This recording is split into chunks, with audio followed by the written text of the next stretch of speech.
What you guys doing over there? You guys think you're some kind of cool guys or something right now? Well, I got news for you. You are. How's it going?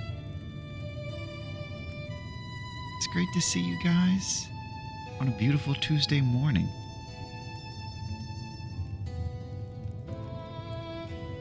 Let it be known that it's pretty serious. How are you guys? How are you doing today? We're starting off with a party as always. Our boy Liquid has definitely hooked up our girl early and she appreciates it. Thank you, Liquid. She's anticipating Pavlov's cat under here. She's ready to party. You guys know what time it is. Hear ye, hear ye. Proclamations from Larone. Pack and play. I'm glad you're here because I wanted to say that you absolutely killed it on Friday. And thank you. And if I get any of that this Tuesday, it's going to make it even cooler. I can promise you that. You're the best pack and play. The more pack and play, the merrier is what I say.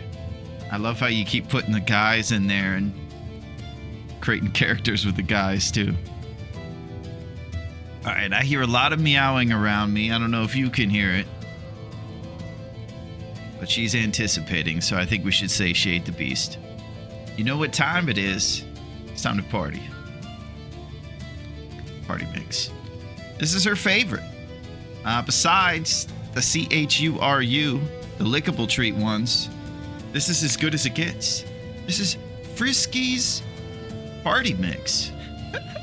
It's beachside crunch. It's got ocean whitefish, flavors of shrimp, crab, and there's also one more ingredient. And right now I'm thinking about saying what that last ingredient is. I'm trying to think of it. I think I got it figured out, Liquid. It's tuna. We're partying, baby. So we like to start it off. It's kind of like some sort of tradition at this point, I suppose.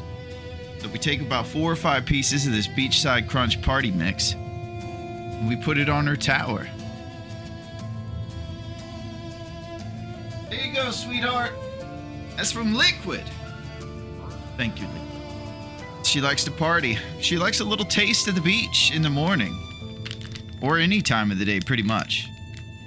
Her other Pavlovian response to these things is when I eat cereal. I usually will eat cereal. Here's another crazy thing. You guys think I'm wild? Well, get ready for this one. I don't eat cereal in the morning. I eat cereal an hour or 2 after dinner at night. I know. Probably not supposed to eat carbs that late, but I'm crazy and I'll do it. And I say, that's my dessert. I'll do anything. It's good to see you guys. Got all kinds of things going on today. Aretha, I gave you your treats. They're up here. Up here.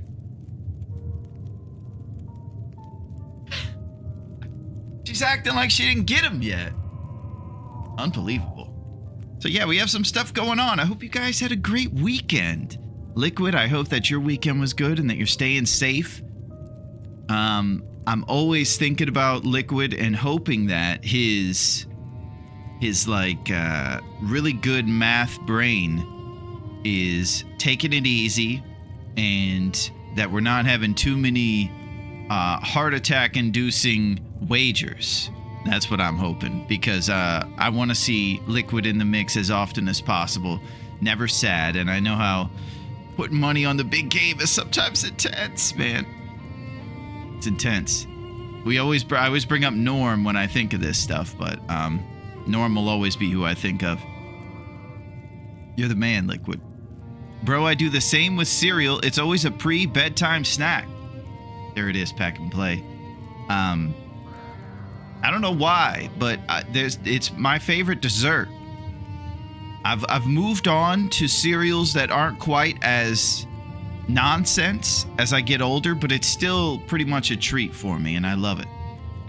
And then every time I eat it, she thinks it has something to do with her, and she gets some party mix. The partiest of mix. It's good to see you guys. I hope you're doing very well. I had a pretty good weekend. Made a few strides, and just very grateful, I would say. Very happy to be here. Oh, what's up, Peter? How's it going, buddy? And we got number 90 in the mix. What is shaking? How are you guys? It is great to see you on this Tuesday, man. I will say that I'm thinking about doing some crazy stuff over here, too. I know it's crazy, but I'm thinking about playing it. Oh my gosh, what up, Kev? I can't believe it's not Butter Impossible Challenge. Man, it's good to see you, Kev. I hope you're doing well. Kev is the absolute man. I mean, we could stop right there, Kev. You're the man. That's it. Aretha did have her cat treats this morning. You'll be happy to know. No humans were eating those cat treats, but Aretha had a great time eating them. Some beachside crunch for her. So, I'm just kind of getting settled in, trying to settle down. I feel like you're a Raisin Bran Crunch kind of guy. Pack and play, you know me too well. What can I say? I love the raisin, and I love the juxtaposition of the crunch. That's it. I still need a little bit of sugar in the cereal. I don't go full on Fruity Pebbles anymore, but I try to throw a little zip in there, you know? Here we are. You know, it's one of those times where when you're beginning, I'm just taking it easy this morning because I don't know if you saw the end of last time, but it was pretty intense. Pretty melancholic. So, we need to probably pick it up. We need to get serious. We need to party like Aretha and get wild. Summer has begun. It's time for the long days to be brought into us. It officially began a couple days ago, and it's definitely getting warmer, and the days are becoming longer and stuff. I have one of those days around the house where I just kind of organized things and replaced old light bulbs and things. It feels good, man. It feels real good, you know? Just kind of improve your surroundings a little bit to help your day-to-day subconsciously. I like it. Sometimes you let those things slide, but it's good to catch up on them. So here's some stuff here. There's a few places on the internet that really blow the minds of even the Rhodes Scholars and the other geniuses of the world. Truthfully, the greatest place to be,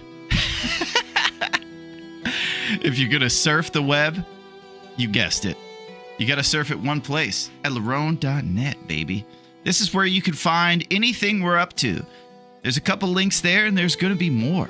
And you can see all the cool stuff like Aloni Jabroni that we're up to, where we get to play various games. And we'll have those up on our YouTube. Exciting things, all kinds of stuff you wouldn't believe. So, I just thought I'd tell you about that. That's what all of the movers and shakers are doing. They're surfing the web, baby. Paid sponsorship read. That's exactly it, Kev. It's paid. I paid myself. I did. We're trying, and we're storming the steeds, and we're surfing the web, baby. We're hanging 10 in Hawaii with the Beach Boys and Jimmy Buffett. The weekend is behind us, and now it's time to begin a new week of seriousness, baby. This is the week where we go in and storm the steeds. We got a few things we're trying to do today. One of them is an impossible challenge. This challenge has so far kicked our butt 3 times. There's a few strategies you can use to beat it. Right now, we have one that we're pretty confident in, but it is ambitious, and it's going to require a little more research, and maybe you guys can help me with what exactly I'm trying to look for once we introduce it. This is what we're up to here.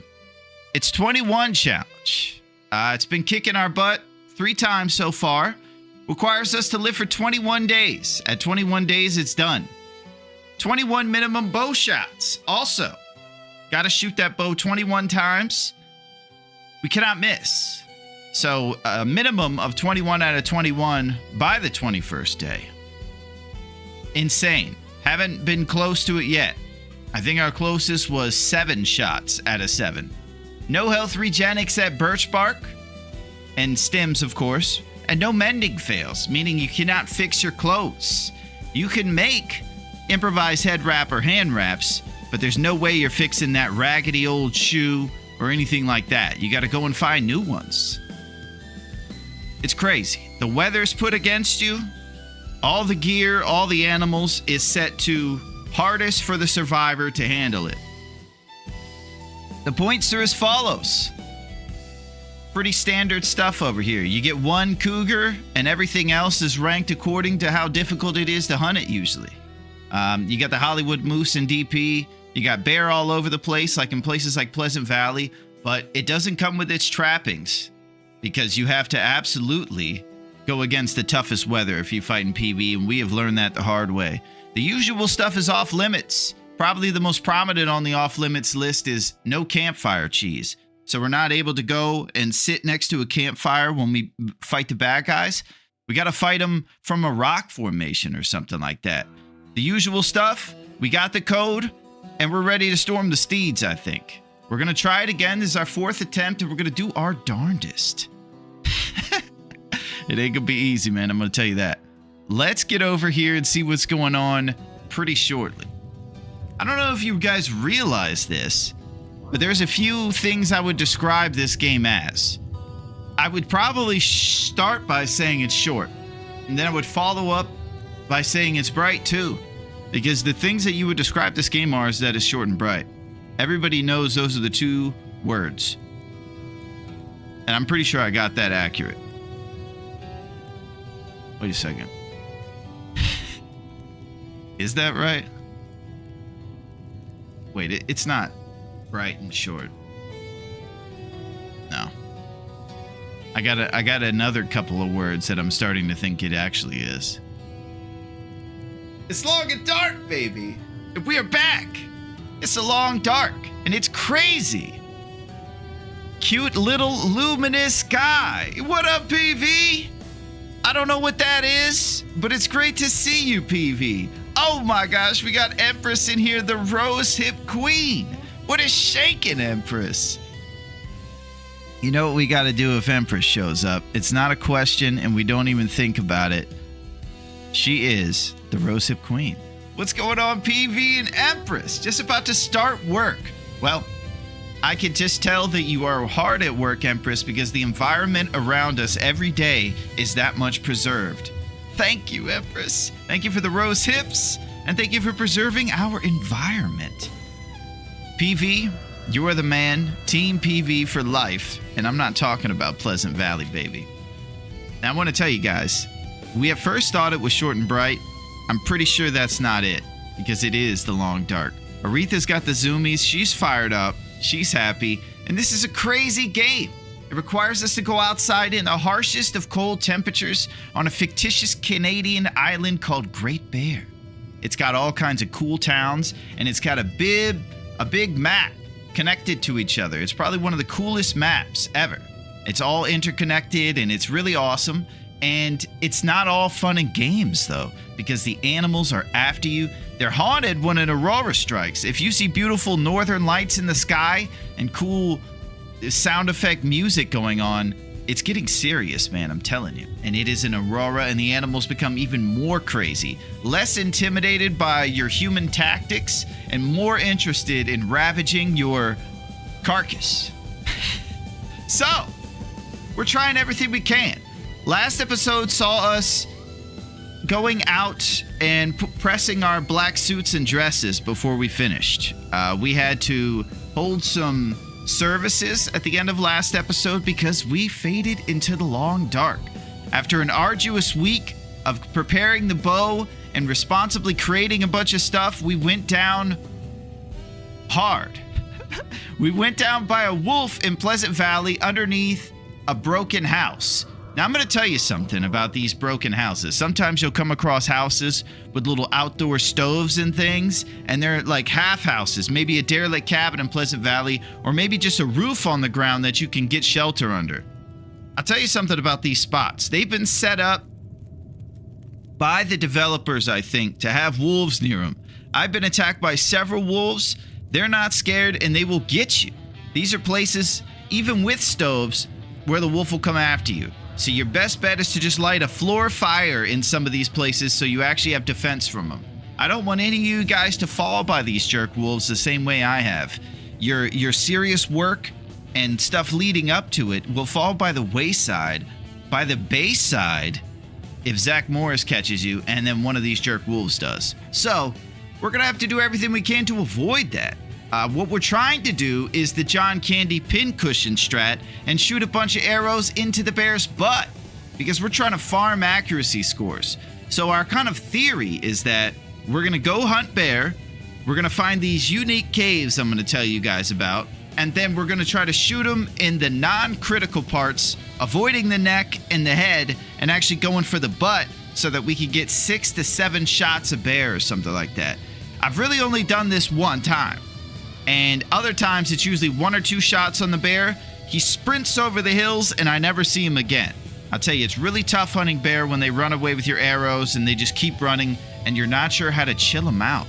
So, we're trying to do the pincushion strat, and it's, I really think the one cool thing about it is the cave. So I'm going to try to do everything I can to find these specific caves, like the one I'll show you about, but who knows? It's called like a cul-de-sac cave or something like that. It's one of the warm ones, and it has this specific shelf on the left side of it that you can kind of go up onto. Yo, Sanda! What's going on, Sanda? How are you this morning? I hope you're doing very well, and thank you very much for holding down the YouTube world. I can tell you, Sanda, we're just kind of getting set up, and I'm just kind of introducing the chaos we're about to get involved in. What I was detailing is that I got mauled at the end of last episode. After serious, painstaking work, we were attacked by a wolf under a broken roof, and that was it. We heard his rustling. I went out there to check on him without a lit thing, and then when I went to light the torch as he was coming towards me, what I did was I had 2 options. I was bragging about these 2 options because I didn't waste my matches when I misclicked over a torch. But here's the problem. A wolf comes up on you, you try to light a torch instinctually, it'll say, hey, you want to use your fire striker or your matches? This isn't a life or death situation. You have plenty of time to ascertain which one to light the torch with. He mauls me during that decision, and it was over. We didn't have enough HP. He just wiped us out. So we're going to have to storm the steeds today. We're going to start in Desolation, and we're going to keep evolving our plan so that we move forward. What's really happening is we're getting attacked by wolves every time, straight up. It's not even the bears who are really doing the damage. It's the darn jerk wolves. You have to do everything you can to learn from your mistakes so that you don't go into the next run repeating those mistakes. We're going to do what we can, I suppose, to avoid those wolves and every random chance that makes that happen, and storm the steeds. We have set to the top of our custom settings. When you get in a wolf struggle, they take the most damage away from you. They destroy the most clothes and everything. So we know we're not going to live too many wolf battles. I have thought about keeping on me the heavy hammer just for the fact that it knocks the wolves off of us pretty quick. Since I don't have the cougar knife, and I usually don't make the improvised hatchet that takes about 4 to 5 hours to create when you're doing your forge, I might keep the heavy hammer on us just to donk the wolf before he takes me out. Where will the game be location? Desolation. That's what I'm thinking there, Sanda. I'm thinking we start there and we do our usual situation. If we're really lucky, we're going to get loophole number 1, which will give us an early hacksaw, and then we'll get a fire striker out of the mine right next to where the hacksaw is. It basically sets you up with the ability to get right to cutting down the most important thing that takes 6 days to cure. And it also gives you a mega matchbook, which is probably one of the more important essential items early in your run before you have any cool gear. Oh, what's up, Sweet Potato Melito? How's it going with the Dodo Bird Pro? And how is the garden and everything, Melito? I hope you're doing well, and I hope you've been kicking butt playing race car soccer and everything. And I want you to know that you're very cool, Melito. It's good to see you. He's gonna do what with my butt? Oh, that's it, Back in Play. That is exactly what's going on. We're going for the John Candy strat, pincushion strat. Really, all I do is say this strategy, and I don't put it into fruition very much, but maybe, just maybe, you know, who knows? All right, we go to new and custom. I don't think we should mess about. I do think we should get right to it. So let's get in there. Go over to custom, and then we enter the code. And there it is. This is a pretty simple code like all the other ones. And it's basically just kick your butt. Starting weather's blizzard, weather variability all over the place. Every weather thing set to kick your butt. Every health thing, gear, wildlife, behavior, and definitely the struggle. It's all just whoop you. Have we tried giving Astrid a chance on Great Bear? I don't think I could live to endure that, Pack and Play. I don't think so. I'm a will guy through and through, and I'm a team will guy through and through. We got to give this guy his due, man. Guarded nice and wet and growing. Had lots of rain the other day. Beautiful, Melito. That's what I'm talking about. Nature provides. Amazing. So, lighthouse, airfield, contamination zone, or prison? Lighthouse, Sonda. We're going to be doing lighthouse action. The best case scenario is we get loophole 1, and then we circle back through DP, probably half looting it. It's all about the loophole we get at the beginning, basically. We sprint to the whale factory, ascertain that, and then move forward. So, we've got the code in there, and we're ready to go. You can see that everything is crazy. Go to Lower Great Bear, Desolation Point. Now, the reason I like this place so much is because it's really good about being small. When you start, they'll spawn you in places outside, and you have to run to shelter. Girls rule, boys drool. That's hilarious, Melito. You can't come in my clubhouse. That's funny. Desolation Point is where we're going. It's small, and it's easy to survive, baby. It's the place where you could just run inside to the whale factory and hopefully find that hacksaw early and get your maple cut. It's all we can do at this point, you know? So we're going to go over here. We got our boy Will. No feats. No trader. And it's 21. Will 4. This is our 4th attempt at this darn 21. I don't know. We're going to give it a shot. So, the details are simple about what we're trying to do, and then we'll just basically outline kind of how we're going to get to inside and make our scene doing what we have to do. This is the spawn location. They'll spawn you right over here in this little... Yo, what up, Galty? How's the longest and darkest lad doing? It is great to see you, mate. Oh, man, we got Galty in the mix. Galty, it just brings an era of calm wherever he goes, man. I'm telling you, if you're in a stressful situation, you want to call on my boy Galty over here to be with you, and he will absolutely make everybody chill out and focus. What's going on, Galty? Yeah, it's good to see you. I need to go check out the VODs if you guys have played it. The Christopher Walken game. What are those games called where you watch little clips in between and you kind of go? It's like a point-and-click adventure game. Love those games. You guys are the true best at those. So we're just kind of introducing what we got going on over here, Galty. Just trying to keep the heat and keep the kids alive. That's it. We're just trying to survive in all areas, Galt. This is where we're going to spawn. And there's one spot we're trying to go. So we could spawn here or here in these 2 spots. And then we're going to run down the road or the ice, past Matt's truck and the haunted ship, and try to get to Hibernia Processing. This is a place where we can find exactly what loophole we're on. And basically, it dictates the path we're going to take. If we don't find a hacksaw, then we're forging a forlorn muskgeek. Because we're going to have a different kind of route that we take based upon what stuff we get. Thanks to the Great Bash Robe creating the awesome Excel sheet for us and determining which of the 4 loopholes we're on, we're able to do nerd math and process of elimination and figure out what exactly we're going to get in where pretty early, even just going to the whale factory as our first indoor location. So we're going to start here next to the lighthouse on the ice. We're in this little cubby up here, and we make our way all the way eastward to Hibernia Processing for our starter loot. Oh my gosh, what's up, Cindy? Wait, I'm in time for a new run. New run hype, Cindy. This is it right here. It is great to see you, Cindy. I hope you're doing well, and I hope you're feeling well. I know that you live in the forest. For some folks, it's been raining. And I also want to say, please say hello to the trader for me. Very interesting location I like. Nice, Sonda. Yeah, this is it.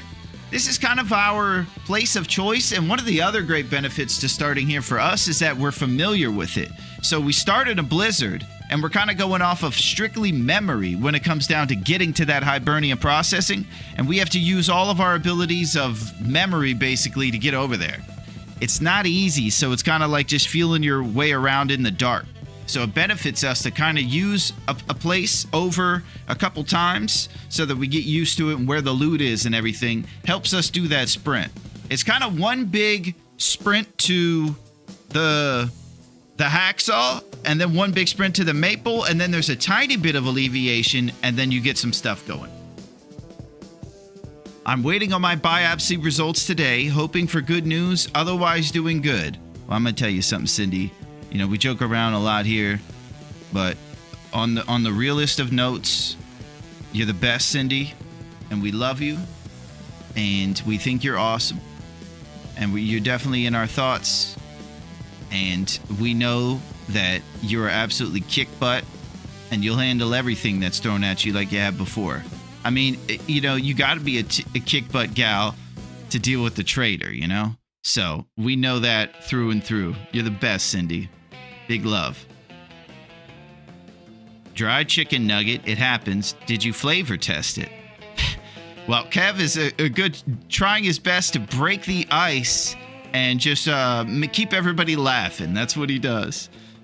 There is a mine, a coast, a good base, and everything you need. That's it, Sonda. We got it all. Because after the Hibernia Processing, you go through this little abandoned mine 5. You get a nice coal to get you warm when you have no gear. There's also a chance if you get loophole 1 that you get a fire striker in there. So you could really get 25% chance you're going to get an amazing start. And then there's even 50% chance you get a great start because 2 out of 4 of the loopholes have a hacksaw in Hibernia. So that's really what we want even more than the fire striker. Loophole 1 is the best. The one with just the hacksaw is pretty awesome too, because you'll get the hacksaw actually where the fire striker is in the mine.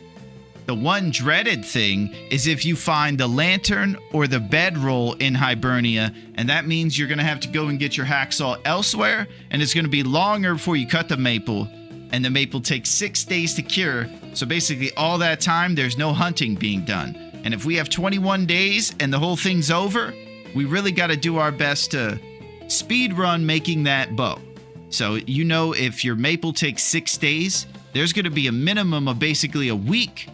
So that's 1/3 of your tournament time to hunt already gone. It's pretty serious. So, looking at DP, I think we'll be able to come up with a decent plan.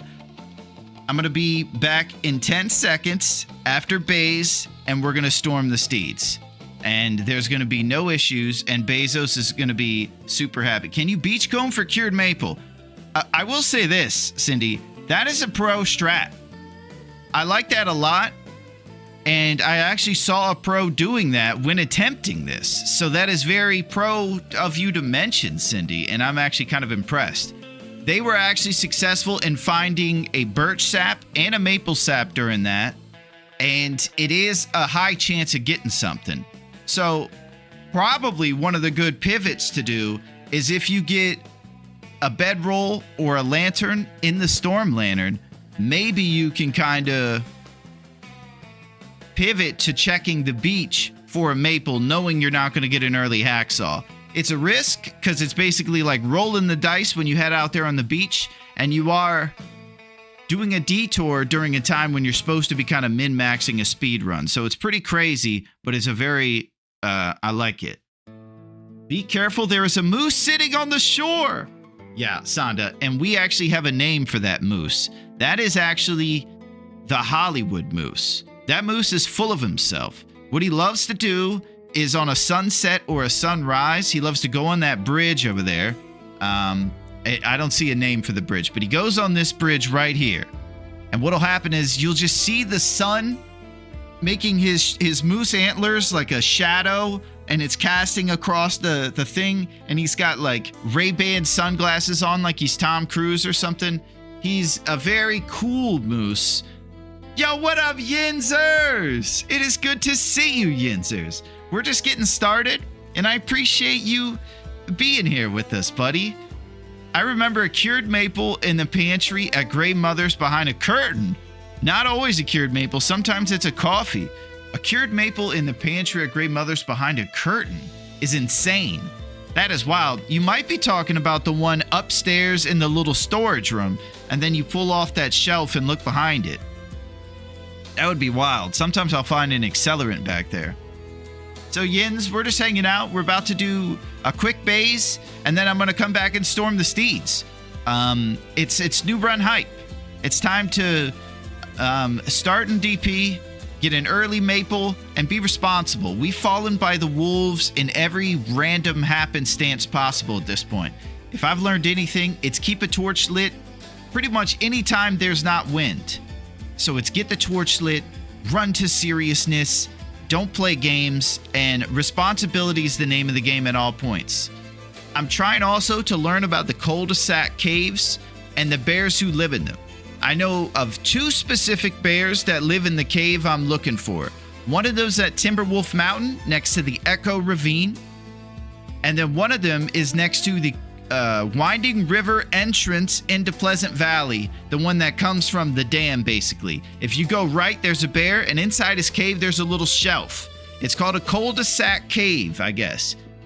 I tried to see if I could find exactly who these bears are and where they live. Who is your daddy, and what does he do? Does he live in Astoria? So I'm trying to do the kindergarten cop strat and learn about the bears' houses and what kind of shelf they have in it. If I can identify more bear who live in those type caves, I might start really prioritizing those, because those are going to give us the biggest opportunity to do the pincushion strat, John Candy strat. Oh my gosh, we got a legend. The Will Mackenzie to live. What's up, Versetti? It is good to see you, my man. Thank you very much for showing today. It is great to see Versetti in the mix, Marone. There is a thermos on the whaling ship. That's true, Sonda. And guess what? It's guaranteed. And the even better part about it is that it usually stars some sort of 80s action hero or something. I like DP. All right, quick Bezos break. And we're going to storm the steeds. All right, seriously and seriously. All right, be right back.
Ready to storm the steeds?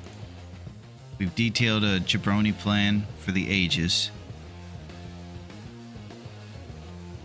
You can make all the plans you want, and then when you get out there, the plans make you. This is our 4th attempt. It would be great to get it. There's a million ways to do this one. You just gotta hit every shot and do 21 shots minimum in 21 days. I think if you're thinking about just the easiest way, it might be the wolves. We're trying a crazy one, going after bears and trying to do a pincushion strat. Hit them where they have a lot of stuff to defend themselves, internal armor essentially, and use that against them by doing the pincushion strat. It's a lot easier on paper, and it's been nearly impossible to do with bear that don't live in these specific caves I keep detailing. So, I would love to learn more about bears that live in those type caves, and besides going through our bear tournament, because we went after every bear when we did a bear tournament before, and we were able to get them all basically. We can go through and I can look at those ones and see if I could see what the bear's cave looks like and check out the bear caves. It's kind of hard to find this information, because I looked it up and they were giving me bear caves when I searched for the cul-de-sac caves that weren't cul-de-sac caves. Failure to plan is planning to fail. Oh, with a plan like ours, we are sure to succeed. Man, that's what I'm talking about, pack and play. That's it. How long can you survive? Well, hopefully 21 days.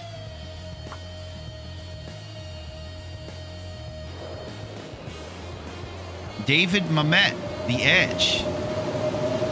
I think that's that Anthony Hopkins movie. Hey, what's up, man? We're doing the thing. You know what it is.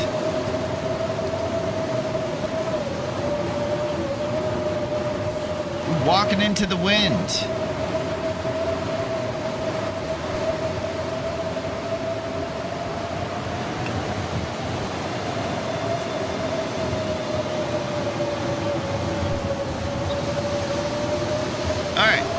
So, if you've seen any of my other mishaps, you start off in a blizzard outside and you go to the whale factory.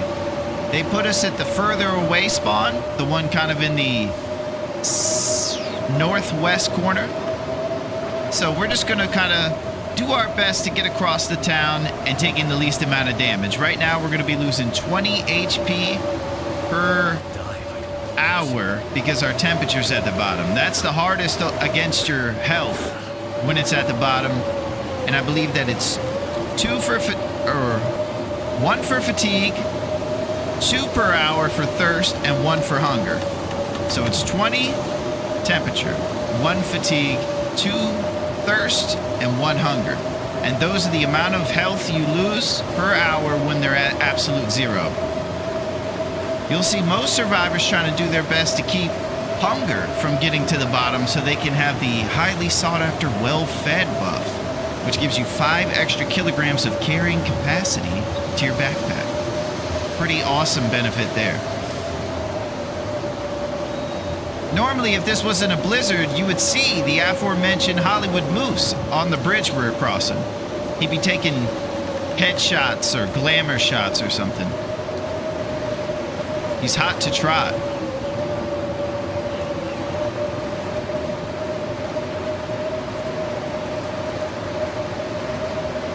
It's good to see him.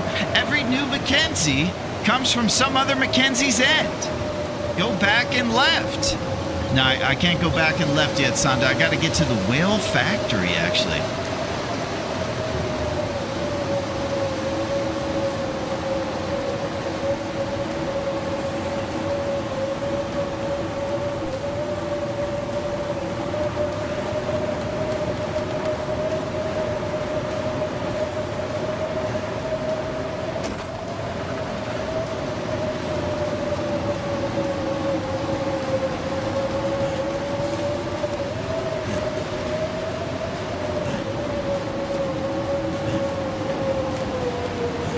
Hips.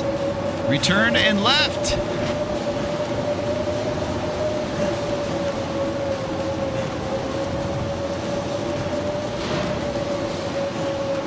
Okay, here we are at the whale factory. There's only one reason why we know how to get here, and it's because we've done it so many times, because so many wolves have eaten previous wills. It is simple repetition.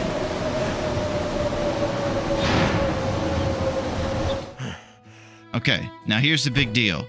We have to look to the right and avoid the first dreaded loot thing. The first dreaded loot thing is, of course, the lantern. We don't want to see the lantern. I'm trying to get to a place where I'm grateful for everything that we're given and I don't act ungrateful. And this is where we hearken the Christmas morning strat. If we get a gift that isn't the coolest, we act like it's still great when we get a storm lantern. All right, we don't want the lantern. Let's be grateful if we get it. Excellent. Okay. We don't have to worry about that whole charade. Let's go to sleep and stop the temperature drip. Thank you for those hips, guys. Nice streaking, Yinzers. Yeah, it is done.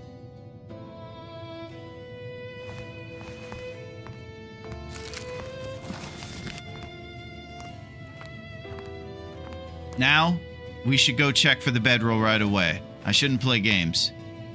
I need to get a fire lit too, so we'll probably get our little flare. Craft some tinder and get the fire started.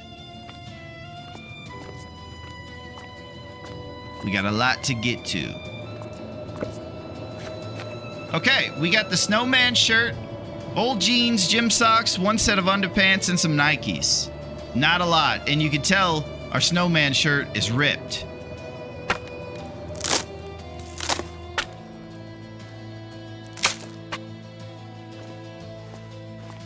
We start the fire.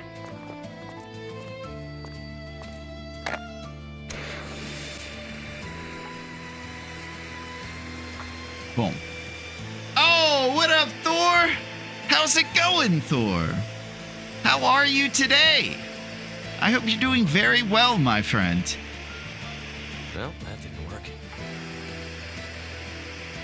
We're over here just starting a fire.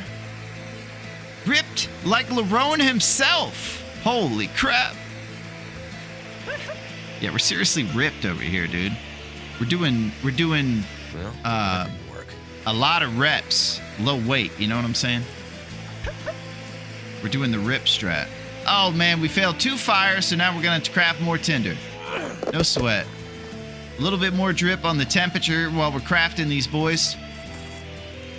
Oh, way more than I thought. We lost like 5 health. Good night.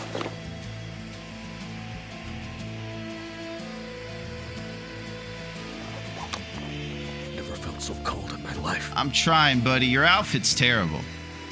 Just go sick again. Oh, well, how you doing, Larone? Oh, I'm sorry to hear that, buddy. Yeah, it's one of those times, you know, there's a lot of weather changing. You know? There's a streaker laying in the outfield with Jose Canseco. Oh, holy crap. Looks like it worked.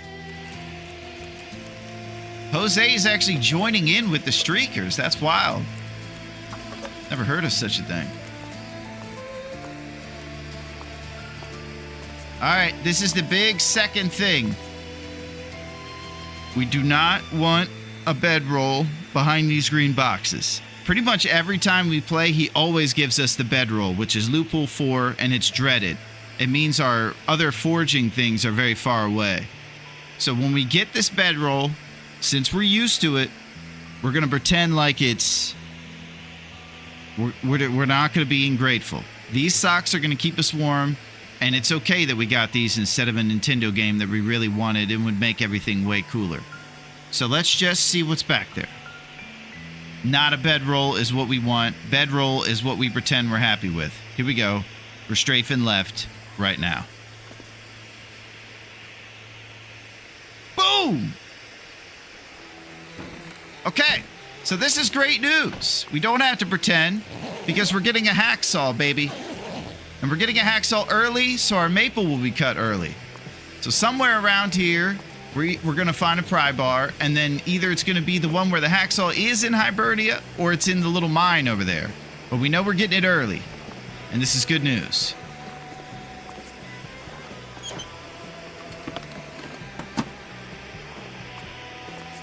I was prepared to say thank you for that bedroll. It's going to be great. Everything like that. And then go and get my hammer and hacksaw from God knows where. We don't have to worry about that. I put the bedroll there just like you asked, boss. Hollywood must have moved it. Oh my gosh, she used it for his photo shoot. Pry bar. I have another cool... You know how I always like to show nonsense. Now this one is more of a pathing thing and less of a magical thing. But it's still really rad.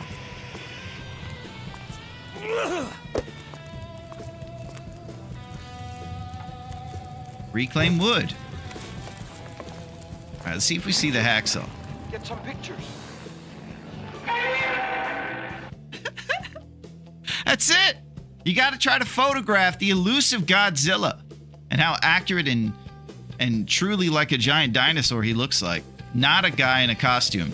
So, I don't know if you guys see anything on top of this workbench over here, but something very cool is on here. And it's not just a note about whetstones. It's something else. It's a hacksaw. Boom! Loophole 1, baby. We got the hacksaw, and that means we're getting the fire striker in moments, which is, again, basically like 3 or 4 or even more trusty brand matches, boxes. Big time. I know this is very nerdy, but, you know, at this point, I'm just accepting it. I am a TLD nerd. And, you know, what else can I say? Let's see if we can get some Mackinac Dreams or work boots. Those are probably the 2 coolest things you can get out of the safe. 10. 58.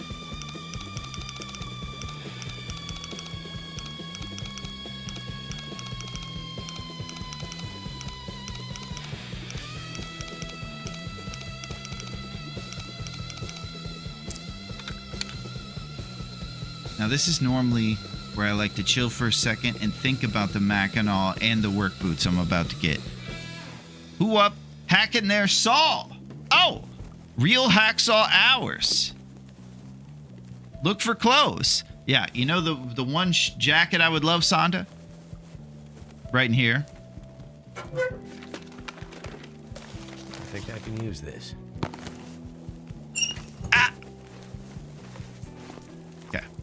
Not so great. Throw the frozen angler on this bad boy for a little more fire time. Now we go upstairs, have access to our exclusive lockers, and then I'll show you this cool new route I learned from the Legend Scarborough. It's pretty cool. It's basically just to show off. There's real no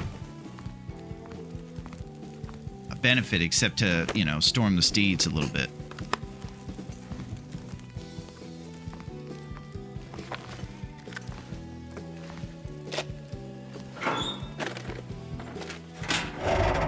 Exclusive locker access. You can wear maple syrup too if you're brave about it.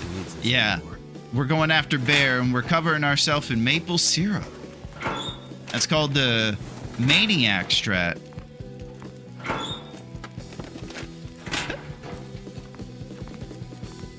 He's just, he feels like he's fed up, you know, he's sick of it. It's been too much for him to handle, and he just says, you know what, I'm covering myself in maple syrup, and I'm going after bear. It's when he's in his just reckless stage.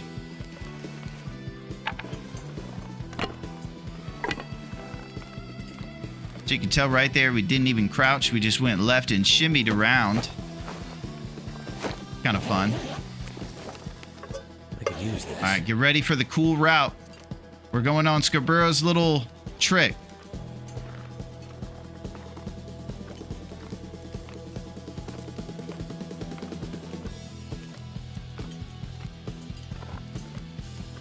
And we just parkour over to the secret loot. Need to find some place to escape this Now, cold. You might say you could just get there through the little tunnel. And you'd be right. Here's the other thing. That was pretty fast. And it was also cool. So, that's something to think about. So normally you just go up this tube here and you'd have to crawl through it. But we did the Hollywood thing near the Hollywood Moose.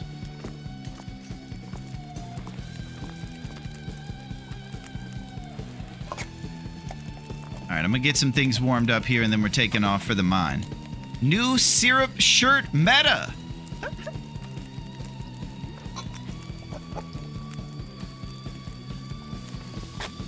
I don't know if I have enough wood to keep this fire going. The good news is you can use the cash to buy a new Mackinac.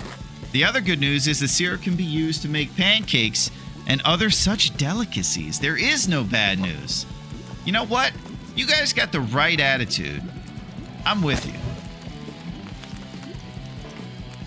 So, one thing you'll be noticing is that we do not have a hacksaw. Oh, I'm sorry, a can opener. We do have a hacksaw. The can opener would normally open these bad boys up very smoothly and maintain all the calories. Right now, we're kind of just mashing the can, using our hacksaw to open it maybe or something. It's kind of a derelict approach.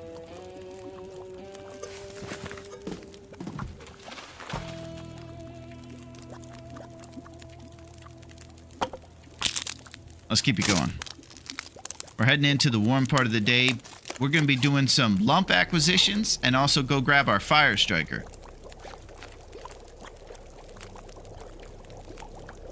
Whenever we get a sewing kit, we're going to tear up our neighbor's curtains and make improvised head wraps and hand wraps to replace our open slots right here.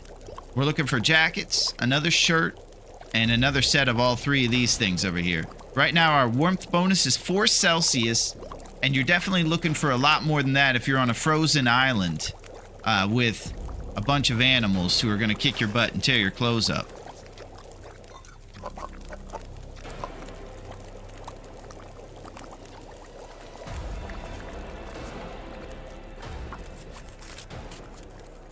Responsible Tinder.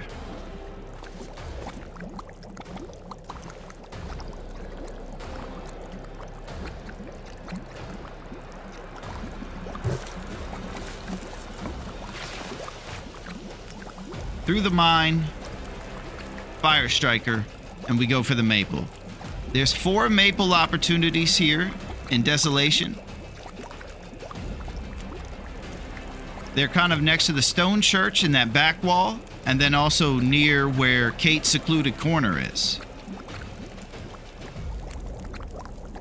The thing about the tube route, though, the people often overlook is that it symbolizes rebirth. Creativity? No. Renewal? Yes. Oh my gosh, Rossetti, you're being very intelligent today. I told this man not to cover up my comment, then he comments like 12 times. What up, Bean? How are you? I hope that you and Rossetti had a lovely weekend. It's good to see you, Bean. You guys are absolutely killing it, by the way.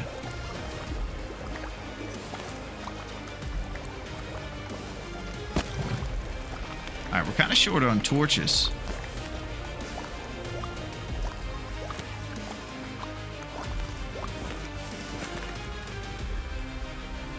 Probably pick up some sticks along the way, and we're kind of banking on a mega torch in that mine.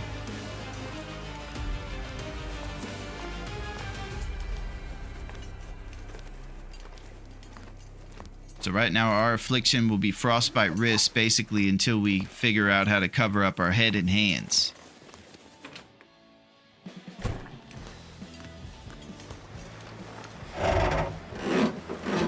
I usually don't loot too much.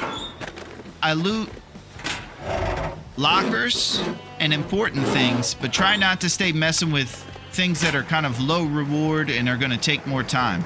Well, looky whomst it is. I see the greatest president to ever live. What's up, Reagan?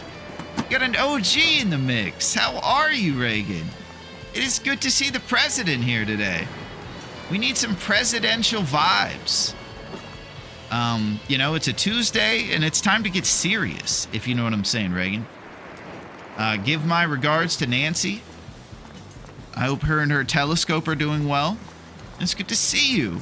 We will go to the moon eventually, or whatever he said. Spoken just like the real Ronald Reagan. You guys are one and the same.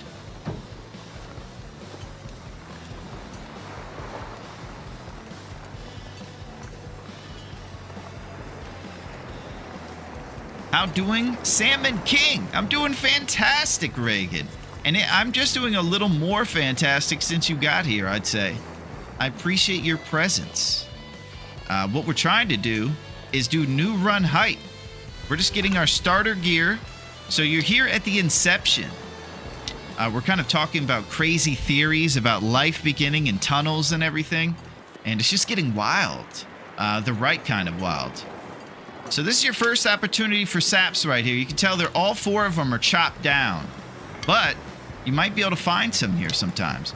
All right, I got to get my butt moving into this place here and see if I can get a mega torch. Because this is our only one.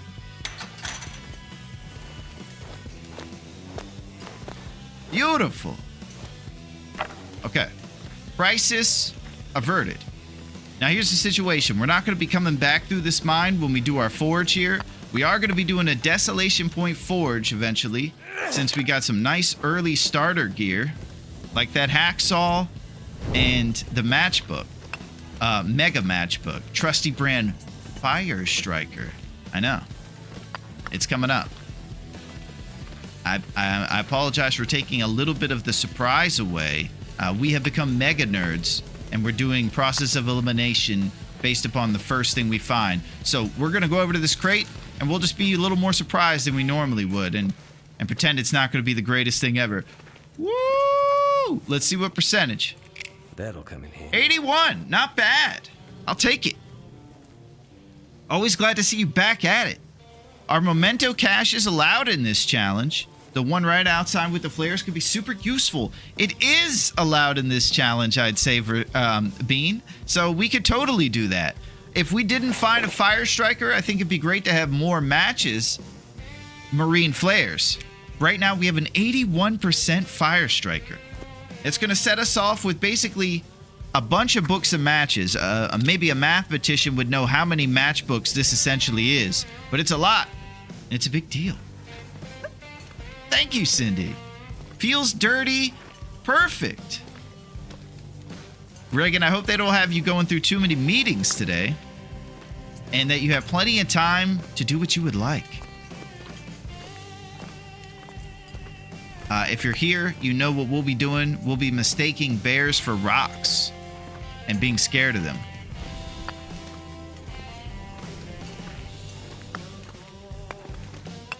So since we're not coming back here, all lumps going with us. And lumps are the lifeblood of life. They give you 20 Celsius to your fires and are the only reason you're alive if you go through a crazy challenge. Fire Striker on day 1 is crazy. Being Loophole 1 in Desolation, it should not be overlooked. It is the best strat. All right, we're going to check for our first maple spots. We got 2. We got one down by the stone church, and we got one up here behind us. The one thing you want to be careful of when you go over to the stone church is the faithful wolves you'll inevitably run into. Here in Desolation Point, it's a town of faith, and the wolves have it, and they like to go to the stone church. They struggle with... There they are. Scared the crap out of me still.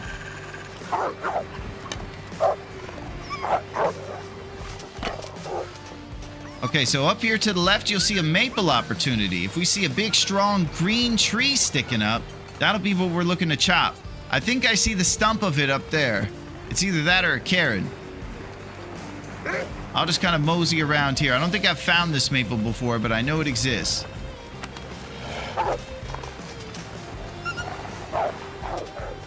Can I say I'm excited? It's Larone Tuesday. Can't help myself. You're amazing, Rossetti.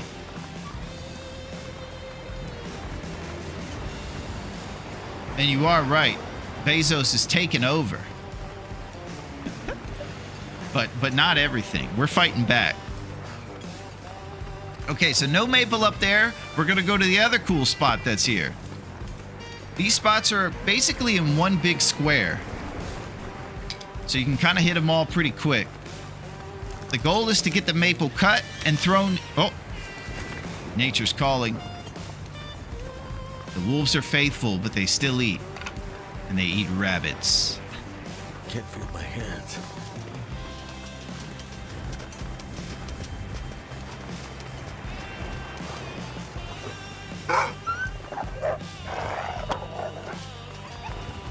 What's he running from? Usually he only runs from big stuff like the bear or moose. Okay, let's go up here. So we're about to be frozen. There is a deer up here we could ravage for a little snack if we'd like.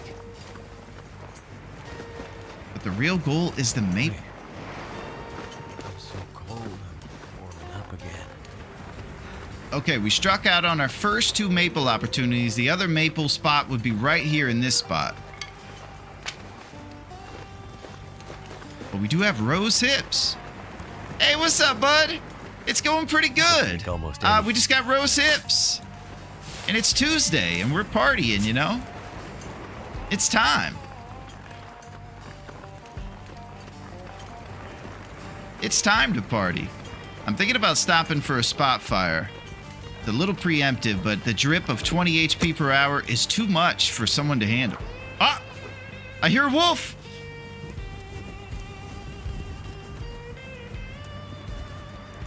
I think I'm just tripping out. Thought I heard a wolf creeping in the bushes. Are you serious? Get easy, bud. Accelerate. Well, We go double lump, thank goodness for that. and then we get our curables warmed up.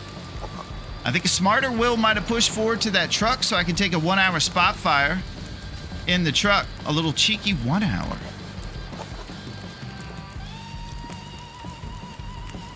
But it's too late.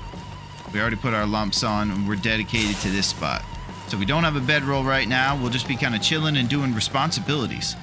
Yeah, he does go Joker when he gets crazy. Cheeky 1 hour never hurt anybody. What up, Metal? How's it going, my man? What's up, Metal? Man, I got some news to tell you, Metal. It's the beginning of a run. So I think you'll know what that might mean. It means one thing.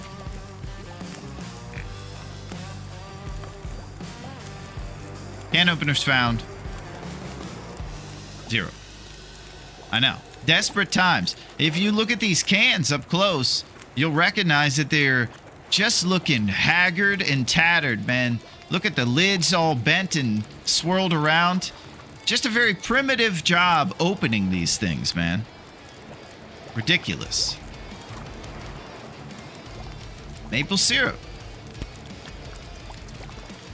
We are can opener lists, but we seek many can openers. We only have 21 days to get them, but boy, I want to get a lot of them. I'm hoping for 2, and if we got 3, phew. Prepared reishi mushrooms.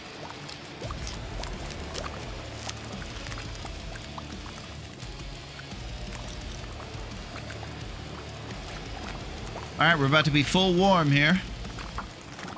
So I think we'll be drinking something or eating something and taking off.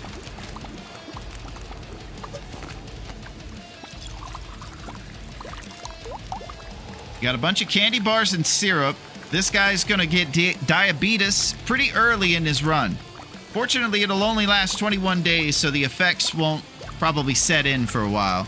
But living off of stale candy bars and maple syrup will definitely accelerate the process, I suppose. He's on the hummingbird diet.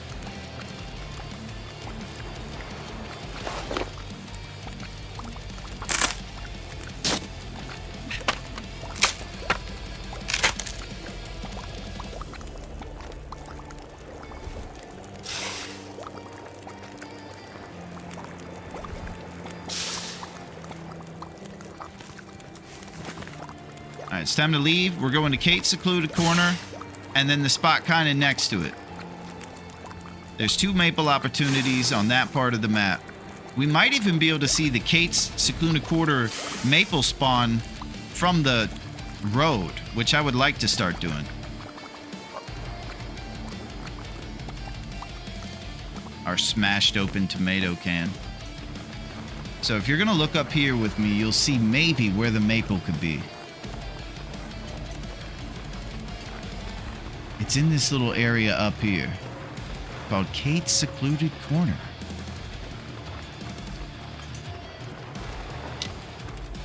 I will say that I'm very grateful to be here with you guys, playing the coolest game ever on this amazing Tuesday. TLD rules.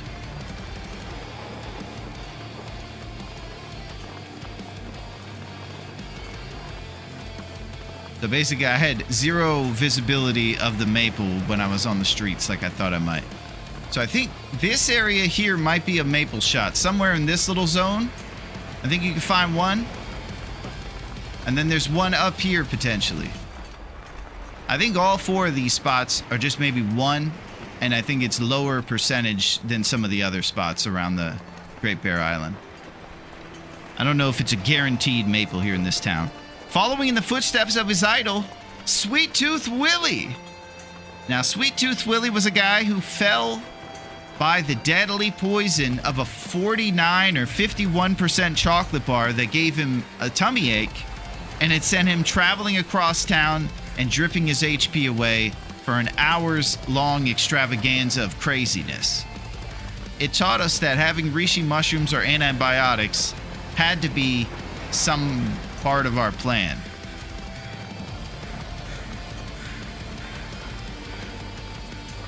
It has to be done.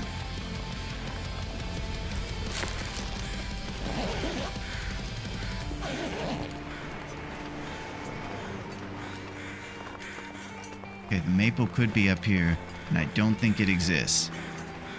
No. So it'll be somewhere kind of in this area. And maybe you could check it out from the ground, but it doesn't seem like it's too easy to see. Let's go get some coal. Continue our extravaganzas.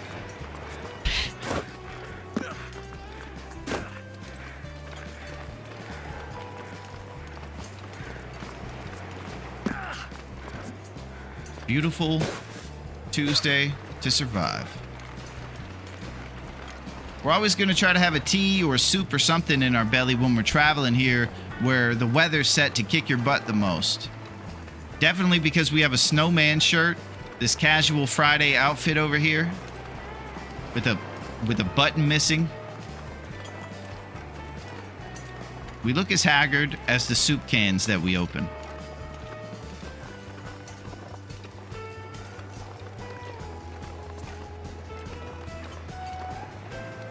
Get things like Old Man's Beard to get you prepared for the future.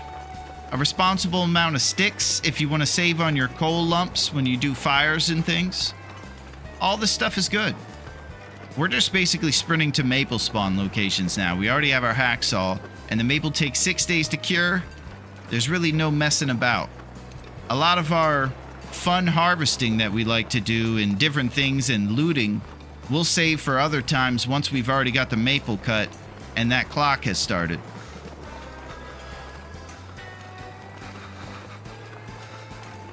It all is about cutting down the maple.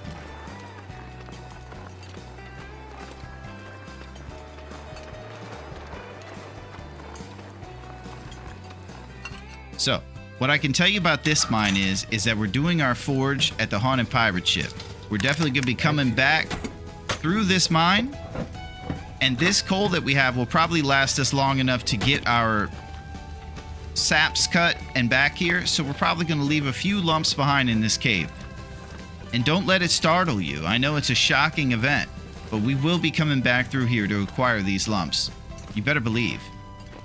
I look at it like since we're backtracking to DP after starting here, we do half the looting now and half the looting then, so we're not going to empty spots when we come back. And it benefits also sprinting to get the maple cut so that clock starts. And this is all very nerdy, and I can hear myself saying it, and it sounds even nerdier than one would ever believe. It is the nerdiest. Listen, guys, I'm gonna do this and that, and it's gonna be so great. That's how I sound right now. Bringing the extra pry bar to break down for scrap metal. You better believe it, we got a forge ahead of us. We have to acquire as much scrap as we can.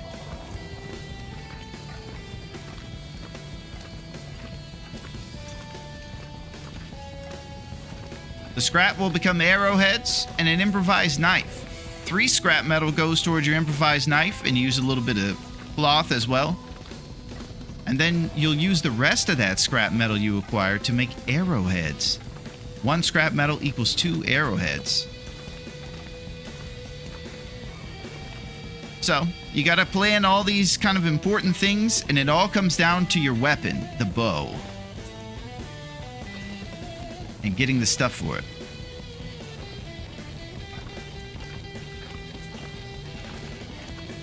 You got some seriously cool cats in the mix. I'm grateful to be here with you guys. This'll go. We're kind of starting the week off together.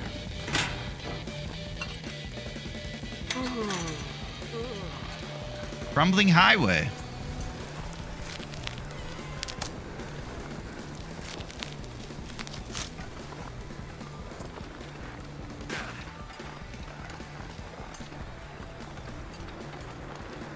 Woo. Sweet Tooth Willie. He's eating a stale chocolate bar again.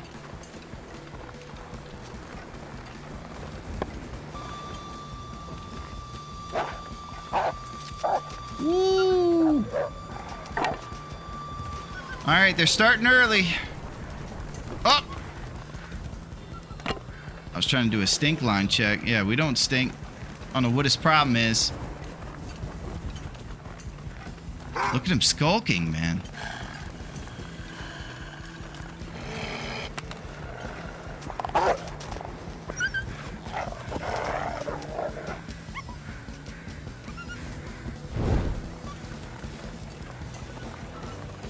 Too much. Not enough. Too much. Get out of here.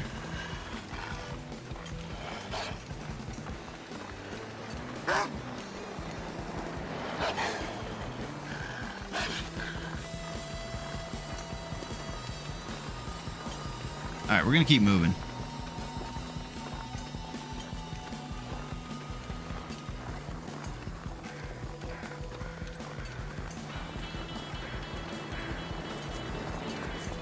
You know, Cindy, I'm not sure if wolves make me laugh anymore. If you look at the end of every one of our runs, it usually comes by the paw of a wolf. And I think somebody should teach him a good lesson. To all those out there who are using their arrows to get revenge for these sons of guns, I applaud you. Thank you. That's what they are. Sons of guns.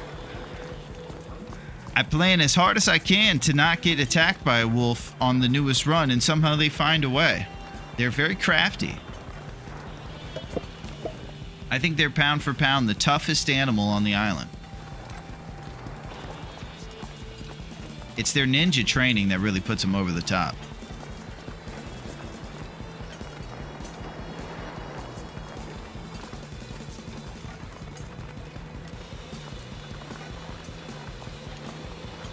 I feel bad for anybody that doesn't have maybe headphones on or the game audios and they can't hear those little paws rustling around in the bushes before they come and attack you.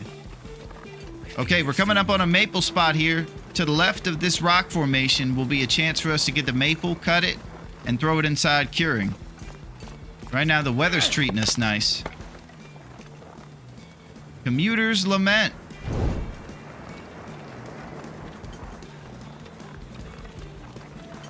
Okay, consolation prize. We got some birch saplings. We're seeing cougars in town here now, looking for people's pets. That's terrifying, Cindy. Cindy's talking about IRL. I'm pretty sure Cindy lives in a pseudo-real, long, dark situation, and they're seeing cougars in her town. That's scary. You guys are going to have to start wearing toques with eyeballs on the back so they don't attack you from behind. They're hungry. Oh my gosh. You guys are going to have to bring some food or something. Or they're coming for Fido in real life. So cold. All right, I'm seeing if there's a ravaged deer over here on the shore. if there is a ravaged deer, we would light the fire there. It doesn't look like he's showing up.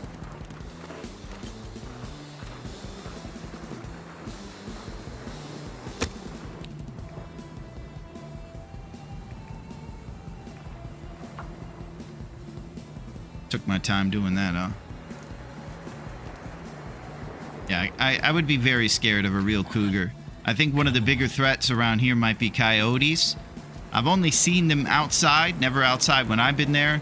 But I always imagine what I'm going to do if a coyote shows up. And I think about how I'm going to flip the flashlight upside down and use it as kind of a blunt object. Maybe I'm going to kick him and spin in a circle. I'm not sure how I'm going to really handle it. I think you'll see the difference between what I can do in the game and in real life when I run like a screaming wuss inside from the coyote. Alright, I was monologuing while I was dripping HP over there. Probably off to a rough start health-wise.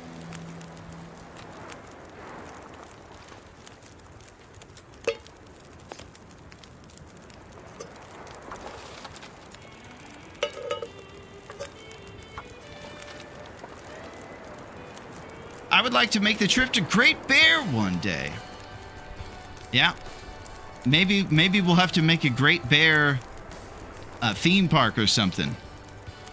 We'll have heaters everywhere so you can go you can not be cold when you feel like it. We can have a nice log cabin there. Good luck with that. We'll make a theme park, Metal, full of can openers. All kinds of coho salmon as far as the eye can see.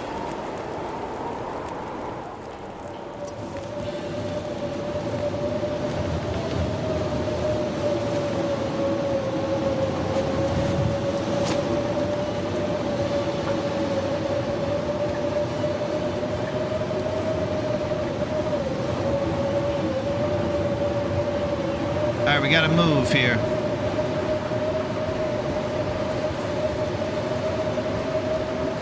We're getting into the evening time. Still no maple. 24 hours is essentially tomorrow's dawn.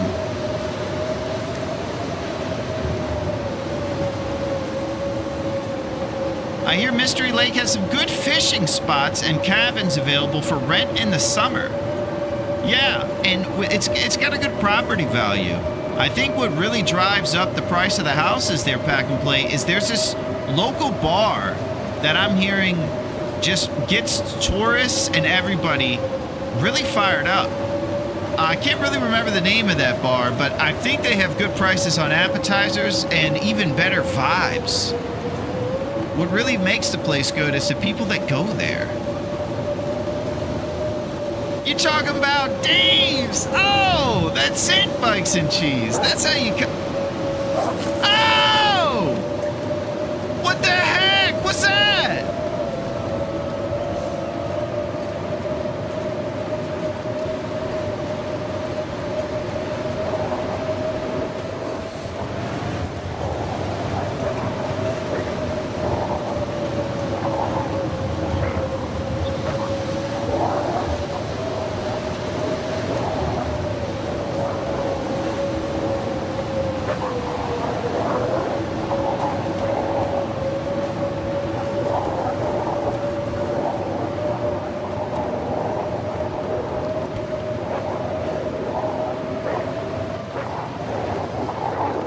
It's gonna be a sprint.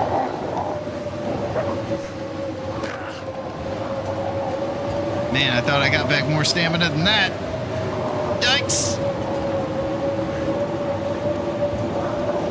Go!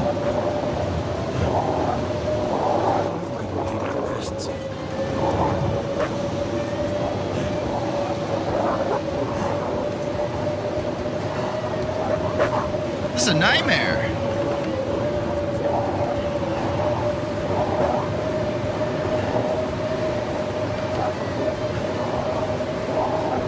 Yeah, they're especially nasty at spawning on you and immediately attacking you within a millisecond of spawning. That was insane. I've had it.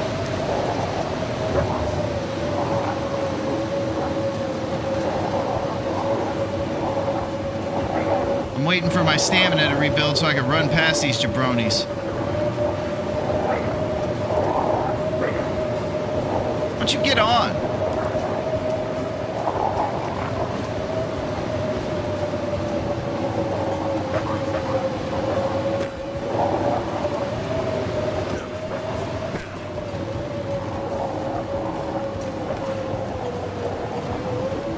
Man, my stamina is not rebuilding full. Ah!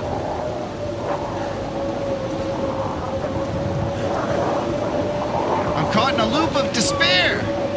It's making my head feel thick. Oh!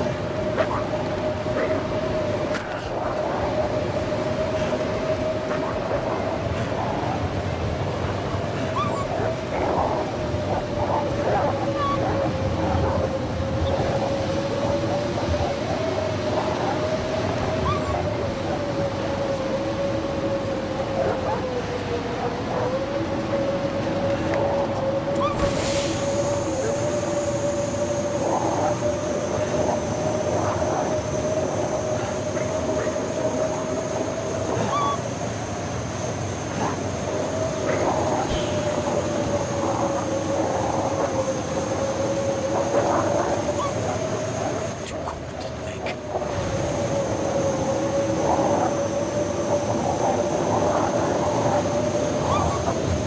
Okay.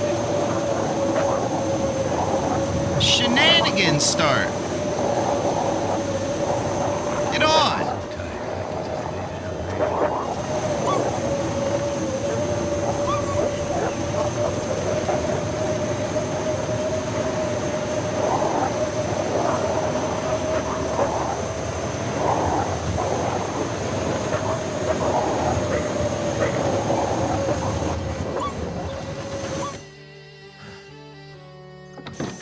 I sure do, Bean. Just, oh my God.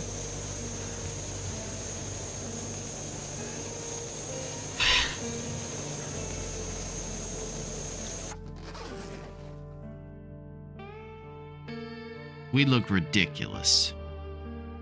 We're running around shirtless with a scarf on in Canada.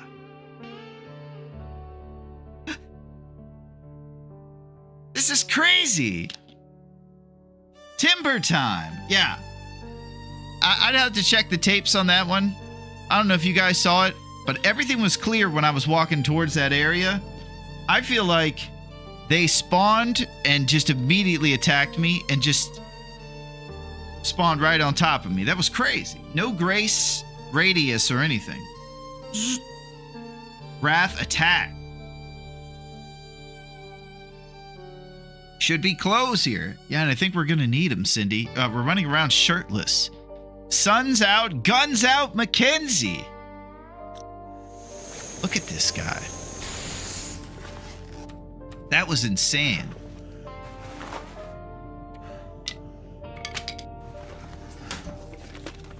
So normally I'd like to stay moving right now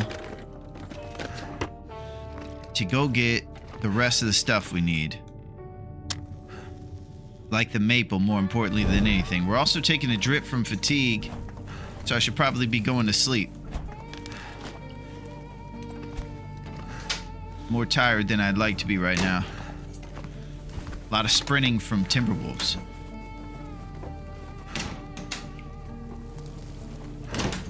That was a bit of a scene, man. I think I can use this. I think so too. I think right about now, buddy. Big Moose Kicks, baby. Ingredients, coffee, and beans. And the biggest of Moose Kicks. That's what we need to get our maple going. Always checking these ones to see if there's anything cool back there. We're gonna start a fire out front of Misanthrope since he has no fireplace. And we'll get it rocking, baby. Most of the time acquiring scrap metal for our inevitable forge, we can grab toasters and things from next to Quincy's. We haven't had too tough of a time getting enough scrap together for a forge that requires us to take 21 shots.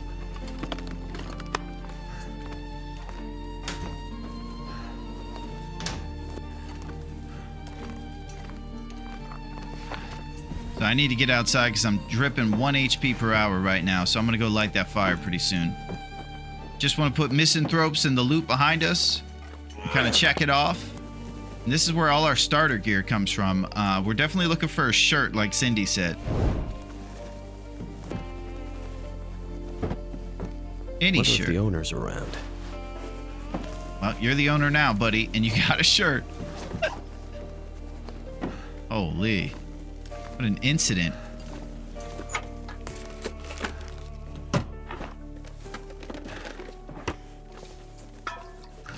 Delicious toilet water, and we're out of here. Wolf said, give me your shirt, bro. I know. He walked through the wrong neighborhood. Found out quick.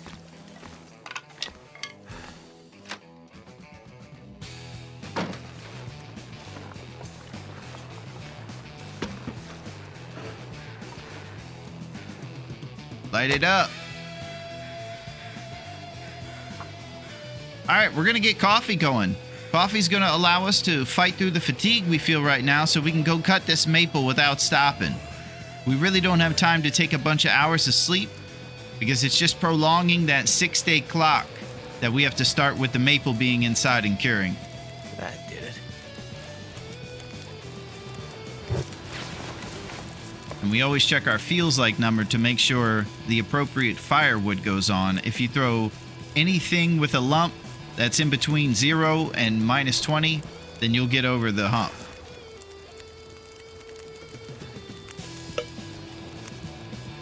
Tin of coffee.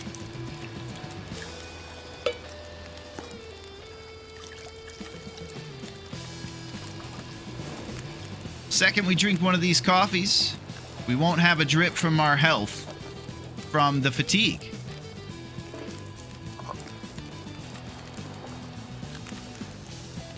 Pretty cool stuff. Prepared reishi mushrooms.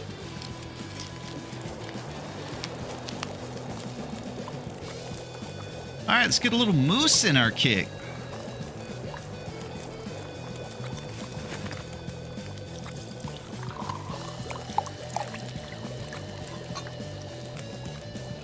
So when we go to our forge is when we'll grab that guaranteed thermos Sonda was alluding to earlier back at the Riken in DP. We got still a guaranteed stem to get from the lighthouse. Also another cool thing. And we're probably going to be using all the stems we can get. There's no health regen on 21, and it's going to require us to do birch bark to get our health back. And right now we've already lost like half of it.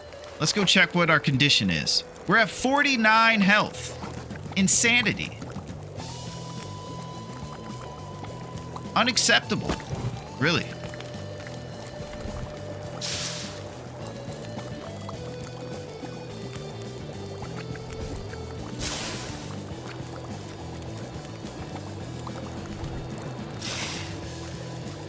Pulling torches and preparing for the walk to the maple. There's going to be 2 small islands off of Jackrabbit. That's probably one of our next destinations.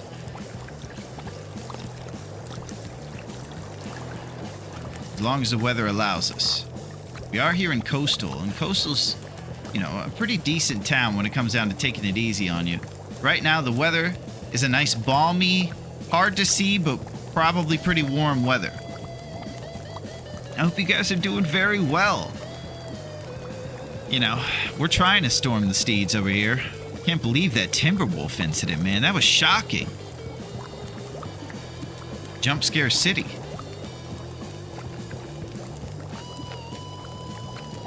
I'm still recovering from it.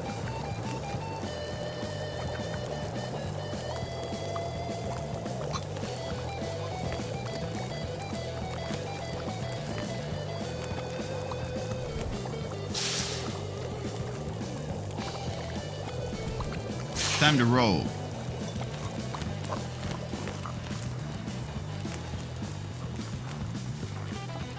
We're going to Jackrabbit, and we're going to also check for maples outside of Jackrabbit.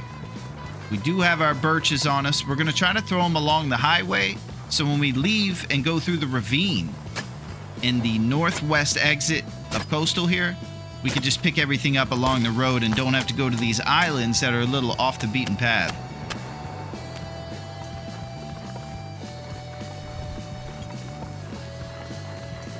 Can't see Jack Rabbit right now. I'm gonna fall through the ice.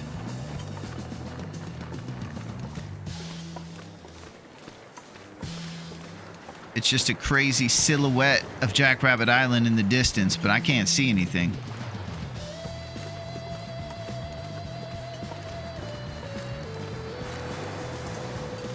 If we see the exclamation point, we'll just move straight backwards.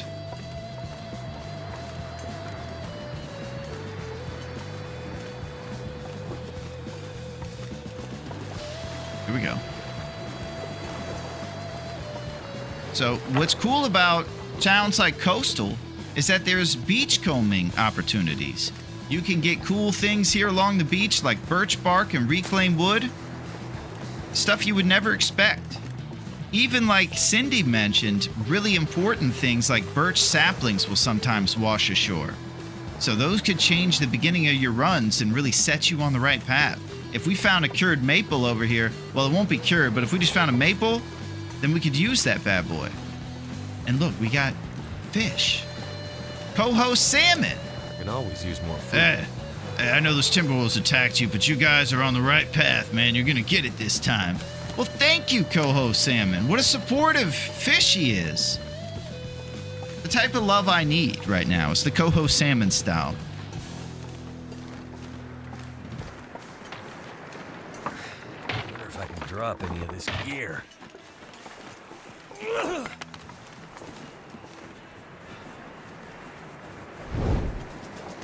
Okay, we're gonna continue to get stuff from the side over here on the beach right before we go into Jackrabbit House. And we are stink walking. Jackrabbit's house is also our first opportunity to look for our heavy hammer as well.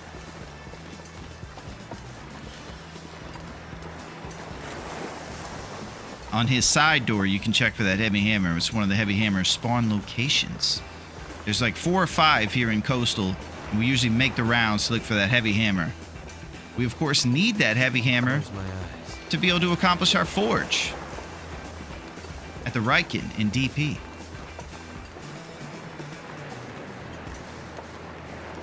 I'm telling you, man, I have one of those greasy onion ring towers down at Dave's Cave, and it was delicious. Oh, boy. Cindy was right. Green maple sapling. Freshly harvested maple sapling. Needs to be cured for 6 days. And this is what we were looking for. This is the main objective right here. This is unbelievable. Beachcombing always provides. Unbelievable.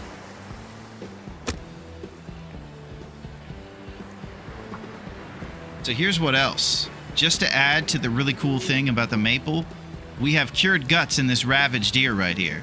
So we have birch saplings, Bag's maple, getting kinda heavy. and a cured gut potential already taken care of. Pretty cool.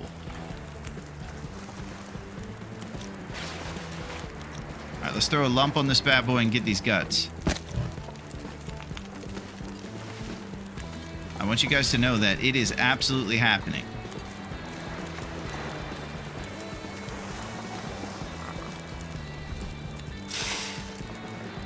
And we'll also get a little snack. Double bonus.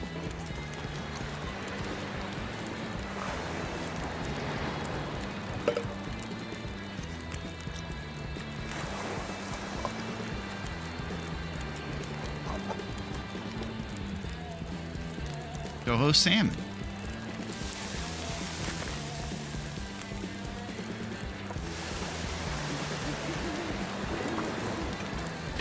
It's on.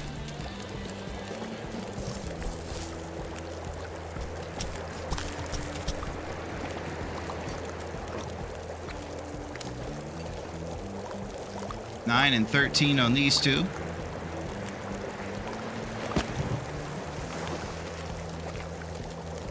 So, here's another thing I want to talk about. Micro harvesting. Cooking 3 offers a lovely opportunity here on this tournament. We're definitely going to have Cooking 3 as one of our important side quests for what we're trying to do, because Cooking 3 gives you the ability to make one very specific thing. Let me show it to you. Roasted empanadas. These things are what you need in one of these crazy hunting tournaments. It fights off two vitals that are against you the most during challenges like these. Fatigue and hunger are settled by this. Fatigue being the most important. Sometimes when you're at 9 o'clock or worse on your fatigue, your stamina will be so slow and you won't be able to carry stuff. If you eat one of these guys, your carrying capacity actually goes back to carrying 5 kilograms more. It's like coffee with more food in it. You can't beat it.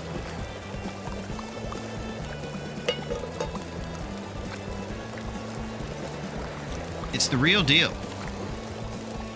So I'm going to wait these 2 minutes here, and then I'm going to get the other gut from this thing. I think we'll boil some water while that's happening.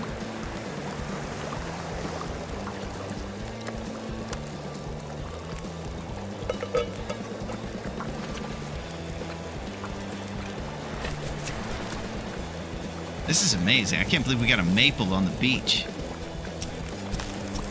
You have to travel around the town usually to get that thing. I've been so hungry in my life.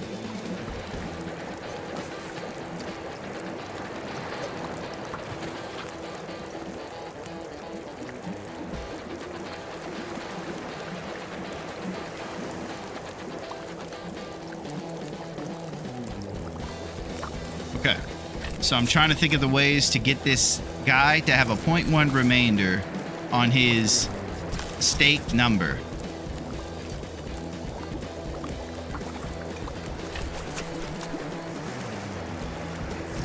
And then we'll talk about micro harvest and the whole purpose of it, basically.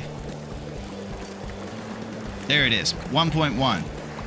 So, the reason that we're aiming to have a 1.1 stake or a 2.1 stake out of these guys is because we're going to be able to micro harvest them and get some cooking skill points out of it. When you go over here to the cooking skill, you'll see we're already halfway through number 1. If you get up to number 3 is when those empanadas are unlocked and we're able to eat those things, stay up all night and do our hunting in those last couple weeks we're doing the tournament. So, 1.1 of a deer steak. I can break it down to 0.1 kilograms and cut 11 steaks instead of 2. That'll give us 11 XP points rather than 2 and help us get closer to cooking 3. It's a bit silly, but maybe in real life, if you cut your steaks smaller and practice the process of cooking them, you would in fact be better cooking. So that's what I'll tell myself.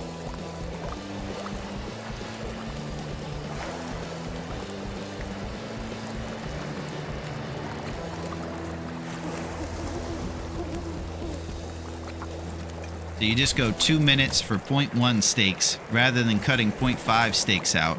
And then when you cook them all, you'll get 11 XP rather than 2. It's a silly process, you might think, but it will pay off in the empanada way. Big time.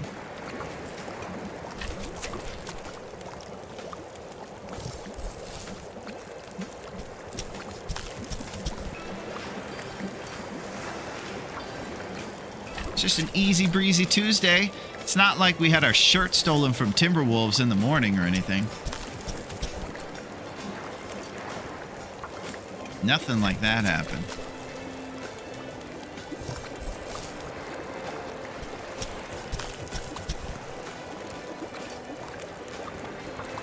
Nice to just get out on the island. I found this game months ago and have just been playing like crazy. Steam tells me that I play it all the time. Even though we play it all the time, Bezos suggested it. He said, hey, I got this grand idea. You should maybe think about playing The Long Dark. But listen, man. Listen, man.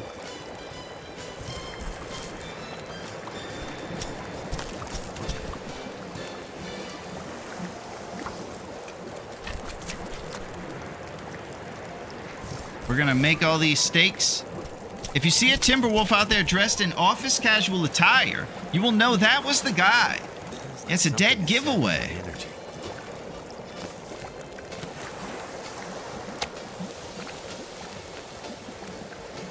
That's right, Brissette.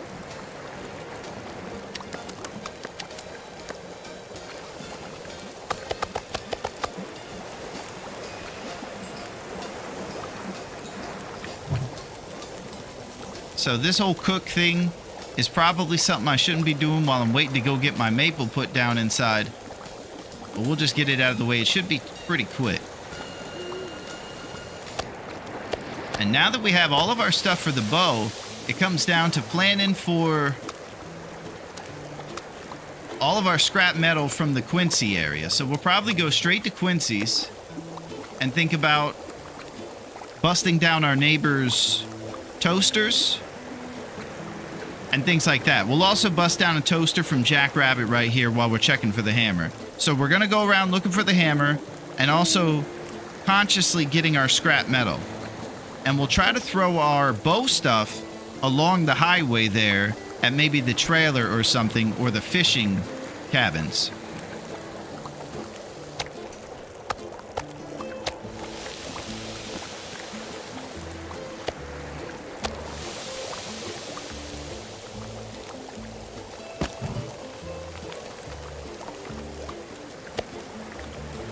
So we're going to be stink walking pretty bad.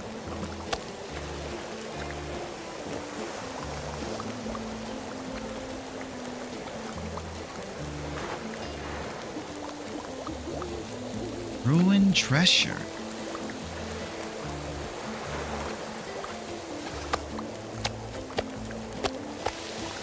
About to tear up that shirt. Maybe break down a pry bar or something.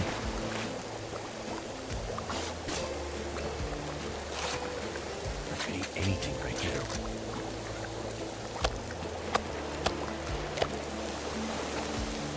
So, you'll see your cooking skill if you do a move like this kind of rapidly go up. Between 1 and 2 is the easiest to level up, and we just need to get up to 3 to get those glorious empanadas.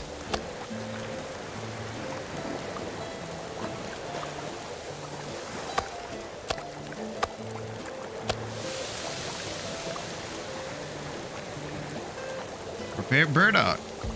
Takes 15 minutes, huh?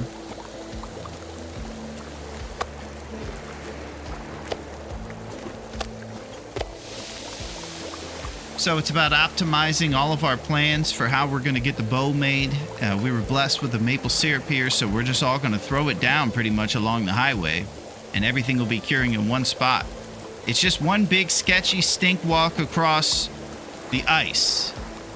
Hopefully it won't be windy. We could have a lit torch to fend off the local wolves, and we'll get it put inside somewhere along that highway.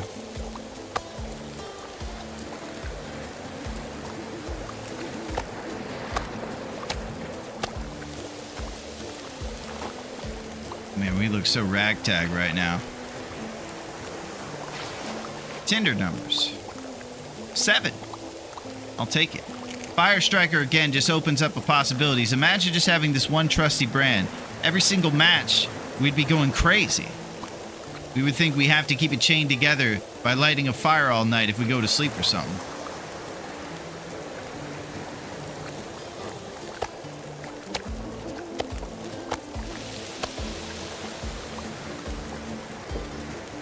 Alright, so these steaks look a lot more substantial than they are. These are the 0.1 kilogram ones we micro harvested. They just have one asset size for them.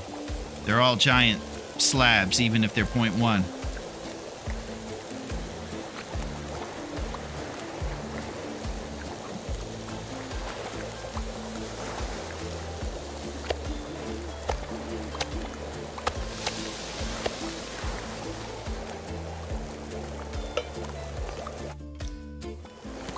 All right, 5 minutes, we're out of here. We're gonna drink coffee and go across the ice after going to Jackrabbit for a little loot. And maybe the coffee gets sipped on right when we leave Jackrabbit, and that's when we need the warmth bonus. Serious nerdness this summer.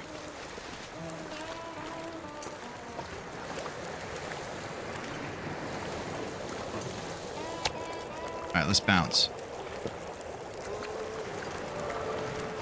Oh, cooking 2. That's what I'm talking about. Cooking 2. 10% calories from any cooked food item. So our little skirmish, or whatever you want to call this, our little side move here of doing some cooking has already helped us. and gotten us some cooking skills. Pretty rad stuff.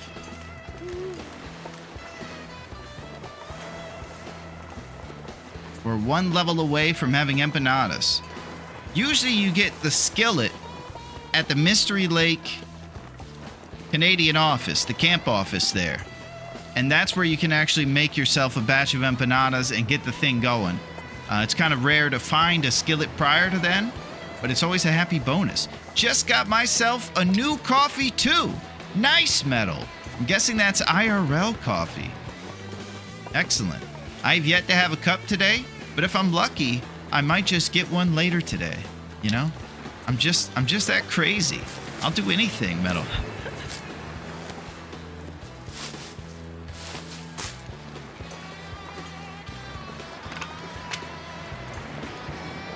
All right, it's a beautiful traveling time. Let's check for the hammer.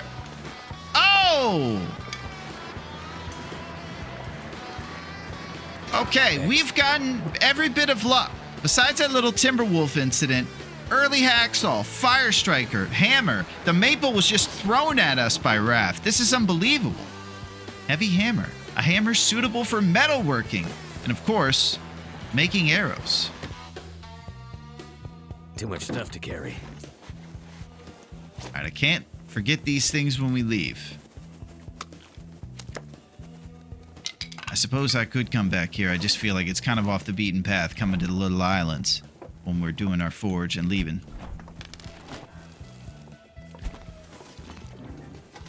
A nice peaceful... I can still eat this. Man, we are food rich right now too.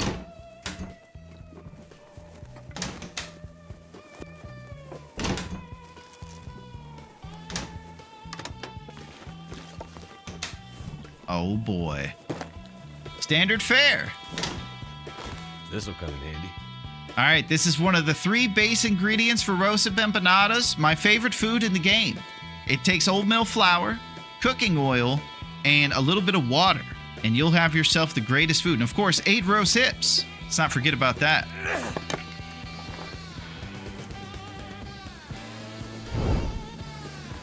Candy bar. Nuts and stuff.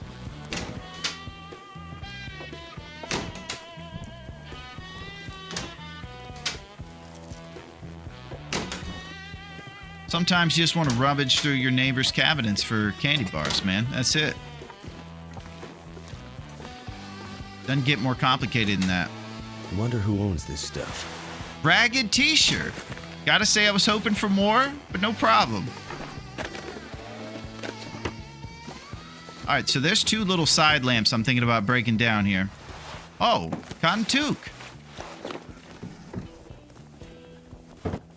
I'm gonna have to leave something behind. All right, we're super tired, and that's adding... Oh, my gosh. Look at this guy. Got lobster gloves. We're still 4 Celsius warmth bonus. All our stuff is very ragtag, but no more frostbite opportunities. Extremities covered.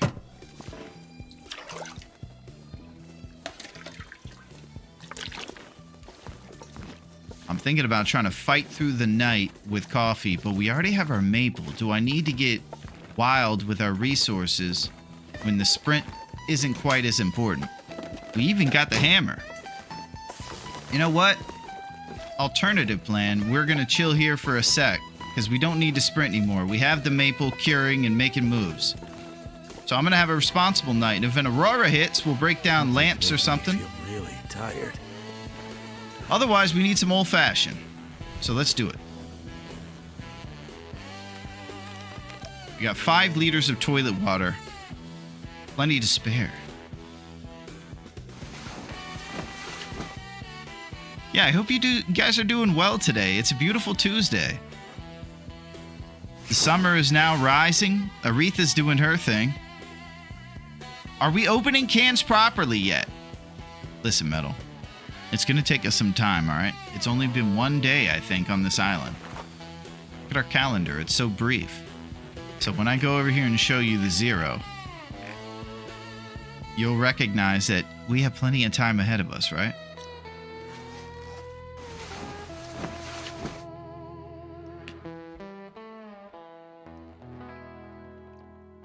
You have to be careful with gray wolves, especially when they spawn on top of you, Sanda. What was that about?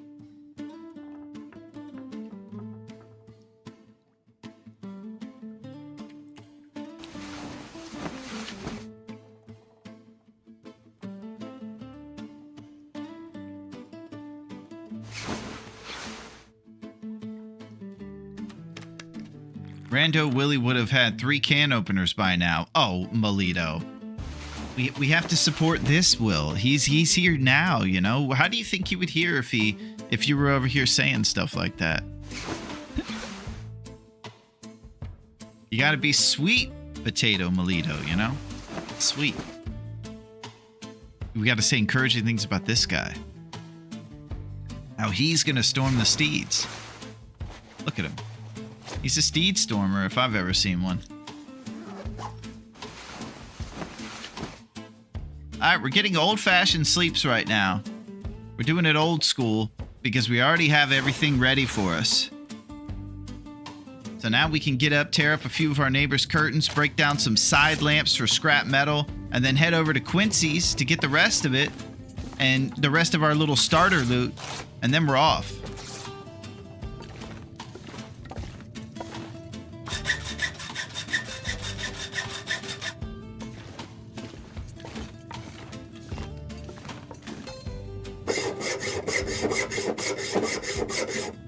The reason we like to break down toasters and things aside from the shelves is because you get 15 minutes per scrap metal on some of the stuff that's smaller.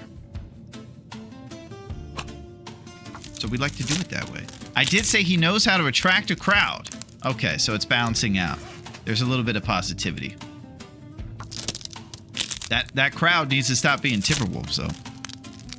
It's better to avoid wolves and stay away from them. Yeah, I got you. He already lost his shirt. How much more betrayal can this Will take? Well, I will say, he's not bad. He looks hilarious when he just wears the t-shirt, too. Look at this. But yeah, look, this guy's been, you know... I could tell that he's the kind of ripped that you have when you're only eating candy bars and you don't have a lot of calories in you. More on the emaciated rip side, but nonetheless, Will's capable. Look at him. He wears his t-shirt on the outside now. What a rebel. All right, I can't do that because as cool as that is, it's not wise for wind defense. Let's do it.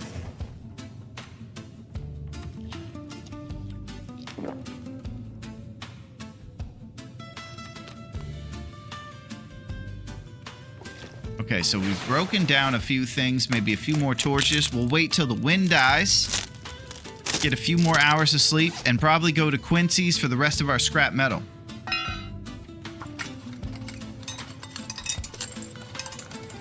Quick fire to get our teas popped up before we take off, and our warm bonus for the travel.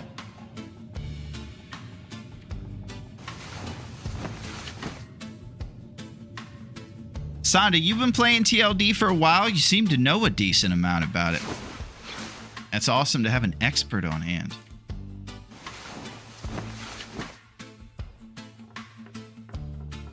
Cindy told us about beachcombing maples.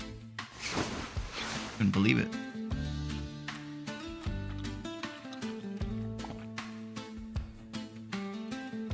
All right, we might have one more fish on us. Yep.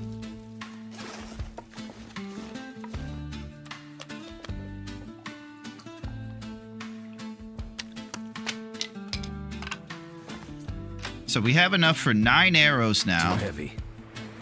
Birch-wise.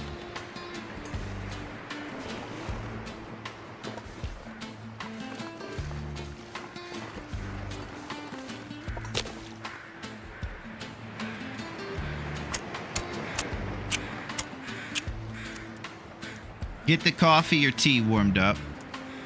Drink it, and then go to Quincy. Stink walking. That didn't work.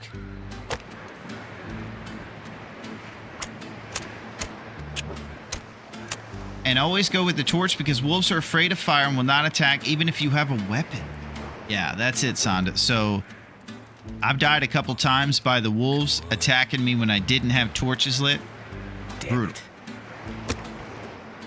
It just pretty much requires you, whenever there's no wind, to use it. So if you have a fire striker like we do, might as well. There's no excuse. It's a match or your life. Trying to conserve matches, but you have to conserve your life. So I say trusty brand down is okay. Turned out pretty well.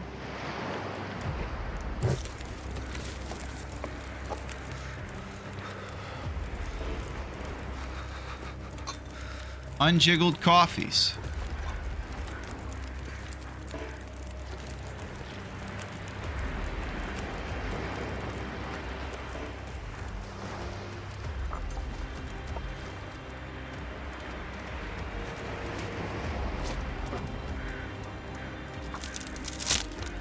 We're about to ride.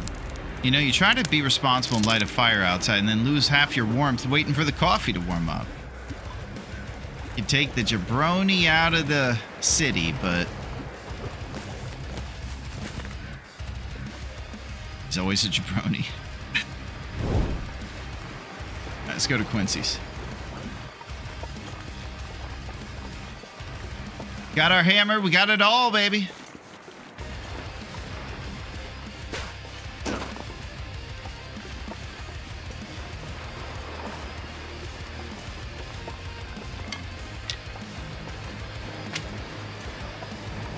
Usually I identify the place where Quincy's is as the docks.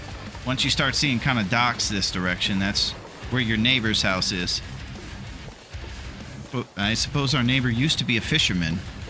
Sometimes think about the storyline of the people who lived here before it went off the rails. There had to be some semblance of normalcy around here.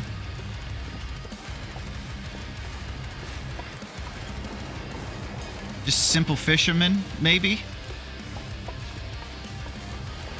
Not a lot of neighbors around, kept to himself. Just provided the town with good, fresh coho salmon and loved his family. Guy like that, you know? Guys like that aren't here anymore. Maybe guys like that weren't built to survive a haunted animal apocalypse. But they were the heart and soul of Great Bear Island.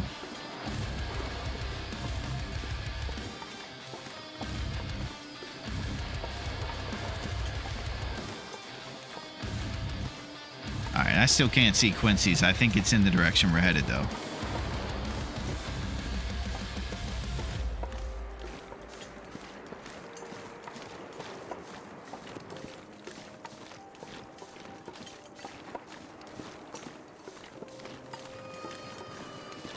We continue. But gray eyes are not afraid of the torch. They are afraid of the blue fire. Well said, Sonda. I'm guessing you're using a translator, and you're actually doing a wonderful job. You just keep on keeping on.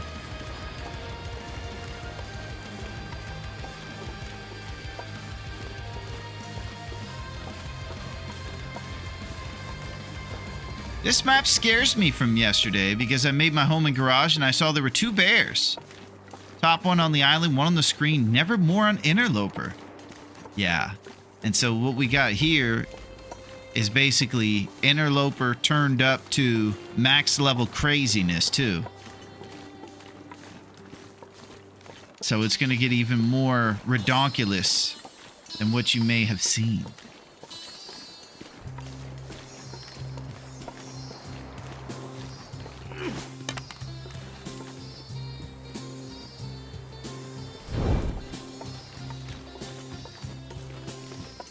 So I think beyond the fog, straight ahead of us, that's where we're going to get on board to get to our neighbor's house next to Quincy's Quonset. So far, a nice quiet walk. No interruptions or anything, and the weather's been treating us nice. The weather gets gradually worse over that first week. Kind of gives you a slight grace period before it turns up to the coldest, and then it stays there probably at day 7 or 10. That's why it always feels like right when the hunt begins, you get destroyed. Because you're doing more risky stuff, and the weather has kicked up a notch. Big time.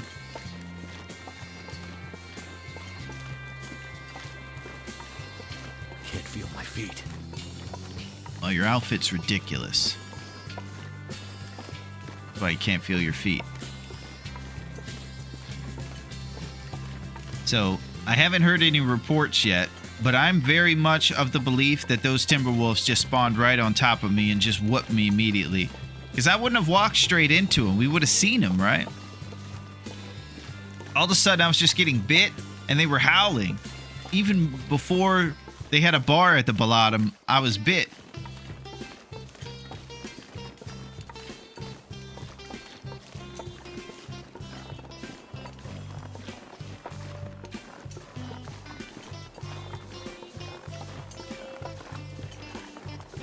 Okay, this is our neighbor's house.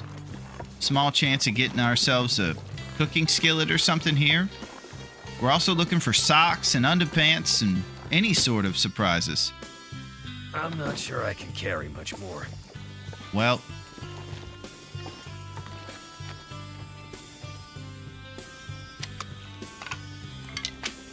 okay. Let's get our first note of the run.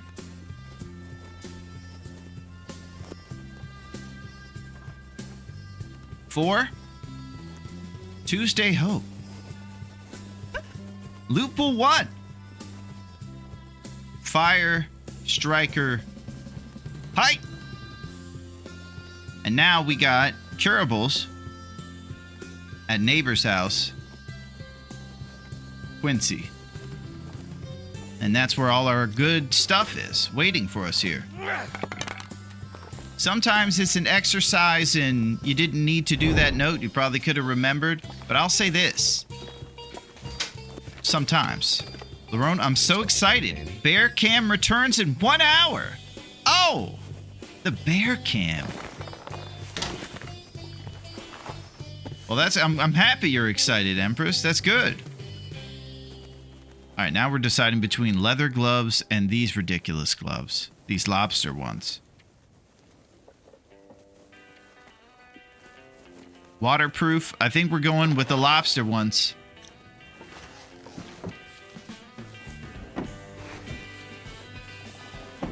I might have to drop some gear. We gotta have the one that has more condition because they fall apart with the settings we have. The clothes are set to deteriorate more on this, and you'll just randomly be walking around, you'll hear your shirt ripping. Wait a second. That was my shirt.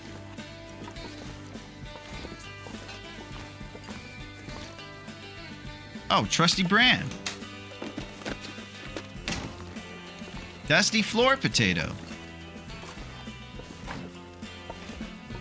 So I'm throwing the toaster and the side lamp in there. We're probably going to light a fire and get those bad boys broken down for scrap metal. And between all these little side lamps and stuff, you can get a decent amount of scrap metal without having to really focus on getting them together. They kind of just come naturally on your route.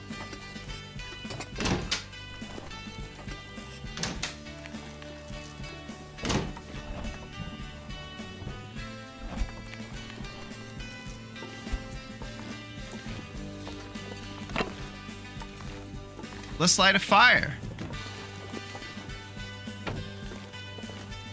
Are we lighting a fire? Check our firewood.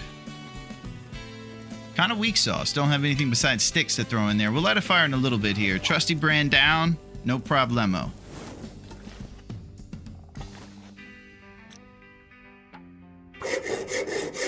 Floor potato.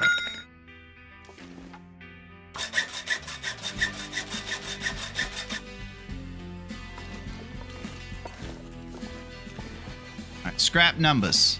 Scrap numbers are up to 6. That means we're going to have a total of 6 arrowheads, because you could take away 3 for the improvised knife we make, which is absolutely required during our forge because you use this to make the bow. You're going to use this, a workbench, and the curables to make yourself a bow. So this is 3 scrap metal right there away from our pile. So we're going to have 3 scrap, which makes 6 arrows if we stopped right now. We're probably looking to have like 14 arrows if possible, so we're going to want a little more. They live stream bears from Alaska all summer. And in September, we vote for Fat Bear Week, which got one of the fattest. Well, this sounds like something we're going to have to stay on top of, Empress. And we're going to all have to be voting on who the fattest bear is and who the biggest shoe-stealing jerk is, because I'm sure there's some of those out there. but it sounds very cool. I've been on top of it for years now. My office loves it.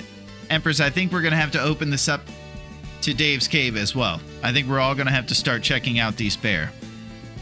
Thank you for telling us. Cooking pot, an awesome find.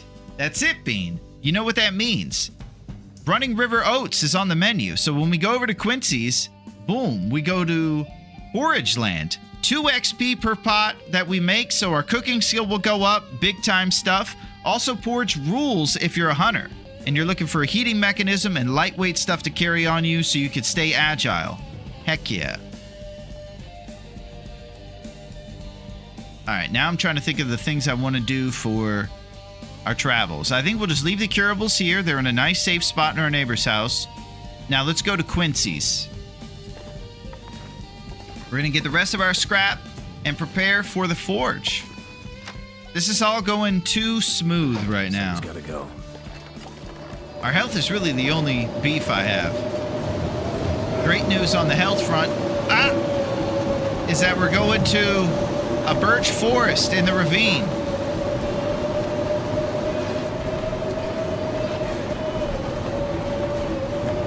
Let's go in the back door.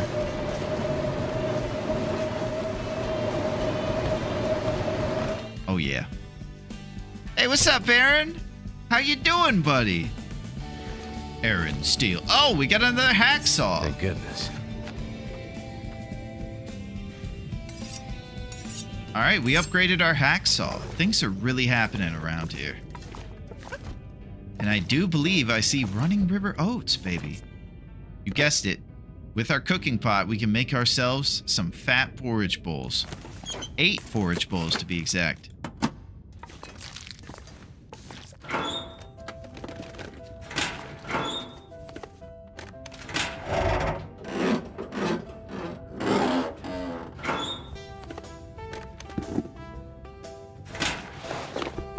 Nikes are 0.4. Trail boots are 0.3. Yikes. All right, we got to leave the trail boots behind for the Nikes. Unpopular opinion, but it's happening. I got to say something. This game is awesome. This pack is getting kind of heavy. There's just something rewarding about finding a little saw or a little hammer everywhere. They make that exciting.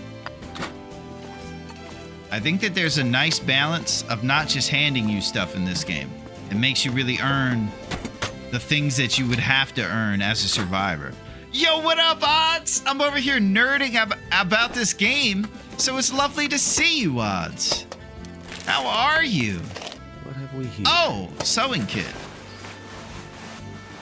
All right, we'll be using that to make improvised head and hand wraps probably. Maybe not the hand wraps, but definitely something to replace this guy right here, the wool scarf.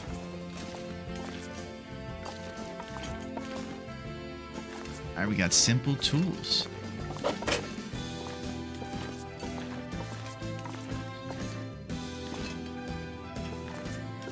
All right, so sometimes in Quincy's, you'll find some old food lying around on the shelves and trusty brand matches. We're all simps for TLD. I'm such a simp, Metal. I love it.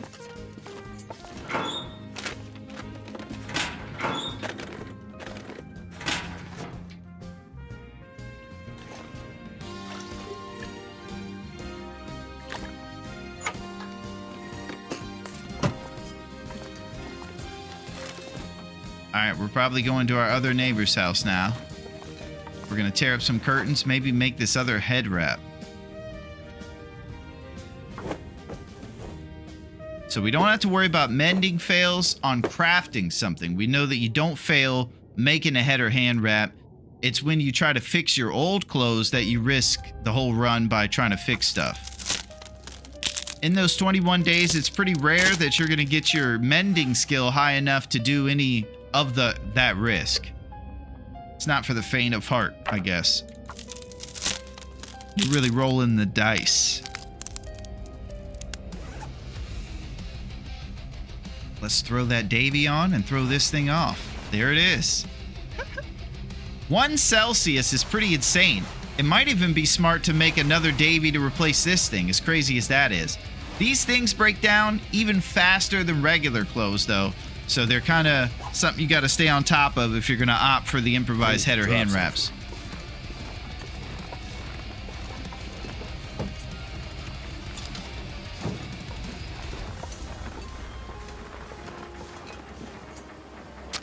Emotional support regular torch because I feel slow.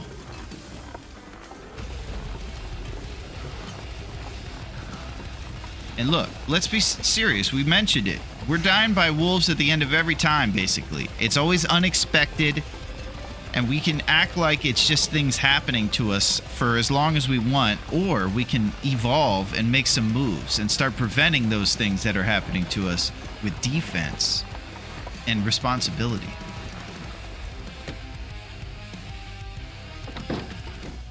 Trusty brand, Summit Soda.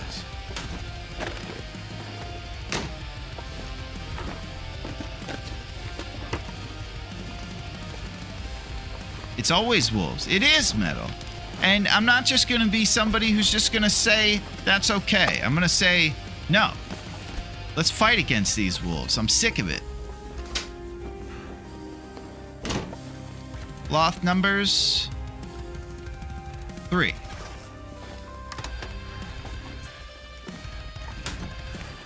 Boy, I could use a cooking skillet in this kitchen.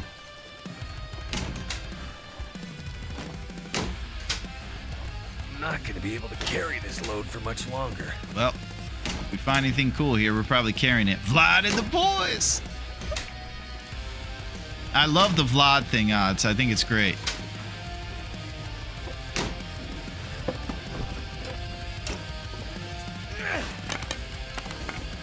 I imagine Vlad the Wolf being pretty good at basketball, surprisingly.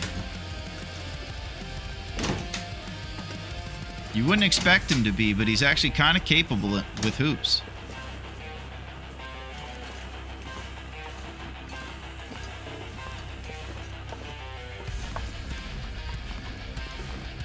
All right, we got a toaster to break down.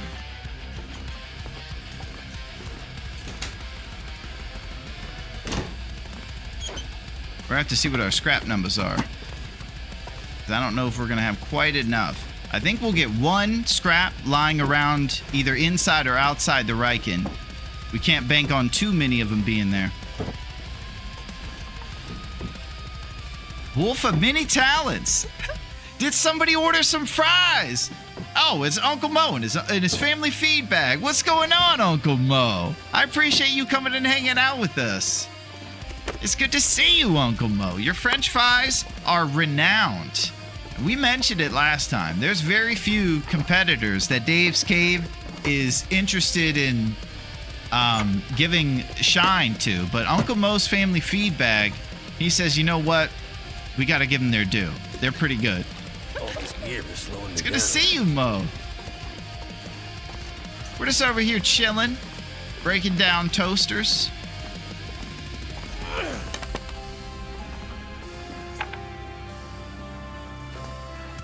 I don't know if I can break this down outside. Let's try.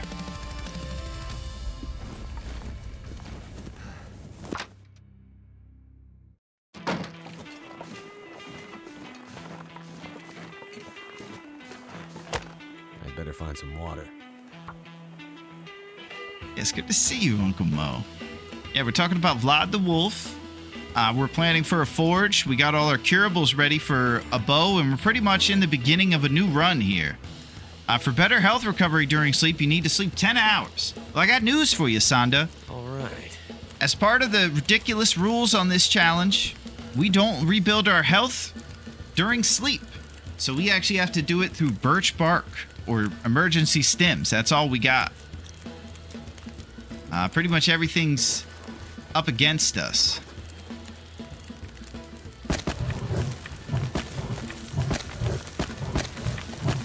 All right, that should be 2 up arrows. Forage.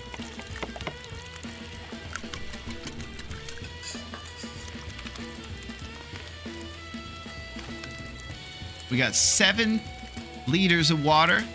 We might drop off a few more things at our neighbor's house where the curables before we go on our forage trip, just to lighten the load a little bit. I think that would be wise. So we'll just pop over there as our last stop.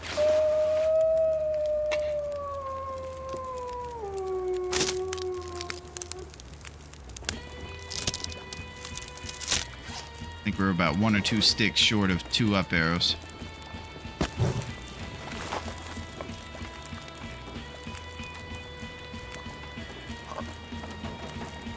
Still carrying around that stinky fish.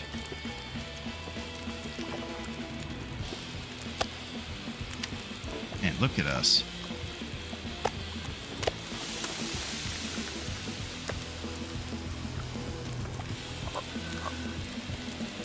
We're smashing open a can. Larone, my dude. Hope you're having a wonderful day. Naku, it is great to see you. I hope you're doing well. You haven't missed much. We're just chilling, and it's awesome that you're here, Knock. You are the man.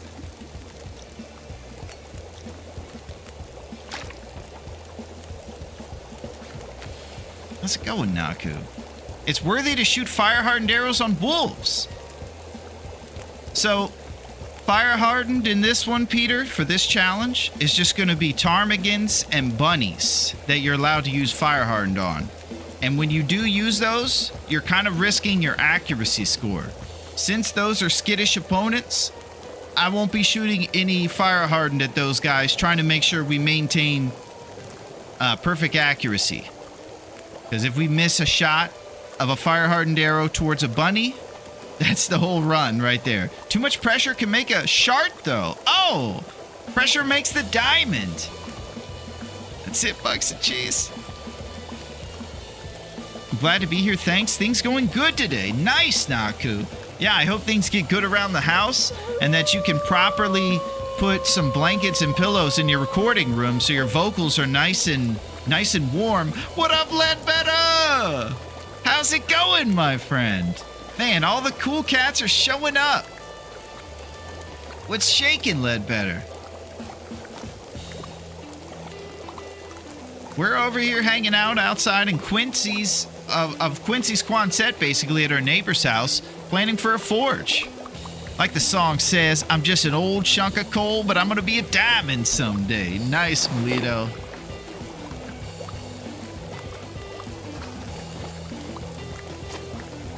Yeah, I can't do this scrap metal breakdown with a toaster outside. I'm gonna wait till I get back to my neighbors to break down this last one. That's gonna net us a total of 8 arrowheads if it's just the scrap we have now. So we're kind of a little short on scrap, hoping to find some between here and the forge and increase those numbers. Prepare burdock. We should be going into this forge with a healthy enough calorie situation, too. Been busy, so I haven't played TLD in a few weeks, but it's nice to have to watch some. Nice, Ledbetter. Yeah, and you always have someone here that you can look at as an example of maybe what not to do always, and also it'll make you feel good because you're definitely better than us. So you can watch us and see us stumble and bumble around and say, you know, it's not so bad. I actually saw that happen. So someone was new to the game, and they were saying, yeah, I get mauled by wolves all the time. And then I watched a guy who plays all the time, and he got mauled by a wolf. So I realized it just happens. And I was like, oh, yeah. And that basically happens to jabronis, too. I realized that I was kind of a jabroni even more then. But for us normal, ordinary people trying Interloper for defense, or it does nothing to them. I'm not sure, Peter. It's good to see you, Ledbetter. Ledbetter and Knock in the mix. Alright, so we are stink walking past a bunch of wolves here. Let's be serious about that.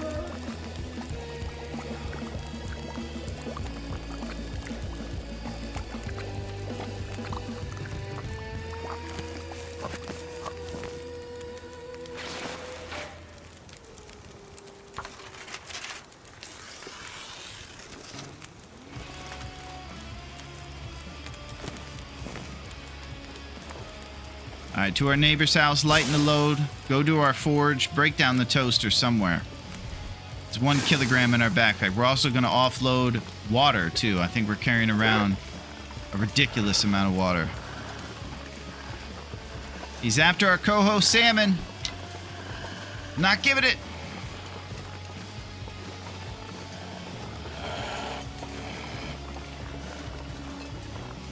I don't think fire arrows hurt wolves at all.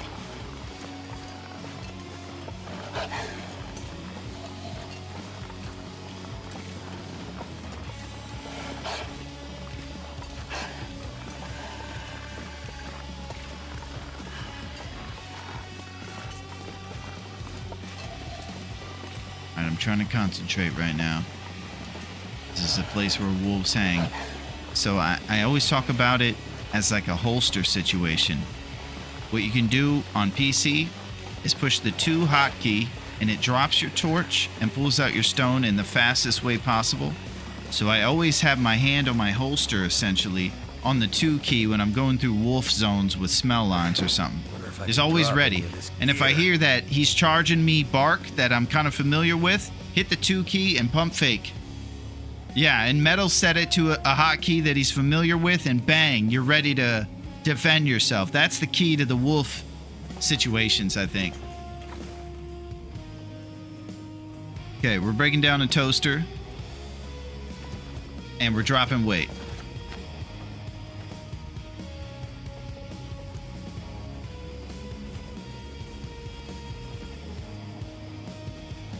Simple tools.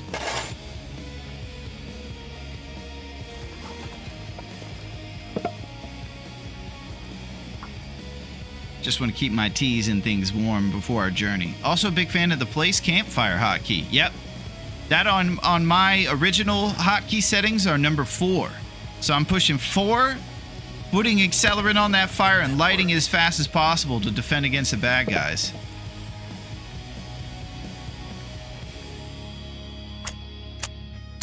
Quonset, my old home for 500 days. Nice. I've been to some people's bases and seen some of the things people could do with Quonset. It's pretty impressive, Ledbetter. I don't know if you were able to put a bunch of gear in there and fill it up, but you can really make it cozy in that place. Pretty well. The smell of Coastal Highway engine oil still on the garage floor, but it is a beautiful, cozy surrounding. Oh.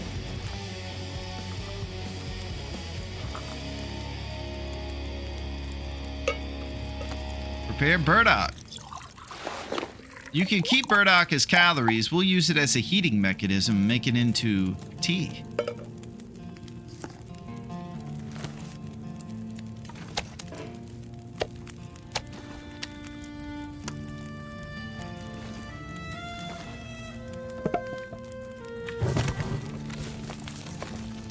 Alright, now we place the toaster. We go into customization mode, into our backpack, and then place this thing.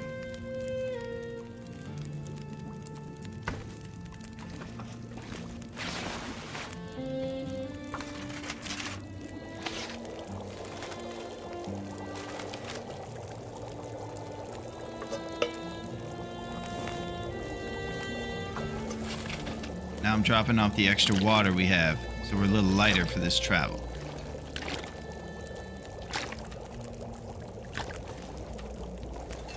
Sprain risk on. Since we're a little sleepy, it's down to 28 kilograms. Definitely looking to stay strong for this travel. Old-fashioned sleep wouldn't even be the worst idea to get to the morning. But that's a long way away. As soon as you hit 9 p.m., or 9 o'clock on the fatigue vital is when your carrying capacity really gets to a point where you're usually encumbered trying to carry around all your gear.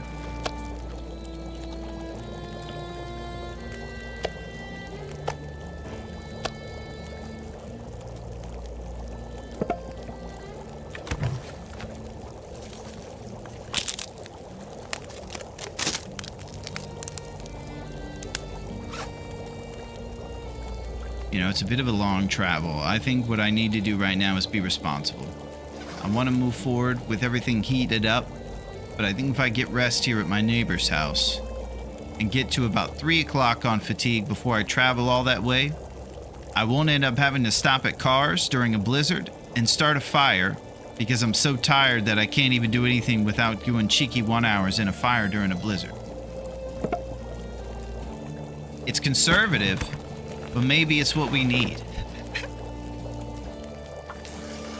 Also, I want to tear up my neighbor's curtains.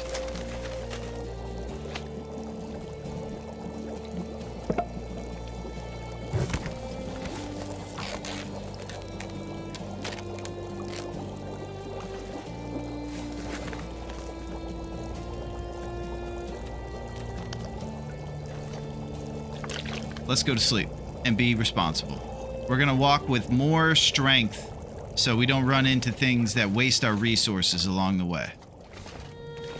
This is responsible strat. Look at this guy's shoulders.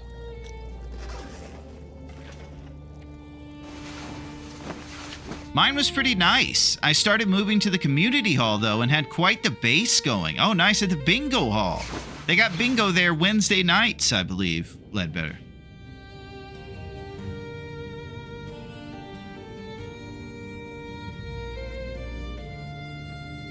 Middle of the night, just thinking about our strat, which I think is 3 o'clock on the fatigue meter, wait till there's no wind, get out there. You survive 1 day, 17 hours and 35 minutes. An aurora changes things, makes it sketchier.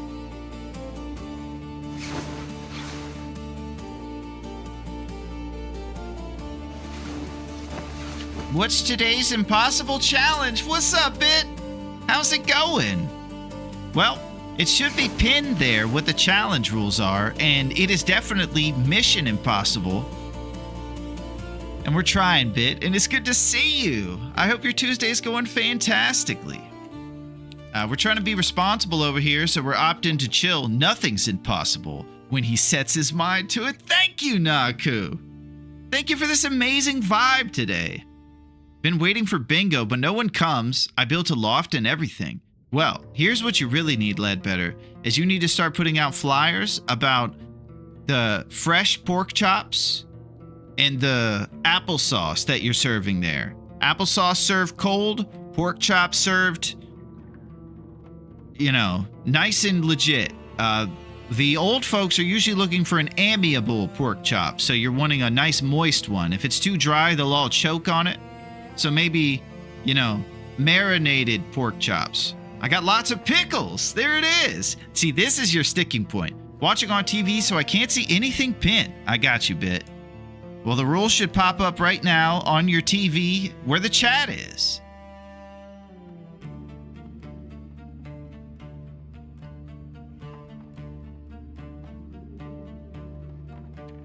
All right, one more. So we're going responsibly strong across town. This looks like a new will. Yeah, Lurbia, we got some news to tell you, bud.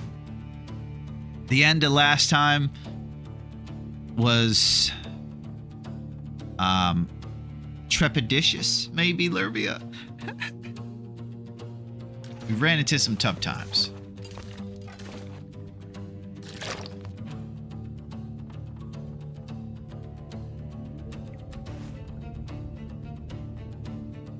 Trusty brand. Accuracy 100 must be terrifying. It is, Ledbetter. It gives you the proper amount of responsibility when you're hunting.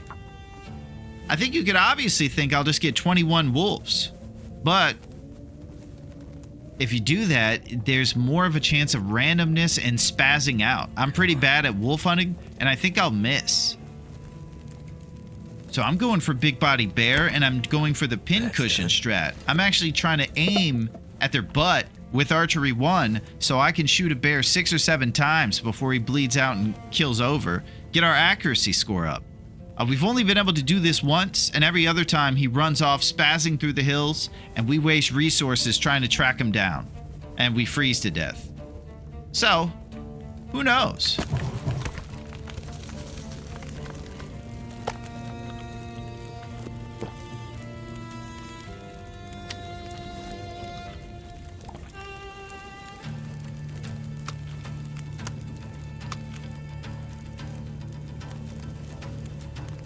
All right. Besides our health, I'm pretty happy with what we got going on right now. We got responsible vitals. Scrap numbers up to 6. Did we break the toaster? What happened to that toaster? There it is. Toaster anxiety.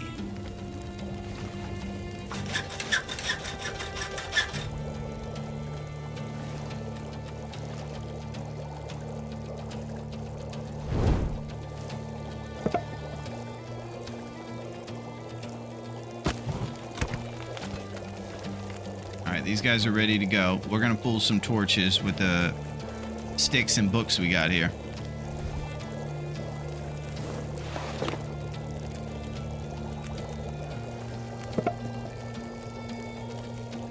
Now, Wilderness Kitchen you could read to spam your cooking skill forward. Usually we have enough that we don't have to use the read books, and we can get it old-fashioned way by micro-harvesting and stuff.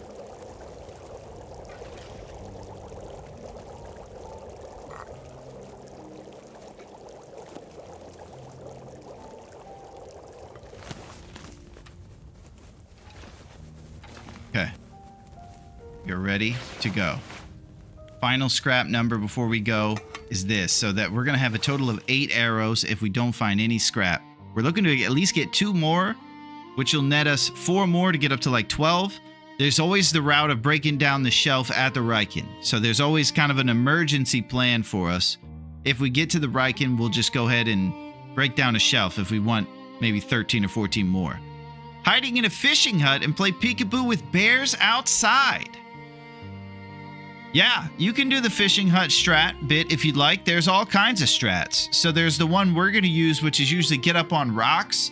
And then the one I really want to use, which is cul-de-sac caves. I'm trying to learn bear caves and exactly which ones have a certain layout. You know, sometimes you move into a neighborhood, you go to your neighbor's house, it's like, wow, their house is the same but flipped. There's a layout of a bear cave where on the back left, there's a little shelf you can get up onto where their pathing will not allow them. This is a beautiful place to cheese the bear, and I've seen 2 bears that have this.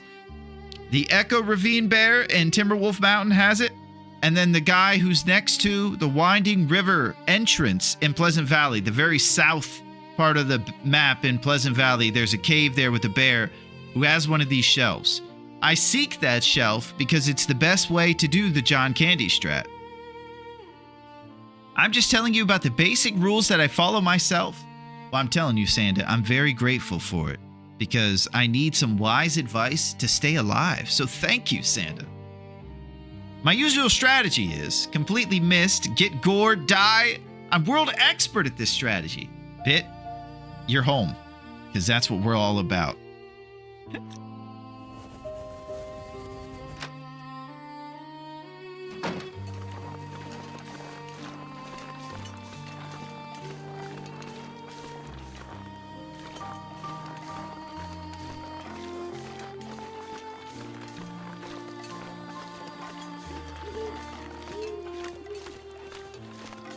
Let's do it. I like the caves that have a little section you can sleep under without the bear attacking you. Nothing like waking up, tiptoeing past a sleeping bear on the way out. I think we might be talking about the same spot now, Ku. In the back, you can kind of shimmy up a little cave, like rock, and then get up there on the shelf and put your bedroll down. Those are the caves we're looking for. So if I can identify more bear that live in those caves, I would love it. That's the type of research that's going to make us able to accomplish this tournament, I believe. How much is this game on Steam? What's up, Rick? Good luck on your venture. Thank you, Axel. Man, you guys are coming in hot. Rossetti, it's happening. Thank you, guys.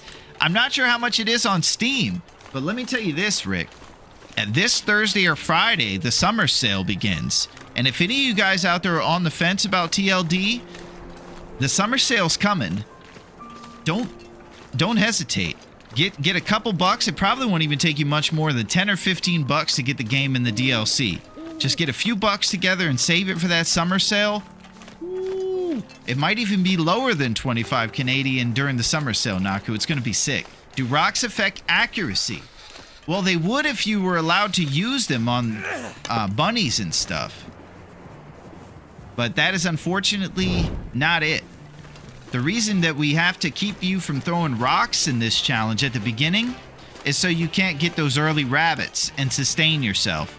It kind of makes that part harder. This game goes on sale for huge discounts very frequently. It sure does.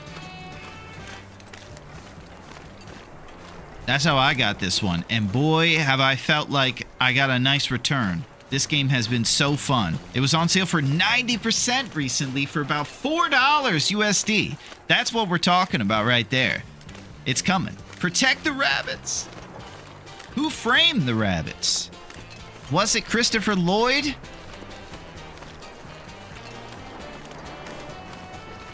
Well, who was the guy, the other guy in Roger Rabbit that was friends with him? I'm trying to remember that guy's name. That's it, odds.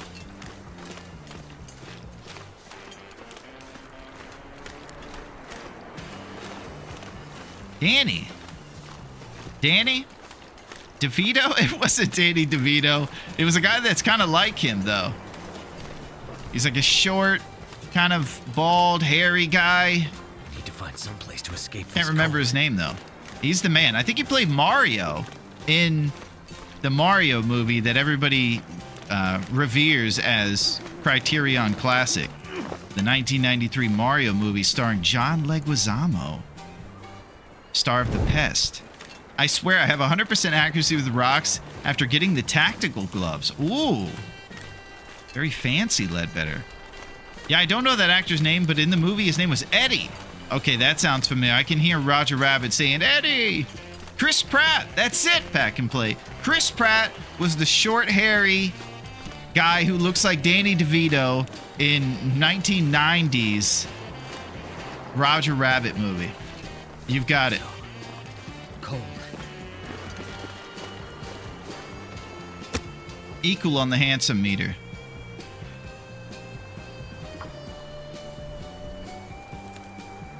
That did it.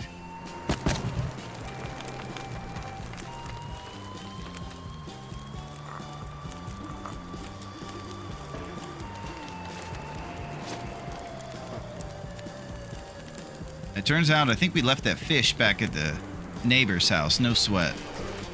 That'll be extra food for us later. Right now our radial is full of goodies.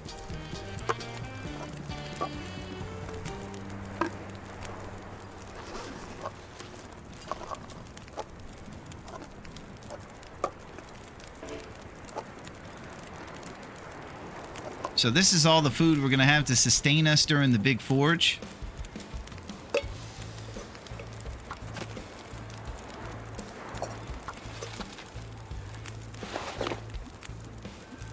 I think we're going to try to get off a cheeky 1 hour here in the car.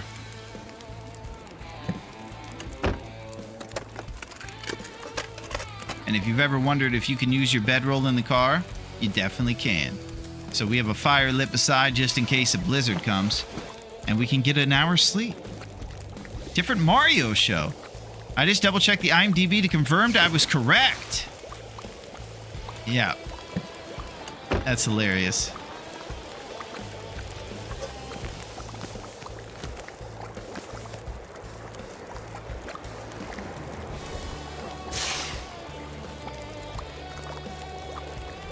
Chris Pratt's the man. So if you miss one shot, it's over.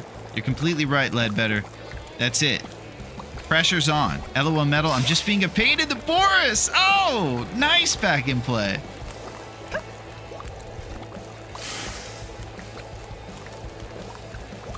It's hilarious.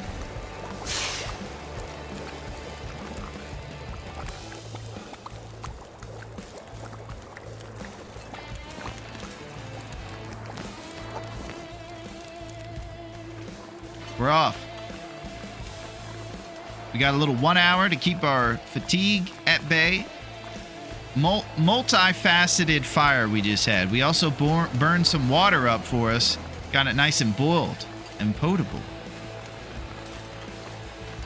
Pretty sure there was a Jeopardy category that was potent potables. And he was definitely talking about toilet water with those questions.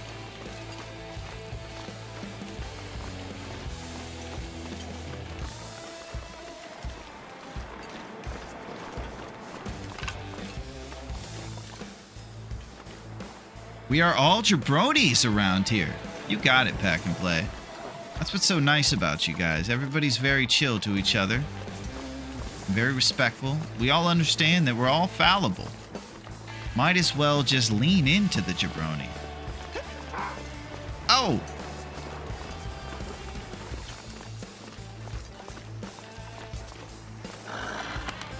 Only a couple jabronis come out here without skates on. You keep using this word jabroni, and it's awesome. That's it.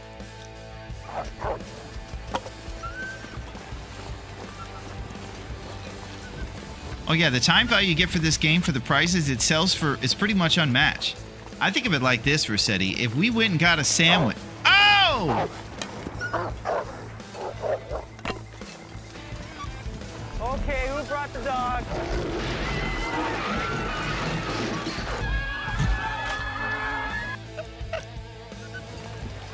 Lord! Scruffy's trying to be a jabroni with us!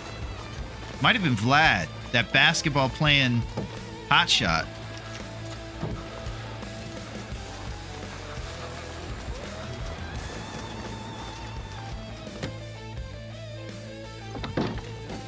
Alright, we're going into the basement.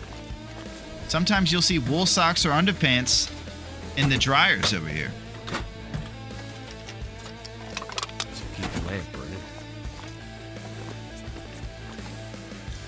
Wilderness Kitchen.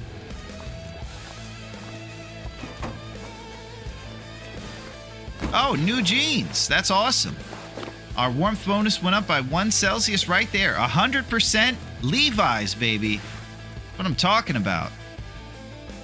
Whenever you see the character outlined with this shirt on, he does look jacked, man. Look at those forearms.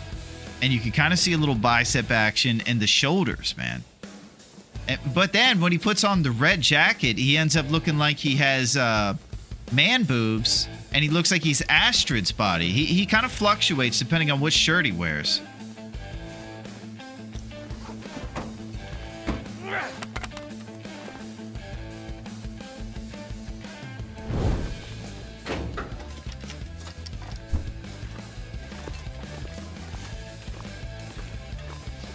Those are some pilot forearms. Yeah, he's been gripping those old school, you know, fighter wing.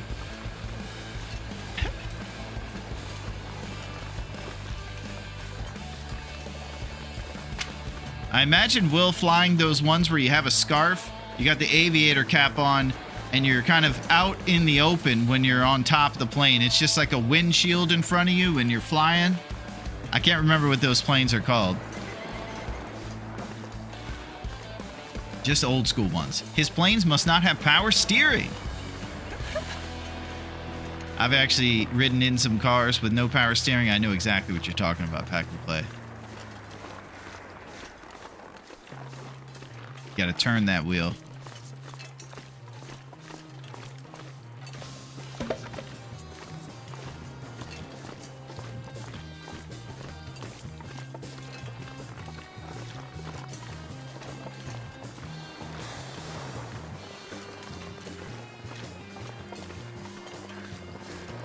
All right, we kind of went on this journey a bit to come here. We left half the loot, so we're not retreading the same place with no loot for us. And it was good for us since we got all our curables over there counting down their clocks right now.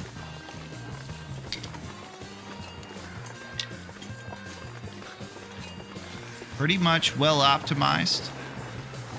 If you forget about the fact we've already lost half of our health.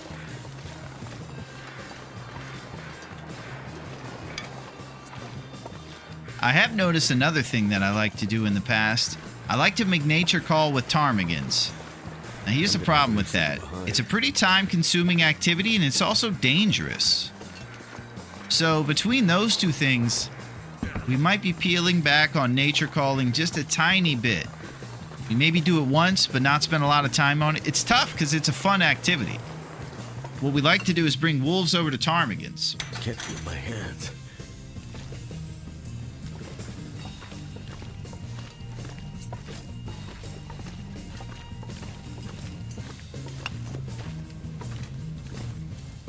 Okay, so this is what we talked about before. The reason we left these lumps is because we knew we were going to come back through here. So I'm going to do a lump inventory and make sure we have enough for our forge. And then just for carrying reasons, we'll probably pick these up on the way out. Basically, as we're leaving DP after our forge. 17 lumps. I think that'll get it done. So this mine will remain unlump sourced until we get back. Just pick up a spare one here or there, you know? These lumps are fun.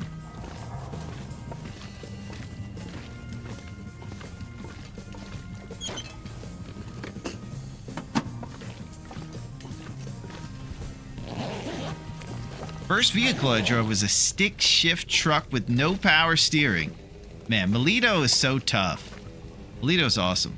As soon as I discovered, no brakes! Oh! They set you up! It was the rival gardeners. They saw all your sprouting sweet potatoes and they wanted to put a stop to it. Cut the brakes. Mafioso style. Gardening game is tough. I feel like everyone should drive once without power steering to appreciate the tech we take for granted. That's true. Wise beyond your years, Naku. You have to put your feet through the floorboard to stop it. Oh, the old Fred Flintstone strat.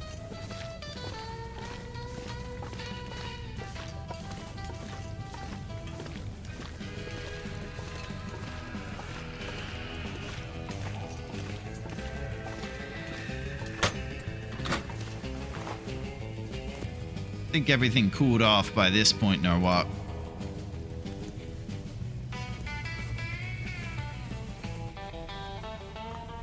Yeah. We either warm up for an hour before we travel or think that we can just get there. We might move. We're pushing.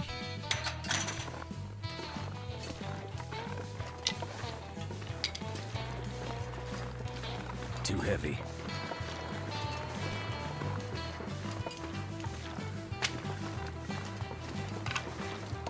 Responsible stick acquisition. We'll get some old man beard from these trees up here. Prepare for a chance where we get mauled by a bear and become infected. We've mentioned it that we like to carry the 3 old man beard for weight maximization reasons. So rather than a 0.75 antiseptic bottle, if you carry 3 old man beard and then just craft it after you get mauled, doesn't take long to craft. It'll only be 0.0 something in your bag. Very lightweight.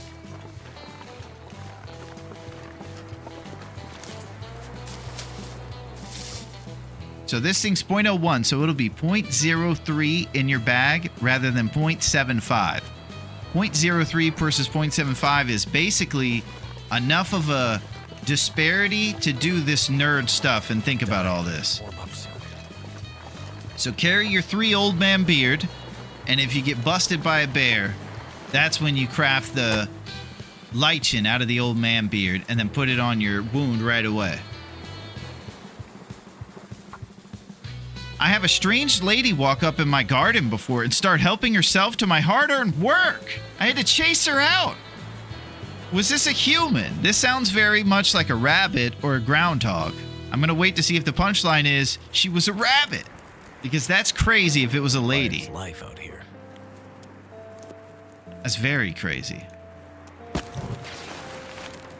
Alright, double lump.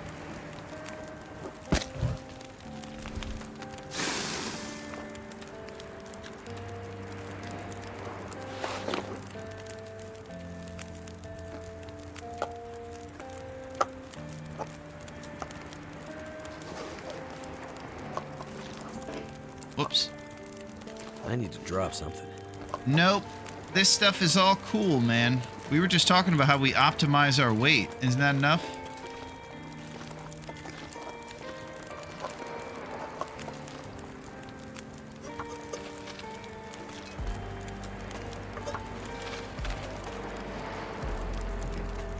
Just trying to stay up on our responsibilities over here, checking an eye on it. We got double lumps, so 3 up arrows.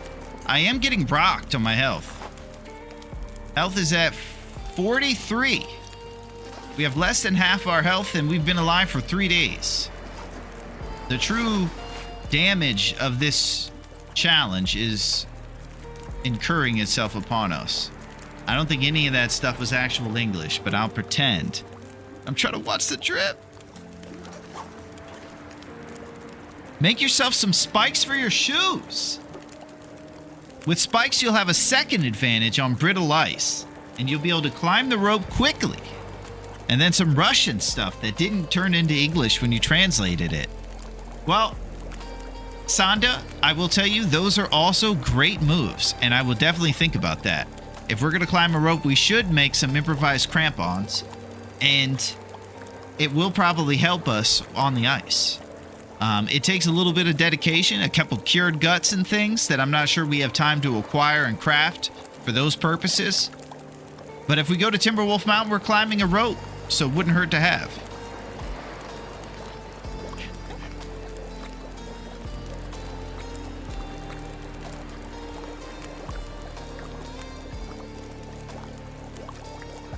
I would have threw eggs at her. Oh! It was an actual woman. She went in my backyard and up my steps into my garden, started picking my tomatoes.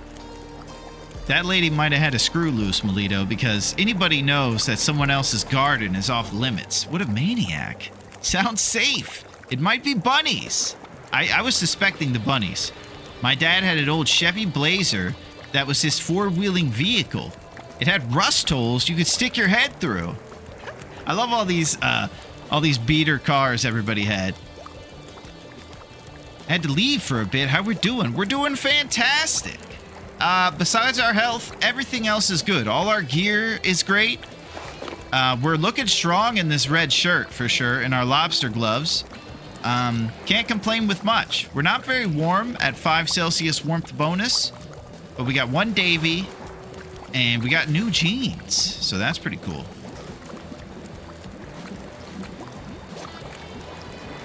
Inner plug. Heading into the warm part of the day in a couple hours. Be nice to travel to the Riken.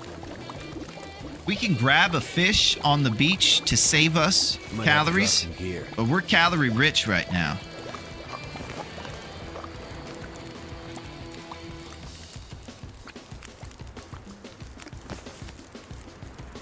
We're in a good spot. I'd plunder tomatoes. Oh my gosh, Metal, you do it too. Take the can opener away from the guy and he starts rummaging through people's gardens. I'll tell you, I never wish that upon any man or woman. To be without can opener will make you be crazy. Your judgment start getting wild. My dog standing beside me was enough to convince her. Well, I'd hope so.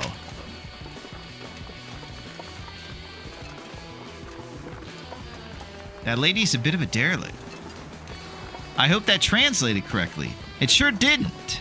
It's all Russian. The road to Russia is a dark road. Vlad will throw basketballs at you if you do not have the proper paperwork to travel on the road to Vostok. My tomatoes are like gold. I even had a city inspector who would sometimes look the other way for a few of my tomatoes. Well, what's he looking the other way for, Melito? You running some sort of tycoon over there? She's got a... Get off of me! That's it. Oh.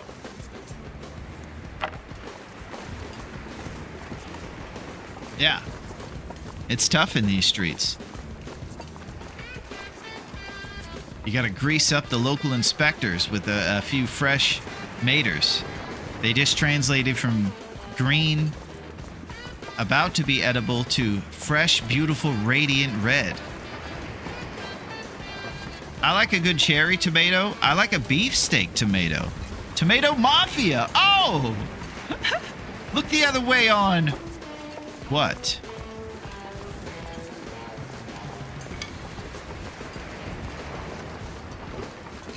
Tomato Mafia. Yo, here's how it's gonna work, see?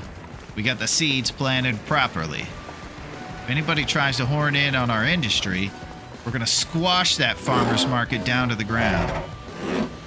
We're gonna send Sweet Potato Melito in there, and I gotta tell you, she ain't gonna be so sweet with our competitors. Holy crap, heavy drama.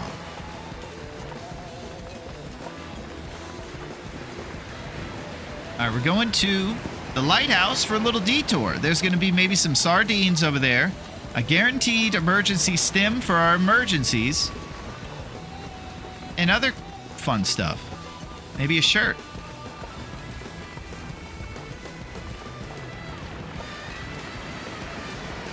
They pay big bucks for prime quality. Smuggling some of those golden tomatoes to Sicily. It's just like Mama used to make. I put it in the gravy. Talking Italian over here. I was trying to translate some of your tournament rules into Russian for him. Oh, cool, Versetti. Thank you, my friend. We're talking about Mama's gravy over here, and you translate. Thank you, Versetti. Love this lighthouse, but don't love the long path you have to walk. Some would say that it's almost like it's a long, dark path bit that you have to walk to get up here. I love the lighthouse too. Sometimes I sit back and look at its glory.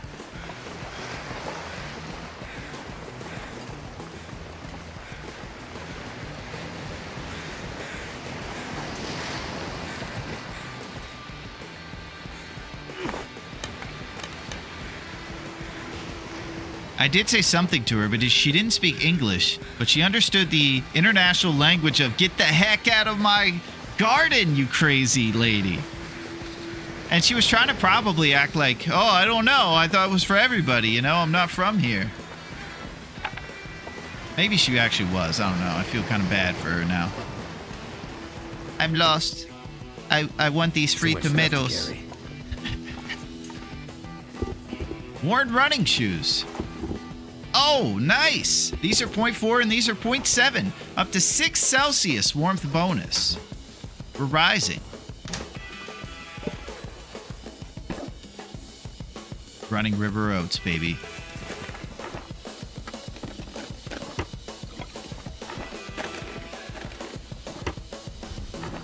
Hunter's Choice.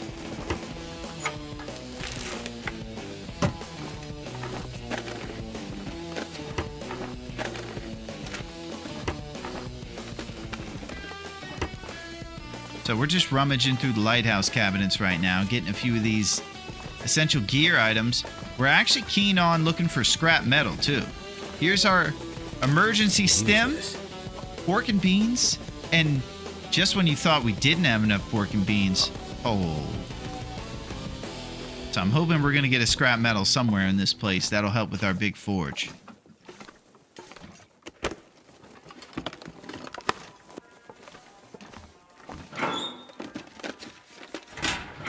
We're a little light on the scrap. That'll come in handy. Oh, yes, it will come into handy, and it's 89%, baby. Our first jacket, starting to look a little more winter appropriate, Will, with 8 Celsius warmth bonus. The lighthouse is providing with the warmth. We are upgrading.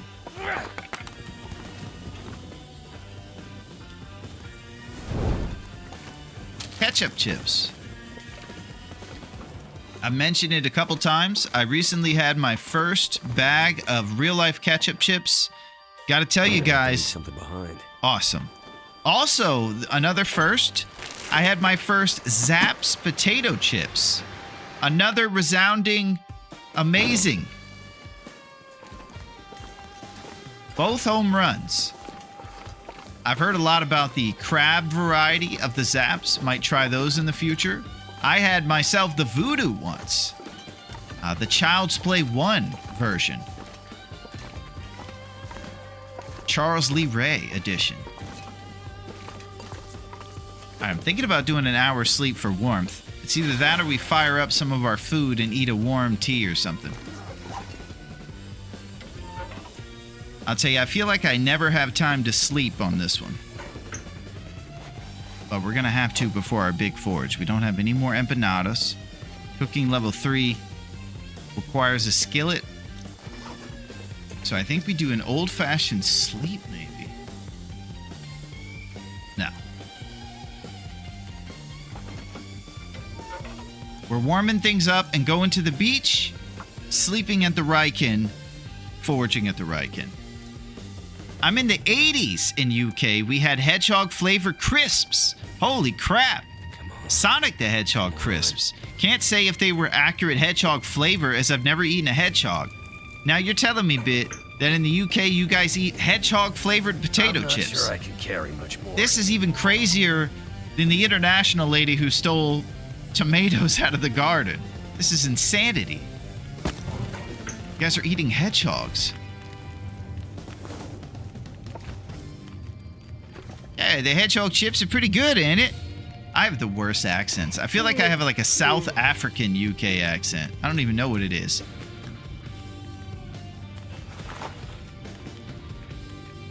It's Australian and South African every time I try to do UK. Oh, why? Oh, you know, that's all I got for UK. I'm terrible. No wonder why Sonic is always on the run. Nice, Naku.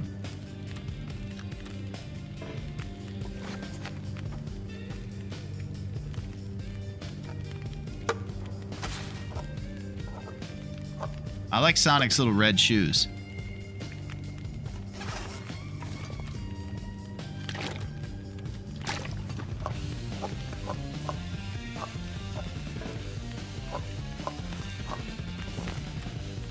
Son of a radial. You know, Raph, I think I'd love a setting where I could prioritize important things on my radial. Have a sort your radial by button, maybe. Think about that.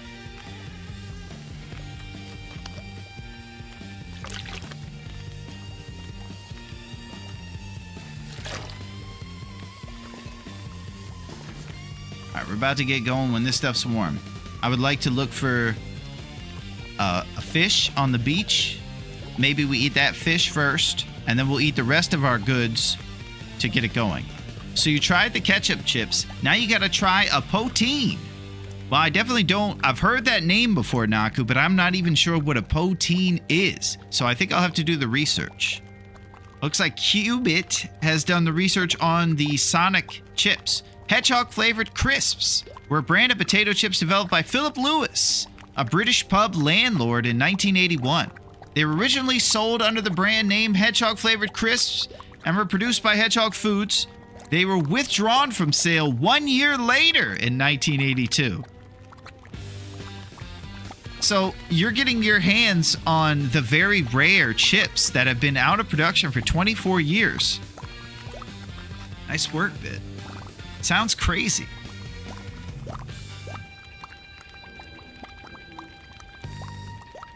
Poutine. Fries in hot gravy and cheese. Yeah, you want to talk about instant crampons, right? That sounds delicious. I love this lighthouse because it's where you finish Hopeless Rescue. Oh, I think that's one of the in-game challenges, Lurvia. I love firing off the flare gun from the top at the end. Wow. Sounds majestic. Dusty tomato soup.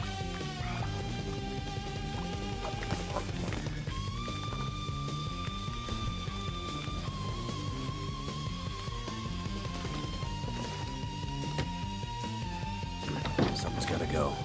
Okay, that torch didn't last. We might abort.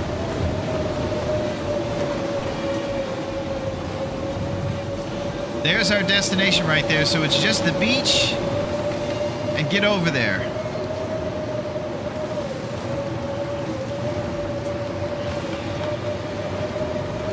Could end up being useful.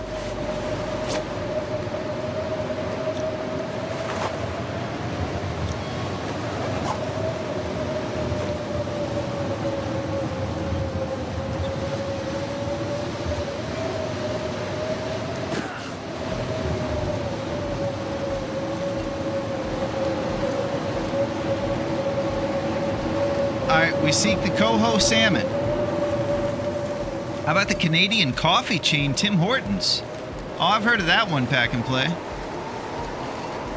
I don't think I've ever tried their coffee.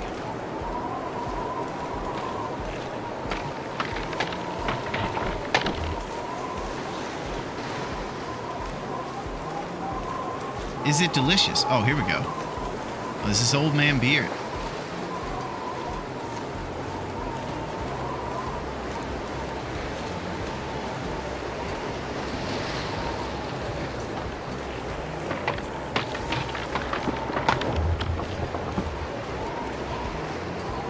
Alright, we're hoping for one little fish here along this, and then we get to the Riken.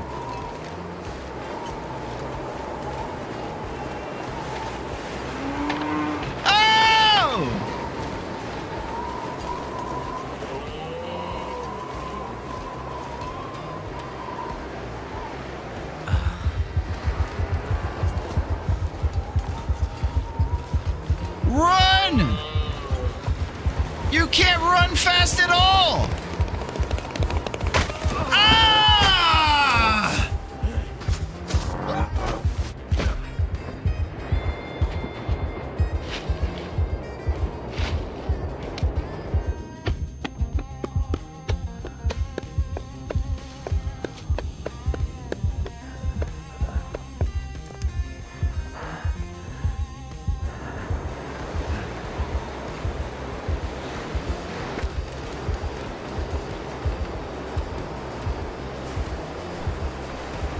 I got bad news. We're doomed.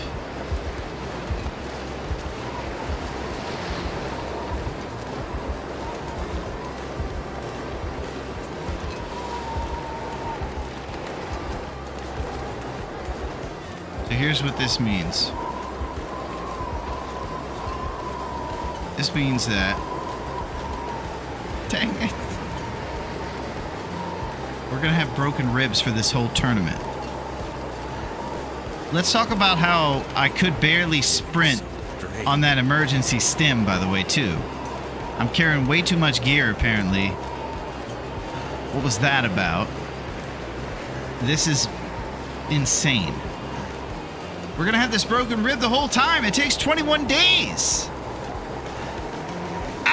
Cold is making my head feel thick. We're going to be so slow this tournament. Min-maxing nightmare. The ice caps are pretty good, though. Ice caps, huh? No climbing. Well, that's good. Thank you for bringing that up, Odds. That means we're not going to be going to Timberwolf Mountain or anything. We don't re-roll our wills. So we have to roll with the punches. And the punch happened to our ribs. It was a body shot. How dare that moose take a shortcut? That stunk, Naku. I shouldn't have gone up there. I thought I would go up there because I felt so slow. He had an IQ of 150 and he flanked me. Good job, boys. Odds can't... They're bad guys. Never forget. Can't empathize with our aggressors. This will his way through. Nice Pack and Play. We're going to have to. And we're going to be doing it very slowly.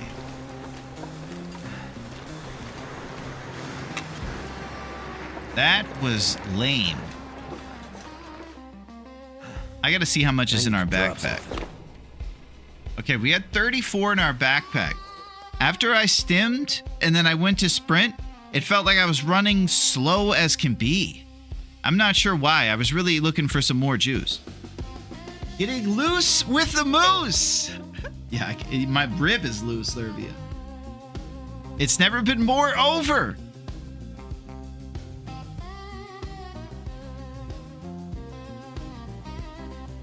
Hey, what's up, Lev?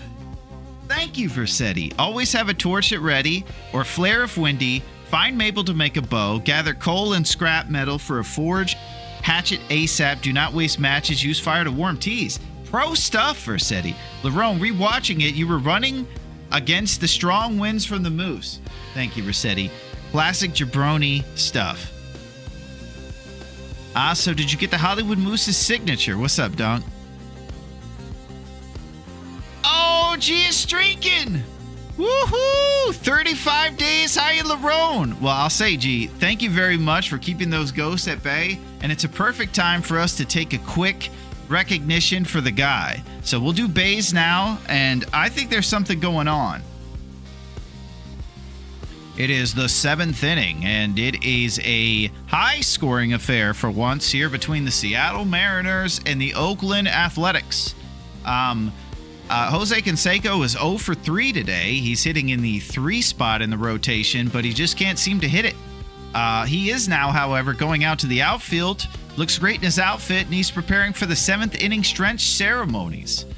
Looks like there might be some sort of juggling act, but hold it. There seems to be some sort of ghost hunter running nude through the outfield, and she's running by security, and they cannot catch her. She seems to be phasing through them like some sort of ghost hunter or something that knows ghost tricks. Holy crap. Security's trying to wrangle G, but they can't seem to do it because she slips by and goes straight out of the outfield. Nice work, G. Looks like you also impressed Jose Canseco. Not easy to do. The Moose left his signature on Will's broken ribs. I know. Just unfortunate timing. Wind held you down. Yeah, the Moose kind of jump scared me. He showed himself being aggressive, and I felt like my time wasn't there. And I, much like I did when the Boardwalk Bear was there, I took the wrong go up on the rock because I thought he was coming behind us, so I thought I could go up on the rock and jump off, but he was smarter. He was ready for it. It's the Hollywood Moose. I don't really think it was your fault with the wind there. Any of us would have just panicked and not considered exactly which was the wind blowing. It's unfortunate timing and circumstances. Thank you, Rossetti. That's what I need to hear. Let's go, Mariners. Nice work, Dunk. I'm crushing this bottle out of to get back at this moose, you know? We're crushing it down. So, honestly, I think it's impossible. This tournament's impossible already, and now this challenge is very impossible with a broken rib because our traveling's going to be so slow and our carrying capacity's against us. We're never going to quit, and if we do get it, it will be against all odds because we're going to have a broken rib for the whole thing. It takes 21 days to heal, and that's the length of our tournament. Good Lord. Look at how slow we are. But we do have an insulated thermos. What a treat. All right, we got to go upstairs and get some rest first, and then we'll do our forge for our slow challenge run that we're about to have. We're going to go look at the damage of those broken ribs here in a sec. You'll see why I'm so melancholic about the whole thing. And he got me. Broken ribs. 120 hours of sleep before you get rid of this stuff. Well, we'll get started on that right now and get some old fashions. Stop the drip. Gotta watch the drip. And turns out we did not get a fish on the ocean, just a broken rib.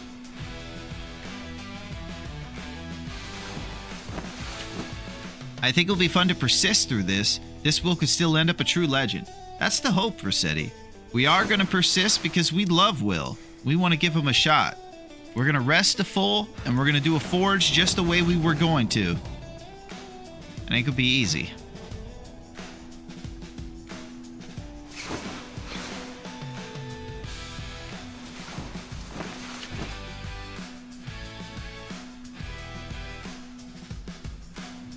I can't believe this.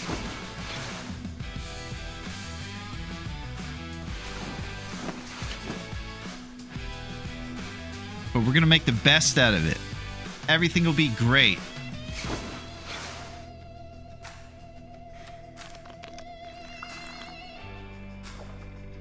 Can't believe he took a shortcut on us.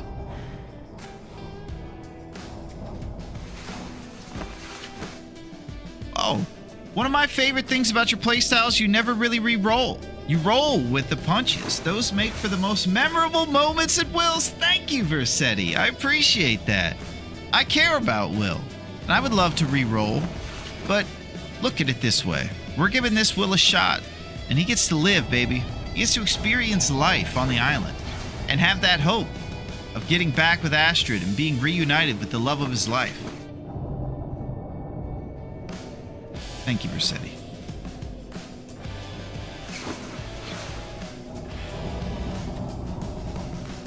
Stale chocolate bar.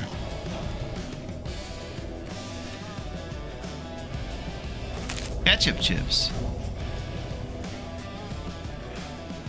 So if you're about to do a forge, you want to have a minimum of 3 o'clock on your fatigue meter so that you have plenty of juice to stay up during the forge and you don't waste any firewood having to go to sleep between it.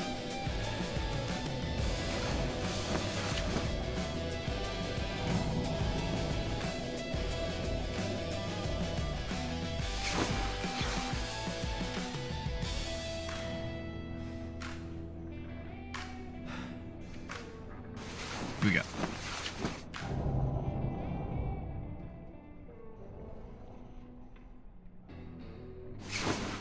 Son of a gun moves.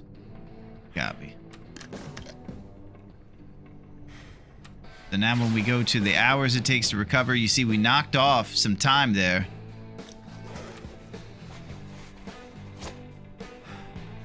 So I thought I put this. I thought there'd be a check mark there for the broken rib for the bandages we put on there. Maybe try another one. Okay, so the check mark is there. Now when we get rid of the time, we should be good to go.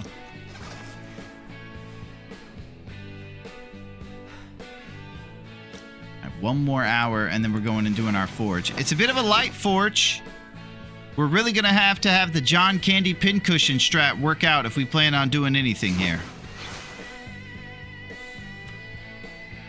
Crude porridge.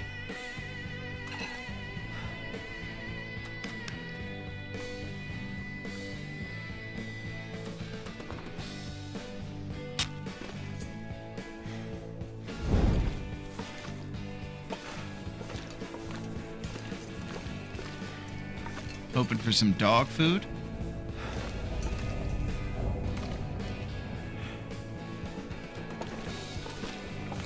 Sometimes you get some extra food over here. Not today. Let's go downstairs. It's time to forge. We're gonna pretend like everything is cool. Loot pool is 1.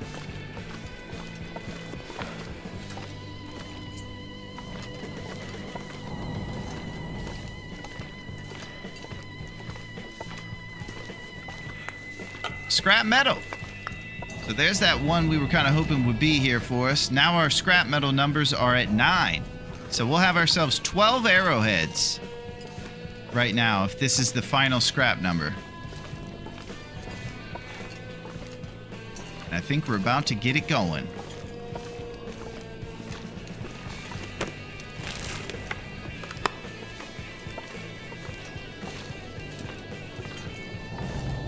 Let's do it. You can also break this thing down. It'll give you 2 for 45. That's how you know our 15 for 1 is such an economically sound way to break down scrap.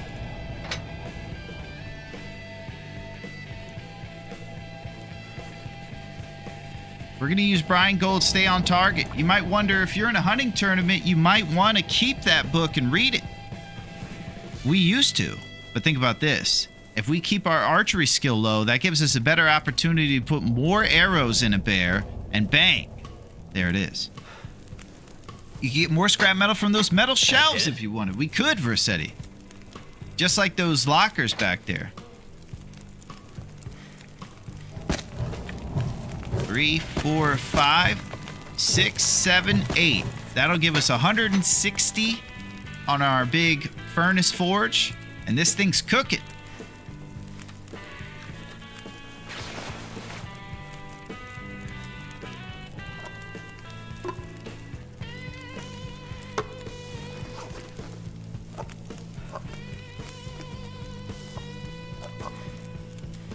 Once this thing's at 150, the forge begins. Usually I start with the improvised knife. Yo, what up, Watchman?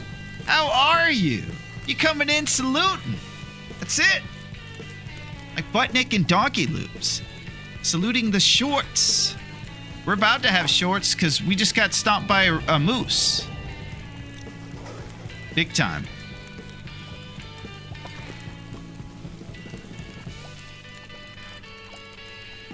All right, it's about time to forge. What do you say?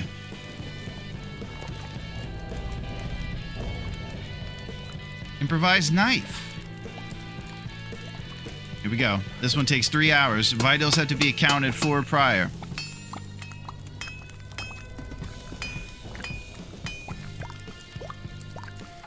Love it. Are you killing that moose with these arrows? We could, Bit. It could be anything. I saw you did a little overtime at Bezos' factory, delivering packages and living in a shipping container. I did do that, and it was absolutely cool. What he's referring to is a Larone jabroni. It's where I actually get to take a tiny respite from time on Great Bear, and I actually get to do a variety of things, and it's really cool. You can see that over on the YouTube, where there's more exciting things than just our live streams like here on Twitch. And it's super awesome, and I had a great time doing packages. I was sorting through a bunch of packages in a big warehouse, and I was saying to myself, "What? This is a beautiful juxtaposition for the chaotic life of getting your ribs stomped, and it's a nice, beautiful yin to the yang, you know?" I was just having a great time. Who needs intact ribs anyways? What's up, tribe? How are you? Man, you guys on YouTube are killing it right now. What's up, tribe? I'm glad that you've at least seen that update so that we don't have to break the bad news to you. Larone had to work at Bezos' warehouse to repay the debt from not taking enough Bezos breaks last week. You're right. That's exactly it. He watches me at all times, and he wanted me to mention to you guys about like Amazon Day or something coming up probably. I am still suspicious of him and his targeted ads because that one day after we held up an Airhead, I started seeing Airhead commercials. And I think he's scraping our streams and targeting us. Listen, man. What weirdo of that guy? He stole your pants and ran away. That moose was savvy and he was very Hollywood. And he's a son of a gun.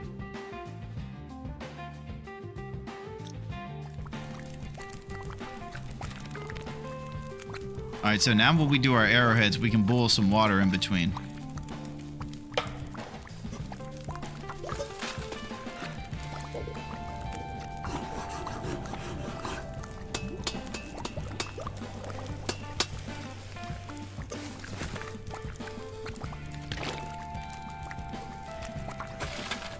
So you just got to keep the forge going. It's already at the minimum of 150 that you need to do some forging. And that's where the coal comes in. You get 20 Celsius per, so you throw in a nice 8 to start off. Too heavy.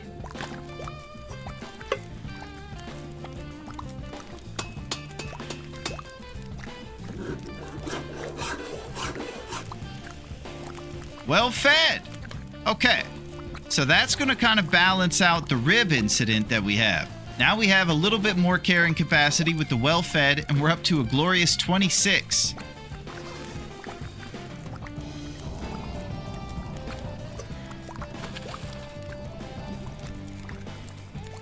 It's basically the grain of salt run for us because there's some stuff going on too. Carrying capacity stuff.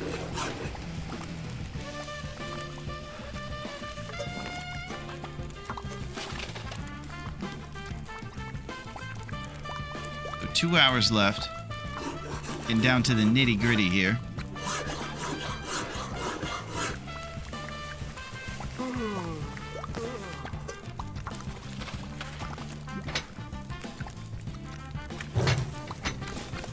Hour and a half. Let's do it.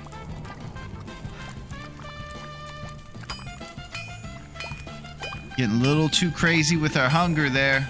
I need to find food. Let's eat an old floor potato. We're doing it, odds.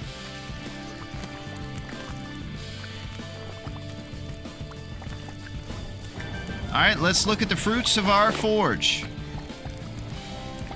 Improvised knife. This thing's awesome, and it can help you make a bow.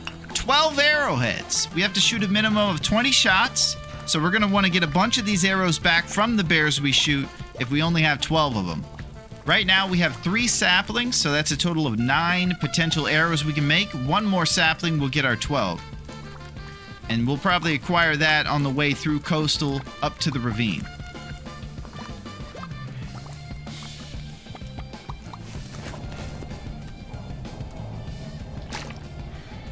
For now, I think what we need to do is a responsible sleep, chunk off some of those hours of our ribs, and then we'll get out there with full rest, traveling across.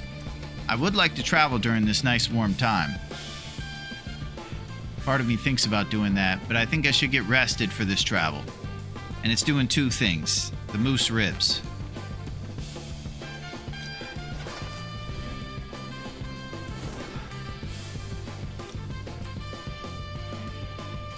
I still can't believe that. Banged up dog food. Good, man. Working out and tuning in. I've been on a Valheim kick, biding my time on doing the mine mission on the lower profile. I'll tell you this, tribe. I've never tried Valheim, but it's on my radar. A bunch of my buddies play it, and it looks cool. There's a bunch of big giant trolls running amok, and they have a pretty good time. You get to run around on a cape, and the art style is very cool. It's kind of whimsical and bright and beautiful, and I like it.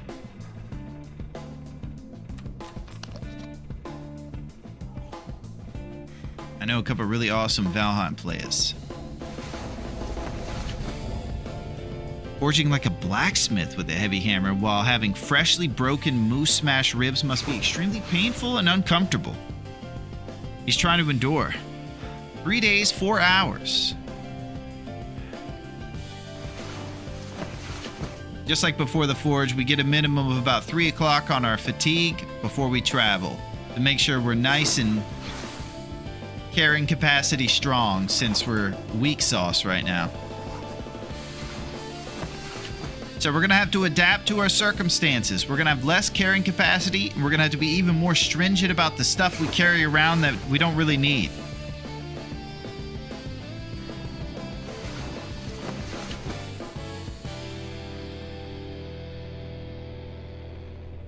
It's an excellent game, excellent progression, and building capability.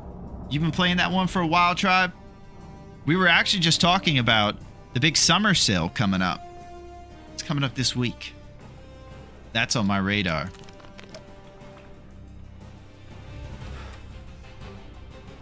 Banged up pork and beans, huh? Double time. Stale chocolate bar. New beef jerky.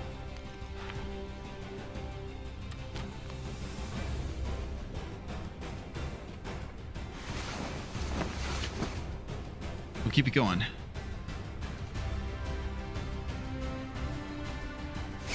I wanted to ask a long time ago, why are you sleeping 1 hour at a time?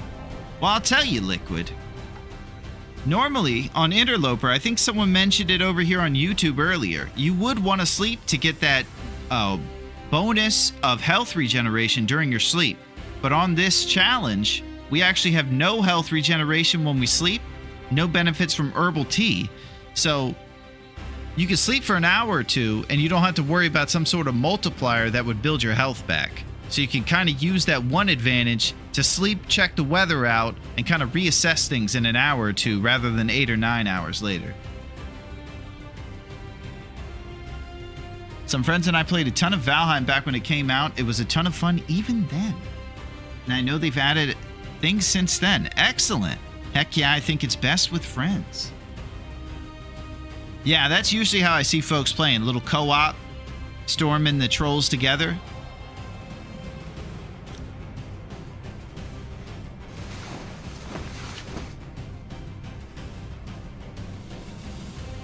Riding the seas.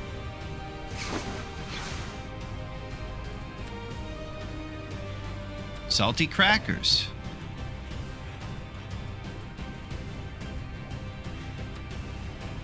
Ketchup chips. New chocolate bar. All right, we drink. Let's see what time of day it is. Looks like it's still going to be a warm evening here. Might be able to get out during this day.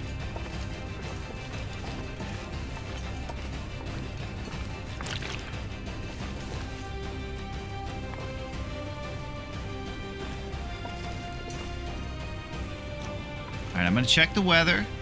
Because I've been there in places where I thought I was about to go travel, then went outside and saw that it was a blizzard. And did the Grandpa Simpson routine.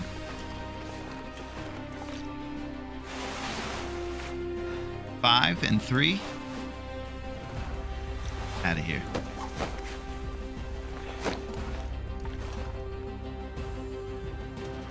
Oh, yeah.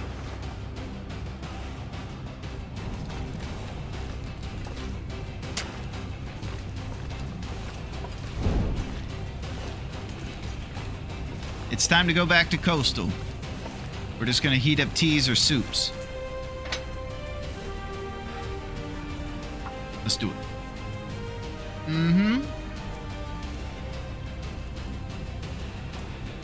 We're going to storm the steeds. And I really want to check on those rib numbers. I'm going to be watching those like a hawk. Trying to see how quickly we can get those broken rib hours down.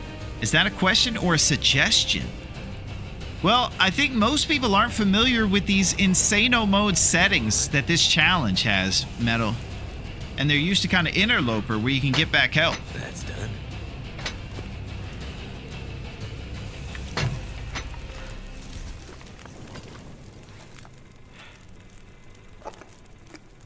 Yikes. We want to unjiggle these peaches. We're just dropping them.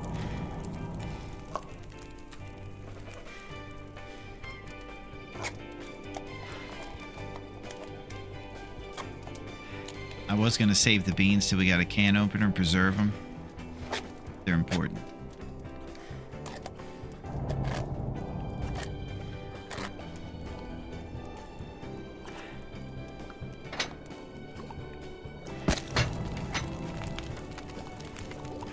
Am I going to go outside and see that the weather's changed in these 10 minutes? Kind of sounds like it. Gotta craft some improvised ribs in the meantime. 103 hours till we're recovered.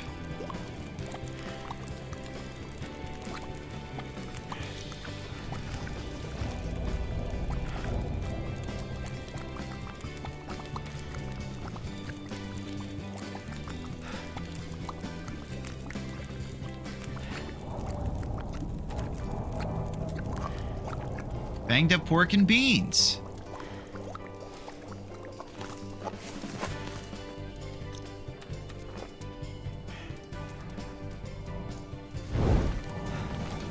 Let's do it.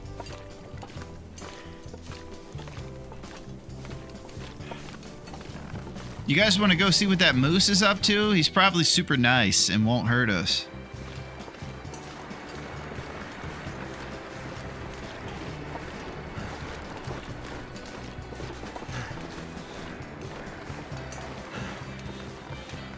We're always trying to use any wall we can to block the wind so we can keep our temperature even more warm. And also our torch lit.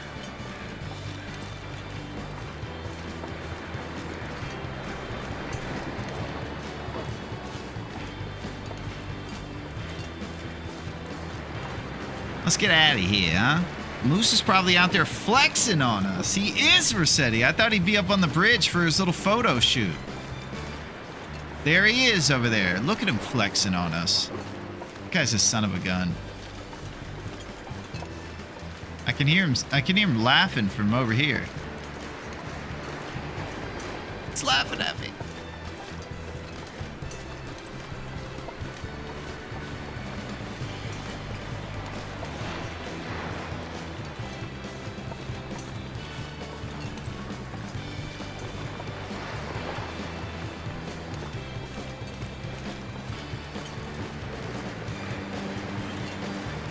Alright, I'm loving the look of the vitals if you take away how insanely bad our health is.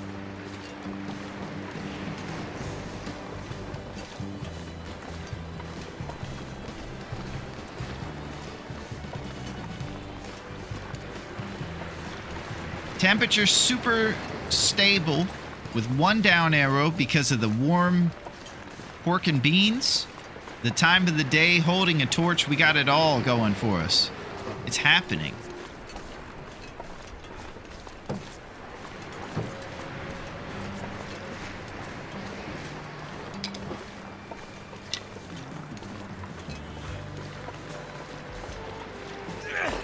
Get a fresh torch for this wolf pump fake we're about to do.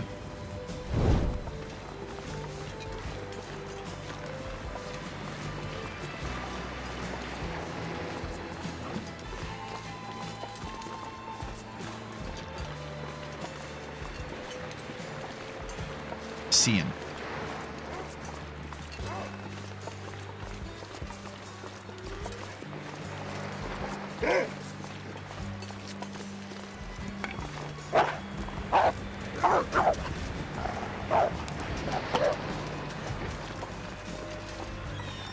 Oh!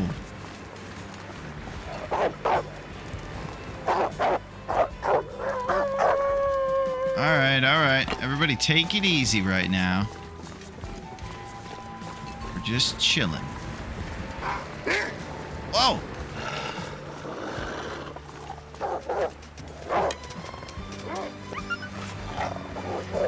This is crazy!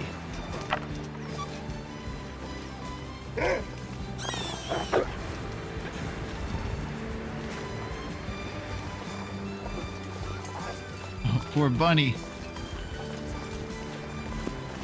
Good work, Hollywood. Without his beloved ribs, he can barely carry any rose hips. Tragic, man. Moose did us wrong, but dang is he cool. Yeah, this is part of the downside of things, Rossetti, is we start to empathize with our captors. I said it the other day when I was hunting the bear. He was running around and I said, dang, he's actually kind of cool right now. And I realized in that moment, it was happening to even me. We start to feel bad for them and take their side. The anti-hero factor.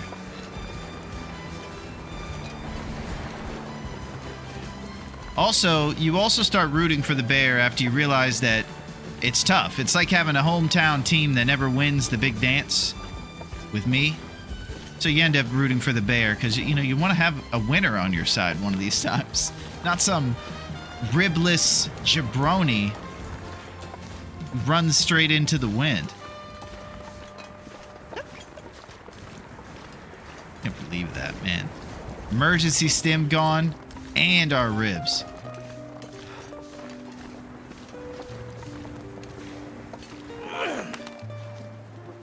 Oops. Only 100 hours till those things are healed. Road to recovery. New affliction, Stockholm Syndrome. That's it.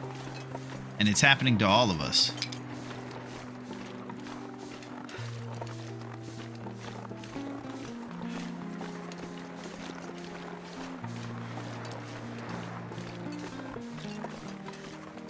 Scruffy got his squad out on patrol trying to show up Hollywood moves.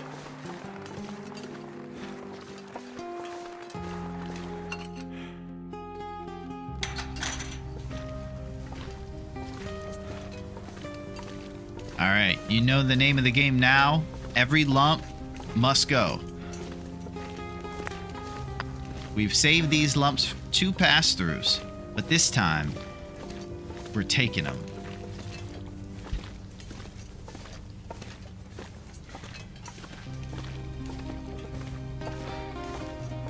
These are the moments when the somber music kicks in where we realize it's going to be tough for us. We're up against it. This tournament's 21 days, and carrying capacity might be one of the most important things to have during a bear hunt. It gives you agility and skills and all kinds of stuff. We seek the cul-de-sac caves. Bears who live in a specific cave with a shelf in it. We know of 2, and we're looking to learn more. We can slow rib our walk over to those caves and prioritize them over everything if we can identify a couple more. We're looking for the cul-de-sac cave, where you can sleep on the shelf and shoot the bear. Echo Ravine is one, and the one in the south part of the PV map is the other. Take these lumps down to Dave's cave.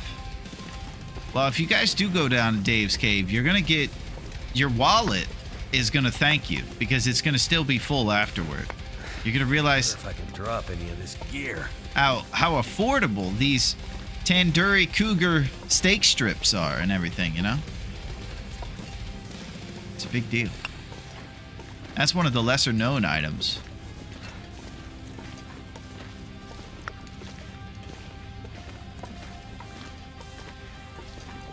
One of Dave's famous margaritas. Best prices always at the Dave's. That's it, odds. It's hard for even basketball playing Vlad to even resist.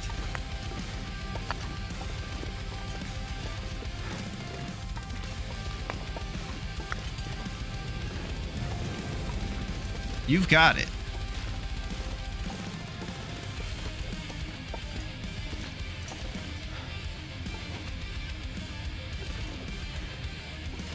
Dave's cave. We used to have a working jukebox. I'm telling you, Jeff, I'm looking to get a repair guy down there soon. It might get fixed. Until then, Jeff, we are going to need you to continue singing during karaoke night and putting on great renditions of songs we never thought you would choose, but are pleasantly surprised when we hear you sing it. So we're going to need you guys to still sing.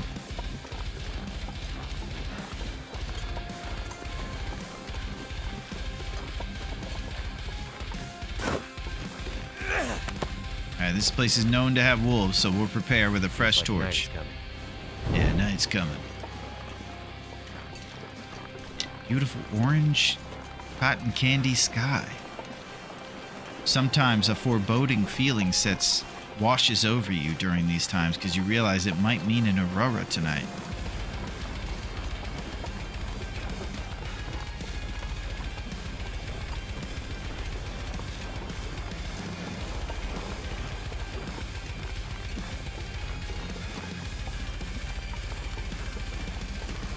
We're also going to need you to come in on Sunday. That's it, Yinzers. And I'm glad you're bringing that up because it's only Tuesday now and we're starting to get the schedule figured out. And we're thinking you might be coming in this Sunday. Some of us are planning on going to the beach.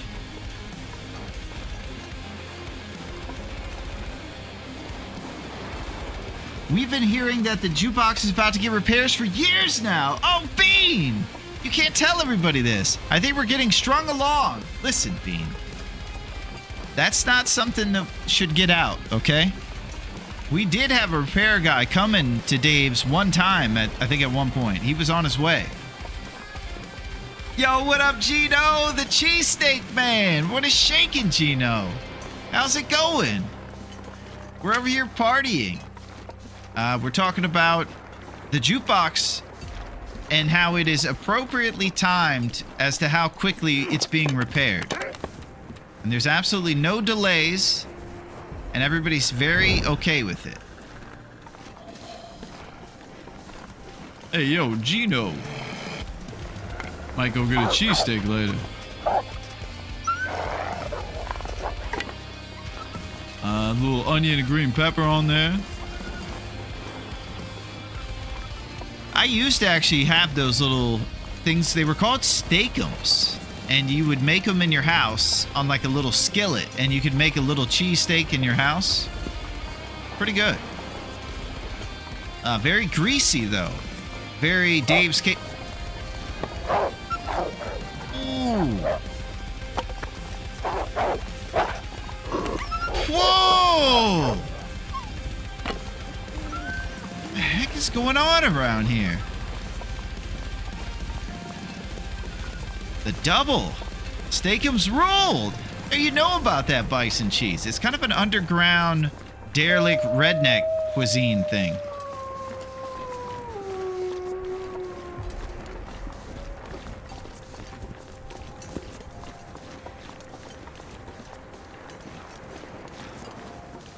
I think the wolves know that I'm a mark with my ribs, and that's why they were jumping me like that.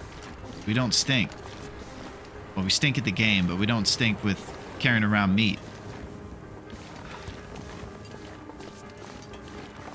Yeah, they're on to us. Love Steakhouse back in college.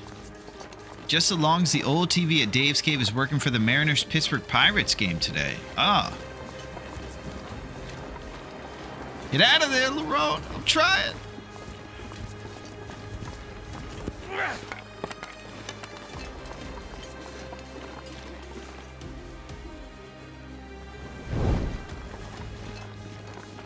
Have you got maple curing yet? We sure do, Bean. We found one on the beach next to Jack Rabbit, and then we threw it at our neighbor's house next to Quincy's. It is nestled safely in our neighbor's house with our guts and our birch. It's all together, waiting for us there.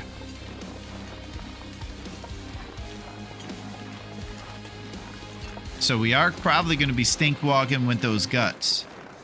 I would do anything for a drink right now.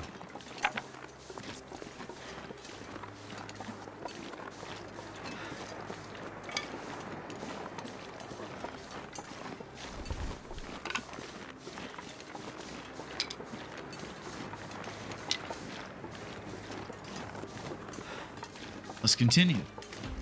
We are going to Quincy's. Steakums on steak fries. Yum.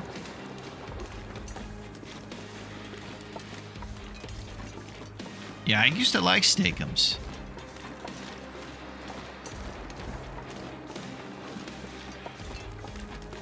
Haven't had them in a long time. I haven't had a cheesesteak in a long time. Gino's got me thinking about them because I usually go to the most hacky, obvious thing for my hacky bits. And so I always associate Gino with, of course, the world famous Gino's cheesesteaks in Philadelphia.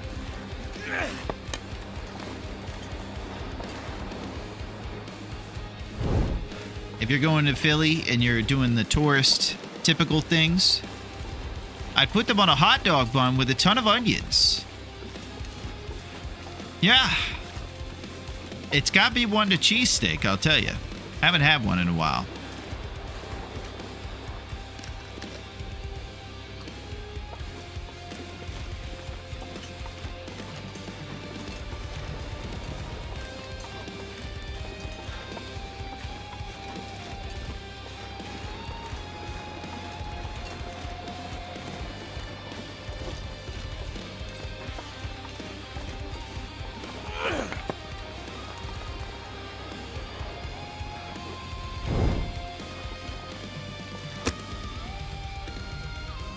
Is a torch fire. Gino is Evgeny Malkin to me. Can't feel my feet. Evgeny Malkin. That sounds like an athlete name. Can you refresh my memory on who that is? Turned out pretty well.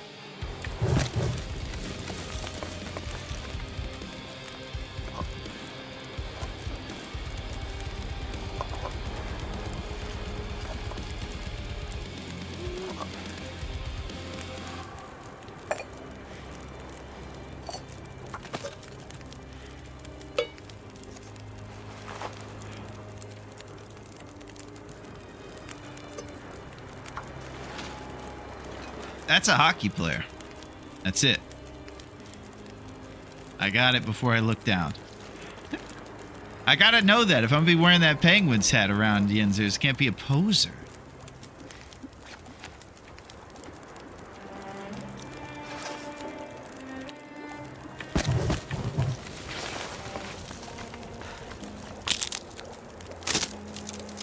Hockey Ford!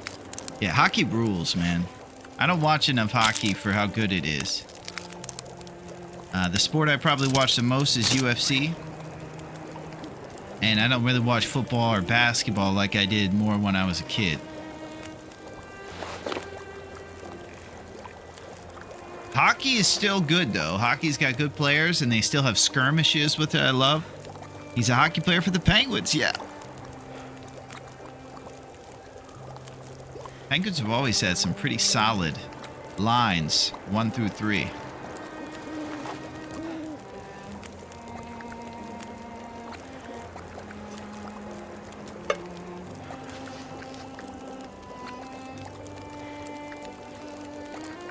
Probably should have used my lumps.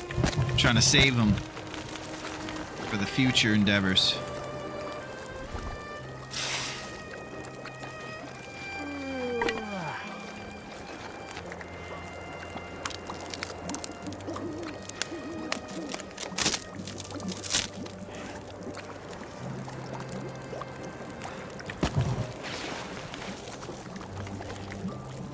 Okay, we're keeping our heavy hammer on us. It's 2 kilograms in our backpack.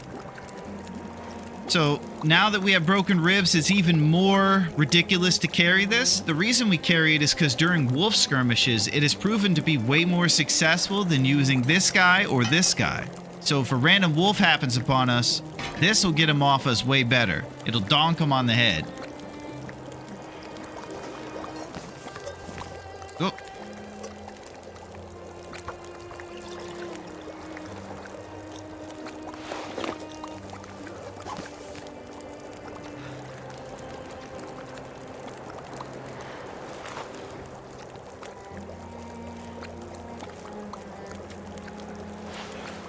.5, 0.9, and then we got 0.3 over here. The hand wraps get it up to 0.5.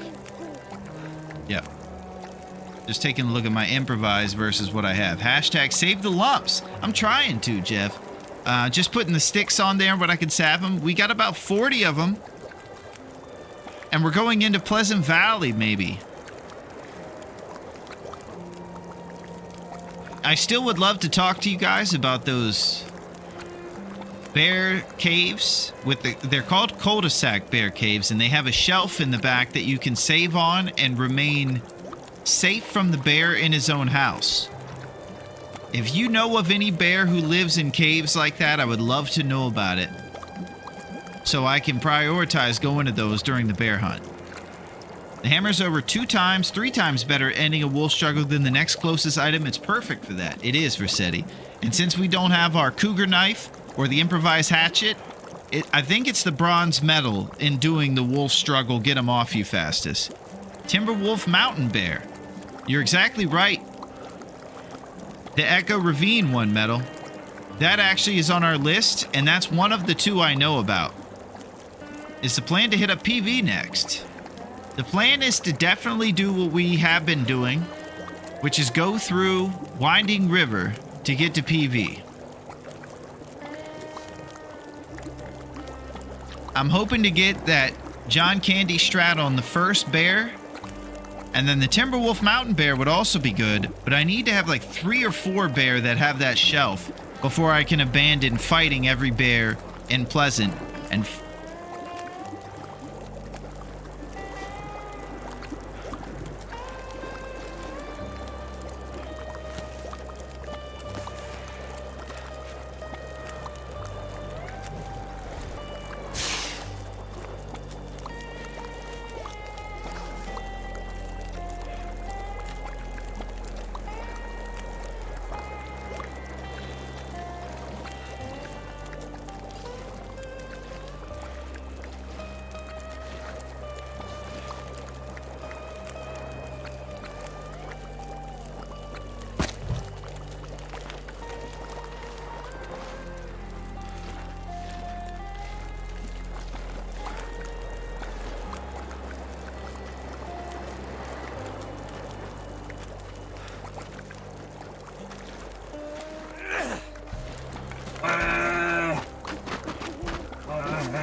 It's Boris! Run! He's onto us. Dusty Peaches.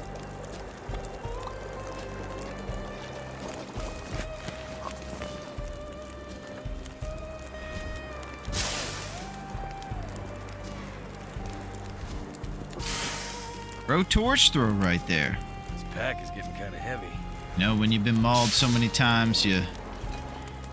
Look at him, he's coming back. Right when our torches are going out. Here we go.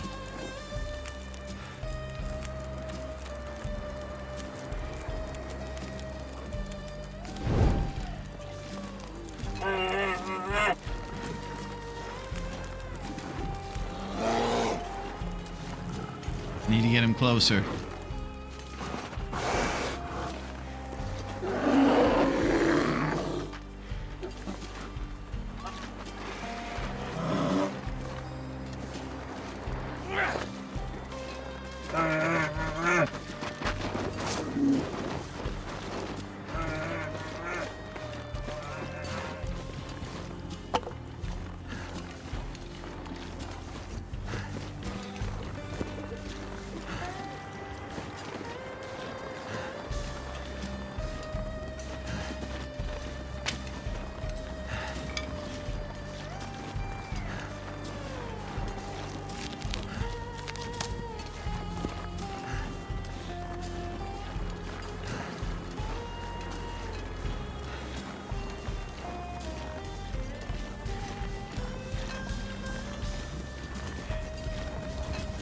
reishi mushrooms.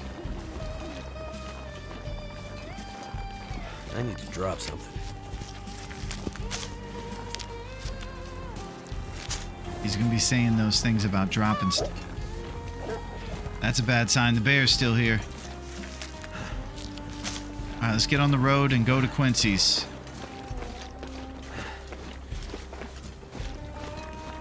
The wolves are scared.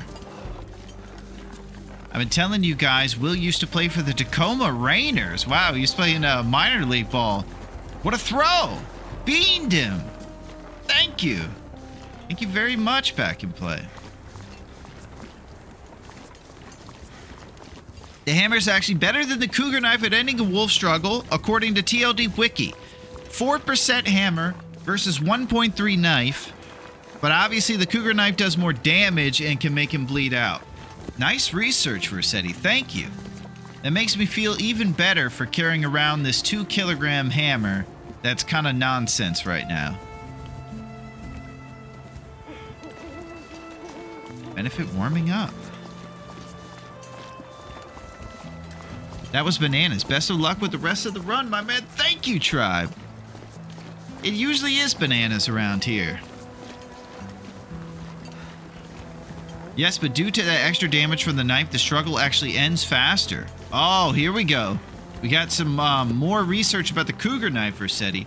Apparently, extra damage from the knife, the struggle ends faster with the cougar knife. It's got to be close, but the cougar knife will probably win if it's so rare to get.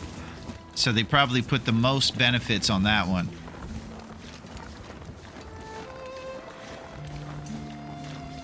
We'll continue the intellectualization of the long darkness.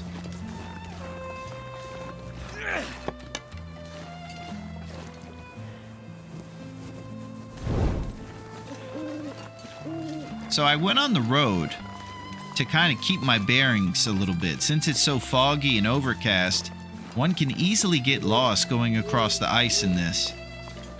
If you do that, you'll end up turned around. So we're going to try to stay on the road, and we know that Quincy's will pop up here on the right side.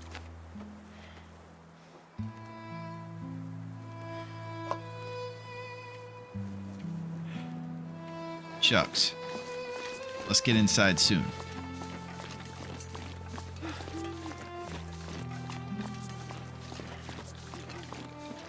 Sounds like we got a lot of nonsense in our backpack. Sloshing around. This music is perfect for the intellectual conversation of how to fend off wolves. Chef's kiss. I almost made an Alan's Cave reference, but he's not pals with us. I do think it's good to intellectualize. And I would also say if you think you're coming down to get any meals here at Alan's Cave, then you better make a reservation. There's no way you're going to be getting in if you think you could just show up. And also, if you show up, you better be dressed accordingly. This is a fine establishment. Catch of the day fish, caught straight here from Great Bear. It costs a lot, so bring your checkbook. Us rich people have checkbooks still because we're so rich. It's old money. Need to find some place to escape this cold. Getting tensed up. Good news on my neighbor. Nothing broken, bad bruising, still a sketchy situation. It is, and we do hope your neighbor's okay.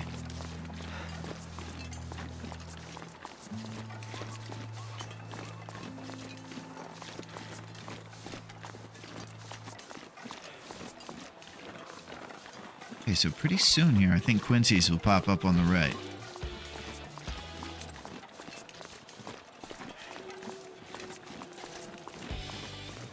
This should be the clearing over to our neighbor's house where our curables are.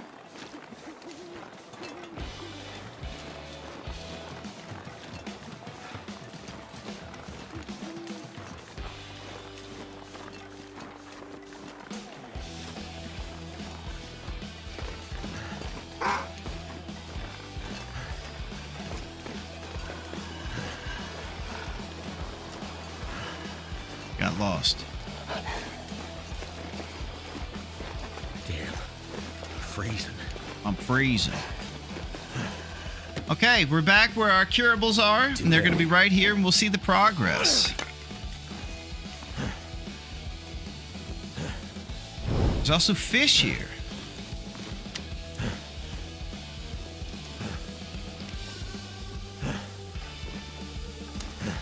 The guts are halfway there.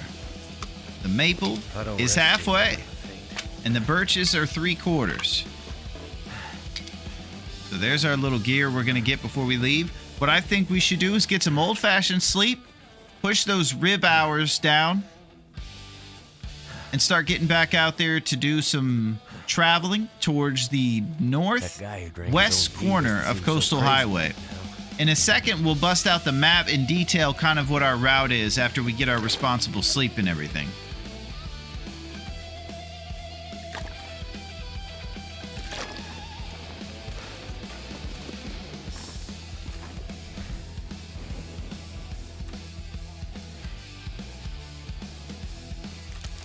Granola bar. What day is it? We've survived 3 days, and it's day, I guess, 4. We're basically in the couple hours into the 4th day right now. We start at dawn on the 1st day. All right, let's get some rest. Woo! Bit of a emotional start. 3 days, 17 hours, and 49 minutes.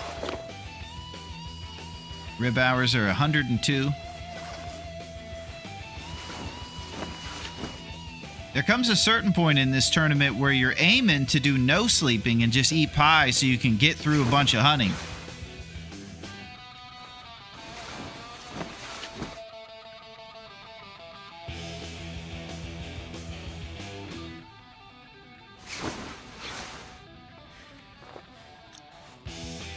So I'm going to rest to 3/4, maybe 3 o'clock on our temperature or rest vital.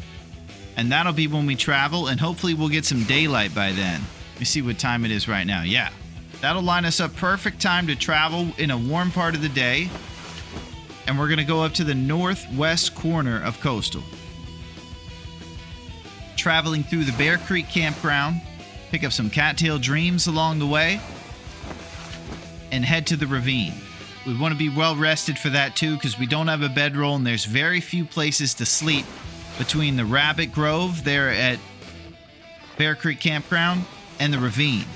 So you might want to rest up so you don't end up dripping from your fatigue and being real slow with broken ribs and no carrying capacity. Even got to be more responsible about being rested.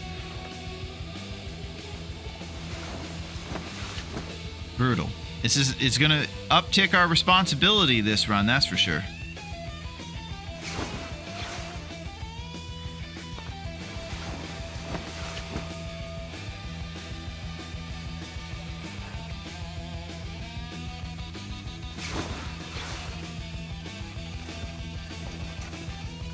All right, here's what we're going to do.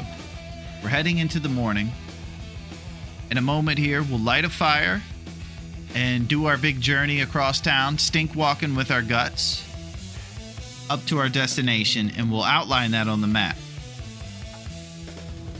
What I'm going to do is make the Bays man show up, because this is what he likes to do.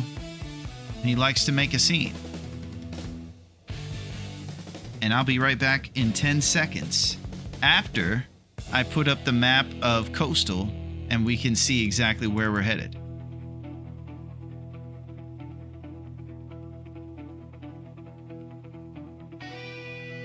Here's where we are right here at our neighbor's house.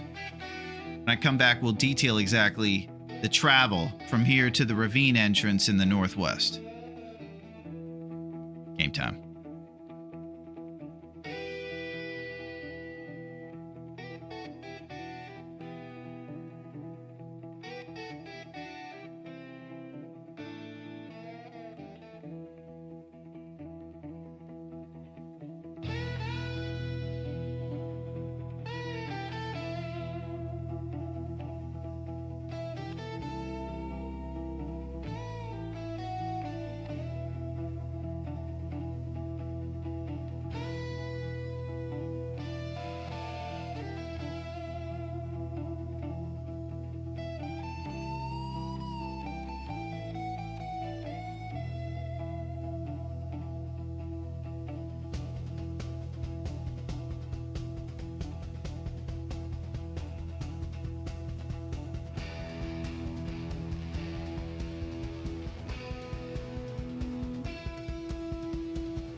I'm thinking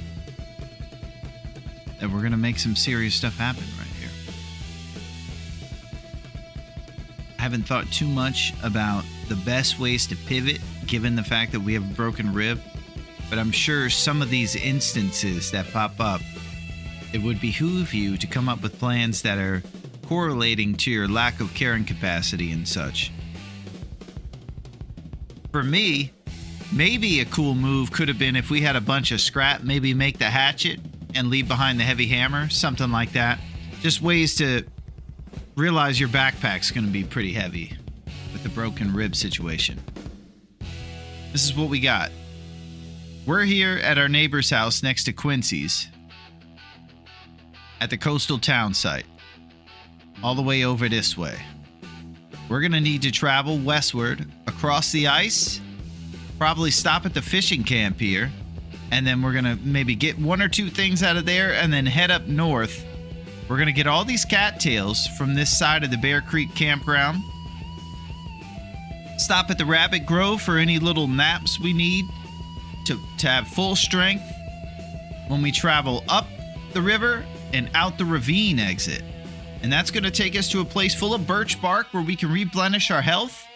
And then we're going to drop all our curables at the trailer in front of the dam in Mystery Lake. Here's another thing I wanted to talk about. When you get Loophole 1, you have a fire striker and usually a bunch of matches. I'm thinking about doing something crazy, and that is foregoing a mag lens.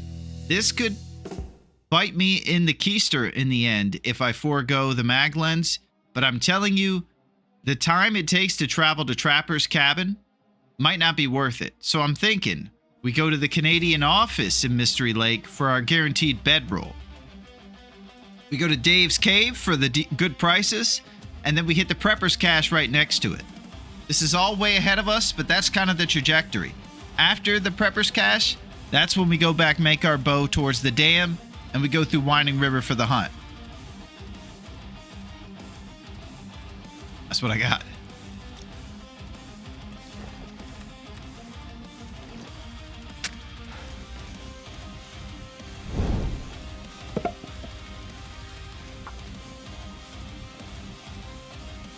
We're going to start the fire, heat up some sort of tea-related thing, and get it going. I think our food is getting a little low. That didn't work.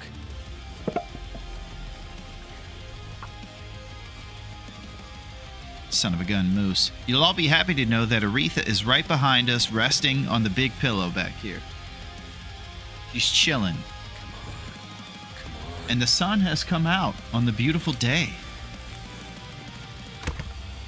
Turned out pretty well. Yep.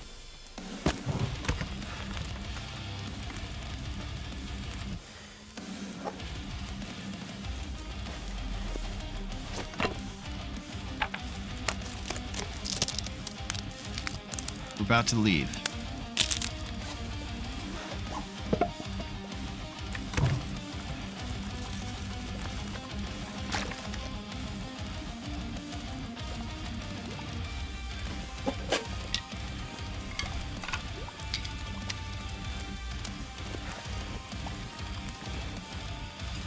Eight minutes, we're out of here. Maglens not necessary when you're only doing 21 days and already have a fire striker. That's it, Bean. So I'm thinking we aren't even going to go to Trapper's where there is a guaranteed mag lens. There's also a safe there, so we're kind of leaving a potential for a Mackinac behind.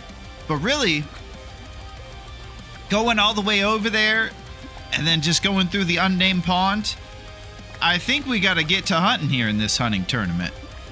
So I'm thinking after Dave's Cave, for those low prices on appetizers and Dave's Famous Margarita, we go to the Prepper's Cache, bunch of beef jerky and all kinds of stuff, and then we just go to the where the dam is and get back to making our bow and getting going.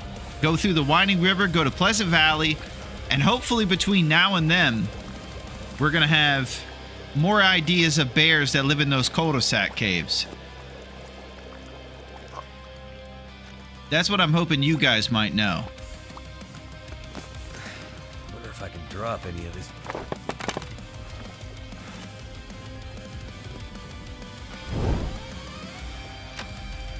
got our Terminator flask, some warm foods, and ready to storm the steeds. That's it.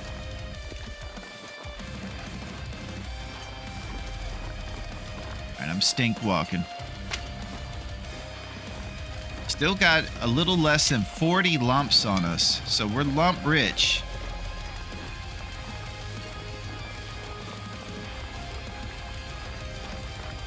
Those wolves are looking a little gray.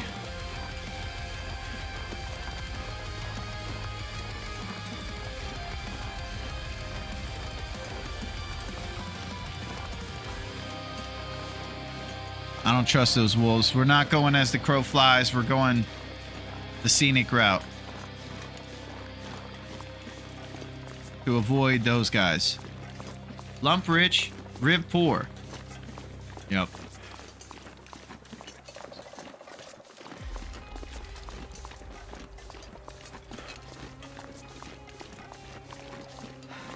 So, we're foregoing the mag lens and we're all on board. I think the time it takes and the amount of times I use it, if we didn't get a fire striker and we were always short on matches, it'd be a different story. But I think it's got to be part of how we adapt. I used to kind of always consider a mag lens a necessity. Gotta go. For a fire striker run, I think we're foregoing.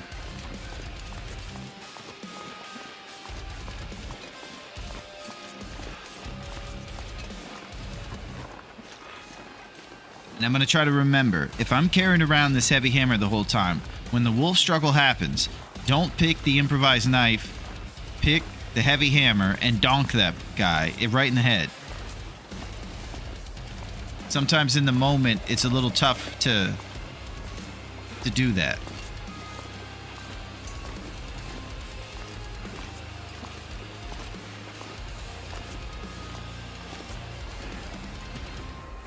Look at this broken rib walk we're doing against the wind.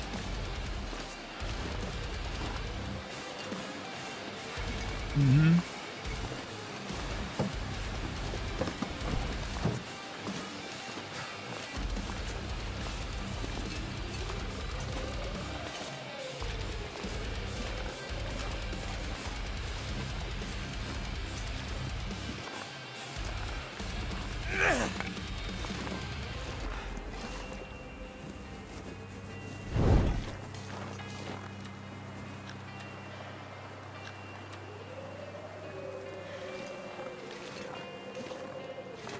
Okay, we're gonna go past the log sort here and get as far as we can to the fishing huts.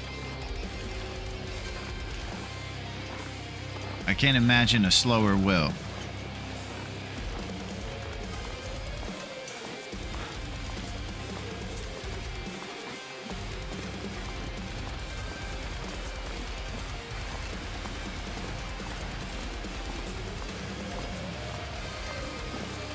Hi, what challenge is this? Well, I'll give you some information about it in just a second, Medusa. I could probably copy. I don't think I have a exclamation point thing on YouTube. But what it basically is survive 21 days. I'll tell you this, Medusa. If I put it over here, it'll pop up on the screen on the chat. Let me try that.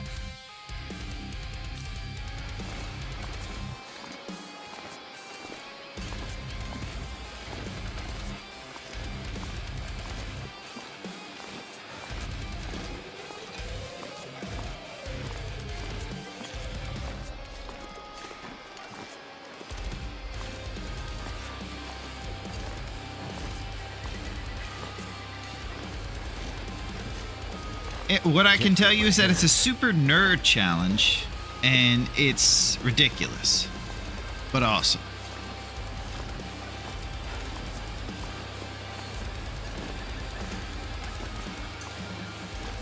Or be like Neo and tell yourself, but there is no hammer spoon. Nice, Watchman. That was sick. Yeah, Neo's really important around here. He also makes sure we go the appropriate speed. Well, we're in a dangerous bus. We make sure Sandra goes 50.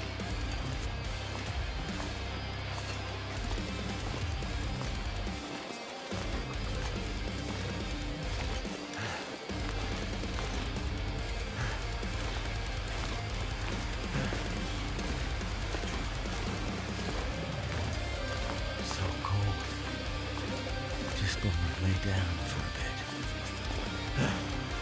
And this is brutal. We're taking trips.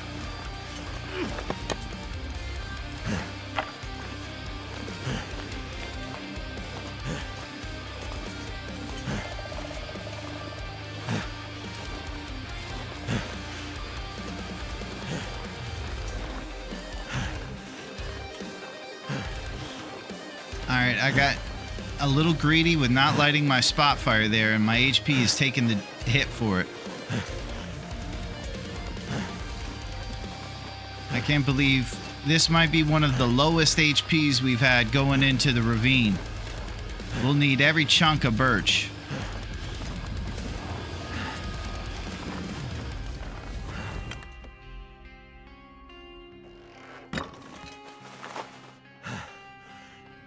Okay. All right. Here's a responsibility request. You guys can remind me to take these things if I forget them.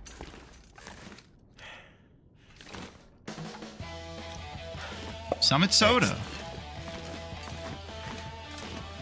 Have y'all been having a day that hasn't been as whimsical as you'd like? So about this challenge, only Birch and Mr. Miyagi can heal you. That's it, Watchman. Do you remember how he would rub his hands together and help any issues? Backstage, after he was getting roughed up by the Cobra Kai. I'm actually a big Karate Kid fan. I don't know if you guys know that. Interloper. Interloper Plus. It's pretty much harder than Interloper, and all the settings are put to kick your butt. Checking in for whimsy. All right. So listen, you guys maybe have had a day with a little not as much whimsy as you'd hoped. Well, look, you see this guy in the green jacket? He doesn't have much on him. Under his bed, it's just normal when we move it, right? Nothing crazy. But wait, what if I move this shelf? Is there any chance that a plastic container would show up on the second to lowest part of the shelf there and maybe have beef jerky in it? What do you say? Oh my. That's not all. Guess what's about to happen? I'm about to move this bed here. This guy in the green jacket's feeling lonely. He's also saying I want more whimsy in this trailer. Ask and you shall receive a friend. In the form of a chunky guy on the top. Nothing on him, but very impressive, right? All right, let's get some rest, warm up, and then we're going to travel at a much warmer part of the day. After crashing reishi mushrooms.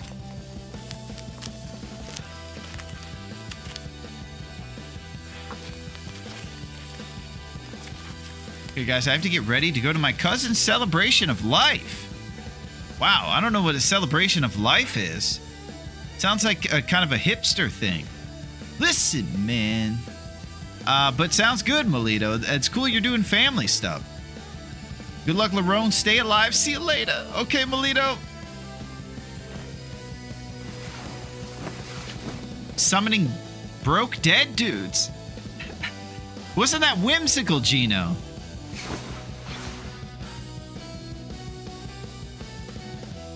Summit Soda.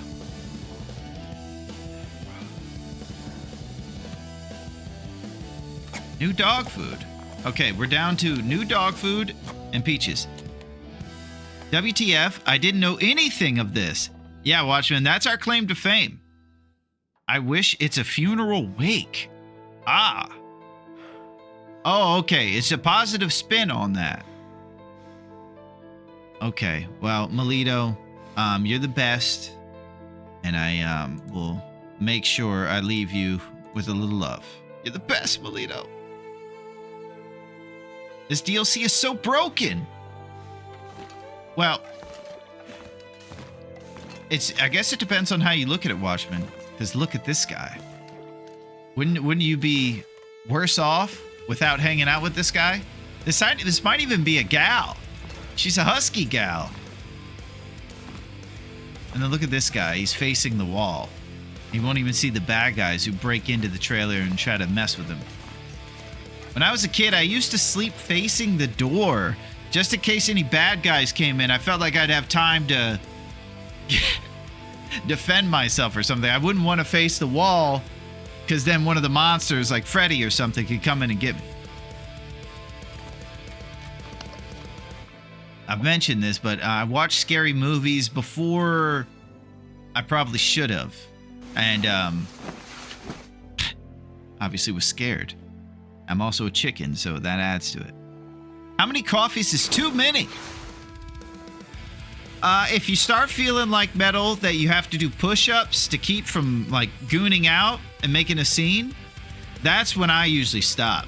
If I get like, maybe I feel like, all right, I gotta go do some push-ups because I'm freaking out a little bit. That's usually when I've had like 2 or 3 coffees during studying for something or something crazy. When I was a kid, I had to run from the toilet after flushing because of the Clayman from Batman was gonna come up through it. Clayman from Batman, huh? Holy crap. What an odd monster to be scared of.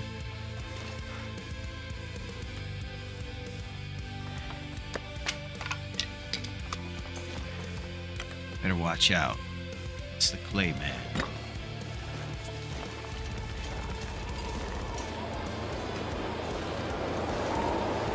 Alright, we're gonna rest for another hour or so. The wind's too strong.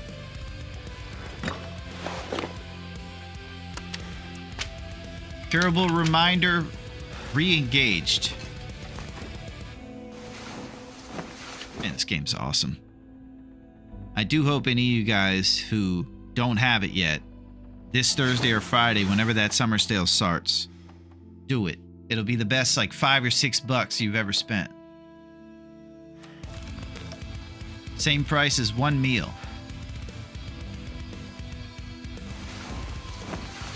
They got stuff for everybody. You want to take it easy and just walk around in the cold for a while? You could set it to Voyager or something and just chill.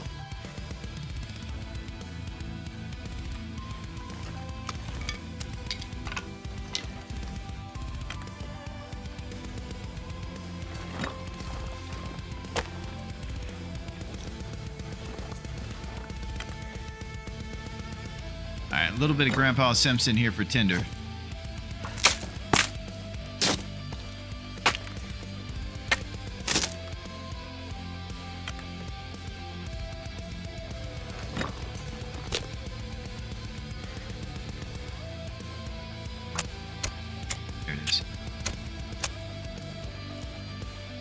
Yeah, I can't remember the Clayman. That must have been from the cartoon of Batman. I'm trying to remember the Clayman from the movies. Mostly it was the Joker and like Poison Ivy and Dr. Freeze. Clayface actually was his name. Clayface, huh? Was it from the animated series, Metal?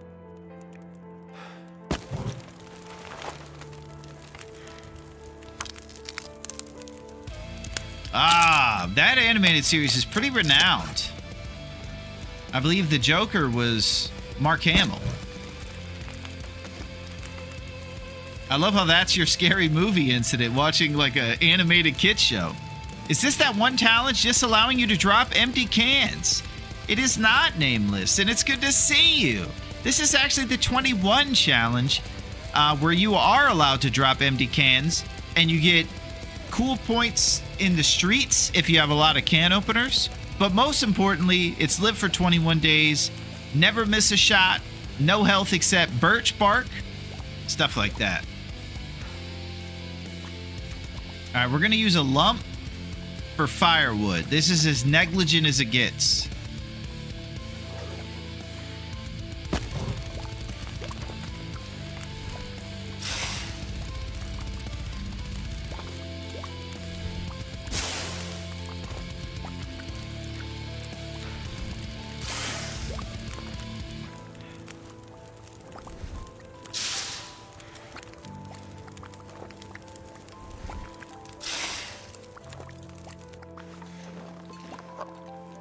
Hot peaches.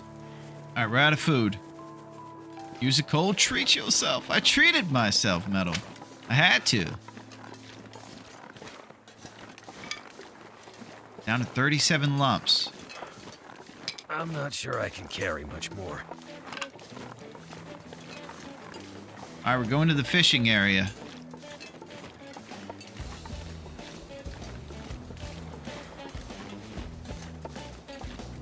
There's so many questions I don't want to ask, but they could come out funny as F. We should add it to this one since it's not hard enough, and we should break ribs every run. Since it's not hard enough, huh?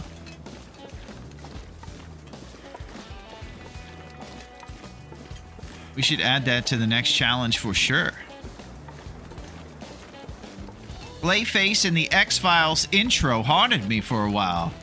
Oh my gosh. Metal is haunted by the theremin. Ooh. Scully, I'm scared of the clay monster. He's coming through the toilet. Settle down, Scully. We have aliens after us.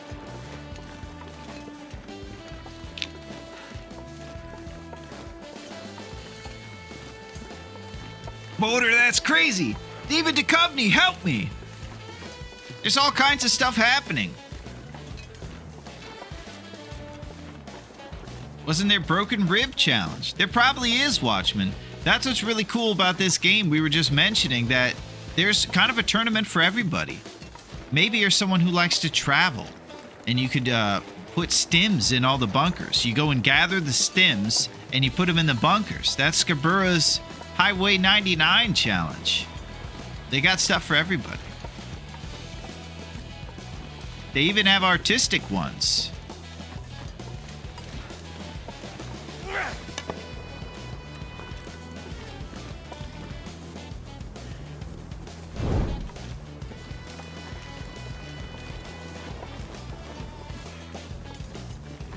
Over to the fishing hut places. If the weather's like this, we're not even stopping. We're just grabbing any pants or anything out of there and we're moving because this is beautiful traveling weather. We're going to stink walk our way up through the Bear Creek campground where we're likely to see a couple friends along the way. And we're living off the land at this point calorie-wise. Cattail Dreams.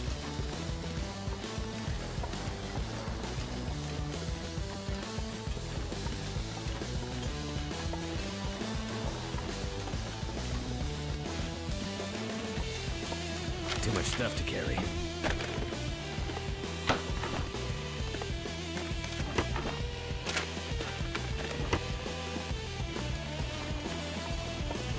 But yes.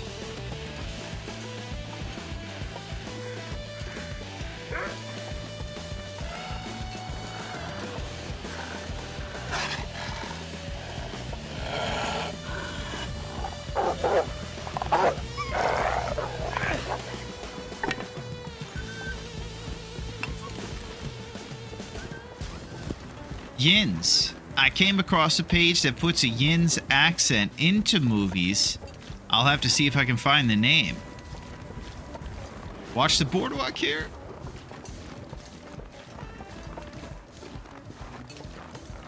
Right, Pack.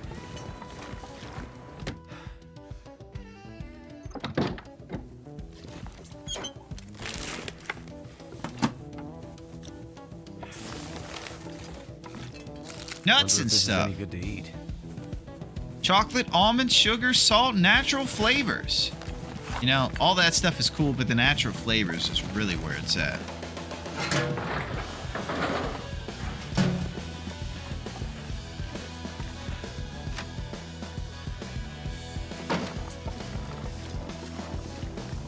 Coastal Highway. I'm gonna have to leave something behind.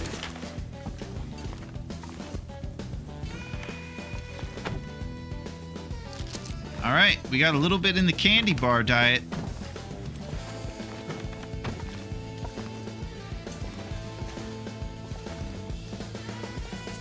Keep going.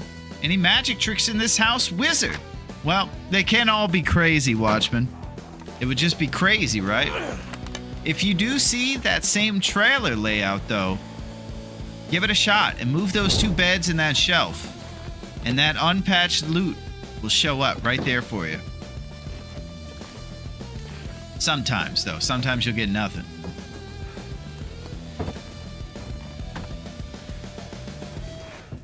Oh, I see some Nikes.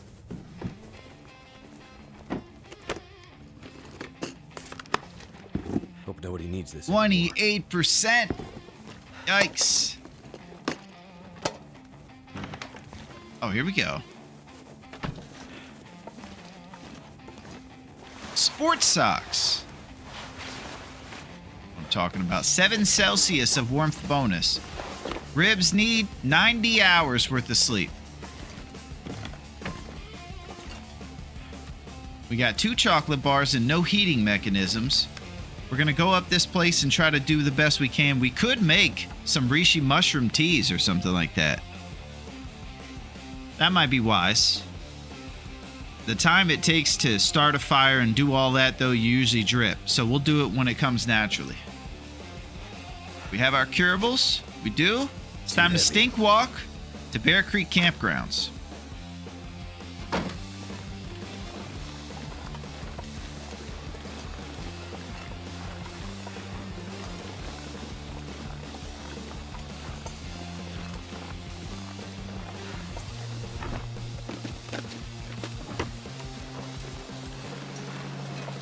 Okay, the best shortcut up here to Bear Creek is usually through this little place.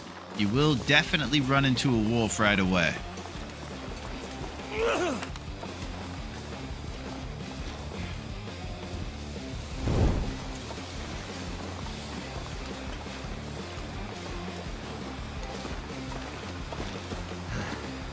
I'm trying to block the wind.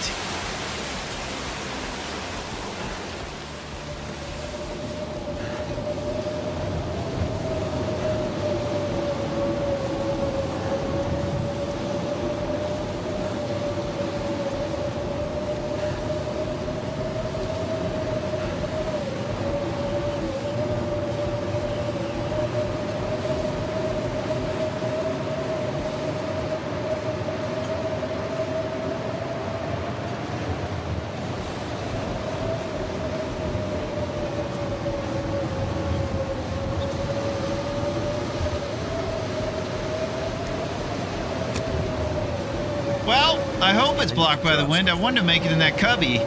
Rav wasn't having it. We'll just put a little firewood on there and see if it sustains the wind. Sure feels like the wind will blow it out.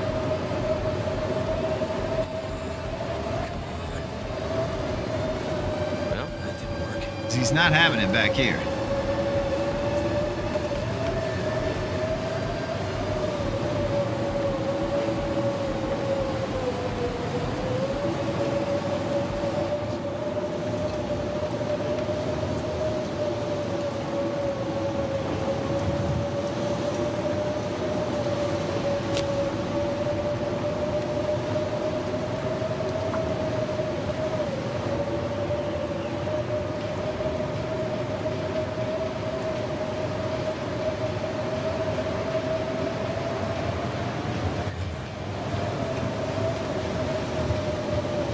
That didn't work.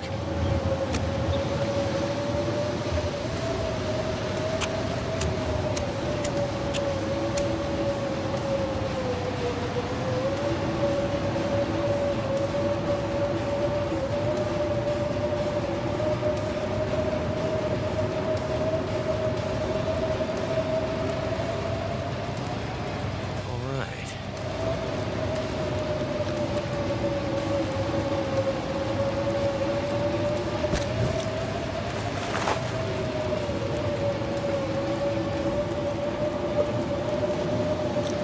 Prepared reishi mushrooms.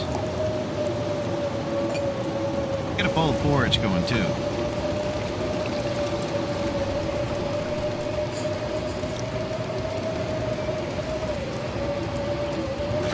We'll throw our reishi mushrooms in the thermos.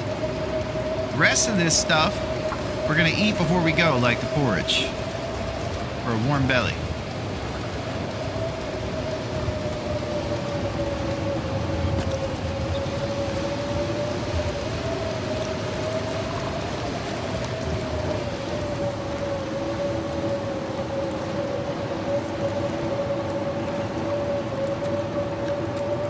I don't know what's up with this slant, but if you're ever here making a fire, just know it's crazy over here.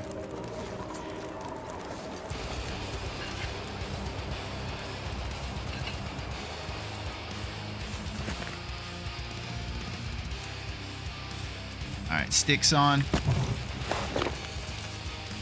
We're pulling torches and riding. Got about an hour or two left of sunlight.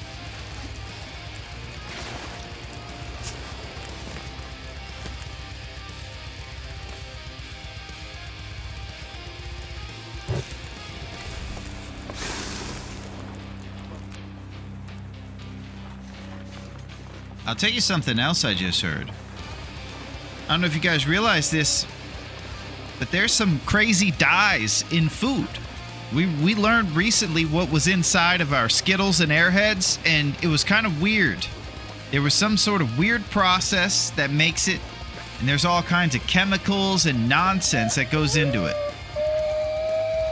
One thing that I learned was that they're actually banning the blue and brown M&Ms because of these reasons, because there's dyes in them. So no more blue or brown M&M. The brown M&M was a surprise for dye. I hear the bear. Ah! So, brown and blue M&M. Something to think about.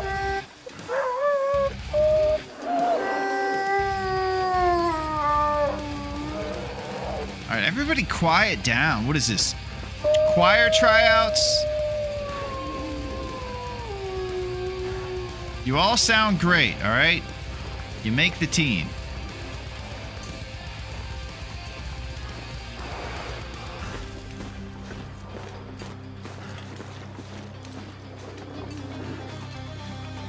Sad thing is that someone probably knew how bad it was for a long time now. Yeah, kind of like cigarettes and God knows what else.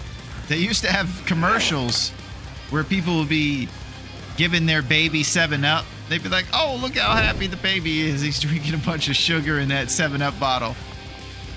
Over time, we eventually get to a point where we're like, all right, we got to stop just putting business before everything here, guys. Roan still got beetles on the brain. They've infected me. This is like some sort of Men in Black situation where they've taken over my mind. I haven't looked at a red airhead the same since, Bean, and I love red airheads. I don't know if I'm going to eat them because I'll have to eat the beetles at the same time.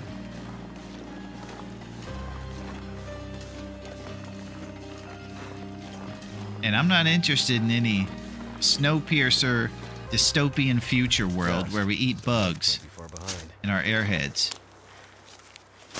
I ain't having it. Like chicken. Alright, Yin's guys.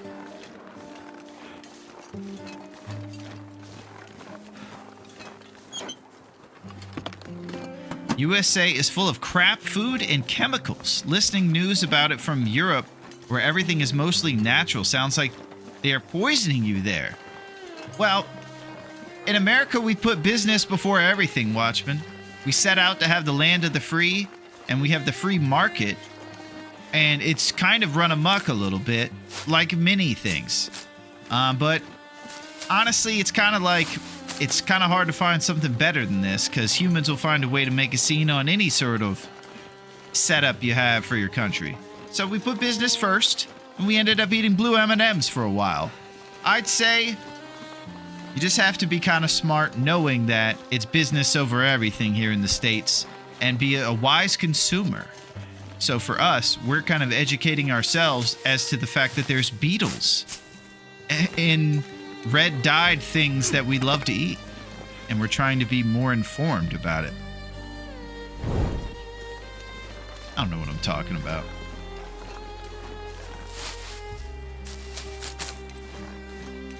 I'm going up to the Rabbit Grove place, making sure I have my curables. I have curable anxiety. I think on our last run, we left our curables halfway across town and had to backtrack. Rabbit Grove.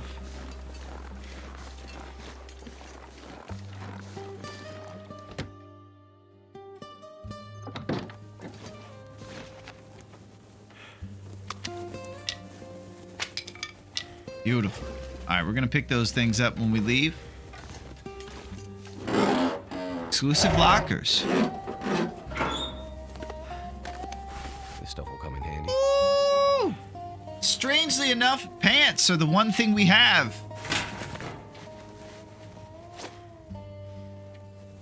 All right, 0.5 and 1. And these guys are 1.1.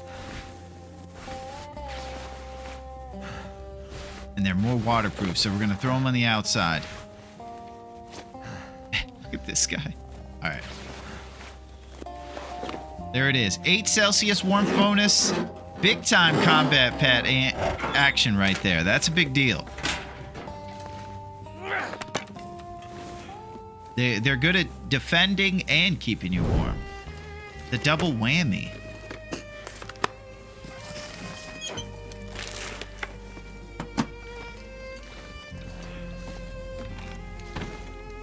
Okay, so the reason we came here is because we wanted to rest before our travel where we won't have a bedroll to sleep.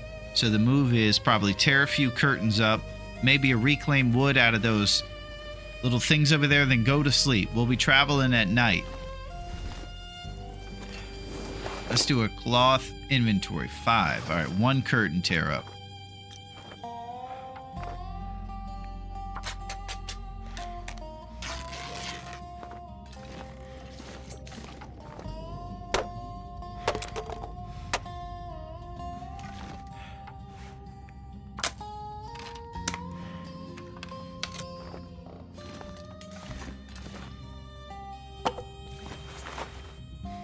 Catching up on our responsibilities. Nice quiet evening here at the Rabbit Grove cabin before we venture through the ravine.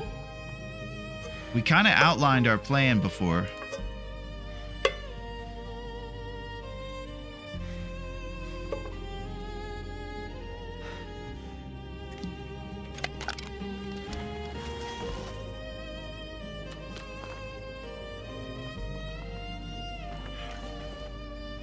Let's get some old-fashioned rib-healing sleep.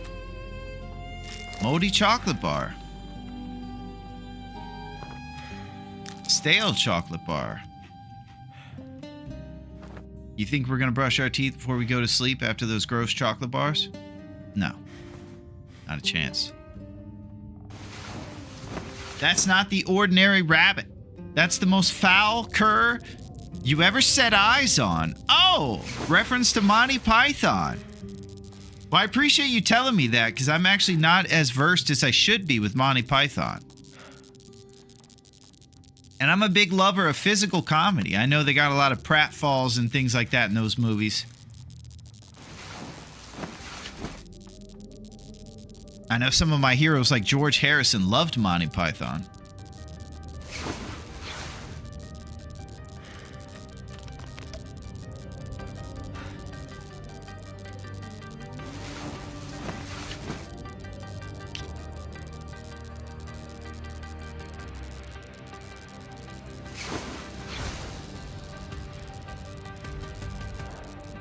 Okay, during this aurora, we're definitely going to sleep to full.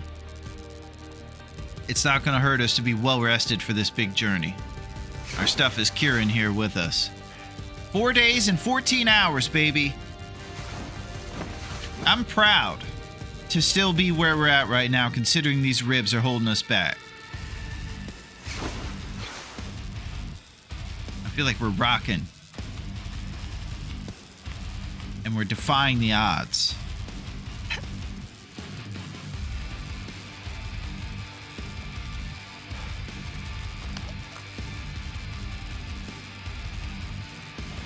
Let's keep sleeping. So, I guess the brown and the blue M&Ms are gone. There's a lot of blue M&M detractors out there, you know? I like blue things sometimes. I do not like the blue Airheads. I think those are actually the worst ones, surprisingly.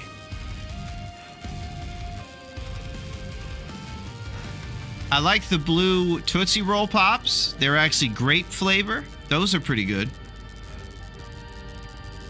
But who knows what's going to happen with all this stuff, given the fact that they're using beetles to diet all this crazy stuff we're learning.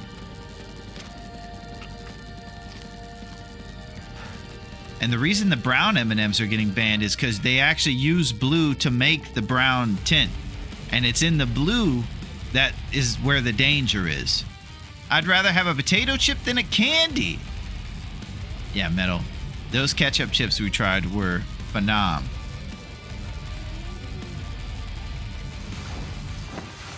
So you like your salty treats rather than your sweet ones. I'm a guy who likes to do the arm wrestle. I like to eat salty, and then an hour later, I'm like, oh, we have Airheads in the other room, or some orange juice. Savory all the way.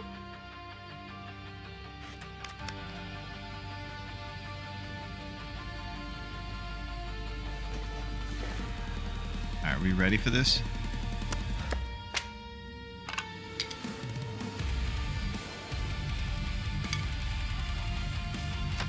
I mean, it's natural color made from bugs. Yeah, that's crazy, Watchman.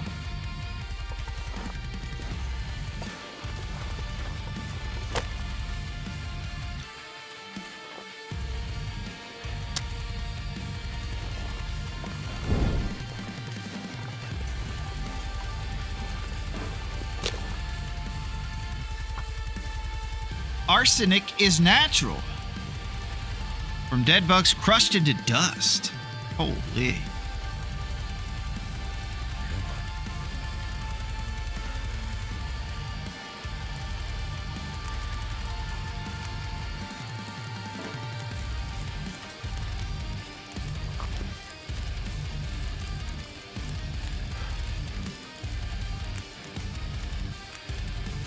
Okay, so in warming up these teas, we're outside for it, and you can see our temperatures plummeting.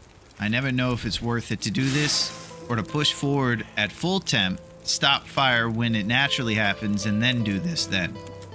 It's probably the wiser move.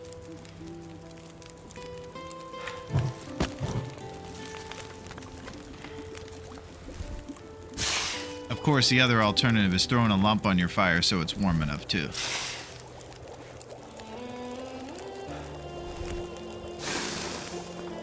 We're pulling torches. That responsible acquired reclaimed wood from those 2 crates. I hear the bear.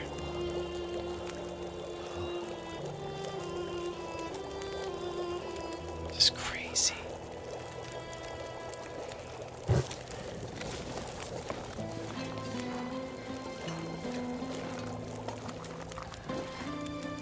He's back.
Scene.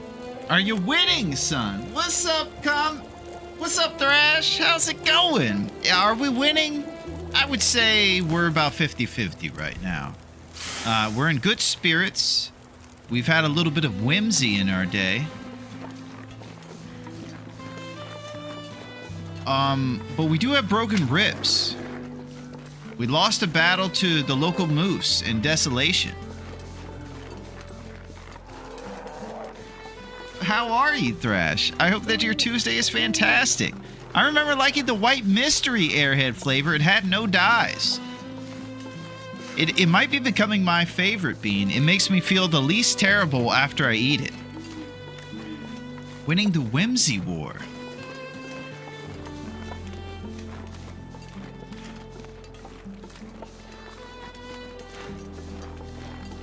We might do a spot check here for a random birch around this rock formation that I learned about recently. Been really trying to nail down the sapling locations in the towns that I frequent. And I think if you kind of go around the outside of these rock formations here, you might see yourself another sapling opportunity.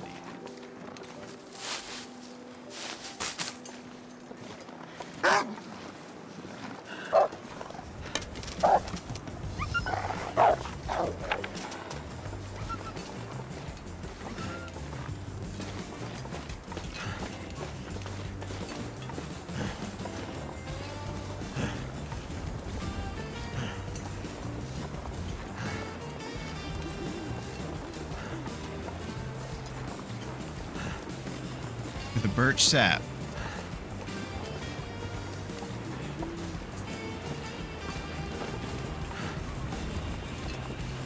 Kind of tough to see right now.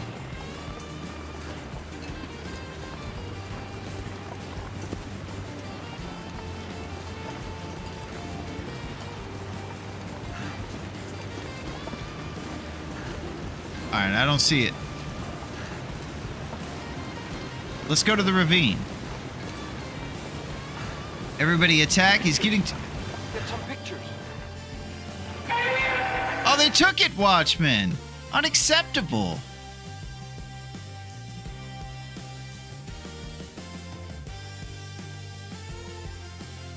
Pictures. Get some pictures. Oh, I love that. I'm a big fan of old hacky Godzilla movies for sure. The guy in a suit pretending he's the monster, and then they build a little miniature city for him to stomp on in the suit. It's very cool. I also like old kung fu movies.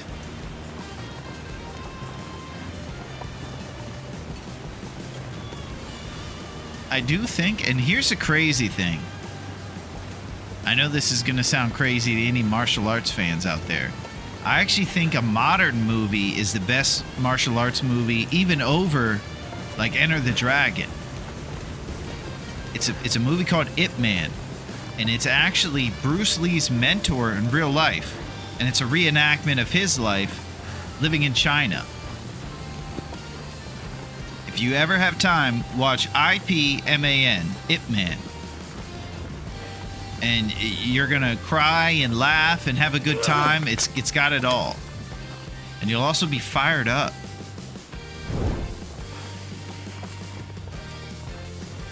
In the Power Rangers, they done the same thing with pre-built cities out of cardboard. You're exactly right, Watchmen. When they would form one giant robot where we all combine. Ip Man is a good movie. My fave is Jet Li's Fearless. Ah, good taste, Rook. Ip Man, there were 3 parts. Yeah. And the first 2 are actually pretty good. I think in the third one, it jumps the shark. As is mentioned here, they reenact his fight with Mike Tyson. That obviously never happened. And they start to take liberties. But it is truly the story of Bruce Lee's mentor, the guy who taught Bruce Lee all his tricks.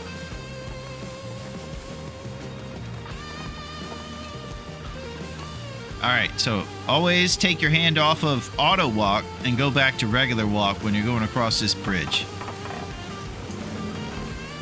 Because it's serious. Raven Falls Trestle. And it's a long fall down, this Raven Trestle.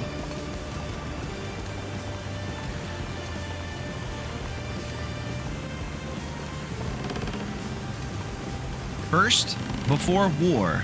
Second, during World War. Third, with Bruce Lee as a kid. That's it. So the first war, it was actually Japan coming into China and dealing with all the aspects of your culture being changed by an invading country and stuff. And Ip Man had a nice life when China was in charge, but then when the Japan came over, you know, he was having a tough time. He was having to work in the coal mines, shoveling lumps around and stuff. He was going through adversity, and he had to fight for his country.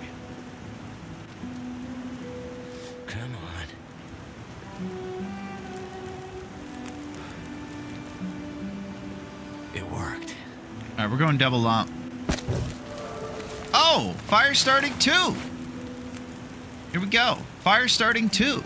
You're quite good at starting fires. 55% chance to start fires, and they last 10% longer. Think about that.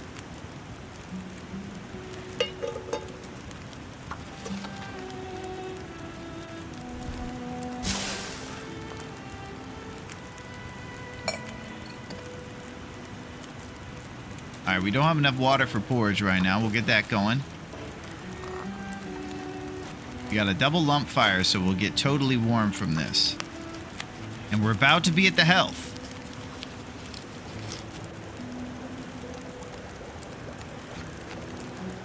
Prepared reishi mushrooms.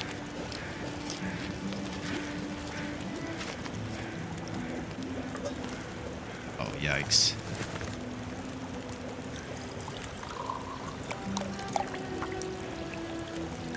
Nobody saw that, though. Nobody.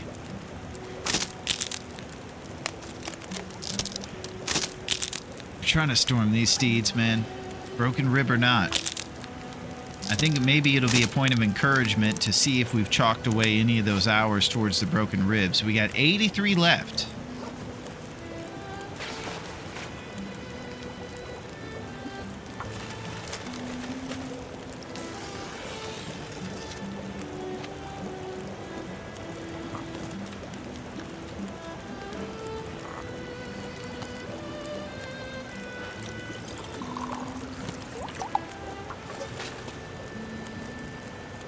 So the name of the game is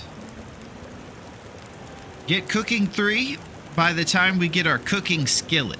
And we don't want to have it any time after. So if we get to the Mystery Lake camp office, that'll be where we're going to get our skillet. And we want to have cooking 3 lined up to roll over right when that happens. So right now, cooking is in the bottom quadrant of level 2. So we'll probably try to spam this up with a micro harvest of some deer here in Mystery Lake or something like that. If nature calls and we see some sort of deer getting attacked by the wolves, bang. We're in there micro harvesting and getting ourselves close to cooking 3. Ray Shoy Mootrums. Hey Kev, how you doing, bud? Yeah, we got Kev in the mix, Watchman. Kev is a legend around these parts. ED. I don't know what ED means. Besides the obvious. That's more of a Friday reference, Like right? a new day is dawning. If nature calls, we answer. Man, Versetti, I think you might have a job in writing taglines for movies. This summer, if nature calls, we answer. You know, I think you got a pretty good voice for that.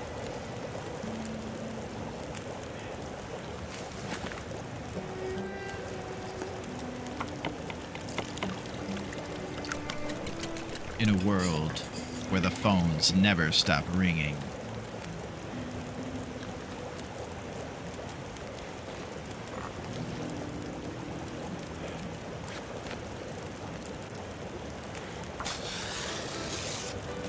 We probably have overkill amount of tinder.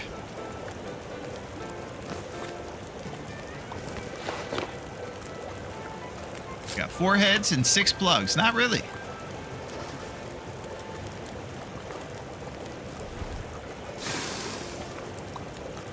All right, we're pulling torches and heading to the ravine, baby.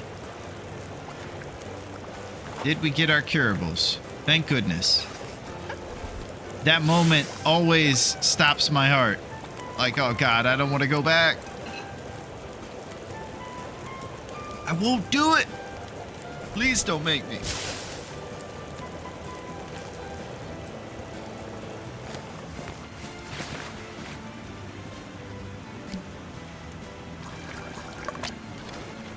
Let's go. Still remember when Alpha's a TV show played in the 90s as well as Bundy's? E.T. I know, but E.D. I don't.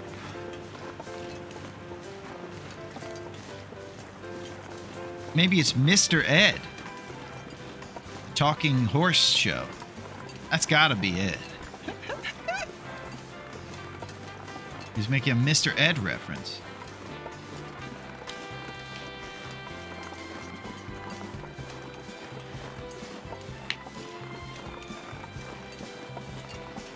Long. Pack is getting kind of heavy.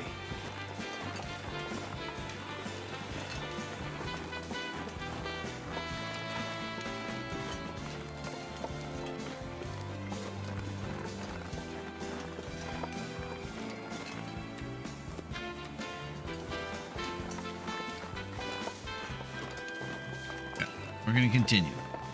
We're going to go across this bridge. Then we'll be on the upper part of the ravine. We'll just check for little goodies around that upper cave. A couple mushrooms and pieces of birch. And then we'll go down to the lower part where all the birch is.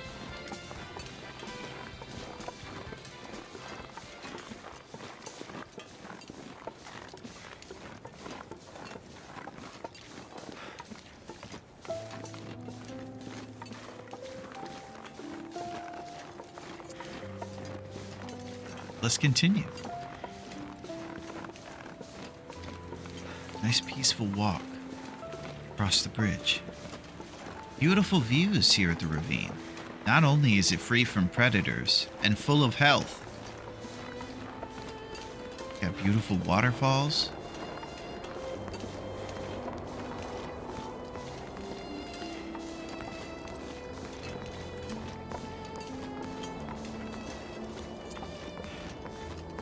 Very nice.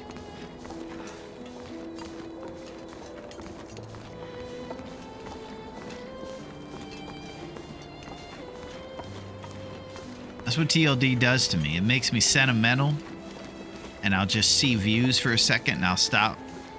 Very few other games. Did you know Drunken Master from old Jackie Chan movies a real figure in China? I don't think I did. I will say Jackie Chan is up there in the legendary status. I love his stunts where he runs off of walls and things around guys. Or some of the stuff he does in Rush Hour with the driving wheel where he punches a guy through the wheel and does all kinds of tricks. Kind of parkouring up a wall to get into the compound where the bad guys are or something. Su Young! Su Young! You know, he acts dramatic about Su Young.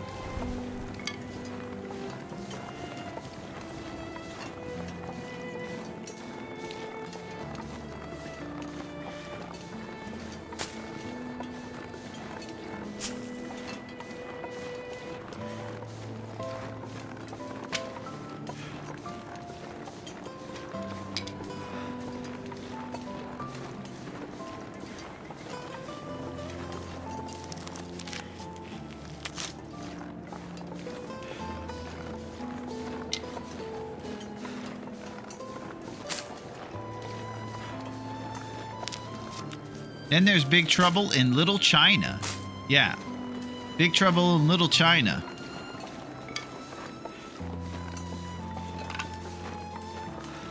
What a ride. Man, this is getting me kind of fired up. I feel like I want to watch maybe martial arts movies later. Okay, let's talk about this shelf here. You see this little area I can run up? Look at this. I go up here and then I come over here and this is a shelf. This is called a cul-de-sac cave. And you can put your bedroll here and you have an up arrow and actually sleep here. Here's the big benefit. If this was a bear cave, he could not come up here.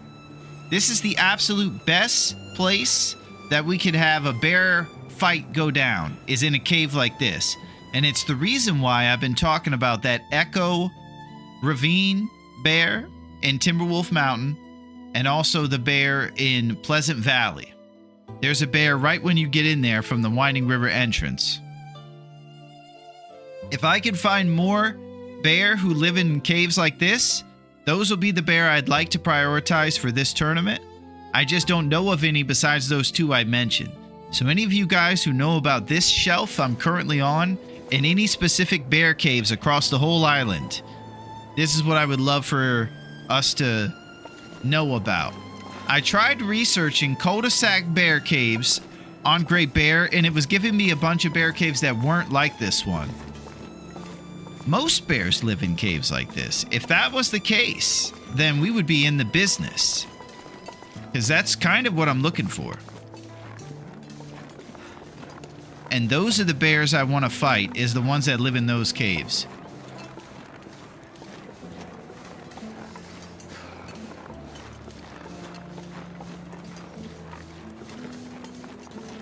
So I am super interested in talking about bears who live in those ones. Bears who live in a cave died of Larone who live in basement. Oh! I'm getting roasted by Kev. It's a nice basement, Kev. Got Aretha here. Cold is making my head feel thick. This is where the legendary 7-shot bear, wasn't it? Well, I'll tell you, Bean, it was that layout. It was made by the same house designer. And I guess it's referred to as the cul-de-sac cave. So learning about cul-de-sac cave locations and bears to fight in them is key.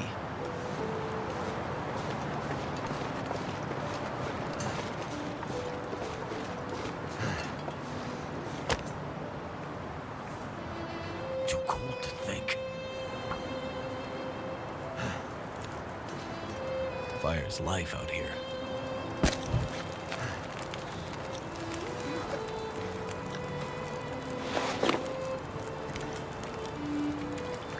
Okay, less than optimized heat up system.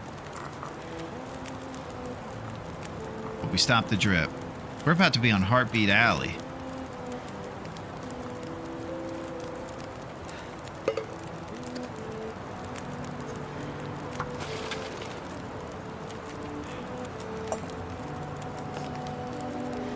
I could use a drink.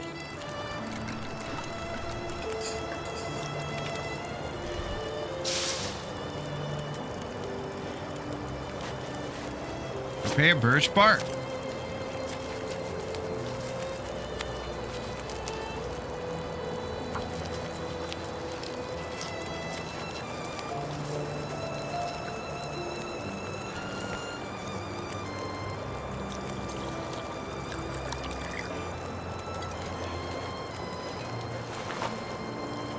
Prepared reishi mushrooms.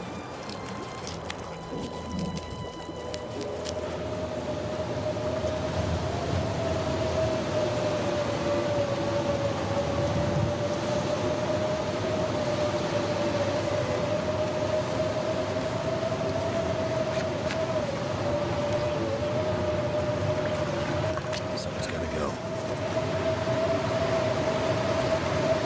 Almost lit a torch there before I left, but come on.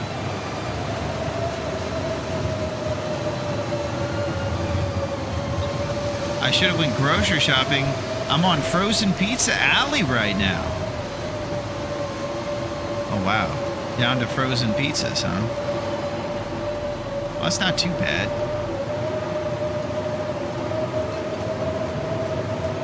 I've been getting this one. That's pretty good. It comes in this pre-made little thing. I think it's like Detroit or something. I'll tell you guys. Pretty sure it's from the local wholesale warehouse. It's pretty rad. It's not your traditional brands. The fancy one.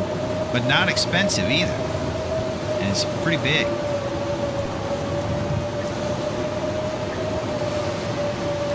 Oh, here we go. What up, Neo? I know Kung Fu. Ladies and gentlemen, we thought the 7th inning stretch was over. Turns out it is absolutely not over. We have a legend, Keanu Reeves, running nude through the outfield. This is wild. Jose Canseco is trying to get his autograph. He's a big fan of John Wick, but he can't seem to stop him. He seems to be avoiding all of the rubber pelt bullets that the security guards are trying to send at him. Oh boy, this sure seems like a low point for Keanu Reeves. He seems to be doing crazy things like streaking through the outfield, but he's doing it so cool, nobody seems to be bothered. Look at his long shoulder-length hair waving behind him as he sprints around and avoids everybody. Boy, I tell you, Keanu's got the moves, Johnson. He could easily start here for this Oakland Athletics team, and he'd be stealing more than the bases. He'd be stealing everybody's girlfriend. And there he goes. He's out of the outfield, and he's gone. What's up, Neo? Thank you for coming in here talking about Kung Fu. We were just talking about Big Trouble in Little China and all kinds of good Kung Fu movies. You would have loved it.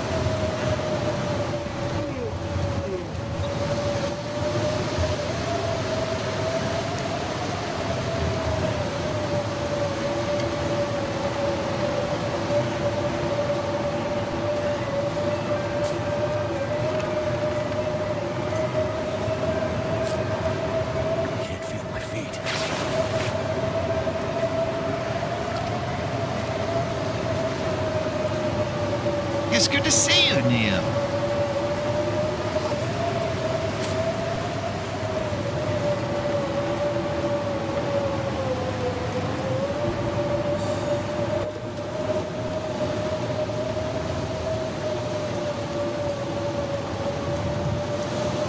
Cattail Dreams.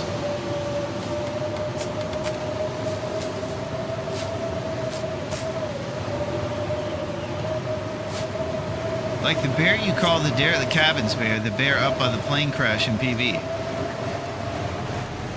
Beautiful. So there's a total of 3 bear in Pleasant Valley who have this sought-after cul-de-sac layout. The key is getting them to come home. So we're actually going to have to play the navigator and bring the bear back to their house so that we can fight him in his own backyard. I love that. That could mean we could easily get it done between those 3 bear and the bear in Timberwolf Mountain. Find someplace to escape this cold. That gives us 4 bear to try to get 21 shots. And if we use that cul-de-sac John Candy strat, we might be good. Random lump. Beef jerky.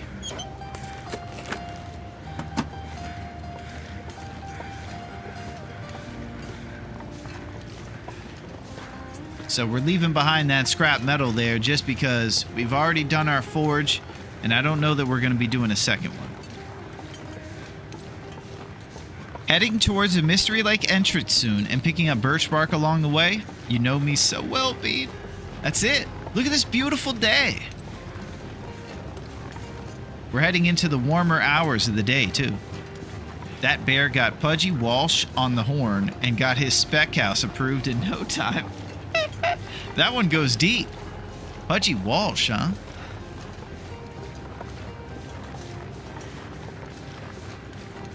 Yeah, we're in the ravine, baby. That's it. Warming up bonus. About halfway there.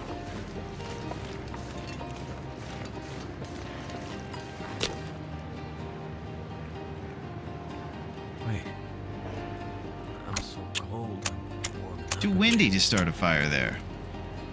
Well, thank goodness for that.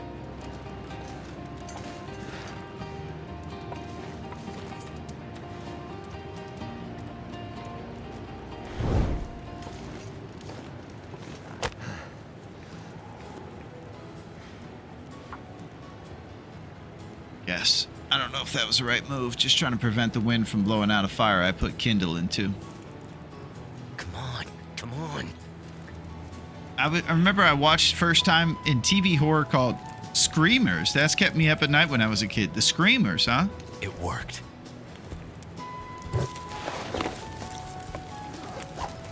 Sounds pretty terrifying. 80s and the 90s had some really good scary movies, especially the 80s.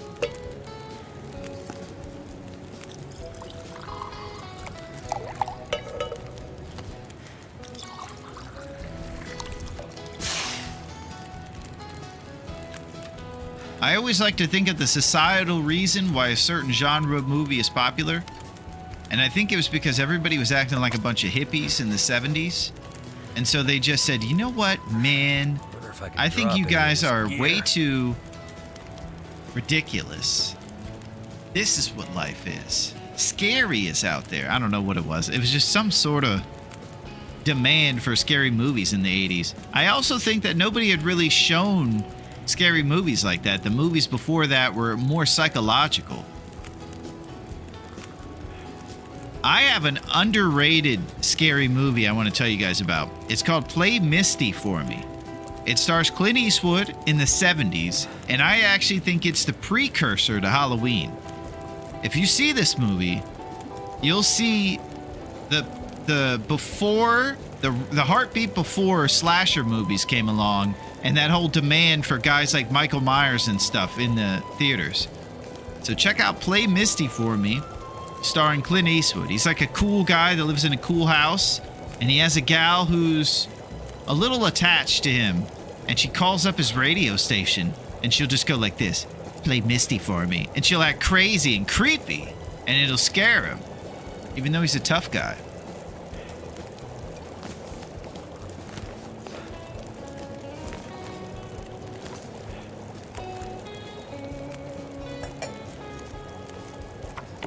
All right, forage.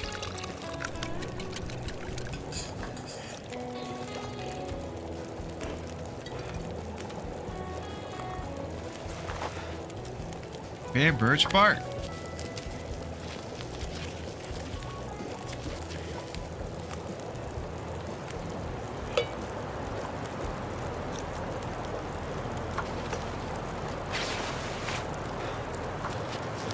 I remember that one. Haven't seen it since a kid, though. Might have to rewatch. Oh, nice, Goblin. Yeah, we're bringing back the gems. I saw it recently, and it's great to see you, Goblin. I hope that everything's going well with your amazing run. I've been enjoying watching you play.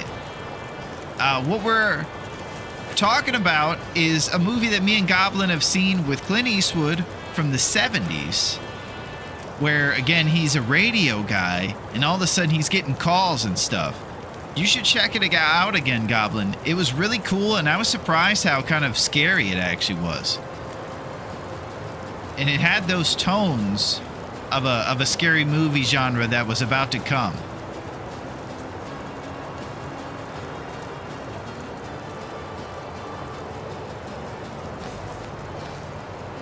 I'm not sure I can carry much more.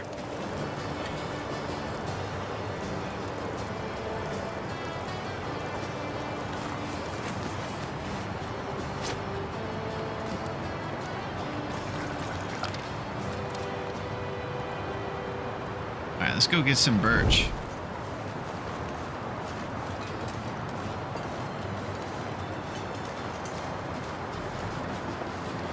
So this is the Glorious Ravine. If you're wondering why we haven't been barked at or stalked by the bear, it's because it's chill over here.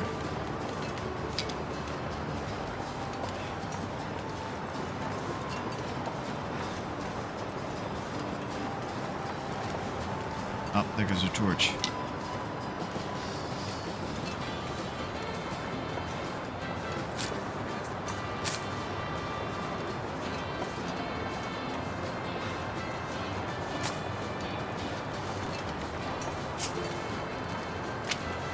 So the game plan is real.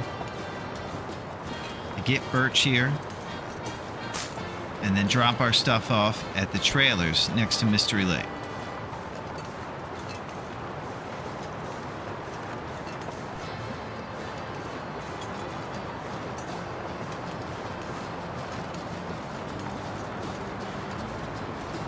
Let's do it.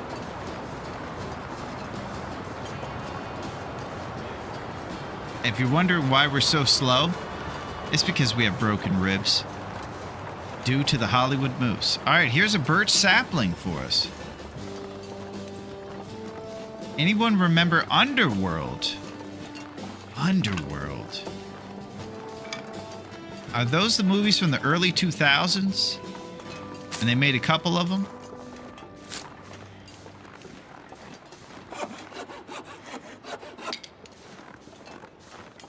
I want to say there was like a cool girl who kicked butt in those ones. Yeah, I've heard of those.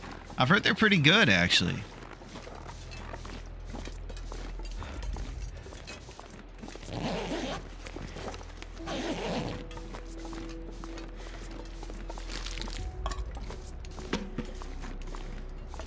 Okay, so there's that cool shelf again. That's the cul-de-sac shelf right there. These are just regular caves for us.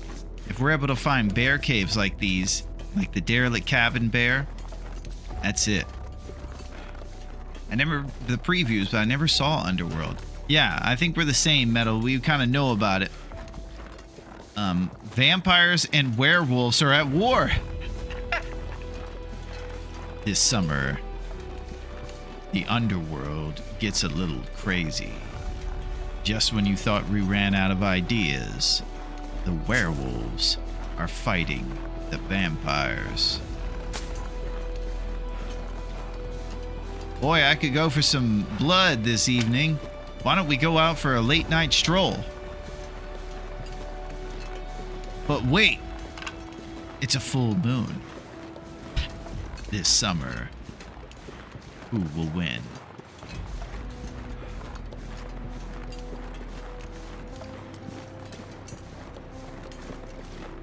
I was trying to think of a typical vampire name. I think the most vampire type name would be something like Vladimir.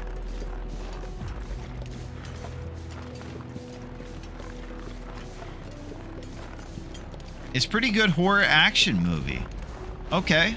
Yeah, I might check it out. I've never seen it either. So that'll be fun to check something new out.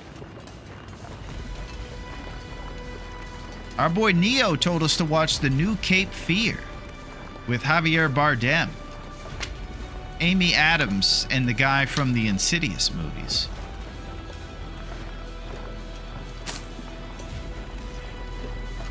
And that one's on my short list too. Vlad Dracula. I'm gonna need to rest soon.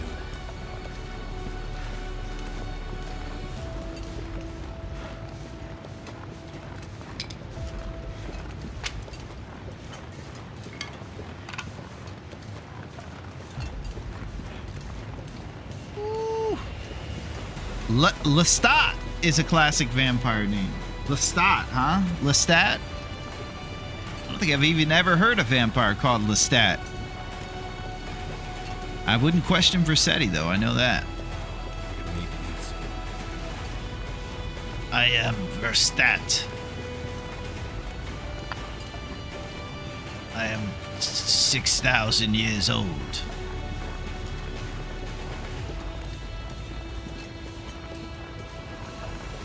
I only know Lestat from Queen of the Damned. My sister was obsessed with that film. Queen of the Damned. That one might be the one with Aaliyah in it. Yep, that's it.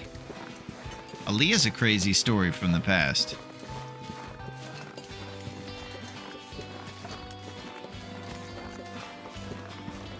All right, match numbers. So many trusty brand. This is a security. Literally, this match is only for here to where the door is, but I don't want to run into that wolf that's always here and not be prepared. We're so slow and encumbered, and we're carrying stink lines right now. So that was an emotional support. What matters more to you, match or life? And I don't consider that being flippant with Trusty Brand. I consider that being prioritizing.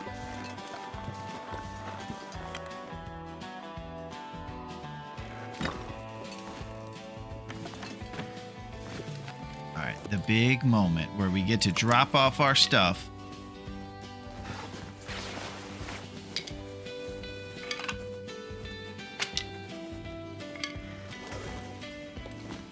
Okay, so the guts are 78 and the green maple sap is 65. This is a big moment. This is kind of our big first checkpoint where we're able to settle down for 1 second and at least enjoy a new town, and we can recover a little bit. We can make all those birch teas with all the birch we acquired. We can maybe do some nature calling. Oh, here we go. Dog food. New peaches.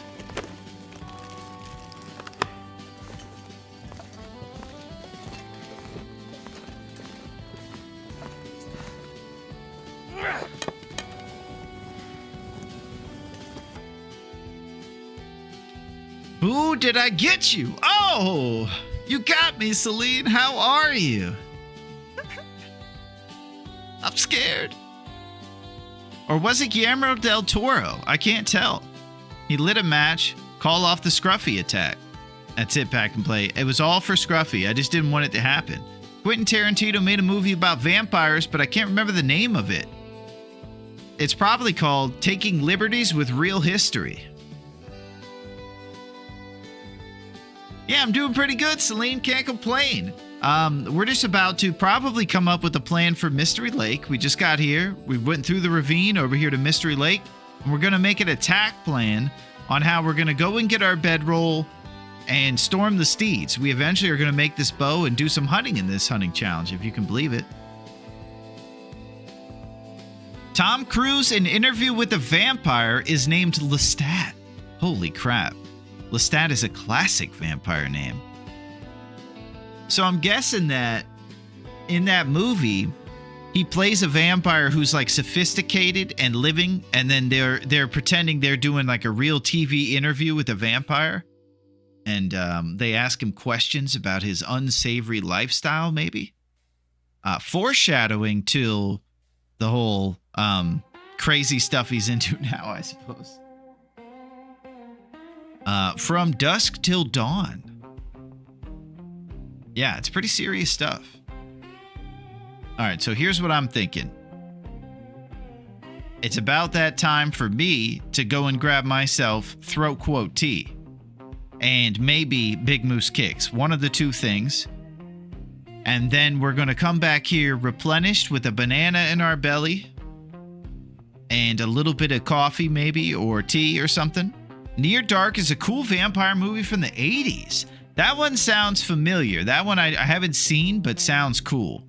And I love the 80s. It was Interview with Vampire, name of the movie. Yeah.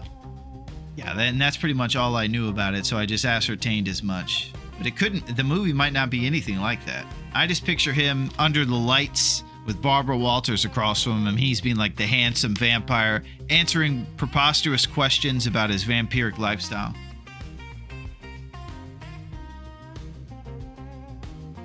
It's Tom Cruise and Brad Pitt as vampires. Whoa, heavy hitters. It's a pretty good movie. Antonio Banderas is in it as a vampire. Whoa, the trifecta of cool guys. Movie was really good, actually. All right, Interview with Vampires on the list. I gotta see what it's about. I do love good movies. Okay, this is it. I'm gonna grab a quick banana and coffee or tea. I'm gonna also come back with a little bit of food in my belly so I can sustain storming Great Bear Island for a couple minutes. When I come back, we make a responsible plan and we adhere to it.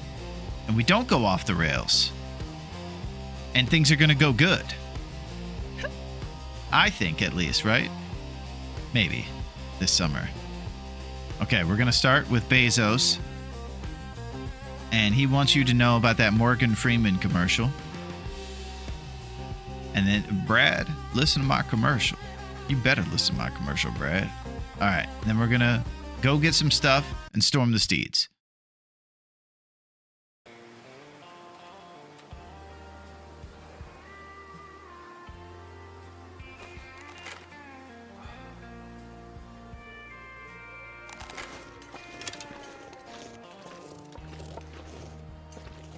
It's kind of in a blind spot now.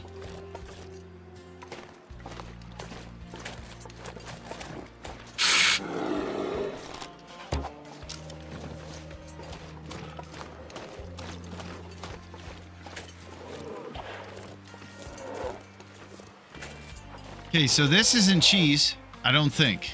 The log wall.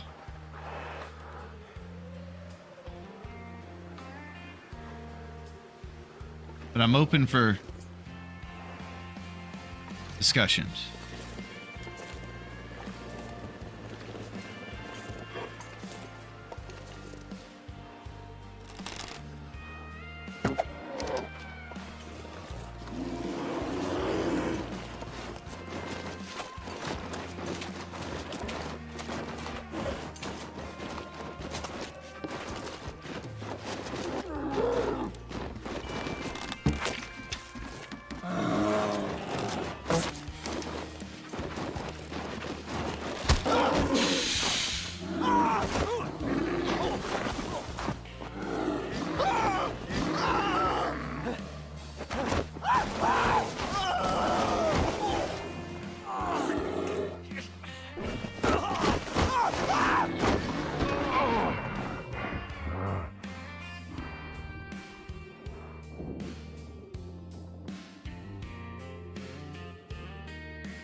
bleed out. Yeah, it didn't do anything.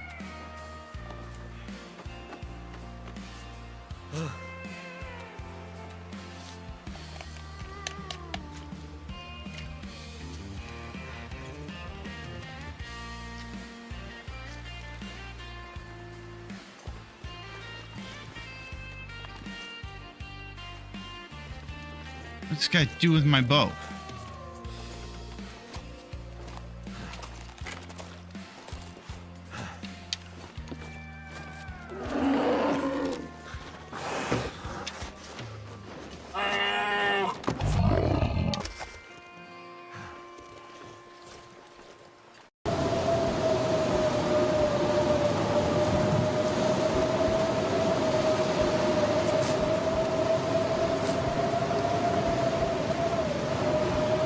I quartered my first cougar yesterday and the hide disappeared. I rage quit.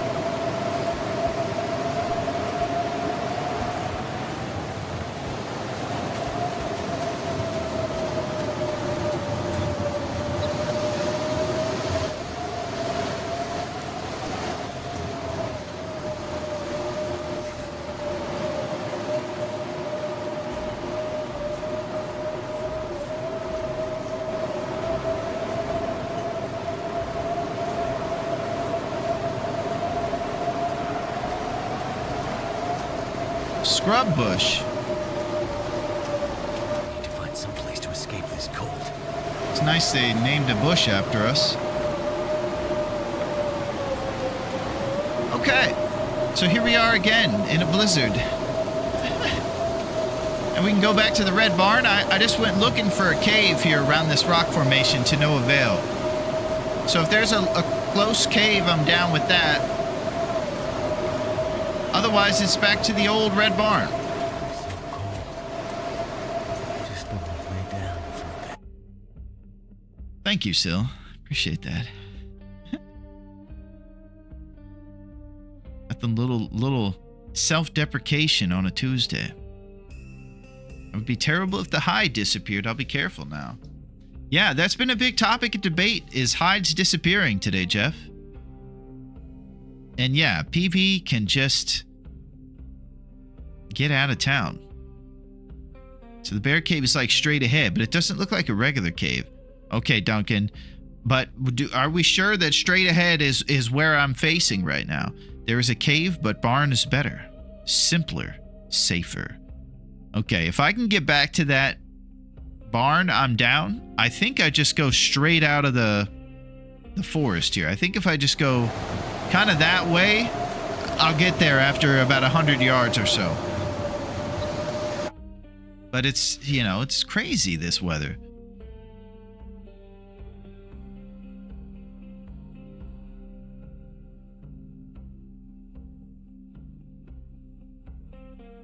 Once I commit to the direction I'm going, I'm going to have to be real certain, since I can't see about 2 feet in front of me. It's a feature, sadly.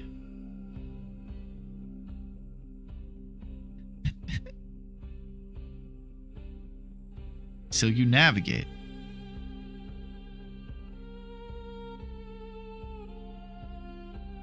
Okay, are we ready for this?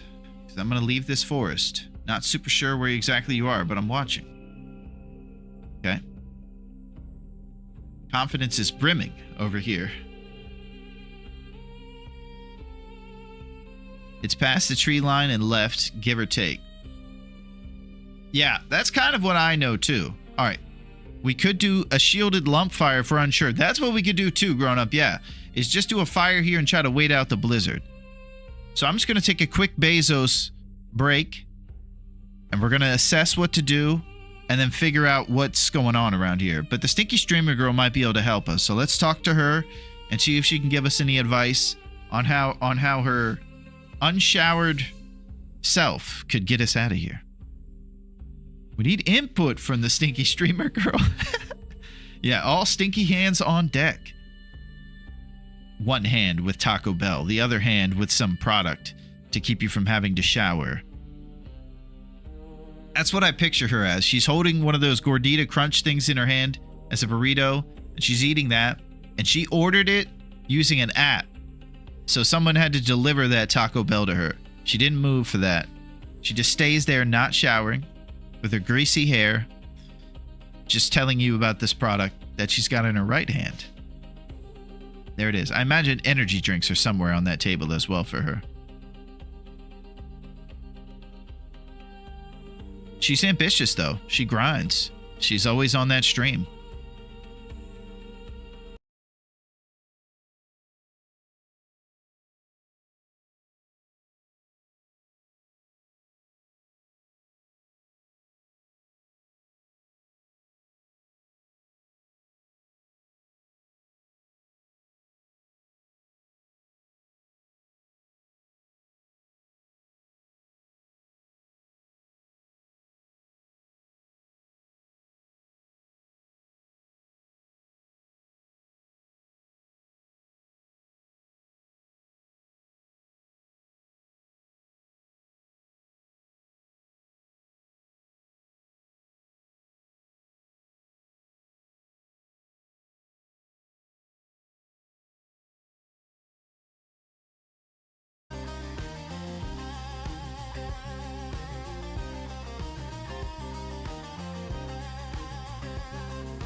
That's it, Watchman.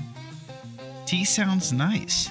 It sure does. Oh, we got the Eggman in here. Just in time. What is shaking with the crew?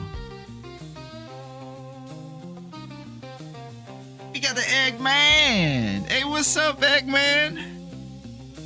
How's it been going against Sonic the Hedgehog? We were talking about Hedgehog chips in UK earlier, and we know that you've always been the bad guy going against Sonic the Hedgehog, trying to slow him down, you know? I believe that Jim Carrey played you in a movie. That's pretty serious. Good to see you, Mr. Egg. This is an old clip. He's getting some tea. That's it. I like the fact he grown young. I looked away for just a second. I felt Benjamin Button was too long. The log wall strat. But we got a few things over here.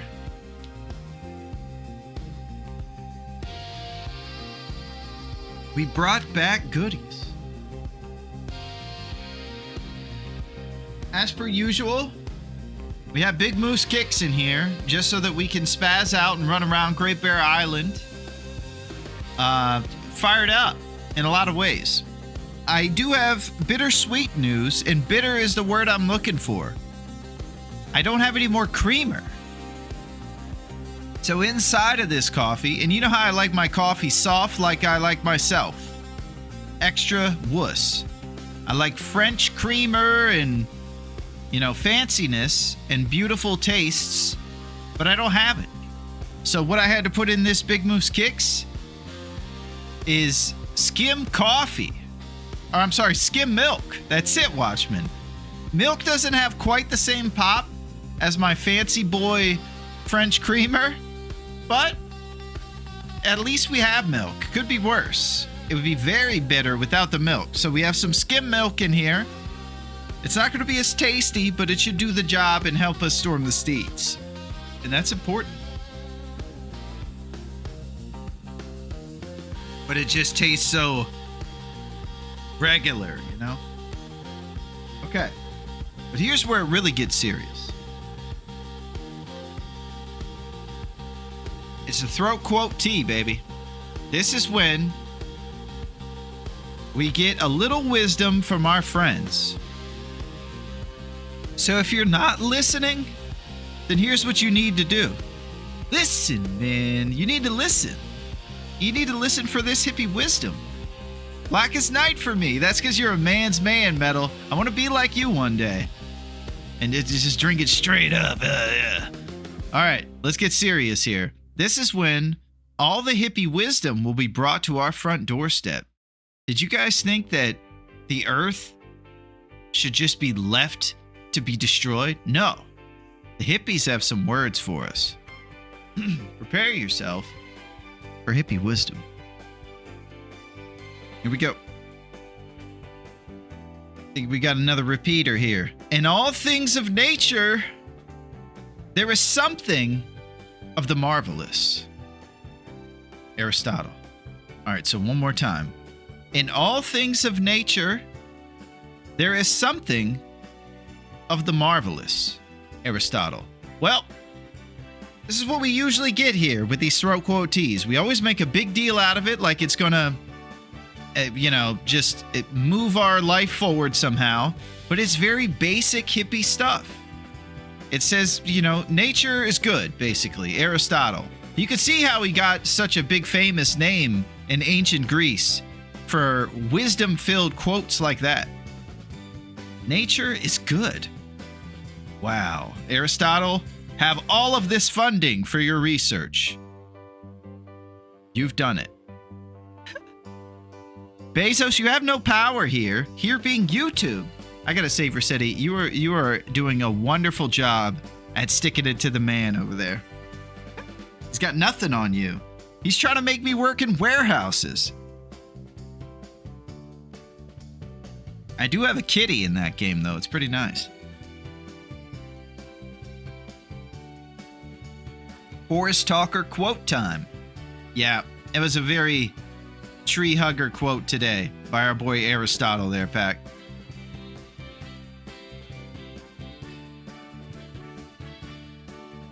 So we got a little bit of stuff going on ahead of us now that we're going to have to kind of focus on. And one of those things is essentially what our game plan is going to be now that we're in Mystery Lake. We're no longer in the ravine or coastal. We have moved westward. Let's take a look at what the maps look like connected together and what our journey has been so far. Essentially, we started over here in DP. This is Desolation Point, the place with the lighthouse. Our boy Versetti loves the lighthouse. He's actually refurbishing this and using it as his base. An unorthodox choice, given how small it is. But cool nonetheless. If you should see that lighthouse during an aurora, it'll change your mind, man, about life, man. So, we started at DP, we went to Coastal for our maple. We left them all at Quincy's, right there pictured. And then we went back to DP for our forge. That was where we had our ribs broken by the Hollywood Moose. And then we made our forge happen, broken rib or not, went back to Coastal and up towards the ravine right here. The ravine then took us to Mystery Lake where we are now, and we're going to figure things out. I think the one pictured there is Trapper's Cabin. So what we're going to do here in Mystery now is look for the bedroll at the camp office as well as the skillet.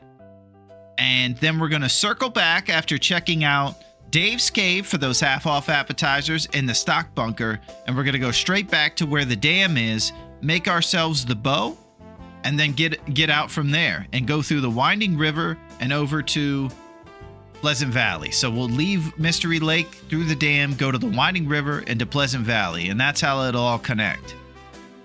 We talked about the different kind of bears that we're looking for, and there's apparently 4 different style of bear in Pleasant Valley. that have those caves. So we might have 4 opportunities to it. We just have to drag the bear back to his cave and fight him there. So it's going to be a lot of nature calling stuff happening. Maybe some deer, maybe some of that. And it's going to be in Pleasant Valley, so it's going to be freezing when we're doing the hunt. It's the worst weather-wise town, Pleasant Valley, and it's also the town with the most bear. So it's kind of bittersweet for us in that, much like our milk coffee we're drinking today. So that's what I got for that. And then let me pull up Mystery Lake map over here for us so that we can actually figure out what kind of game plan we're going to have traveling around here. This is Mystery Lake. And this is where we are at the trailers. Where's the damn bait? I'm not sure. Unpleasant Valley. So, we're at the trailers over here, and what we'd like to do is go down either the river or the rails to get to where we're going. We're going to start here, get some stuff. If we have time, we'll do nature calls, but nothing crazy. I've been spending too much time on nature in these runs. We'll do it. Maybe if we can get the tarm, we will. And then we're going to go down the river for all these glorious cattails. Maybe get a few more birch saps. And then it's over to this guy right here, the camp office. Abundant supplies are going to be there, including our skillet. And cooking 3 might be in the mix, where we can actually make roasted empanadas, of course. Now, here's where it really gets great. You go through this little place and you take a right at the fork in the road. You guess where it's going to be. Dave's Cave. Dave's Cave has it all. Margaritas, onion ring towers, moose sliders, anything you need. And I hear that their jukebox will be fixed. If you guys give up on that jukebox, you're crazy. It's going to be fixed soon. So what you do is you shimmy up, reverse goat a little bit right here where this little dashed arrow line is. And that'll be how you get up to the Prepper's Cache. It's kind of an exclusive little shortcut that you could take from Dave's Cave right there. And also, I'll say this about Dave's Cave: if you're ever drinking there, you don't have to worry about the bartender ever cutting you off, because he's probably more interested in selling some of those watered down beers, so he'll just keep serving you. He also will mention to you that watered down beer will also hydrate you, so when you wake up the next day, you'll have less of a hangover. What can't you get at Dave's Cave? You go to Prepper's Cache to check to see if we have a bunch of beef jerky and Sprite there. What we're not going to do is go all the way down here to Trapper's Cabin. I know this is crazy, but I'm going to say I don't really think we need the mag lens. I think we can get this done without the mag lens. So we're going to get to this Prepper's Cache and then just go straight up the rails and go back this way. We'll maybe check to see if there's an extra fire striker or something here in these little train cars. Get a few feathers from ravaged deers, but just stay along the rails and go back to our trailers. Then, if we have more time until our stuff is cured, it might be cured by then, but if it's not, that'll be when we do nature calls and responsibilities around the trailers. And we could probably craft some arrows and things by that point, even if the maple isn't cured yet. So, I think that's our game plan, and I think it's responsible.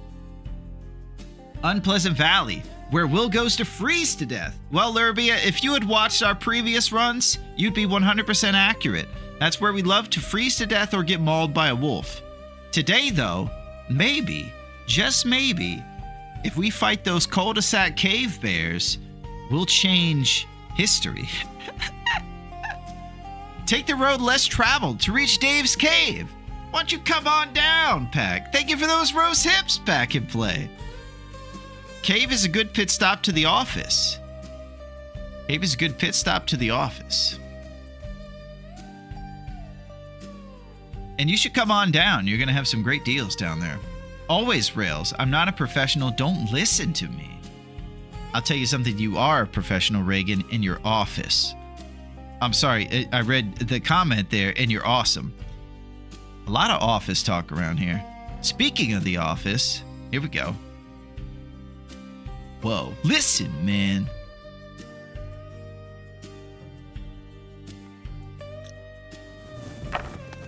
All right, so I think we'll get a bunch of rest before all this traveling. I'm also gonna need you to go ahead and come in on Sunday, too, okay?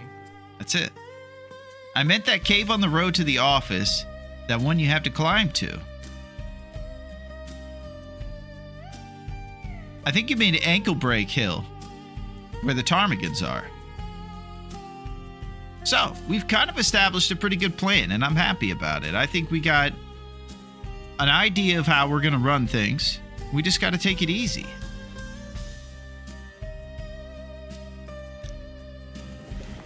Let's get some rest before we go. Elegant porridge. I want to see what time of day it is. It is the warm part of the day. That's the shame about sleeping right now.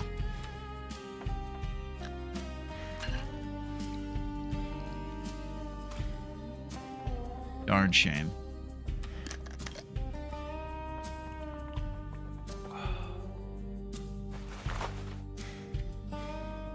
We're going to get a guaranteed bear sweater right there out of the dam, and that'll replace one of these shirts here. Probably this 0.1 Celsius ragged t-shirt. That's 11%. Bear sweater will be an upgrade for that. Stale beef jerky.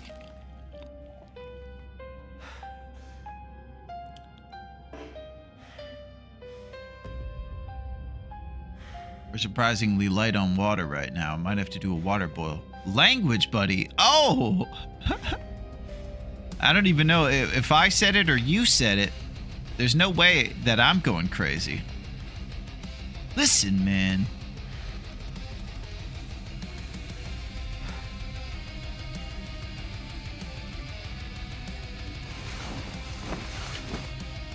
All right, let's get some of this Aristotle tea in us here.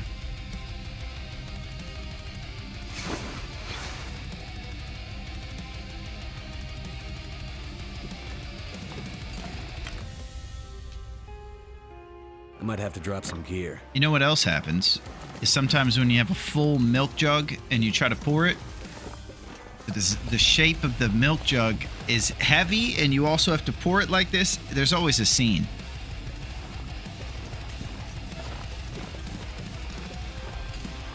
What's the deal with airplane peanuts? I need to lay down.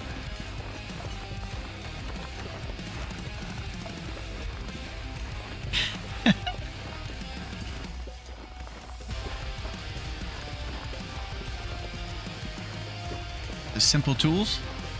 Nice. These pretzels are making me thirsty. Kenny Rogers chicken. Sam King putting the Jerry in Jerry can. Nice. What's the deal with this accelerant?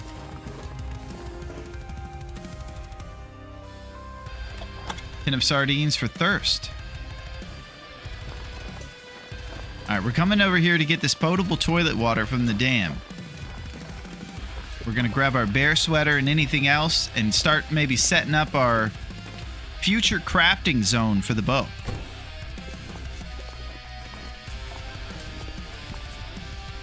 This pack is getting kind of heavy.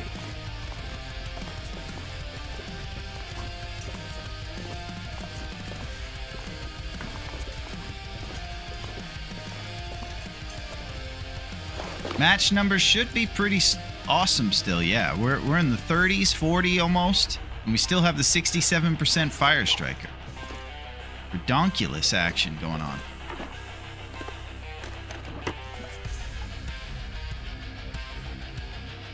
I'm trying to think of the storm lantern. I think it's in the stairwell. There might be a storm lantern over there here on Loophole 1, and we can go grab that and save our everything else.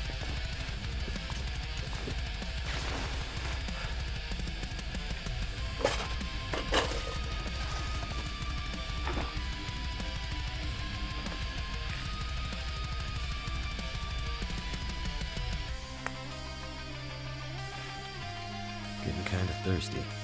Okay, I'm doing something really crazy right now. I'm putting my stuff I'm making the bows out of in here. I can't forget that. That'll be crazy. And I feel like I'm already making a mistake just by doing that. All geniuses of memory on deck for that. Arrowheads, feathers, randomly in the drawer at the workbench.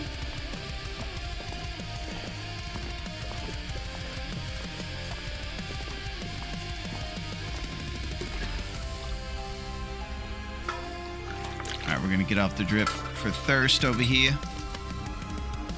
I definitely wanted to extinguish that lantern right there. That was an on-purpose move if I've ever seen one. I won't hear it any otherwise.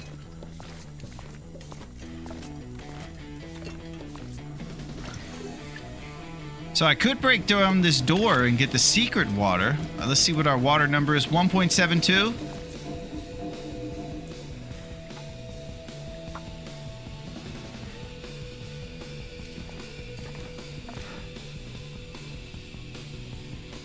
Secret toilet water.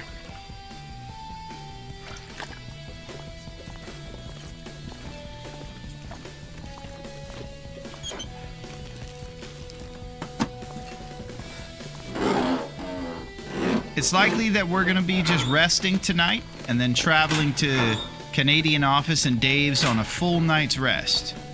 We're having to plan a little bit more for our travels like that just because we don't have the bedroll. It can't sleep anywhere. Only the wise know of this toilet water.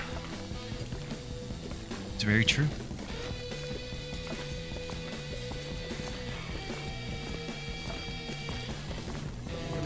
So there's a guaranteed bear sweater we're going to acquire here, and it's one of the big priorities to looting this place.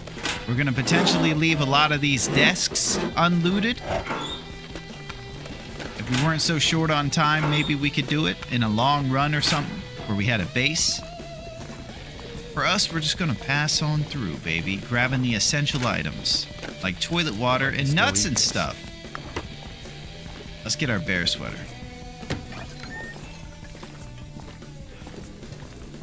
Alright, it could be underneath the stairwell or in the front room. Those are the two spots we haven't checked.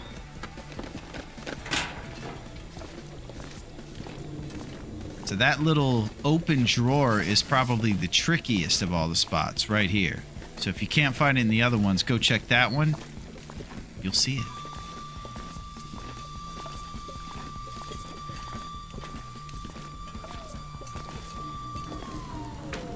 No. I thought this might be faster. No way it was.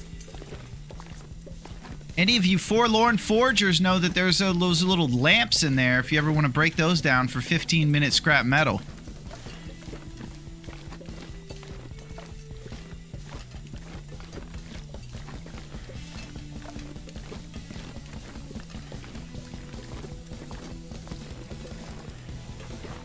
Okay, looks like the bear sweater's in the front room. That was the third spot we checked.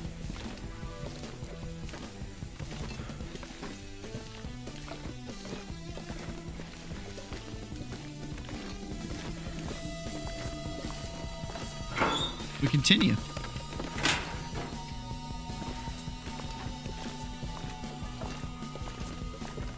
Golly, we're slow.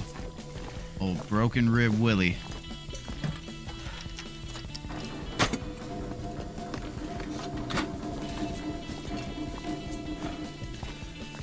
We're about to get a safe opportunity. Maybe we'll get a Mackinac or some work boots out of there.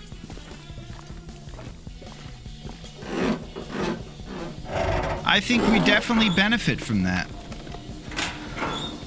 Since our tournament's so short, we don't spend a lot of time making animal clothes, and we're kind of subject to the RNG and just hitting a lot of lockers and safes.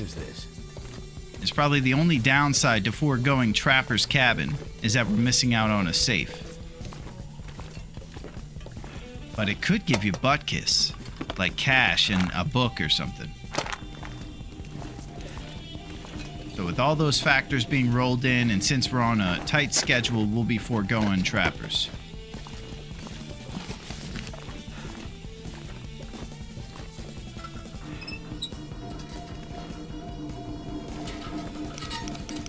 It's our moment. Looks like 55.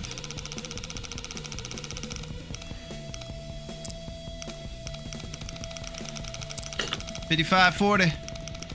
My energy is just disappearing. All right, we're taking the drip. Gotta get home soon.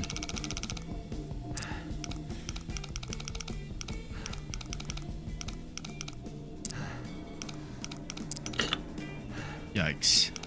Okay, it's really close after that.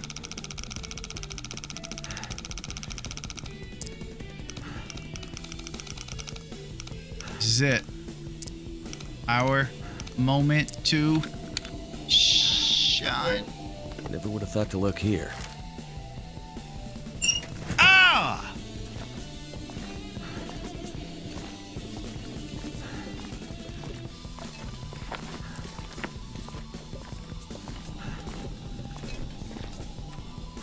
We didn't get much.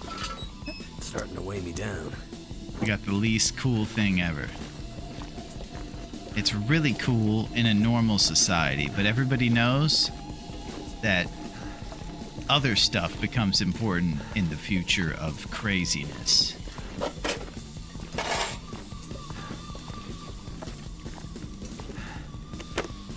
So we're taking a drip of 1 HP per hour until we get to sleep, so we're gonna go back to that trailer and get rest.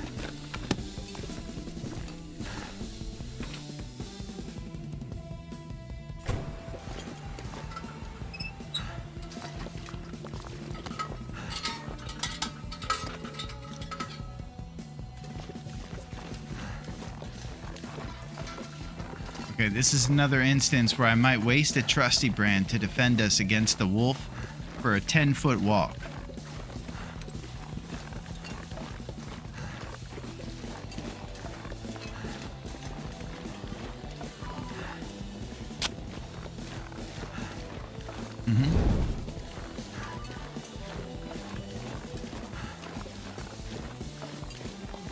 Match versus life. I think we'll always pick Will.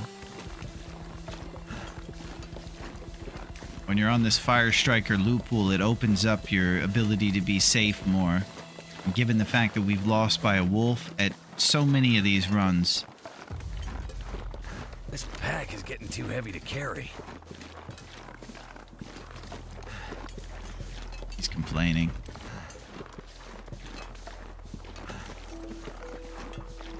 I hear the ptarmigans laughing. They're not gonna be laughing for long if we make any nature call. Careful, bear on the other side of the trailer, sneaking. What's he doing over here, Kev?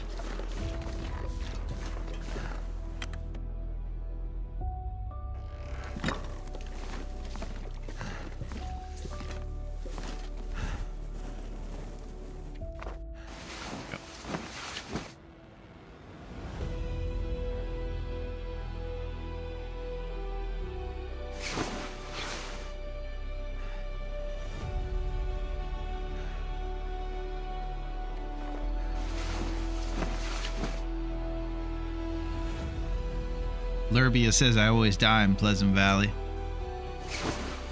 And it's true. It is pretty crazy. I know that what we've done in the past, we can't just keep doing because you waste so much coal trying to survive in that place. Especially given the fact that our warmth bonus is 8 Celsius over here. Speaking of which, I forgot my bear sweater. We're gonna have to get it later. Dang. I'm blowing it over here. I'm blowing it. Day 21, 1 stream? Do it, Captain? That'd be crazy, Kev. I don't think I could. No one has endurance like you. You're the marathon man. Dusty dog food. I can barely walk with this much gear.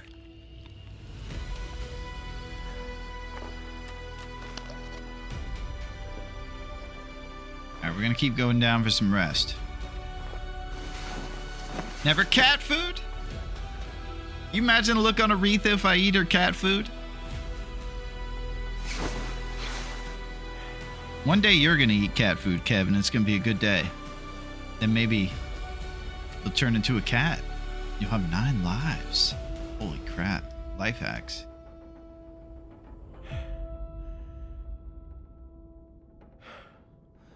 I think I'm gonna get a little more rest. Can't beat those macros.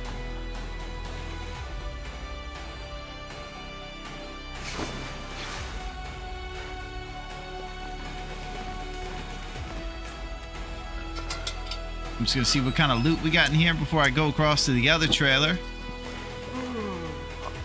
Tomato soup.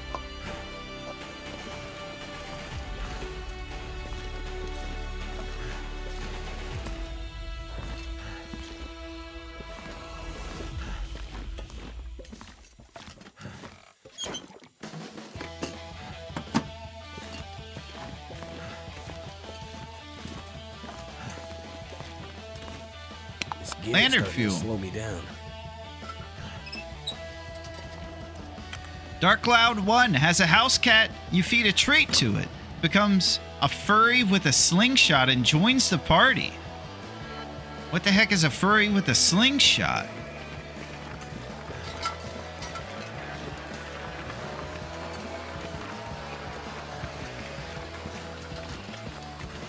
Okay, I don't know what I'm doing out here. That was a reckless trailer swap right there.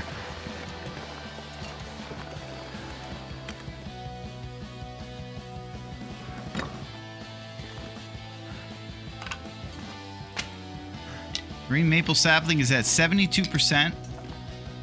Some of these birch we can work with if we want to go do some Aurora crafting. I think the smartest move is rest to full for our big travel through Mystery Lake tomorrow. Could do both tonight. I think we'll just rest.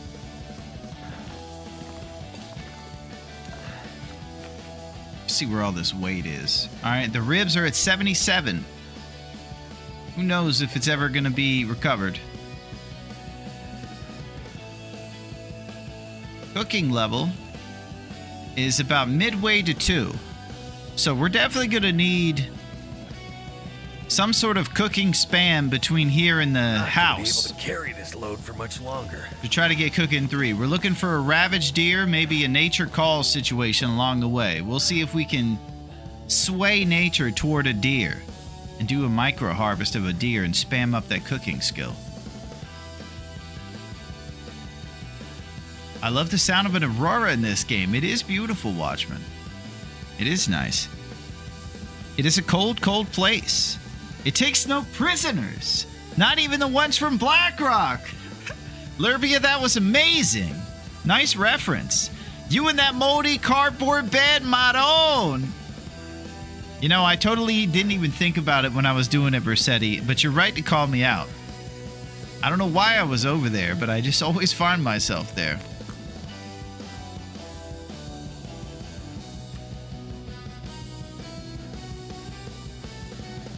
New chocolate bar. Full Morgan. Yeah, we're going to get some sleep.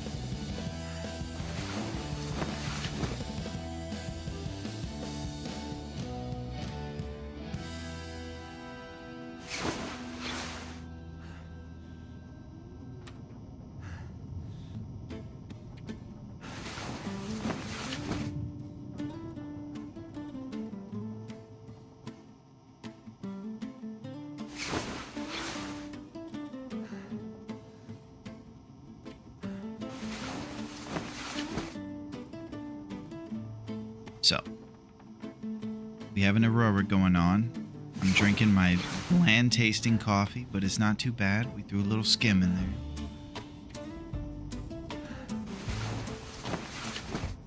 We're going to be energized to storm the steeds. Mystery Lake is our current location. We're chopping away at all these hours of rest we need before this rib situation is gone.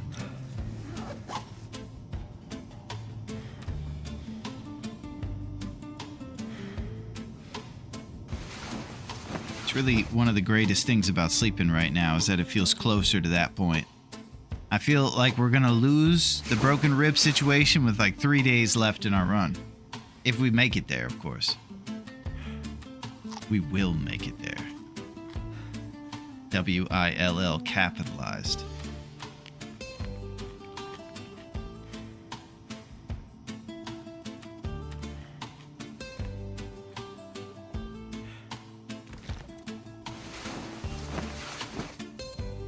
Name of the game is Rest and Be Strong for our travel to the Canadian office. Geez, this takes a long time to heal it. I've never had a broken rib in this game. I hope you never have one in this game, Watchman. I hope you go without ever being stomped by those sons of gun moose. I feel like he had it out for us. He seemed like he saw us coming out of the lighthouse and was planning on us the whole way.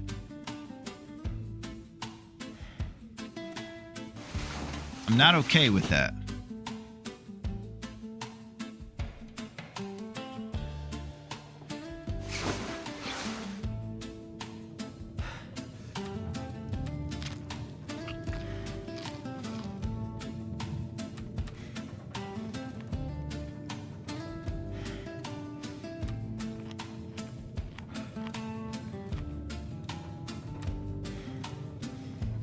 Broken ribs stink. Feels like you're constantly recently punched for like 2 years. I don't know if, Kev, you've had those in real life. Yeah, it sounds kind of tough. 70 hours.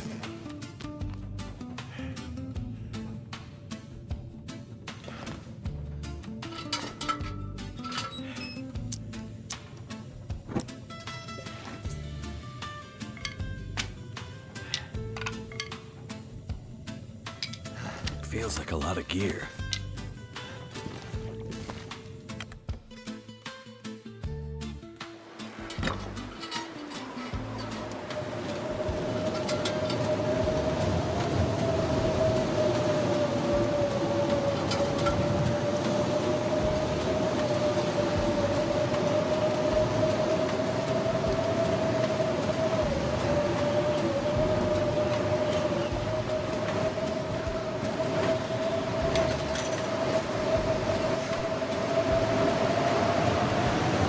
Our temperature.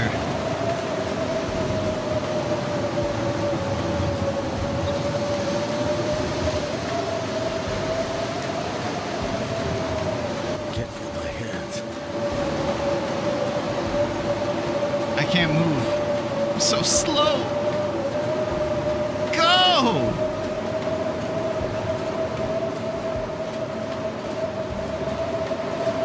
Tactical error. Just wanted to bring my stuff to the dam.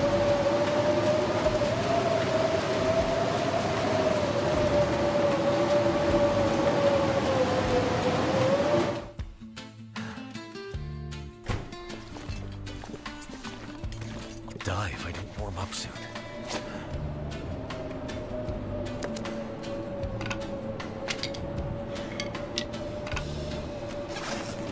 Okay, let's grab our bear sweater.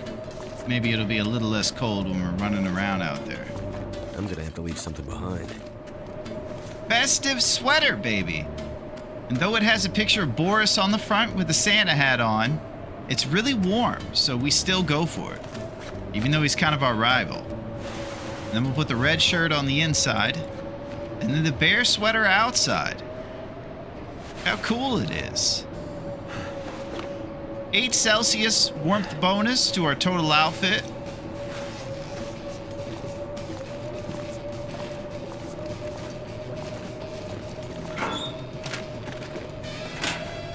Staff freezing. Trying to escape the challenge again. I see you. Staff freezing.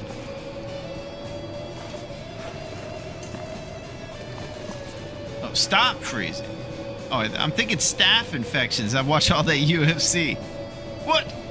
Staph is dangerous. Okay, I got you. You don't want me to fade into the long dark with my health. You want me to go out fighting and storming the steeds with my broken ribs. All right. Now I'm thinking about the stuff in the dam. I was thinking about getting something in the dam. Maybe I'll just start crafting a couple arrows.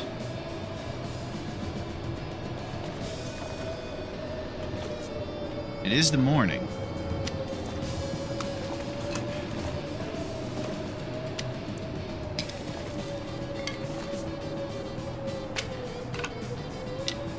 All this gear is slowing me down. Yeah, man, it's slowing you down. All right, first arrow shafts. Here we go.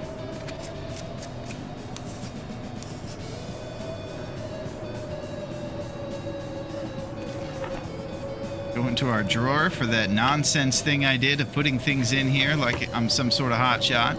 And now we'll make our first simple arrow. It's going to be reduced in time from 1.5 to 1.12 hours to make this because we have blue tools. Red is, of course, the coolest, and it'll let you make an arrow in 45 minutes. Min-maxers celebrating for days with the red tools.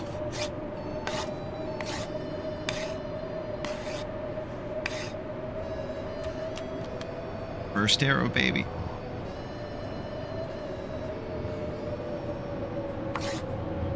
It always makes me happy. Feels like we've done something. We're accomplishing something other than cooking a lot in a hunting tournament.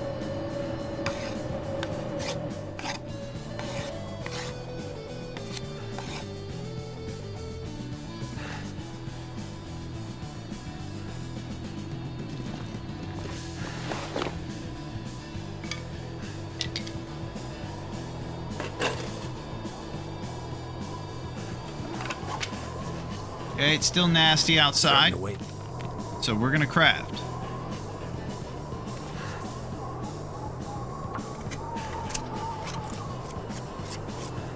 We're planning for the big hunt.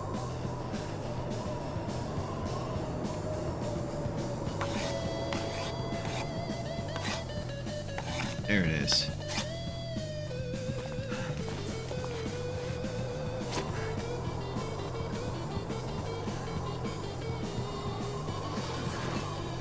I think we got Stenton the vampire running the weather machine out there. Looks like he doesn't want to come out till night. What's his name? Stefan or something? What was Tom Cruise in Interview with the Vampire? Yo, what up, Fire? How are you? Happy Tuesday to the fireman. We're celebrating over here our broken ribs in a dream, baby. How's it going, Fire? Thank you for firing us up with those cool Rockstar guys.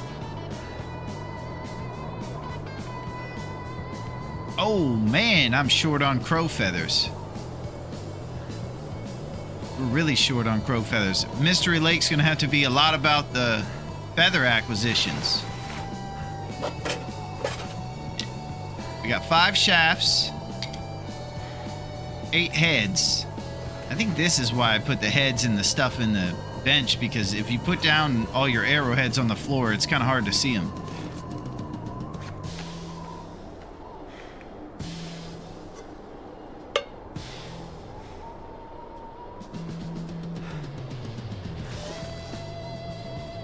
I'm grilling skewers. Nice, Fire. Excellent work.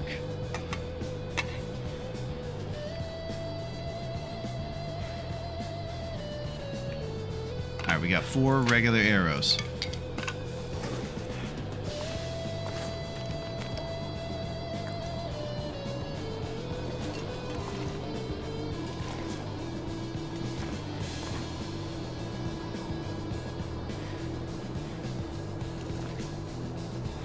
Featherless Willie Joe Jackson. That's it. We're gonna have to get some more feathers. We got a ravaged deer right here underneath the bridge. We'll start prioritizing a few ravaged. Fortunately, there are a bunch of ravaged here in Mystery Lake, so we should be able to hit a few of the hot spots.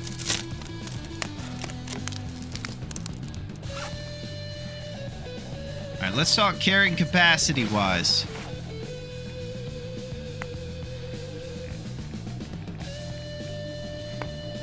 Lump pile. We're carrying with us 18 responsible lumps and way less books too. All these goofball books will stay. Beautiful.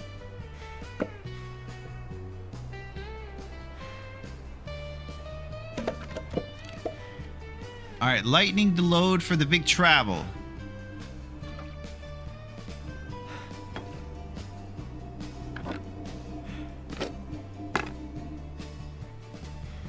I think I'm going to get old mill flour at the Canadian office, but we won't play games with that.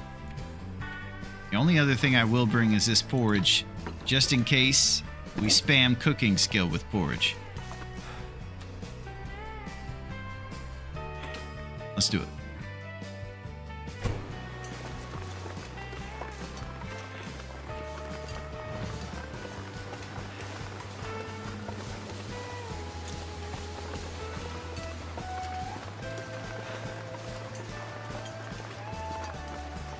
So you can't ask for better weather here in Mystery Lake with a beautiful day like this. We're hoping the wind will disappear. We're gonna make our rounds. The name of the game is get down to the camp office and get goodies along the way.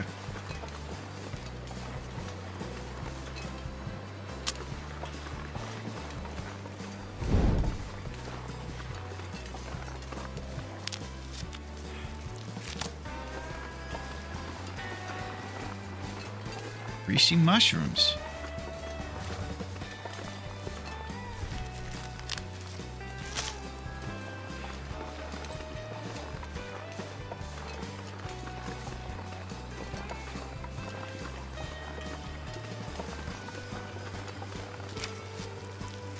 Okay, sometimes you'll see a wolf down here on the river, and then also a wolf will come behind you here and somehow spawn over there and show up and play games.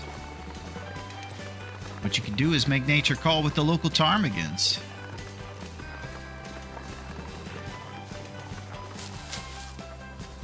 Looks like we got some sapling over here where the ravaged deer is supposed to be. It looks like of the maple variety. Not hearing crows yet. Is the ravage in existence?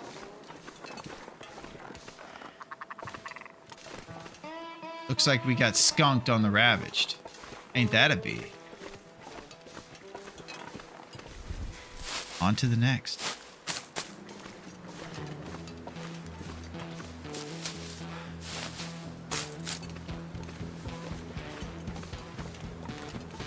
Thought I heard a giant monster.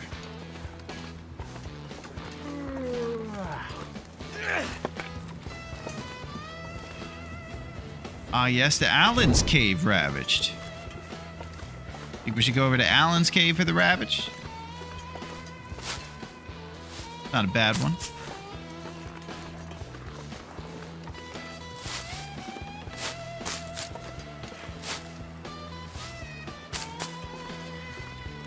We're collecting cattail dreams during a warm part of the day here in Mystery Lake. We got our maple and stuff curing back in the dam, so that thing just needs another day or two, and we'll spend it trying to be productive, gathering all the loot from Mystery Lake, and heading to Pleasant Valley for the last leg of this crazy sprint here. This is music I could get drunk to. Well, I would say that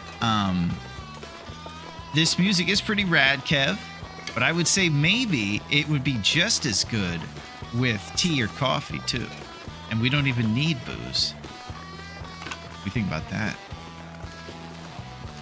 How about that idea?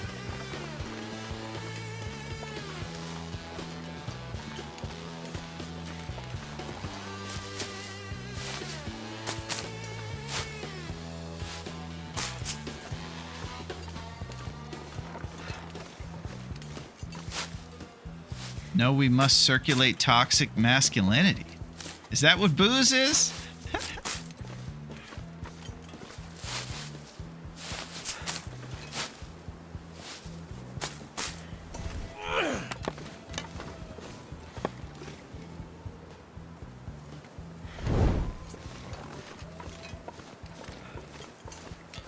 I have changed from coffee to beer because of Kevin's peer pressure. Oh no! Metal! Don't open the can! Don't listen! Your straight up black coffee is cool. Giving you energy.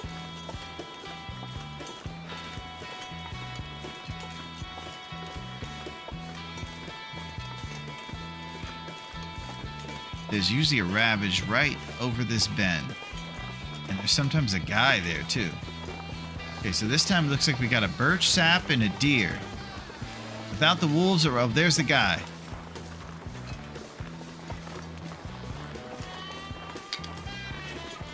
If the deer was around, we'd be trying to make nature call. Beer pressure. Nice odds. That's that high IQ right there. Coming up with those sick puns. All right, this guy gave us a total of 1 feather.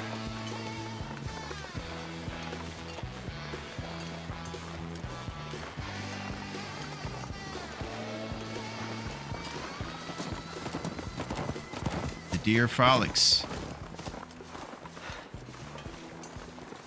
The deer frolics. I'm burning my fingers. This is tough. You keep at it, fire. The fire can't hurt you. You are one with the fire.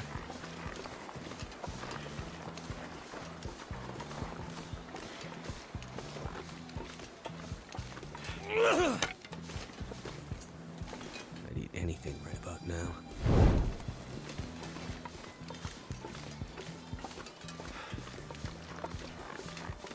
This is, you know, the bridge of our whole situation here. You know, this is while we're during the guitar solo when we're just breezing, taking it easy. But it kind of feels like at this moment we're just kind of getting ready for what's about to be the craziness.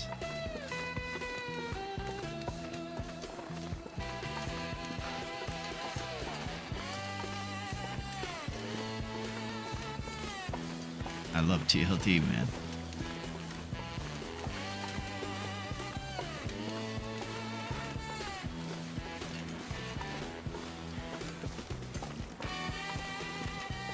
Haha, you're right. Thank you. Nice fire.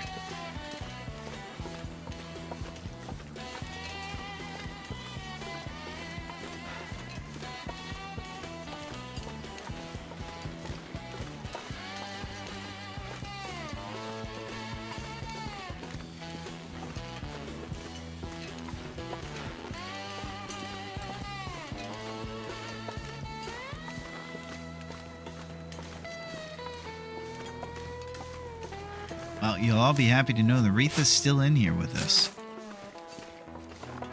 Like many cats, sometimes they get comfort from hearing their servant, this guy, talking around them. And somehow it kind of makes them probably comforted to know that things are normal. I got my calm, broken rib TLD voice going over here. She could sleep in kitty world knowing, you know what? I think things are okay right now. I remember we were talking about how I used to face the wall when I was a kid to make sure the monster wasn't going to get me, and I was on guard. Another thing, I used to like to try to fall asleep before the adults did for that cat reason I just mentioned. I thought maybe if I went to sleep, it just felt safer when they were still up doing stuff. I would try to go to sleep before they all settled in and went to sleep too. I don't know what any of this has to do with anything.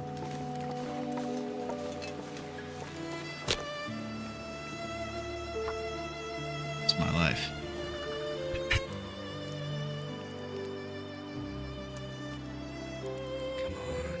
Come on.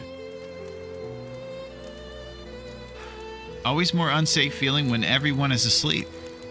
Yeah, Metal, you know what's going Turned on. out You pretty watched the well. Clay Man when you were growing up.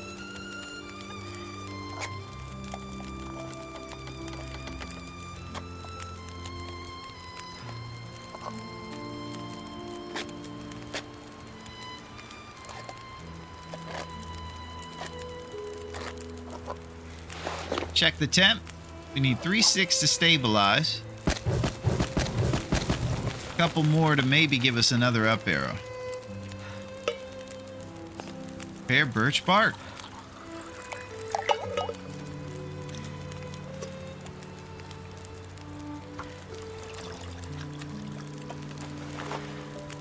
Pear birch bark.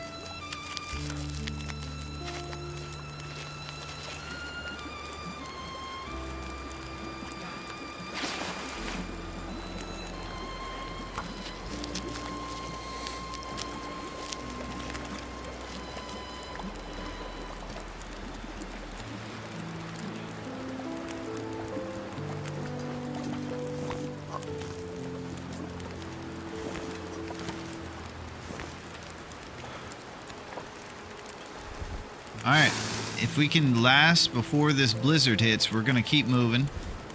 I'm gonna throw one of these soups in our thermos.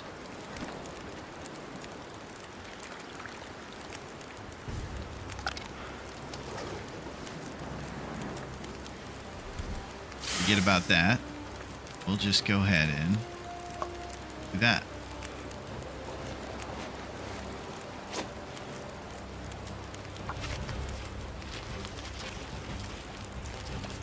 Yeah, it is very classic.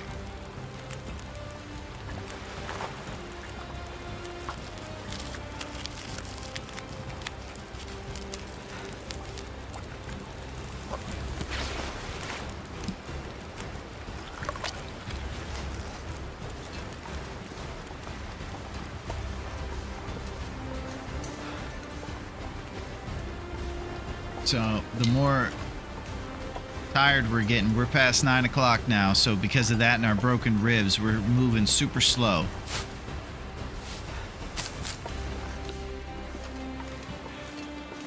A little rest at the Canadian office won't do us bad.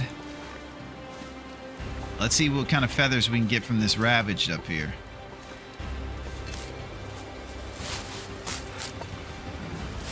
Our schedule's pretty tight. I might be leaving food on the table by not ravaging these deer for food. I think we'll just get feathers and ride. It's going to take us till next year to get there.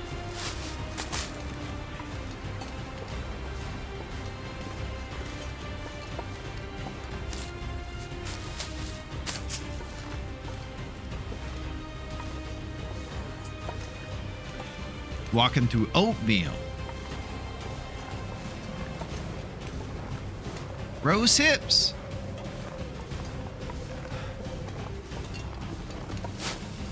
Soon we'll be snarfing pies anyways. Yeah, that's usually the thought. And since it's a short time, a lot of your food comes from things like forage and pies in those last days. Thank you for those rose hips. It's gonna come down to it.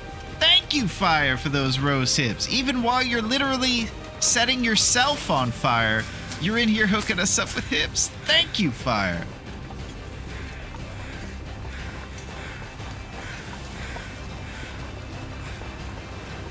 Man, we've been getting shorted on the feathers. This is crazy.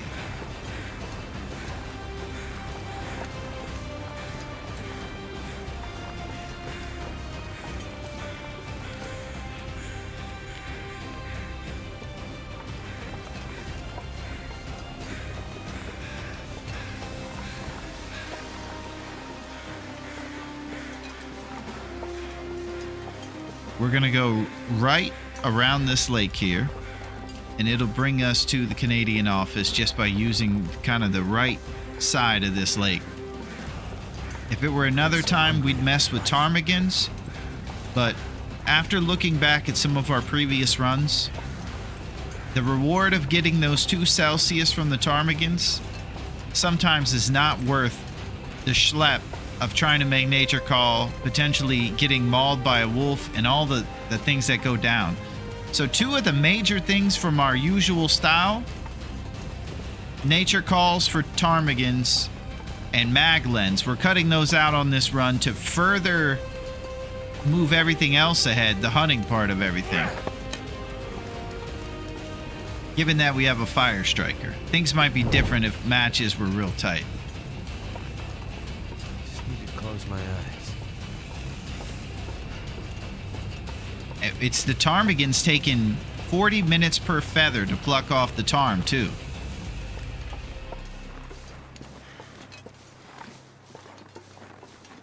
It's just too much of a time dedication. Yeah, we're trimming the fat a little bit around here. Yeah, it's all grill related today. That's it. We're skewering the competition. And, good way to get carcass harvesting up, though.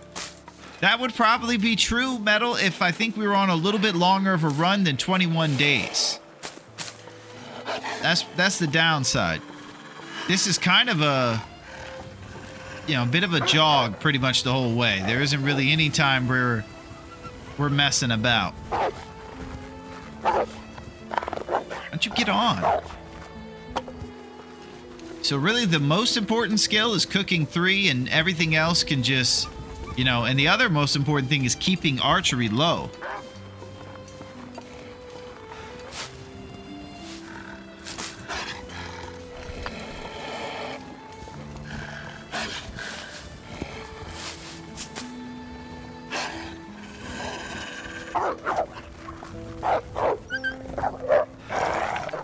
Why don't you keep on snarling somewhere else?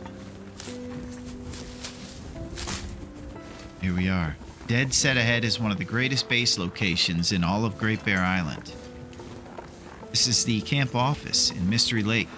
It's prominently located next to one of the best sources of nightlife here on the island. It is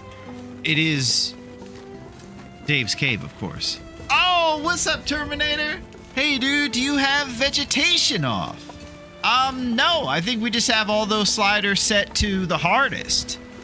Scabura's one of the few brave souls who's actually tried the 21 challenge.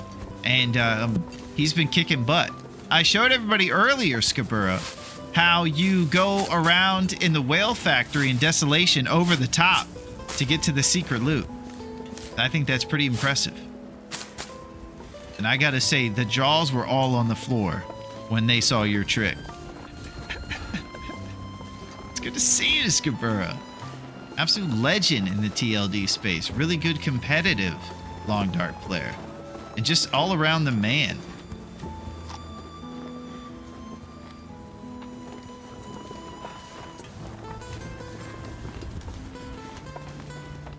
Scabura's always over the top.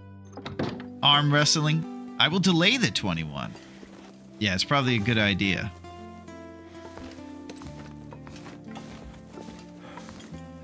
Tomato soup. Hungry later.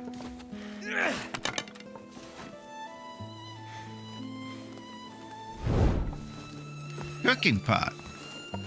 Old mill flour. Cooking oil. And you guess what? We're gonna get dusty floor potatoes. Boom. And probably the highlight Something. is gonna be when we go upstairs and get our bedroll.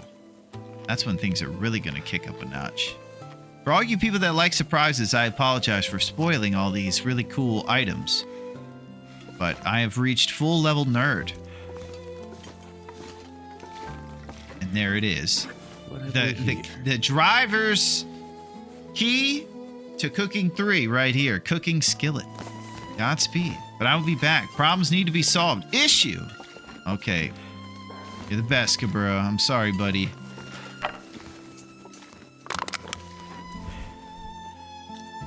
Don't watch stream if you don't want spoilers.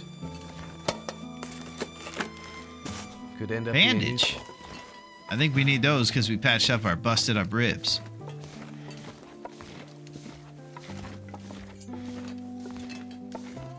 Salt. They actually produced all that salt from Will after he got his ribs broken. Pretty much all the comments he was saying. The salt company was just following behind him and putting it into the jars.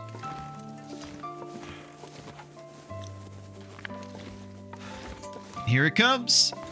The bedroll! Oh! Hope nobody needs this. 91 combat boots. Get in there. That's what I'm talking about. Hoping Dave has his bunker fully stocked for us. Me too, Dunk. Here we go. 0.7 on these guys. 1.4, baby. We just doubled our warmth bonus. We increased pretty much every other stat, too. They're a little heavier, but these things are built for, you know, the wolf attack. This is going to save our health. It's the real deal. Do you have the bow? We're getting close, Scabura. We're getting real close. It's over there resting in the trailers next to the dam, and it's only got a few more hours left to cure the maple and the guts and everything. We've done our best to get maybe a day 7 bow or day 8. I'm not sure how long into it. We should have a good fat 2 weeks to do the hunt. Bedroll's at the cave close to the bunker. No, but I can tell you this, Scabura. If you are at that cave close to the bunker, you know what you will find? Some great deals on appetizers and drinks. You could bring the family there even. It's a place. I tried to do a fast start, but it's hard to do that. Yeah, what I saw was maybe the one difference between our strats is that I go straight for the maple and don't even mess around. It's maple or bust until it gets cut down. I also saw you get a maple on the beach. Guess who got that today? This guy. Maple on the beach.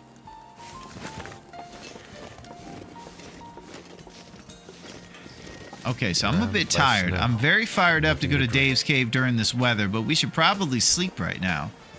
I don't know how I'm going to get up to cooking level 3. So you stole my maple. Oh, thief. Oh.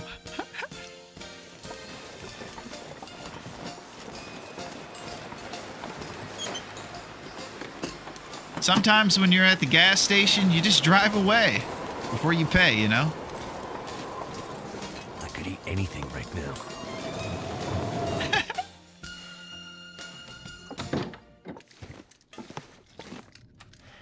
All right.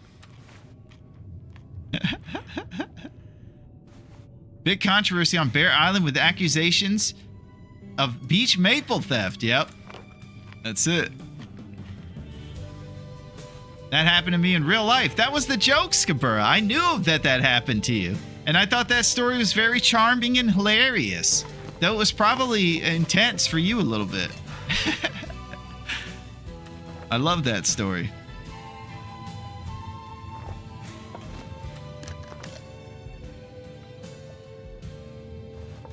Alright, let's go get some rest. We're sloshing around right now, by the way. Too heavy. We got way too much weight on us.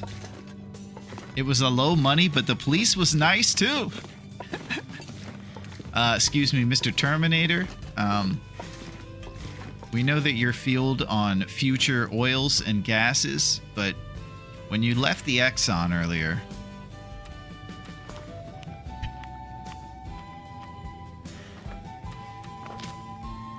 Alright, let's get some rest.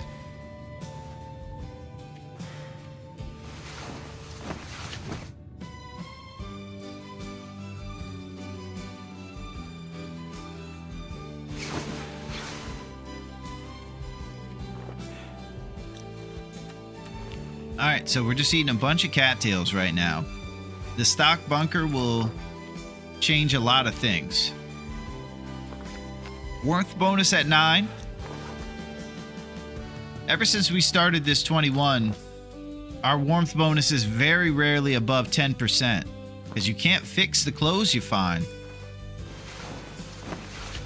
So the temperature is really tough to navigate.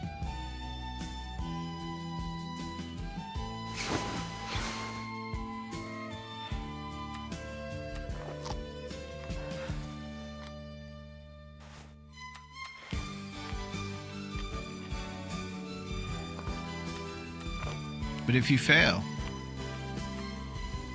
we won't fail. If you fail fixing the clothes, though, as a technical question about the 21, you're out of there. That's it. Disqualified.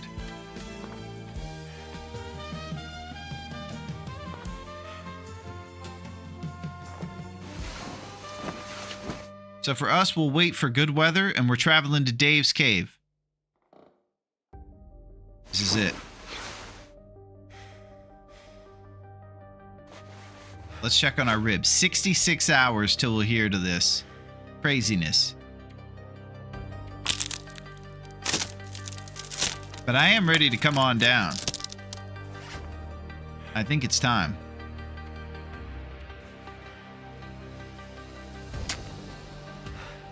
I would love to do a cook right outside the bunker with a bunch of food and roll over cooking 3 right there. If we get double fires going and we got stuff going on everywhere, maybe some teas, porridge, different things, we're gonna have to estimate if we can get there with all the different stuff we have. But we have a couple things of Running River Oats and a couple teas, I believe. All right. So we might be able to roll that skill over.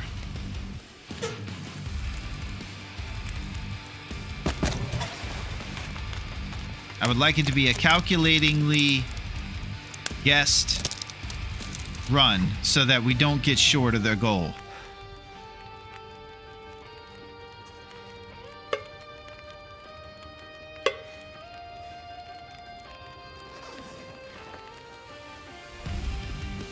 Lurk Forbid now gotta eat these skewers. Nice, Fire. Great work. Looking forward to hearing the review. Hoping he's got a special on steakums. I'm in the mood.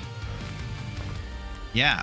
I didn't know you were here for that steakum talk, but it was heavy. Dude, the first try was the best, and I effed up because I believed I will get a better one, but since then...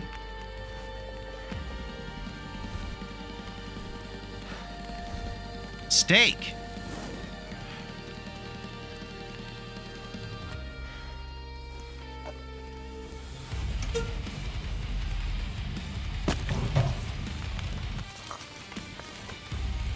Unjiggled.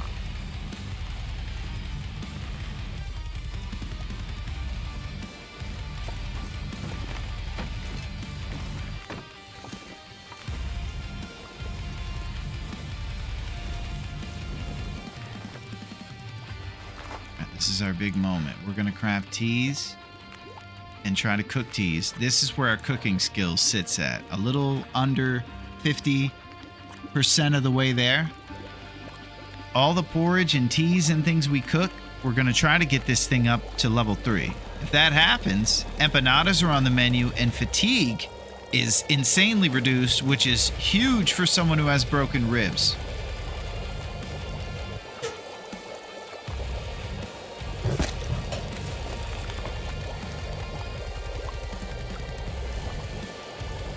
Can I crawl through the wire to the steak?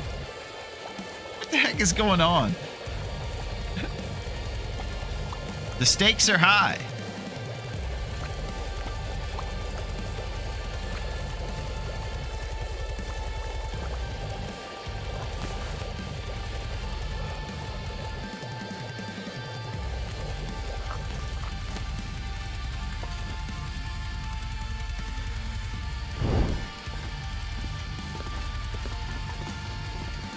I don't know English, Larone. Food. It's semi-English. Your English is fantastic, Skabura. I'm just not sure what question you have. Here. Oh, it's kind of a nice night out here. Nice.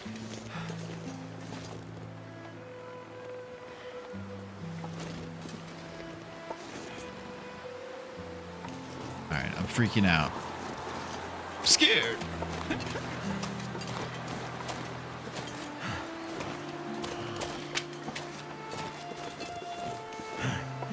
The house sounds... The stakes are too dang high, and so is the rent. You tell him, buddy. Steakums are on sale at my grocery store, 2 for $8. Well, you gotta tell us how they are, Dunk, if they're still as good as they used to be. Going to the bunker, you got it, buddy. Not before, of course, we stop over to Dave's Quiet Clearing for their half-off appetizers, Skabura, and their beautifully watered-down beverages. I think they have bottom shelf whiskey there as well.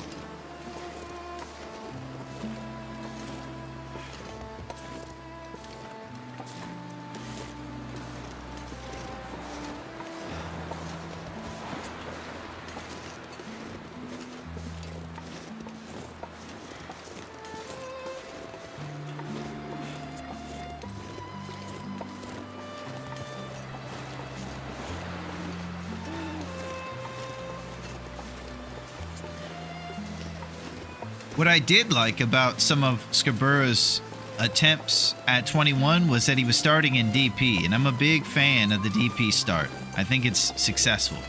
Everything is top shelf if you're passed out on the floor. Spoken like a true lump.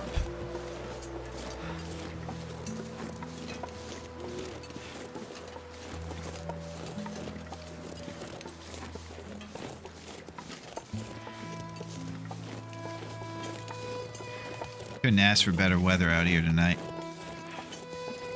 Just one of those days, man, when you do want to wake up. What do you think about that, Fred? It's one of those Nancy Reagan nights, man. You see it all. You can see what... No, okay, I'll keep that joke out. It's going to be an Orion's belt joke. Pretty nice in real life, too. It sure is, buddy. We had a solid day. I think Aretha's had a pretty good day. It's been mostly just ambient chatter for her today. Talks of Mario Lopez and broken ribs.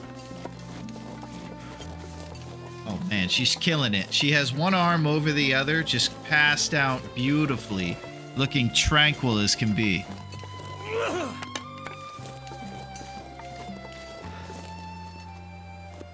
She's killing it, man. We keep reaching those thresholds of her time when she was sad, when she was a kitty and untrusting of humans. She's getting more trusting over the years as she's getting up there. Yeah, you can see Uranus from here, right? There it is, Cabrera. I can see it, yeah. There's the star right there in the moon. It's the butt. Alright, now I'm getting crazy.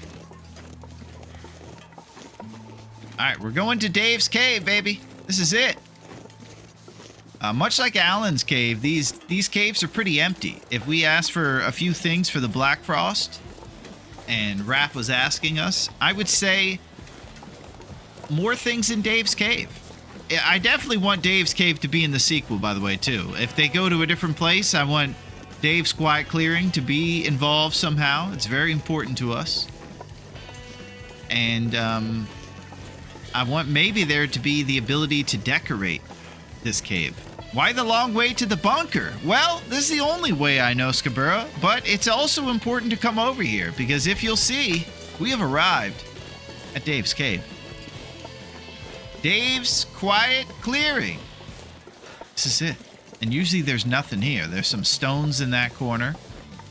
And there's a fire over here with nothing in a green backpack.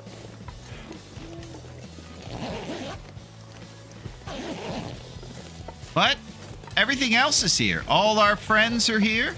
And this is where they go for ladies' night. The Broken Jukebox. Fuzzy Seattle Mariners baseball games on a CCT TV. Can you beat that? I don't rest soon. I'm gonna faint.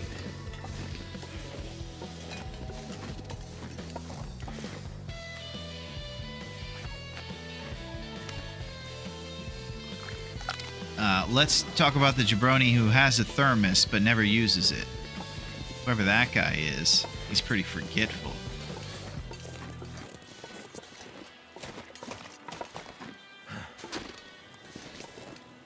Ankle's gonna get snapped.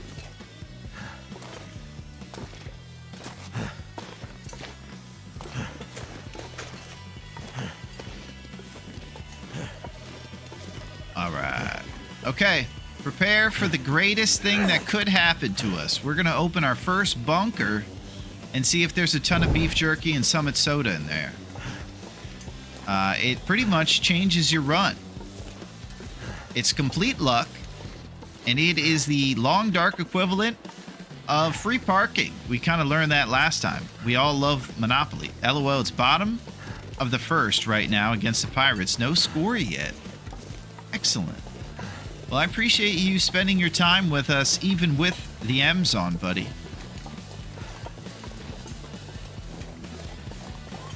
We're about to open this stock bunker. Uh-oh, we got Yinzers versus Duncan. Heavy drama. Was that Echo Preston posted up in the back by the juke? I think so. It was Rossetti. Old Echo, maybe herself. With a name like Echo, who knows? Sprite Dreams. It is. Something's gotta go.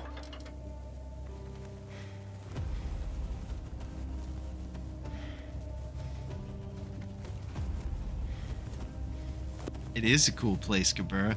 Notice that dope rug on the ground instead of a cardboard box? You see how there's pictures on the walls? And how it didn't say abandoned cache in the words on top? Oh! Look at this place. Loot everywhere. Wood, all the things you would need to survive The Canadian wilderness. Look at this. We got cured guts that we can't use but are still awesome. There's pork and beans everywhere. It's crazy in here. There's books all under the bed. Skulls of the opponents of this great prepare person. Beef jerky on the bed. Cups of soup. Oh! This stuff will come in handy. I hope metal's still around for this one, baby. Because it's happening. Well, this is cause for celebration, man.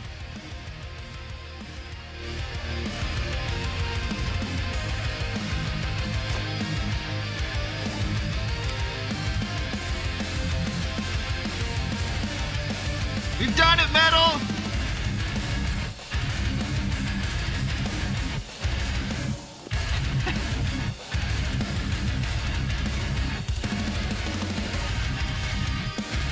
Okay, I need to settle down. It's just a can opener. I need to take it easy for a second. Realize there's a lot going on. Yeah, it was sick, Fire. We used to pray for times like this. Dave's Cave blessed us. I don't know what it is about this Dave's Cave bunker, but it sure does come stocked for us pretty often. Who needs ribs when you have all this bounty? Okay, so this is the moment when I usually become overwhelmed by all the great loot around us, and I'm too excited to make moves. So I need to think about this. We're tired. We could use some rest. And we also want to spam to cooking 3 so that we don't need to rest. Resting, of course, helps this broken rib go away. And now might be the time when we have to estimate if we're going to be able to get rid of these ribs and if it's worth it, because empanadas conflict with us sleeping. It's all going so well for us. This is crazy. It doesn't say abandoned. Lerbia, it was actually truly prepared and ready for us. Classic Dave's Cave stuff right here. This is big. So let's talk about cooking 3 and empanadas versus sleeping to get rid of our ribs. Schedule-wise, we have 8 days here on the calendar. We have 6 days survived. So we still have a decent amount of time ahead of us in this tournament. About 15 days. It ends at 21. We have 66 hours to sleep off our ribs. I would love to get rid of that 66 hours. And every time I eat empanadas, we're basically not sleeping old school, and we're also getting closer to the end of the tournament. So this is one big mind if we survive. Yeah, big if too. This is all very convoluted in my head. I can't handle all this. I can barely handle lighting a match, let alone planning for all this rib broken empanada math problem. This is when I need odds.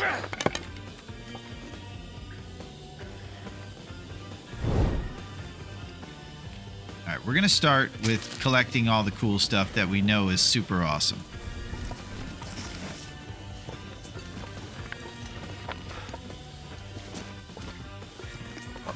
Oh my, Pinnacle Peaches. Pork and beans. And what's crazy about these stocked bunkers is even when you go in these containers, it's crazy. Look at the beef jerky. Okay, so we can't use cured guts. We're leaving those. We'll have to think about these other things. Oh, crow feathers. Cured saplings, I think, is not it. You better read that book. Yeah, you came a long way, Larone. Thank you, Skabura. That means a lot coming from such a pro. I think we're leaving the cured birch sapling behind. That'll come in handy. And the cured gut. I think it just says no cured maple and guts. So maybe the cured birch is okay. I can barely walk with this much gear. Let me go look at the rule sheet real quick and make sure that that's what it is. And we might take the cured birch with us then.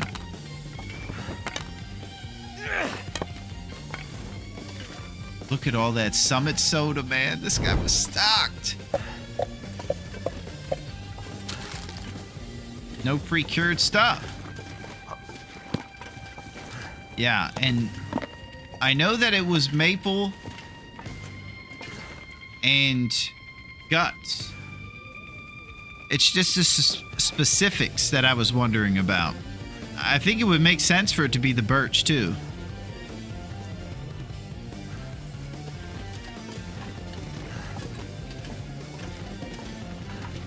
Look at all the skulls and hides and things. Even got a wolf pelt in here. All cured stuff.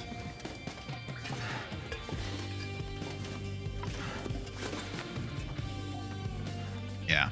So I'll take the feathers. We'll leave all the birch and the saplings and stuff we found in here. As cool as these things are, they're all cured. We know that we can't take cured guts or cured maple. It's very clear.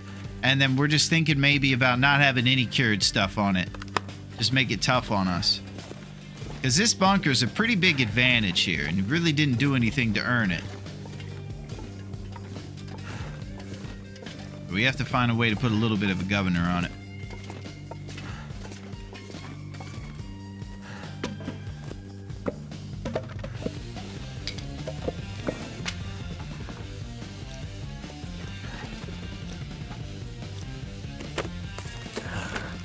Someone's stash. Man, this is insane.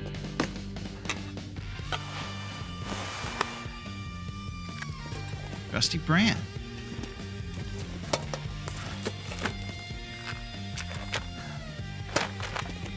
So tired.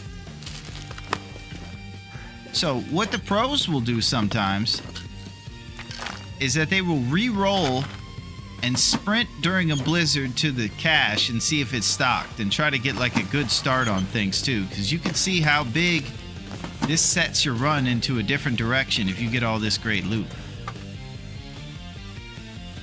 This pack is getting too heavy to carry.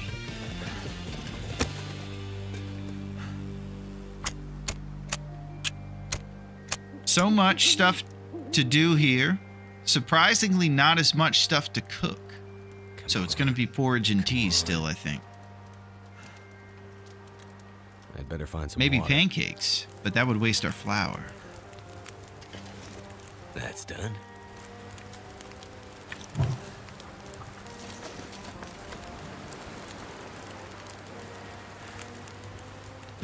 Might be smarter in the cave down the hill, huh? We slow walk our way over there.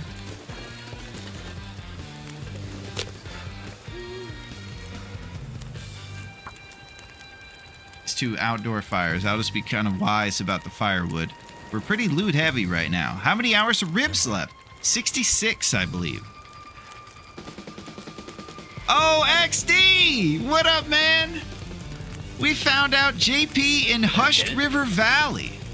Well, I don't know about what we found out JP is, but it's good to see you in here, legend. How are you, XD? XD is the man, and he is a genius, and we could use his genius around here. Now, XD is a pro of the game called Eve, which is actually a game where you extract minerals and things from rocks. He's kind of a wonder kid.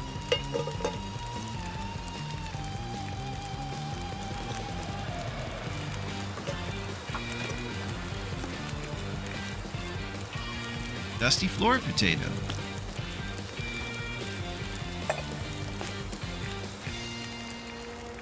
Alright, we need water for the oats. And look at this cook session that we can do here. This is nuts.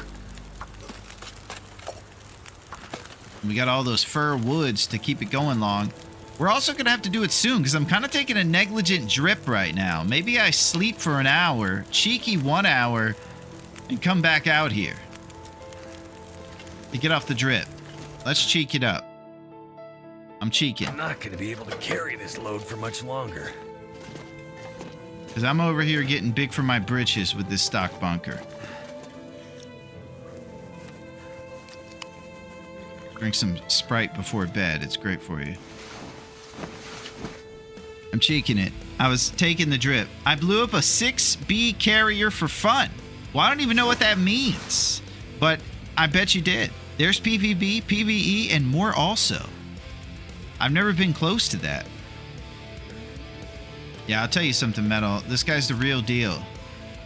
He knows how to extract, baby. B equals billion. I blew up a 6 billion carrier for fun. Oh, you're the guy lighting a cigar with money.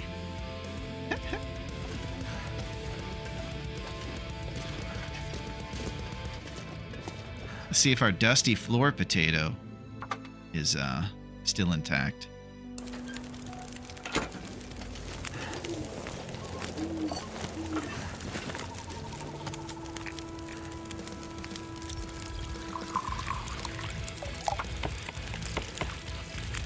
All right, name of the game is Cooking 3 right now.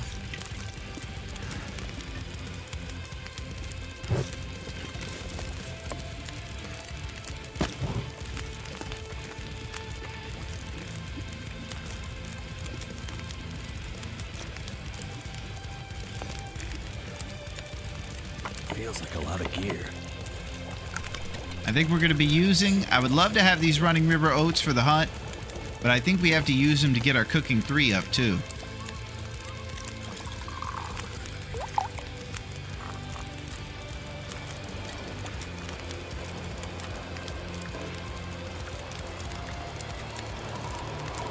Uh-oh. Come on, Hills. We got a nice little cubby in here.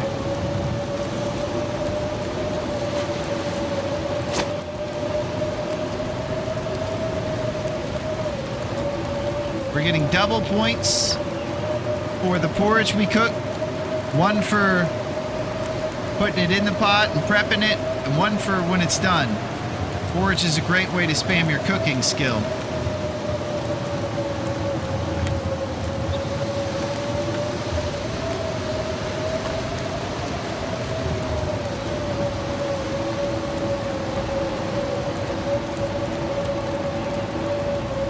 I gotta say, this is awesome. I edited the video for YouTube. My first time spending 4 hours on a YouTube video.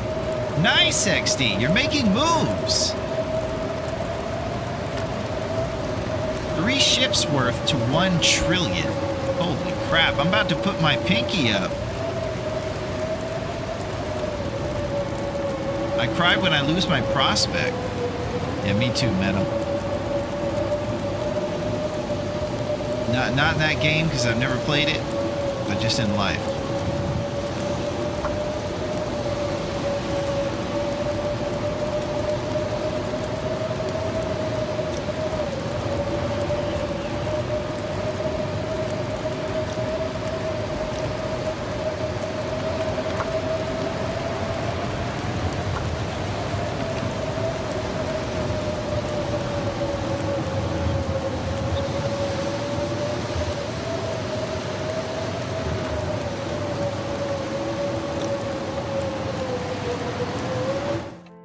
Cheeking it. My net worth is like 200 bill. I don't own any of the super big boy ships. You're on your way, though.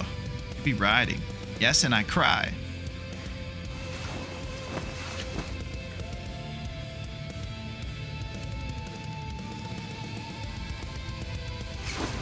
I hope your endeavors on Great Bear have been good too, XD. And I do wish that you find yourself a stocked bunker like this. It's pretty cool.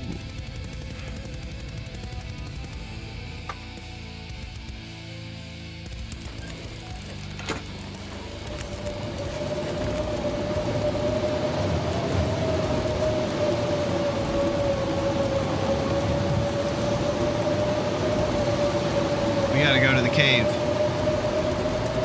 Mega Cook relocation.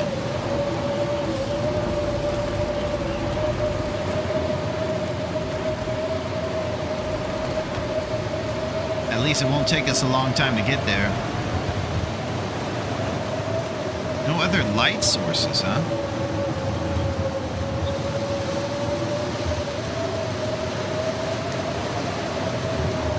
Wolf comes, accelerant fire.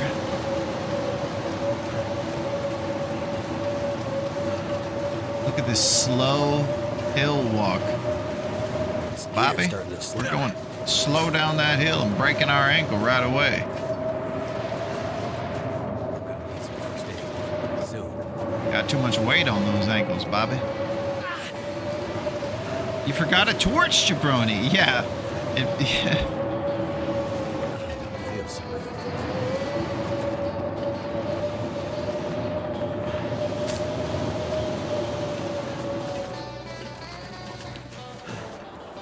Literally last stream, Mahush River Valley JP was the stock bunker.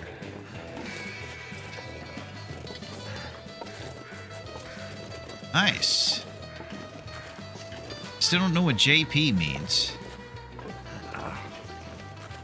But stock bunker rules. I think it's a hip term. Jackpot. Yeah, I gotta get hip, XD. You're always hitting jackpots, so you got all this crazy stuff going on. You got jackpots every day. Stock bunker equals jackpot, baby. It sure does. Check out all this beef jerky we have, XD. We're living large. Now we're hobbling over to this darn cave to do some more double cook.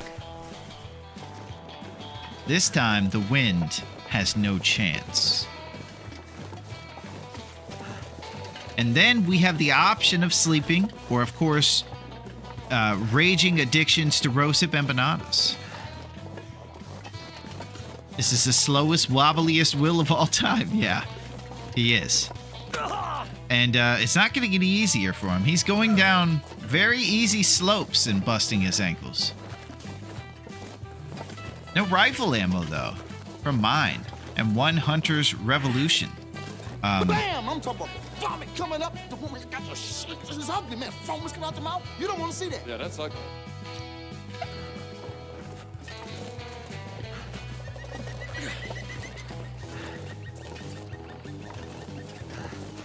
Larone, I think now that you got friendly with a moose. Do you think that happened, Skabura? Let's go look at this guy and see what happened to him. Did anything happen over here? Oh! Broken rib! 64 hours. We're only halfway there, Skabura, and this happened on like day 2. Before our forge, it happened. Hurts a bit. And we just been stumbling around with no carrying capacity for the whole time. And the real heroes are you guys for tolerating this nonsense. Because this is insane. It smarts a bit. This'll come in handy. Looks Yeah, like it we made will. Through another night. Nice. 9 Celsius for our warmth bonus. Another one of these cul-de-sac caves.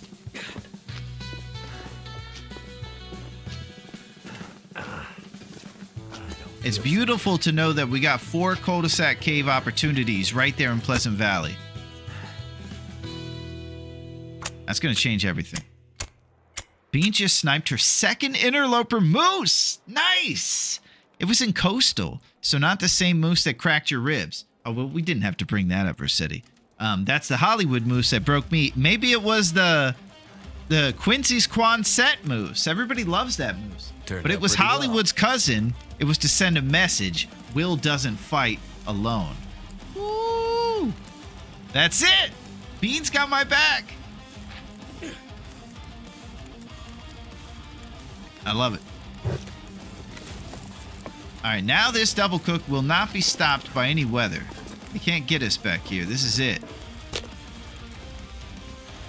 It's gonna be the cook of all cooks. I'm back. Skewers were delicious. Chicken, steak, and roasted veggies too. Man, fire. Great work. I think we're all a bit jealous right now, but we're very happy that you're well satiated with such a cool dinner. There's something cool about skewers. It brings us back to a primitive state. It's just food on a stick, you know? And you just get to eat a piece of it and go on to the next piece. Very basic. Very good.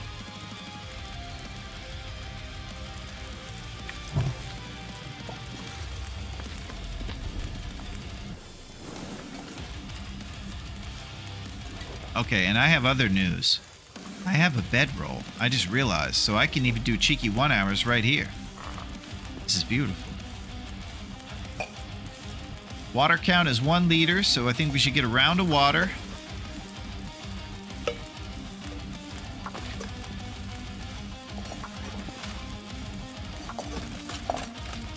Cheeky 1 hour.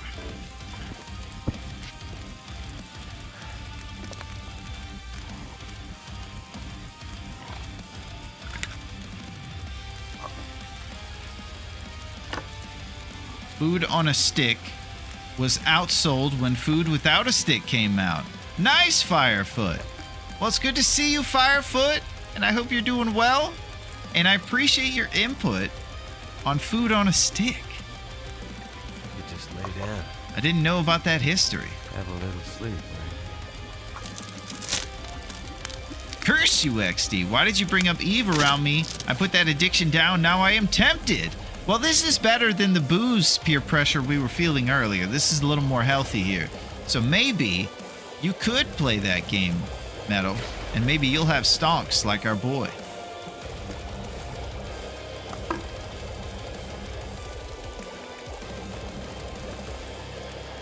And we are so rich of food right now.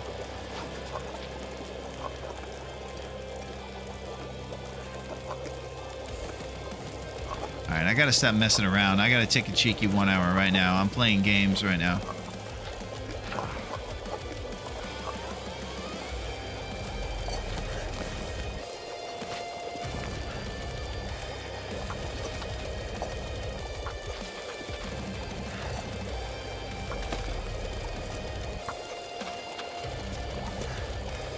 We should get double bonus for outdoor fires on time.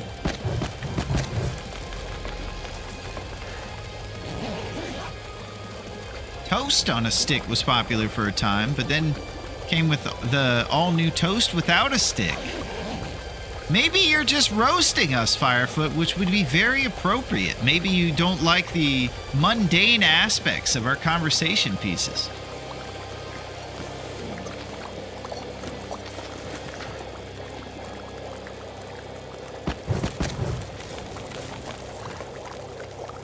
Okay, let's keep adding these sticks. And now we're off the drip for fatigue, so we don't have to rest for a couple minutes. And let's get to cooking. All this gear is slowing me down. Yeah, well, you just hit a stock bunker, man. So much soda.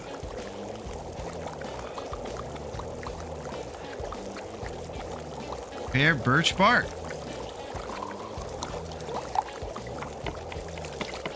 I joke about everything. It's true. You do.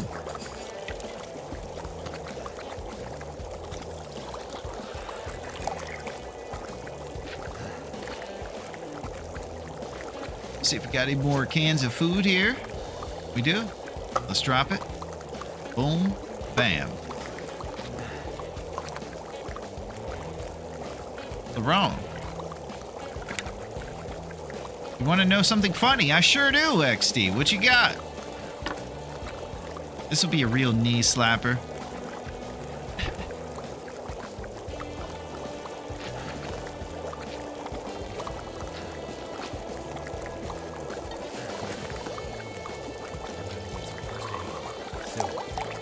Oh yeah, he still got that busted ankle, doesn't he?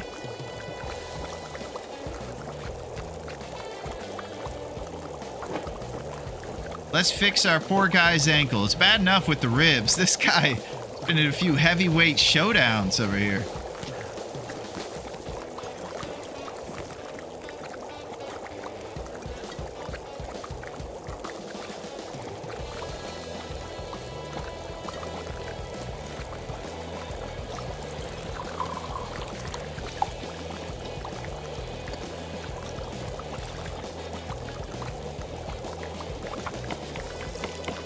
This is the way. I almost starved to death, and rosehip tea is what kept me out of starving. Well, now we're getting into touchy subjects. I know what that's like. You get down to that last moment before well-fed is on the... You know, it's going to be a well-fed issue. And you start to look at those rose hips. It's kind of the moment, you know? We won't even bring it up. It's the unspeakable when you're surviving, you know? Oh! Boom! You know what time it is. First batch going in. We got 88 of them. That's 11 batches. We got all kinds of flour right there. We got 5, 10, 15 batches worth of flour on us right now. Even more than the empanadas, rose hips we have. Empanadas going down, baby. Too tired to No! I let the fire burn out. Son of a gun. I got too worked up. Remember the day when 2 T-circles was totally an alien world to you, Larone? I do, Metal. We've come a long way. We're over here spamming to cooking 3. This is crazy. Rip 200 rose hips. Yeah, it takes 24 rose hips per cup. 8 of them to get a batch of empanadas. So you really get your hips worth when you do empanadas. All right, we have plenty of matches over here. We're match crazy. So I believe we could just light a match and get some empanadas going. We probably need a cheeky 1 hour as well. Just to get settled in before it all starts. The empanada craze, of course.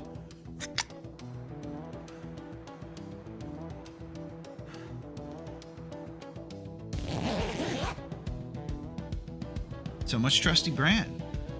Sorry, empanada. My rose hips are reserved for pemmican. Oh, I think that's one of those good things you get from the trader, the pemmican recipe.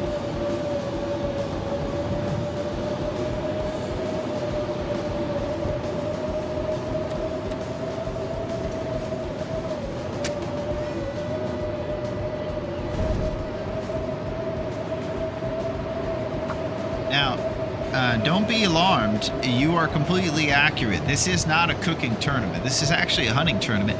Thank you, Neo, for those rose hips. Thank you very much, my friend. I appreciate that. I got something to tell you, too, Neo. You're going to love it. Oh, we got the Silo Man here. It's all happening. It's happening. What's up, gang? What's up, NL? How are you?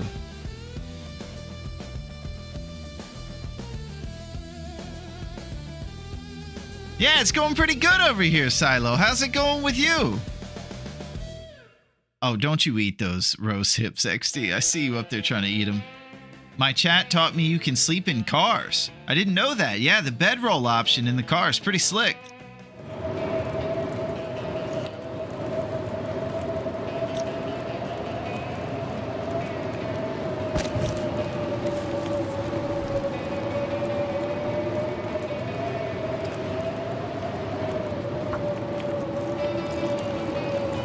Sleep better than no sleep. That's it. Cheeky little 1 hour with the fire lit to the outside. You can stay warm in there.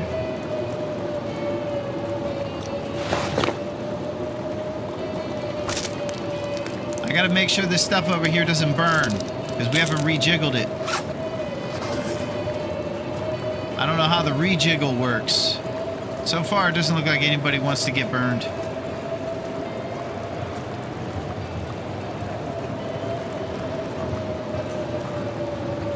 Maybe Fro could tell me if you have to rejiggle. Sounds ridiculous.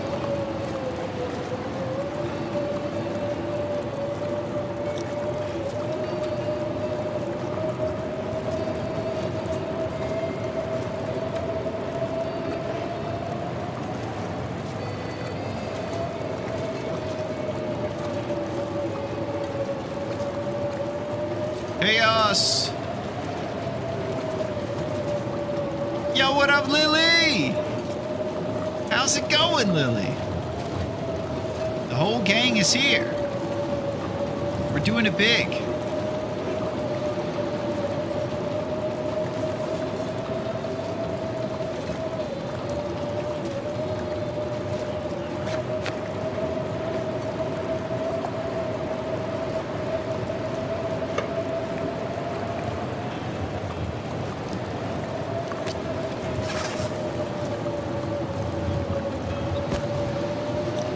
Probably going to be using Brian Gold Stay on Target, too.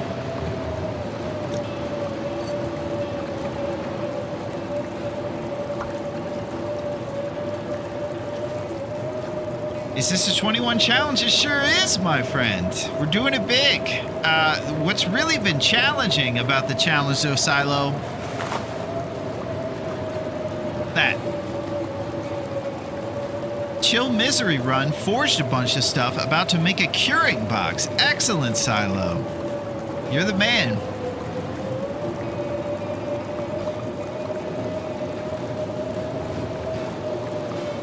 Like day 3, before the Forge, Hollywood Moose and Desolation. Unbeatable. He had it out for us. He was scouting us, and he was smart too. That was the crazy thing. You would think a guy like that would be kind of vapid and maybe vain, and it would blind him to intelligence. Not at all. He's got the whole package, and he stomped on our ribs.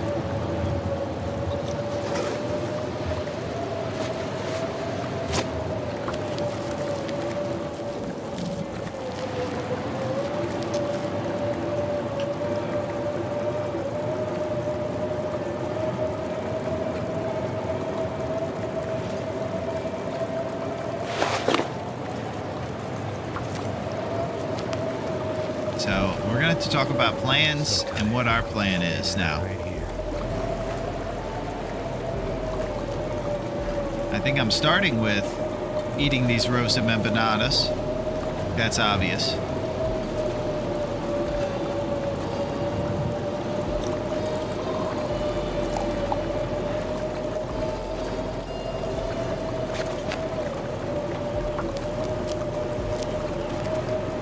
Got to get off the drip.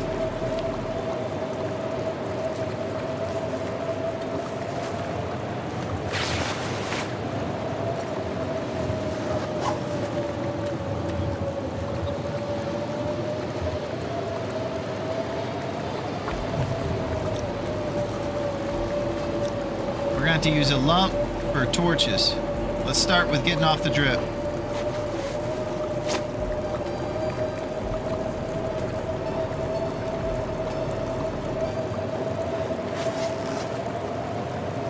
Never like a lump for torches.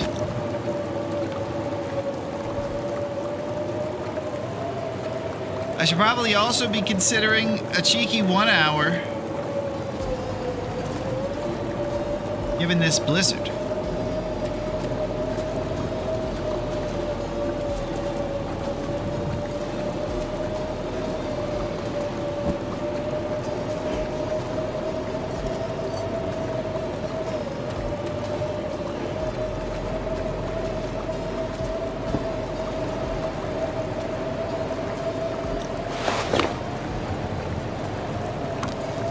Let's pop this fire over an hour so we can get some rest.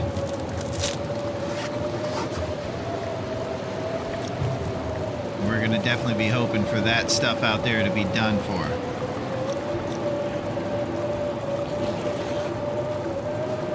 A little low on the thirst. Could have gone for some Sprite.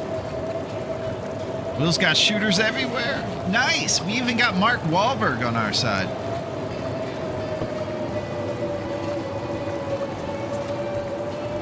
Summit Soda.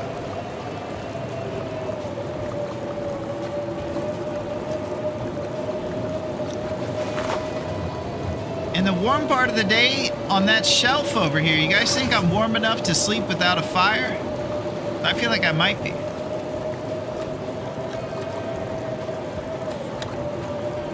I think I can do it.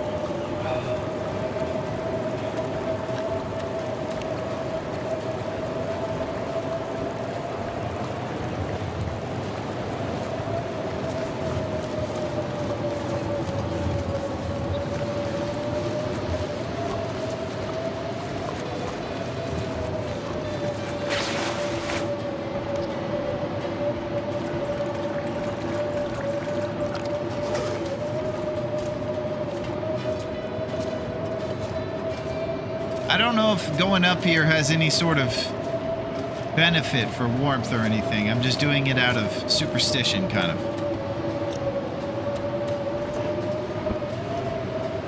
I haven't seen any kettle corn. This is basically on you guys if I freeze to death right now. No accountability taken over here. Here it goes. Heat rises. Fire expert saying that. 1 Celsius, 1.7 from the bed. We're 0.7 over. And that's a weak bed warmth bonus. How bad is this bedroll? All right, we're trying it. It's cheeky.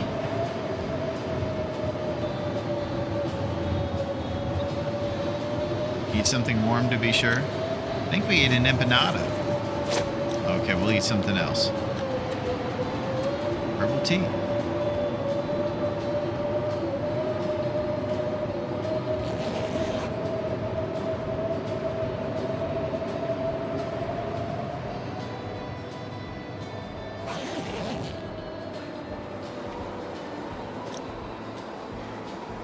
Kind of nasty out there, man.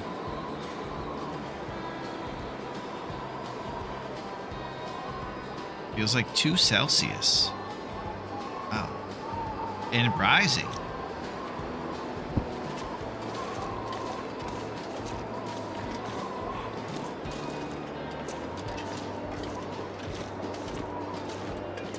We are the slowest guy in the world right now.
I see no universe where we don't snap our ankle going down this hill we're about to get over.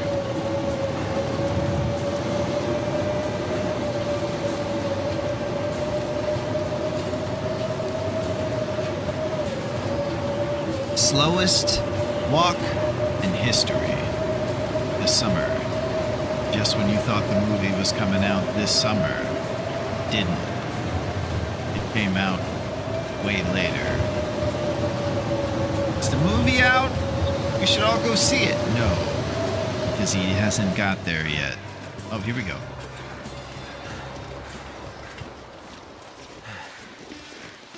So if I look at our carrying capacity, normally you could eat an empanada and get back to right. 43 of 22. We're basically absurd on every level right now. We got a pocket full of jerky and a dream.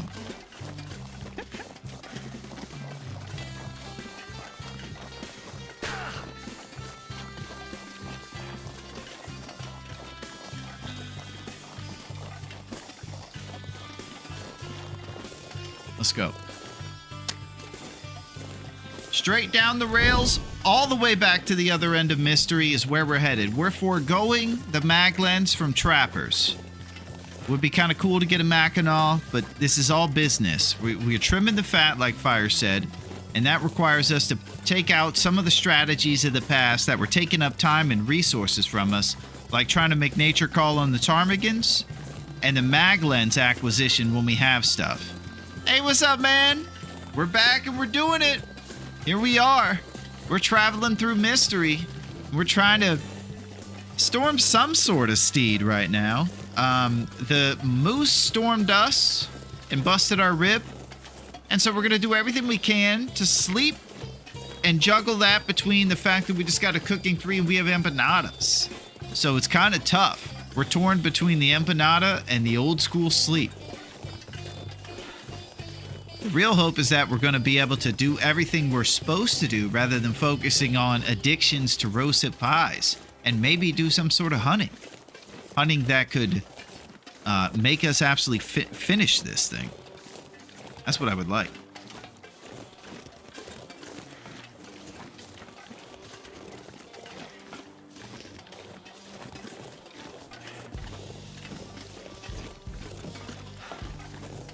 And, yeah, pull up a chair because we're not getting there till wintertime. So gather round the fire and let me tell you a tale of the man who walks slow.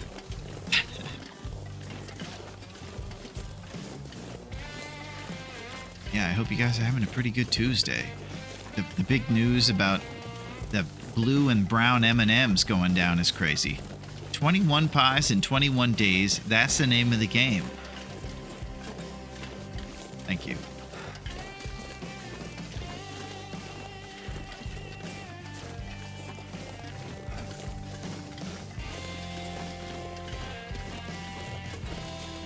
So, on our right up here, we'll see the camp office.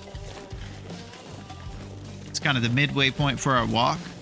If you're ever in a blizzard, there's a little power line that goes from the rails to the camp office. You can kind of use it as a waypoint.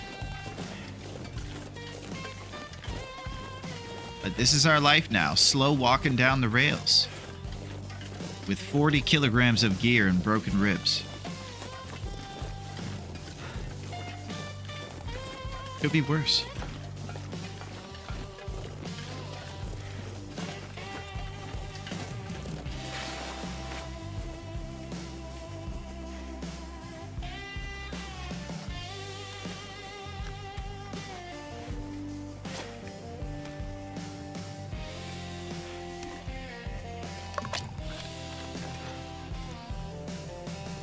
Rocky! What up? Listen. Not sure why I feel so tired. Yo, Rock. What you holding out on your hips for, huh? You come in here, and the first thing you always say is, I ain't gonna give you any hips. Do you realize I got a big fight coming up, too? I got to hunt bear. Come on, Rock. Good to see you, Rocky. I hope you're doing very well. I enjoy all of your movies, maybe except the fifth one. Wasn't really into the fifth one very much. He doesn't do much fighting in that one, and it doesn't have the same feel as like a Creed or something like that. 1 through 4, home runs.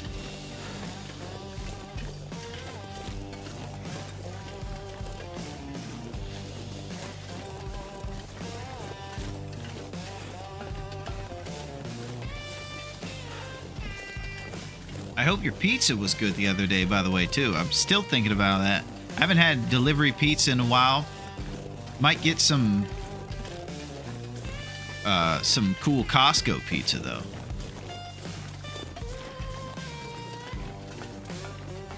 If you guys don't live in the States, Costco's just a gigantic grocery store. It's like way bigger, and it has crazy stuff like arcade machines in it and computers and things. And you buy things in bulk. Get industrial-sized cans of peanuts there and crazy stuff.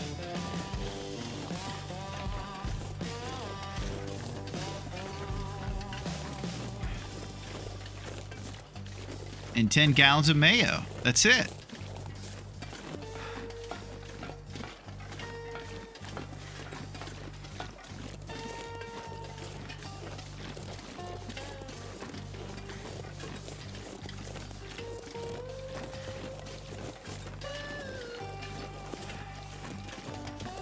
Pizza was good. Marco's for the win. Oh, Marco's Pizza, huh? Must be a local joint. Hey, order your pie from Marco's, man. Even if your name's Rocky. We got the Philly cheesesteak pie. It's coming flat out the oven. You know it's a brick oven, too. That's the way we cook our pizzas here at Marco's. Oh, am I in the other side of the pool? You're trying to figure out where I am? Well, you just now yell Polo, and then the next name you yell is Marco's. Come on down to Marco's Pizza. Apparently I'm doing commercials for Marco's Pizza now. You know, times are tough when you break your ribs. You start to resort to taking commercial jobs and stuff.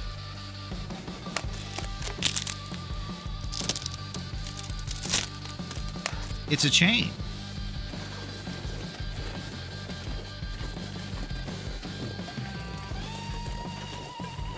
And $1 hot dogs. Oh, $1 hot dogs, huh? Yeah, that's right. The hot dog combo medal.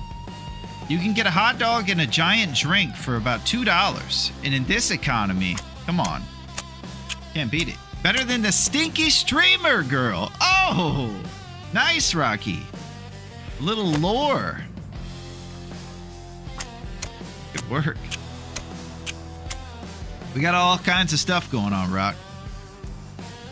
Come on. What's with these fires?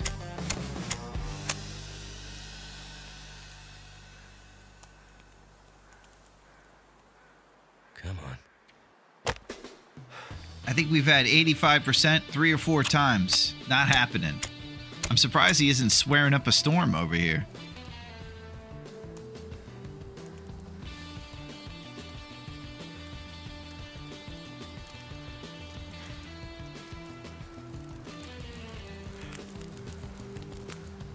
All right. Lump initiated.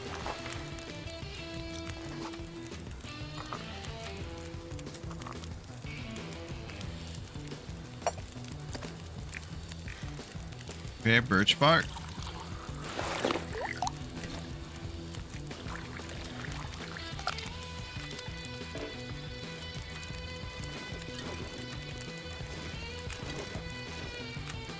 Getting a few of them going. We got too much stuff to make a lot of them happen.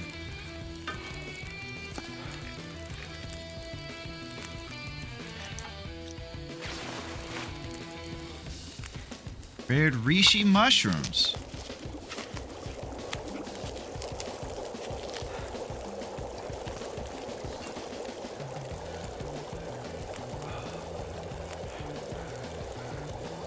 All right, let's go get some crow feathers and go back to the dam to make our bow and go do some hunting in this cooking tournament. What do you say?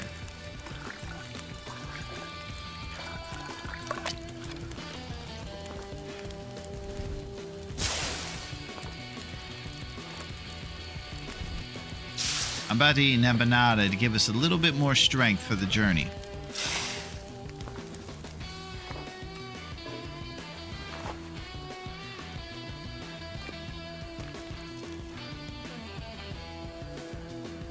Let's do it. And we're off. We're out and we're going to make a bow. When we'll get there, we might not arrive first, but we always get there.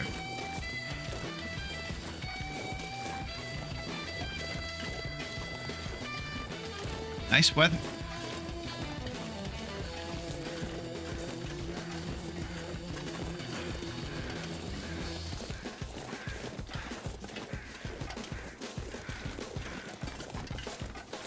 We got the second Costo in this country last year.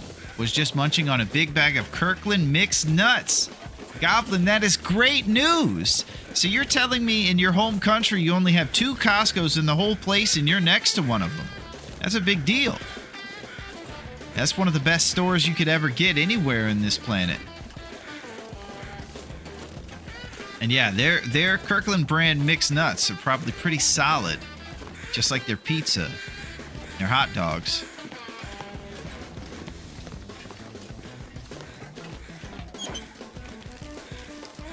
I can make something with this. No, you can't.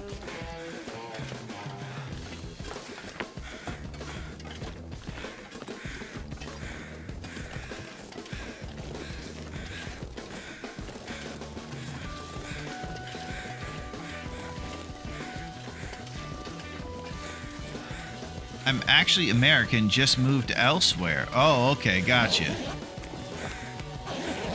Where do you find a place to...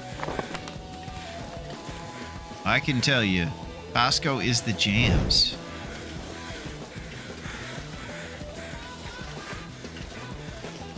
Man, we are getting shorted on the feather front, huh? Every ravage has been 1 to 2 feathers. No loot left behind.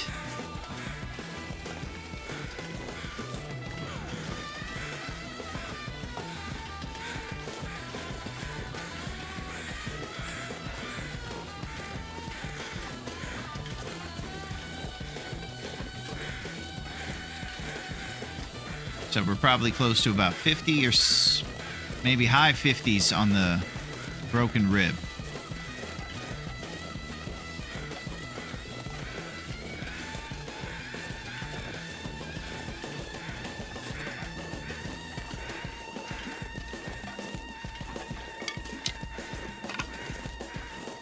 But thinking about that and how the empanadas are actually preventing those things from being healed, it's probably good to strategize a little bit for the last leg of the tournament. The best way we can navigate the broken ribs and the empanada situation. It's not something I think we can just come up with immediately. We might have to kind of critically think about it for a couple of days and think about the calendar a little bit.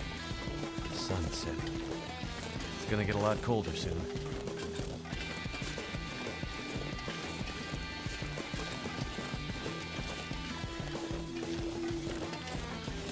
We'll do some math here once we get back to the trailer. Get to the dam next to our stuff and start making moves. Maybe we'll get in Aurora this evening so we can craft our bow with the light of the northern lights.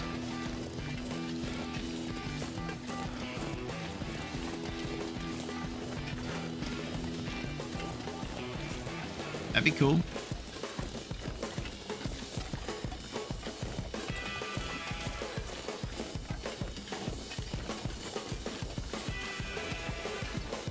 I would enjoy that. There's a bomb on this bus. If we slow down, it'll blow. Oh, please, Neo. Tell him. How fast do we go? Is it 51 miles? Is it 52? Is it 49? Please tell us how fast Sandra needs to take this bus. If this bus goes below how many miles an hour? I think it might be 49 miles an hour. We'll be okay. 69 miles an hour.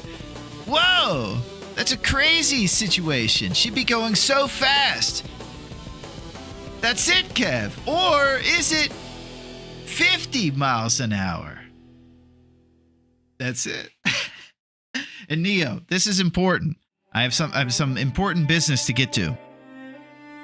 Last night, I made the fabled redneck ziti. And when I made that redneck ziti, 50, Larone. Listen. When I made that redneck ziti, it wasn't just a regular chicken breast. It was in fact slapped by the mama. Holy crap. So if you're new to the scene, this is Slap Ya Mama. It is made in Louisiana. It is specifically in Ville Platte, Louisiana. And it's my brand new seasoning for my chicken. And I gotta tell you, it was delicious. I'll read you the ingredients. Salt, black pepper, red pepper, and granulated garlic. Listen, we're not reinventing the wheel over here. We're just putting a couple important spices together. And when it comes down to chicken, you don't have to get as crazy as you would think. You really just got to throw salt, pepper, and a little bit of garlic in there, and it's great. This is Slap Yo Mama Cajun seasoning, and it was delicious. I just want to throw out there that I had it, and I loved it. So, Slap Yo Mama knows how to slap Yo Mama's chicken from the beloved Christmas classic Friday After Next. That's it. Everybody loves to gather around the Christmas tree and watch Friday After Next. See what Cat Williams has to say this holiday season. So I was pretty happy about that. I've never had it before. I've always been a Tony Chachere's guy, but my Louisiana friends should know that we did try your Louisiana seasoning, and it slapped the chicken up.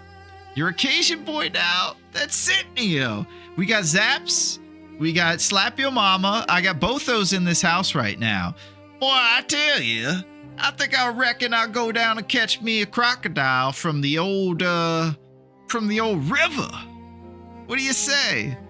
Oh, what's up, Cactus? How are you, Cactus? Thank you for coming in here and waving to all. We're just kind of over here talking about one thing, Cactus. We just got this new seasoning. It's Louisiana's finest, Slap Yo Mama. And it knows how to slap the mama of the chicken variety, and it kicks butt. And I'm pretty excited. It's good to see you, Cactus. What's up, Aretha? How are you? We're over here talking about this cool thing. And here's what I think about Slap Yo Mama. If I was comparing it to Chachere's, I would say Tony Chachere's is salt first, everything else behind it. And I think Slap Yo Mama is pepper first, everything behind it. Even with salt being the #1 ingredient listed, I think it leans more pepper than it does salt. So if you're one of those people who watches their sodium, you might prefer Slap Yo Mama. And I actually liked the flavor it gave the chicken. It was a nice seasoning. I could taste the bayou in each bite. Now you need the Old Bay hot sauce. That sounds pretty legit. Old Bay makes hot sauce these days, huh? Those are two of my favorite things. Okay, so I do realize I just went off the rail there and talked about chicken for 5 minutes. So if there's ever, if we look back on this run and we think that maybe loss of focus was part of it, we can point to this chunk right here.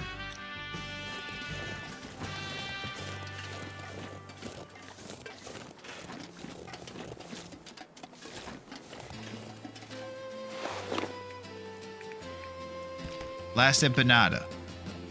This is a carrying capacity empanada right here. Look at us zooming now. I watch my sodium. I based it on the number of salt and vinegar chip packets. I think that's a bit, Cactus. It's good to see you, my friend.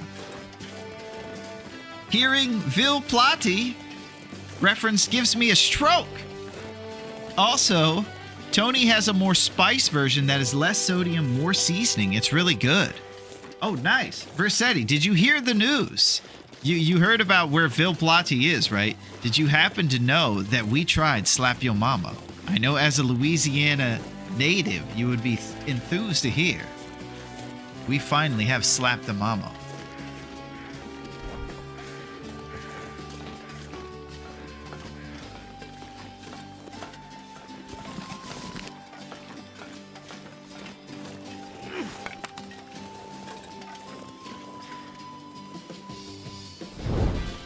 All right, let's go.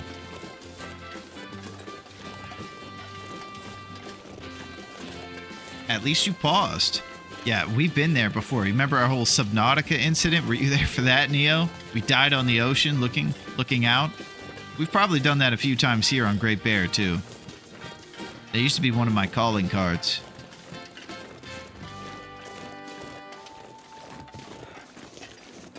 Kind of still is. Slap Yo Mama was good, though. And I still have some of those voodoo chips. Pretty addicting. My wife went to the Tabasco factory in Louisiana, and all I got was a t-shirt and some Reaper pepper sauce, which I gave away. I like to taste things. Oh. What would you have liked her to get you at the Tabasco factory, Cactus? I think the obvious would be Tabasco sauce, right? Bean screamed when you mentioned it, and I came running. She caught me up to speed. Glad you got to try it. Versetti, you and Bean are just unbelievably cool. I just want to say that. I really appreciate you. You're the best, Versetti. And thank you for Bean for having my back with that son of a gun moose.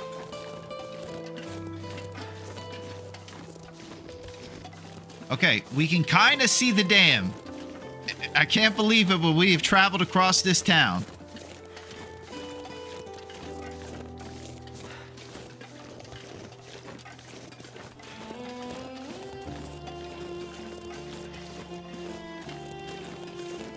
Let's do it.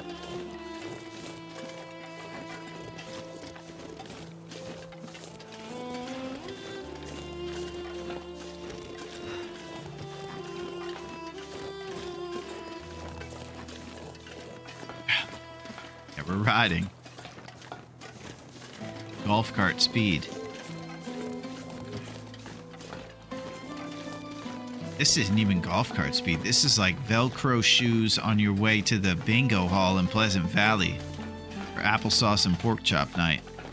Oh, my grandson called me today, and I belabored the conversation by saying things really slowly, and his short attention span, new generation mind was totally okay spending time listening about my mundane life.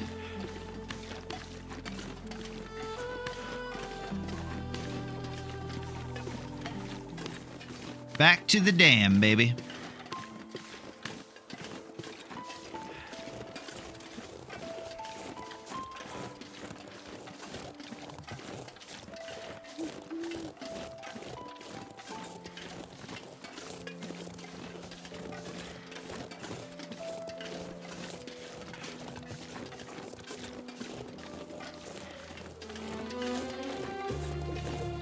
Something is sapping my energy.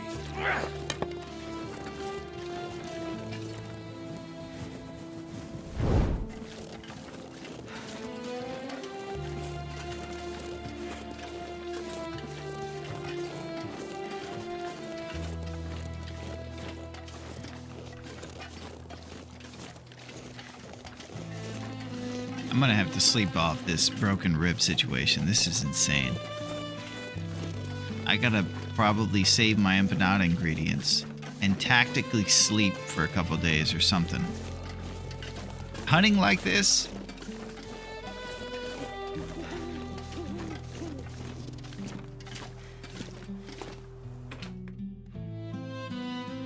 This pack is getting kind of heavy. Okay, we brought the jerky.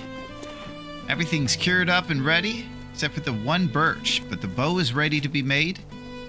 We're kind of in the evening time here, so unless we break down responsible reclaimed wood, we're not going to be able to light a fire with anything but books and a couple lumps of coal, which are a bit of a priority for us.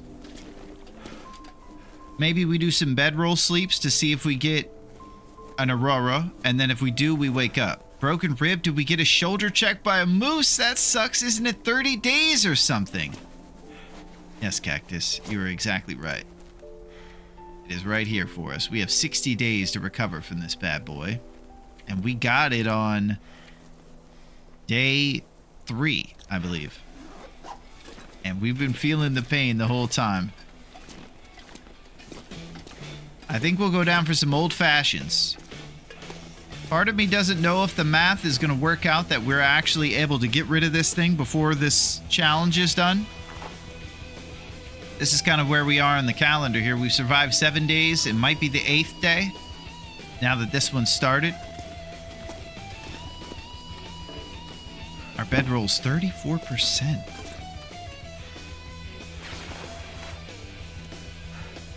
%, beef jerky, huh?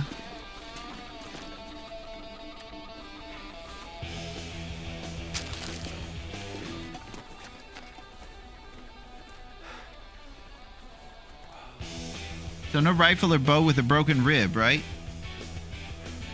Well, I didn't even think about that aspect. I'm not sure. Are we able to shoot our bow with a broken rib? I can't remember. If not, I don't know what we're doing here. I do know what you're saying, though. Excellent, Metal. I was about to freak out like, no! We've come so far.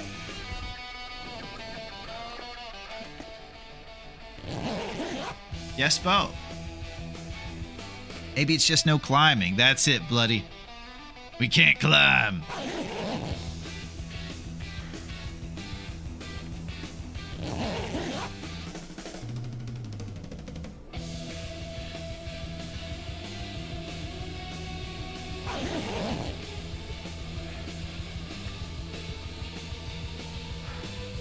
Stale beef jerky.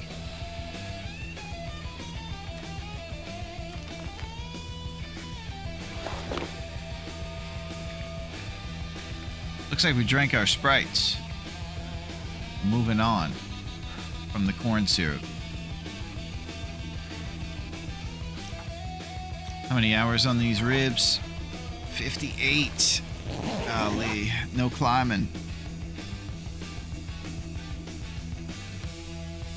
Stim painkiller.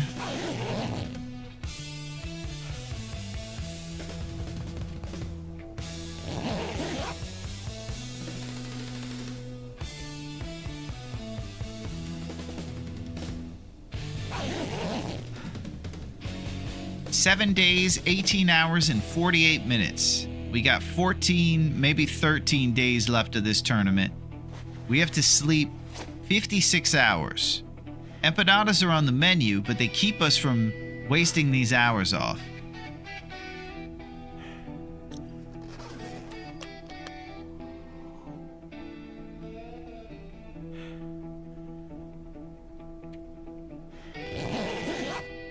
This is too much for my finite brain cells situation here.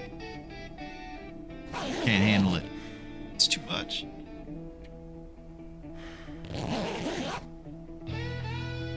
gonna have a lot of crafting to do tomorrow. Looks like we're not getting into Aurora unless it comes late.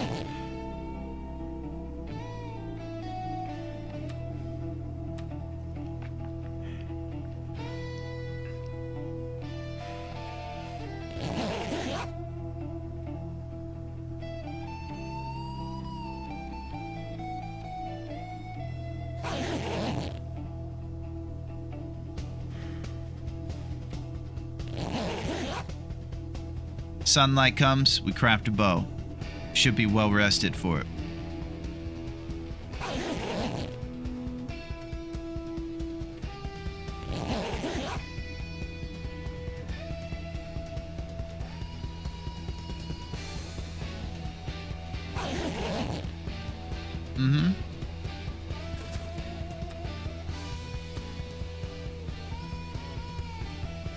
Putting some of these birches in us here and getting that HP going the right direction. I think the sun is cresting over the moon.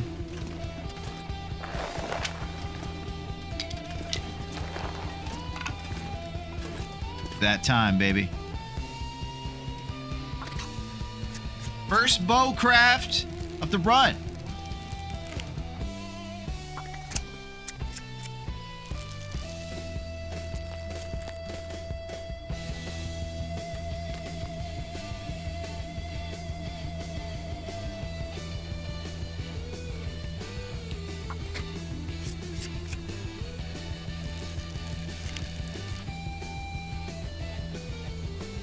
Probably need to boil some responsible water instead of drinking these teas, huh? I'd say the barrel is 18 years through the dam to go get, so out of just pure sloth, I think I'm gonna light an outdoor fire. It's too far. Thank you, Neo, for those rose hips. My man! You know, I was just gonna go say we were gonna slap the bear's mama, but I can't even be disrespectful to Boris's ma. She doesn't deserve that. All mas deserve respect. Boris, on the other hand, we're coming after him full of rose hips and our bow.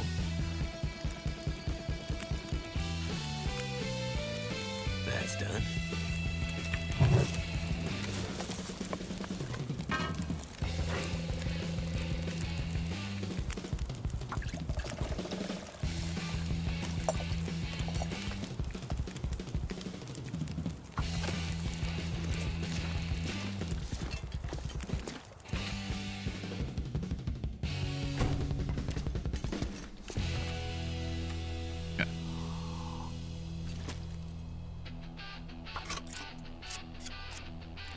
Slothily. Yeah, the little outdoor fire out of laziness.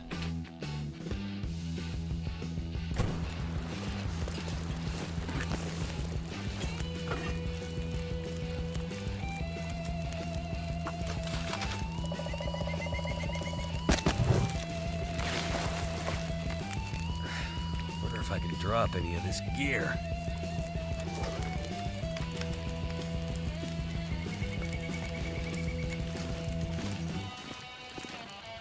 Okay, piece by piece, we're gonna fix this bow up here together and go storm the steeds. We're gonna go through Winding River to get to Pleasant Valley, get a few lumps, maybe a ravaged deer in that cave. It's a pretty cool cave. Oh.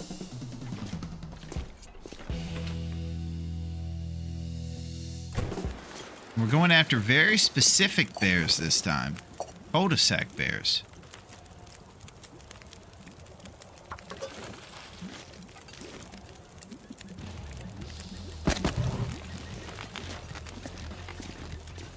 These are bears who are kind of middle class. They've gotten a job working as like an accountant, and you know, they're kind of domesticated. They wave to you in the morning. Oh, how you doing, Jim? Boy, the local football team really did well this weekend. Maybe they'll do better next weekend. Those type of bears.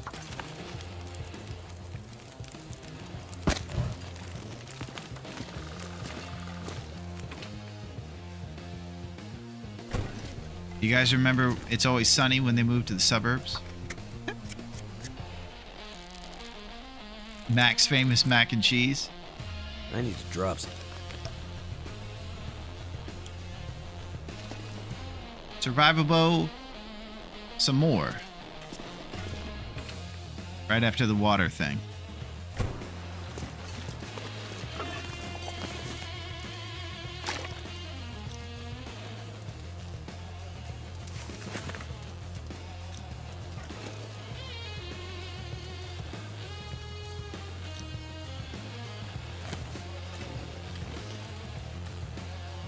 Yikes. My firewood situation is kind of weak. I can't be using lumps for all this important stuff. Sure is a hot one today, neighbor. Yeah, you know about that guy.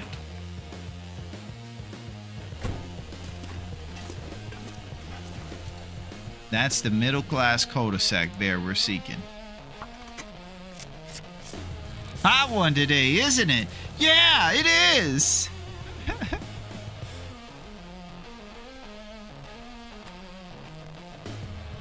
Moldy beef jerky.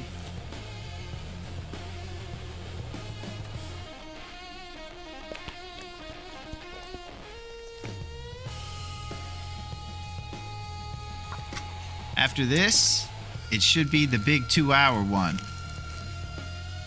Yep, 2 hours to finish this bad boy.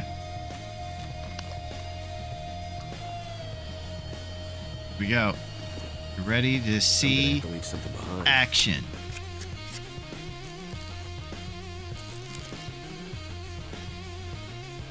And now you think we're defenseless still? What if, just maybe, we had a simple bow? Holy. We are ready! Make sure not to desk pop that thing and disqualify us on accident. Oh, we have cedar firewood. Excellent.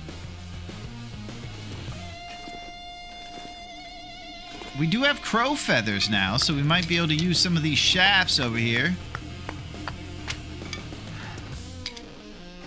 to make some action happen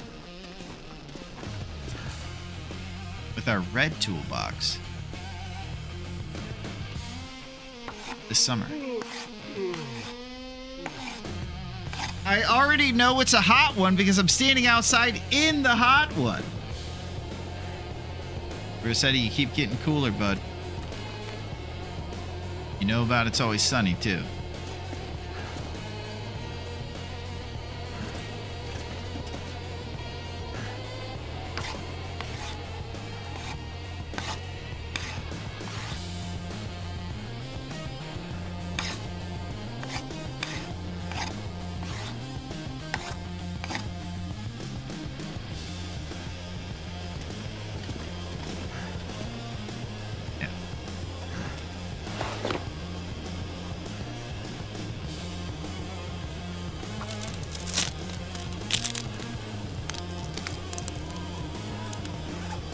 This pack is getting too heavy to carry. All right, now we're planning out our big move. Here's what we got. 5 arrowheads, 2 more shafts. We got this guy we're going to bring with us. We got lumps we're definitely taking with us, along with 2 cedar firewood.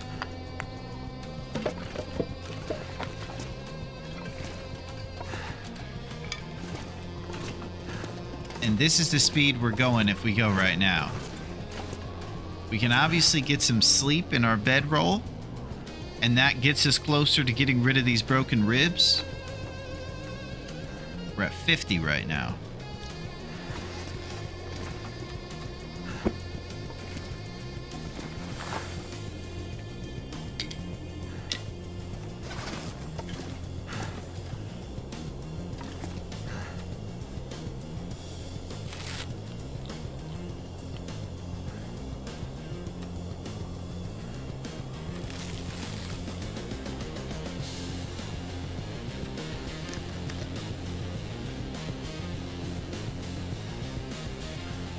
I don't know what to do. Oh man, I've been watching Sunny since 2005. Was a kid and the name was so interesting to me. Yeah, Versetti, I actually watched it pretty early on too, and it was so much different back then, but it was still great. Because I think the key has always been that McElhaney has been kind of the driving force, and he has such a brilliant kind of commentary on that Philly derelict interaction style. And I just think the world of him. I think he's brilliant.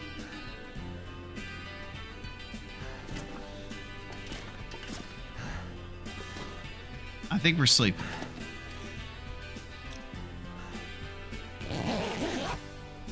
Let's get some rest.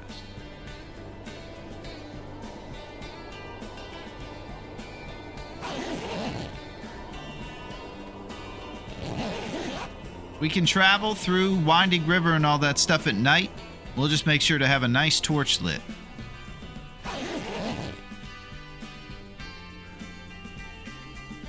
And each one of these hours gets us closer to that very, very serious time when we don't have to worry about this insane encumbrance. Incredibly talented cast. Yeah, I think so too, Bean.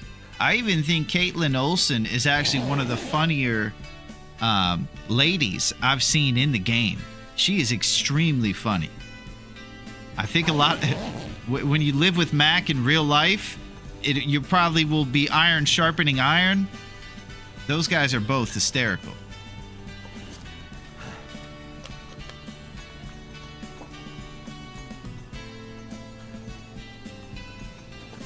I wish we had stuff to craft right now. Do not. Another good point. Thank you. I would have forgotten. Derelict cabin all over again.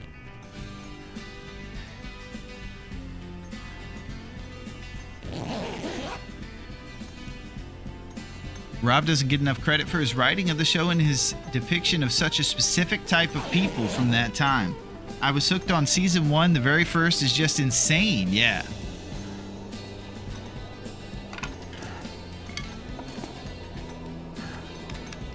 It's probably one of my favorite sitcoms of all time.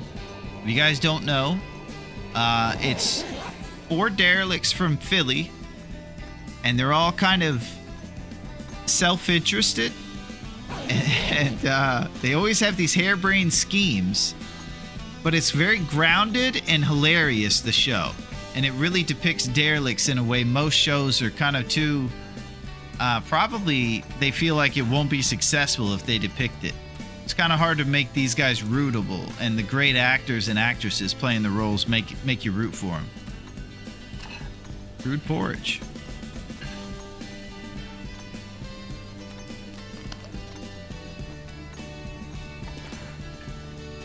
I think it's another one of those shows that hasn't gotten the formal awards, like the Emmys or anything, but it's been overlooked for sure, because there's been probably some ridiculous shows that have won it over this one. Caitlin is such a pro. I don't know how she manages to maintain her composure when everyone else in the crew but her and Danny bursts out laughing. Yeah. You're saying Caitlin's pretty good at not breaking during scenes. People like that are good. They motivate others around you not to break too. So it's not one big Jimmy Fallon SNL thing.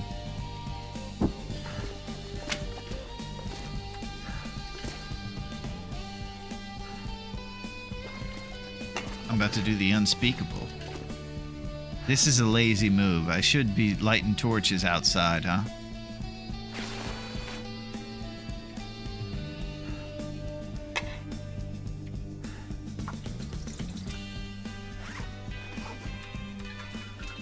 Let's do it.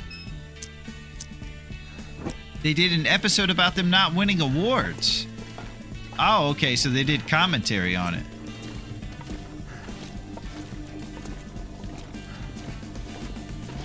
Yeah, I think South Park's another one of those shows. Sometimes it's tough for, I guess, committees to give the proper respect to comedies. I think if we were all putting together our favorite movie list right now, I think we would all struggle with placing the comedies the most, because do you put it there because it makes you happy when you watch it, or what are the ranks, you know?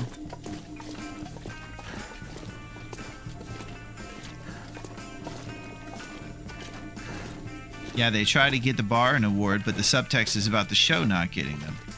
Excellent.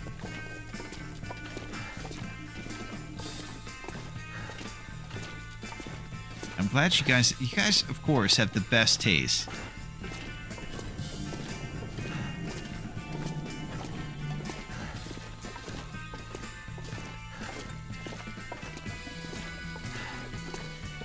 I don't watch too many shows that come out with new episodes. They named that episode "The Gang Tries Desperately to Win an Award." Yeah, and they got to that part where they're just like, all right, we're not going to keep trying to placate these people anymore with the first 2 episodes of the season being more catered towards what they're interested in seeing.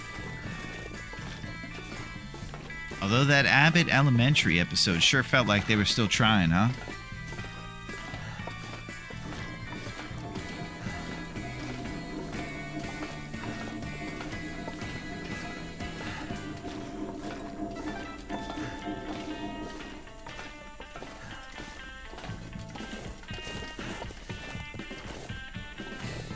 So normally, if you go through here during an aurora, these wires will spark and they will end your run instantly. So I highly recommend exercising caution and not going through during a dangerous time. Carry this load for much longer. Oh.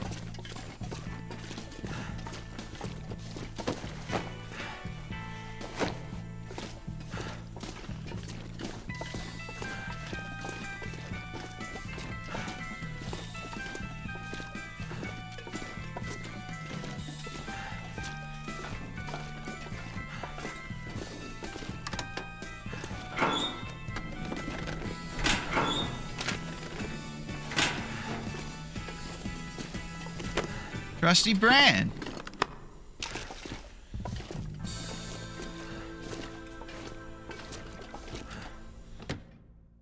We've been rich on Trusty brand today. Okay, so we're actually going to look for that bedroll in the lower part of the dam to see if we can replace our tattered and torn 34% bedroll.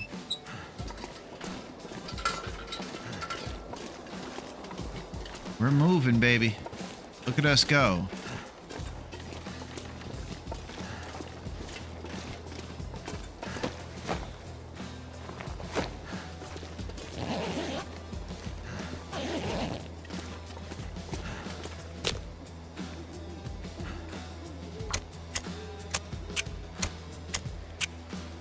Telling you, man. I'm hoping I'll see some feathers over here to our right, and we're gonna pull torches out of this fire. Come on.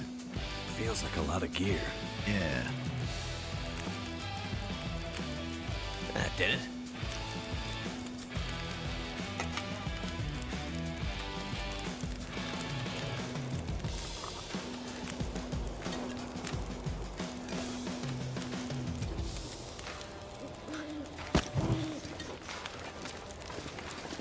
Featherless guy.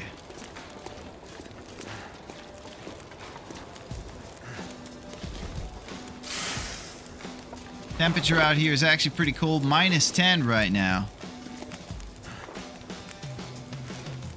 Oh! Spacebar's the same as drink stuff. Any of you guys who didn't want to speed forward, I feel your pain. That stunk.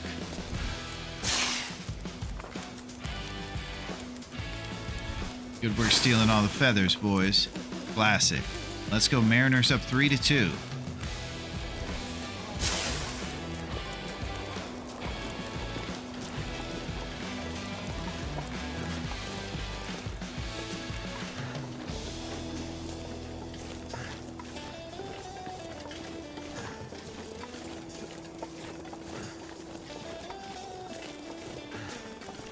Check the pipe down the stairs for the bedroll. You were talking about those ones, right, Rocky? That's usually where I find it. I don't find it over here too often.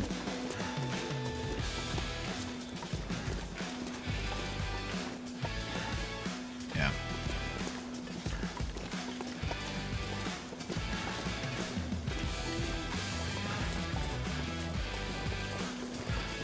Well, this is our life now, guys. Until I can get about 4 more nights worth of sleep.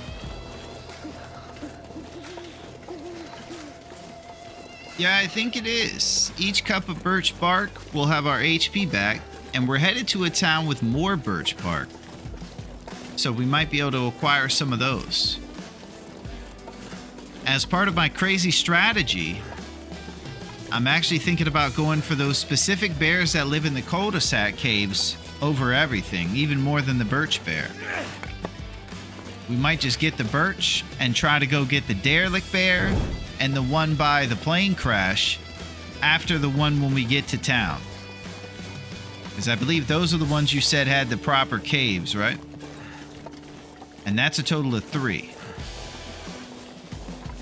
Best case scenario, we get all 3 of those guys to do cul-de-sac strat, John Candy strat, and then we could find maybe one more. I know the Timberwolf Mountain one at Echo Ravine could work as another option too, if we can climb that rope after healing our ribs.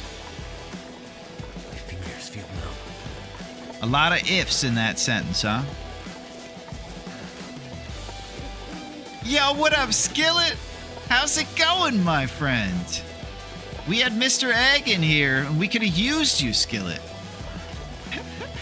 It's good to see you. How's it going, Skillet? Alright, I've been jumped over here. I need to be serious. Ninja Wolf came right around this rock and whooped me one time with no torch lit.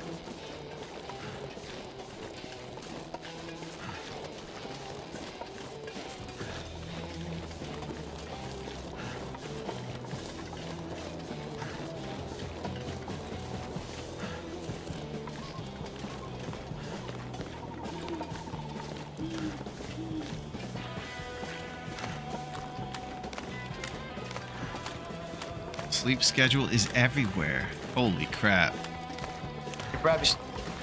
There she is. Hey, you know Joanna? Yeah, I know Joanna. She's the girl I've been telling you about. Wow. You guys see how cool he is? He wasn't sitting backwards in that chair like everybody else. He was actually turning that chair around and sitting the other direction. Talk about that. It's greatness. I put this on the slope here with hopes that we'll be able to throw the bedroll down. I've been burned several times by cheeky sleeps during bad weather, though, and woke up with less HP. I'm starting to think I have to get a little more responsible with my cheeky sleeps.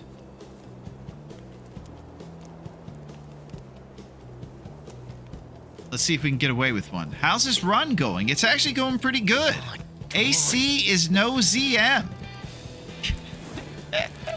You know, it's good someone's actually Team Zach. You know, Zach kind of gets overlooked a lot. He's the man.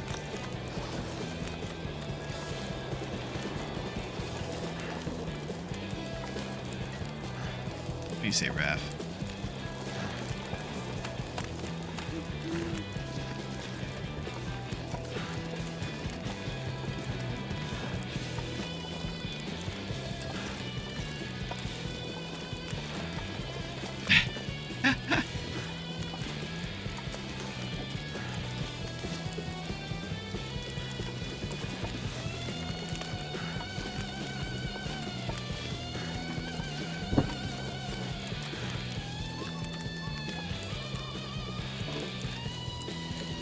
Probably should have guessed that, right?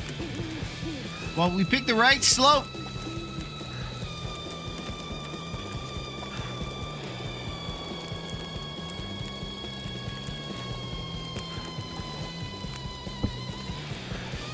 Ron, don't forget to stay close to the bedroll when placing it. Stay close to the bedroll when placing it, huh?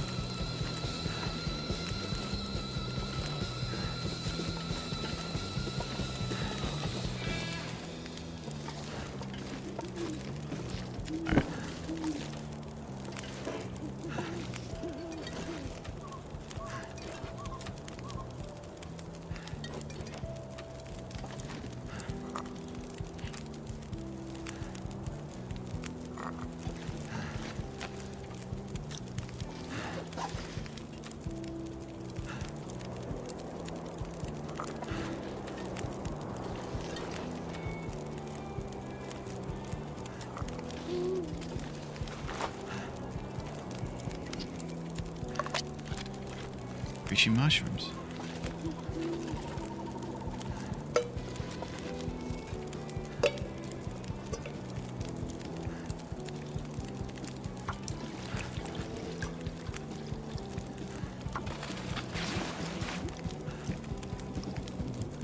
It's happening, Skillet. Probably not possible there anyways. Yeah, it's weird. He would let me jiggle the T's here.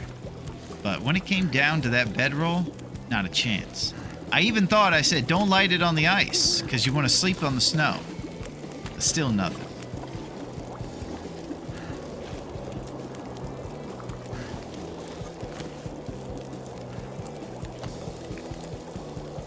Bare birch bark.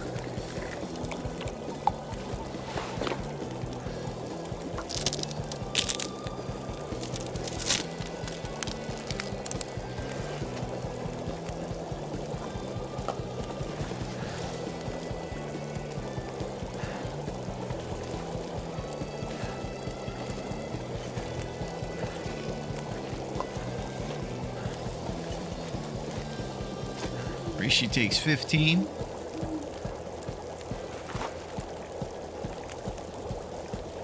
And that's what we got. All of our birch is what we have. Let's start eating these porridges. Looks like they're going bad.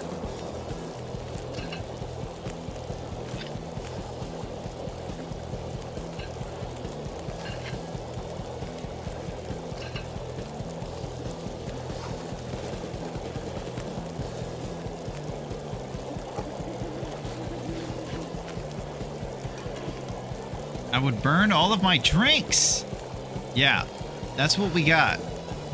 We got basically every time we put them down on here on PC Skillet, we double right click it, and then you won't have to burn them, or they won't ever burn.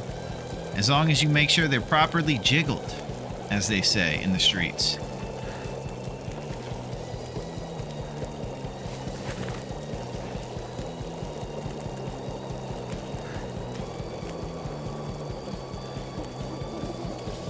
Okay, so we just have to have enough warmth to get us down that little ice area and to the right into the cave for Winding River.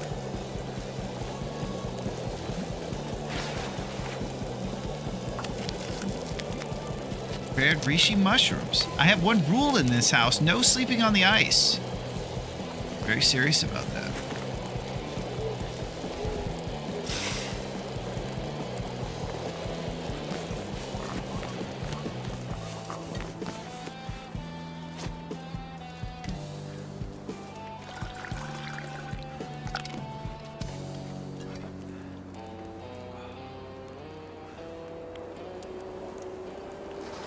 I know it's crazy that I didn't cook and it never burns. That's it, Skillet.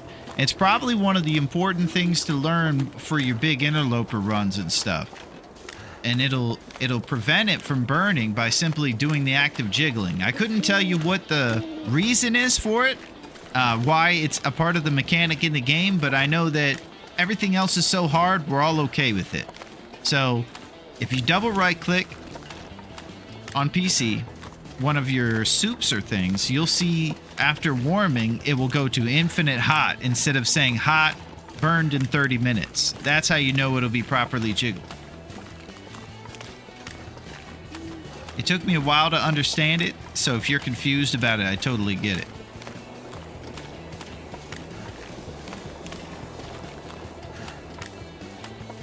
Let's go. We go this way.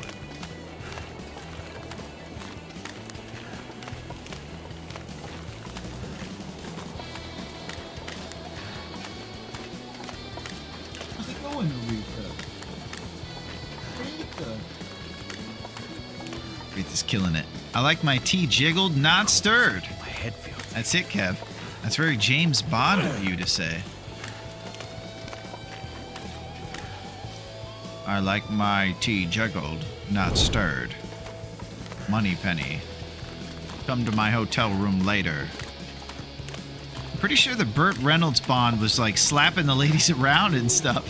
I think he was crazy. You're acting too crazy now, gal. You better settle down. I could be misremembering that. I don't think it was the Roger Moore one. Maybe it was a different Sean Connery movie.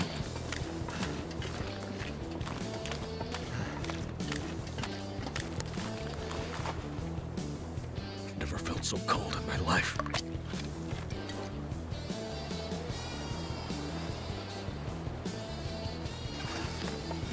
Okay. Just hoping I don't miss my turn. It's going to take us 8 years if we have to turn back around. T's aren't doing too much against the 3 down arrows.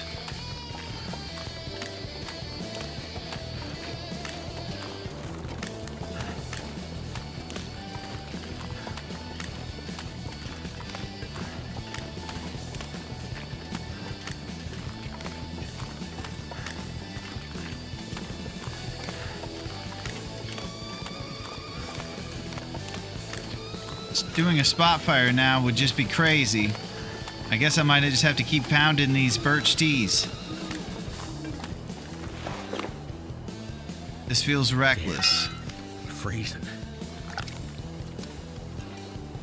In the books, he's quite the scoundrel, but you see, it's because he lost the woman he loved in the first one. Ah, okay, we got book lore. Interesting. I would have guessed that I saw him acting like a little bit of a scoundrel in the movies, too.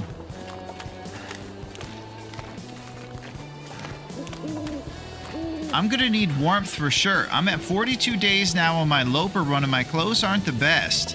Yeah, you start to realize right around mid-game, Skillet, that there's a seriousness to the Interloper game. Goddamn freezing. Man, I'm getting smashed by the cold right now. Can't sustain.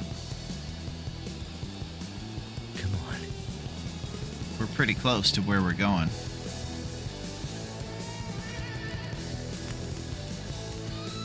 It worked.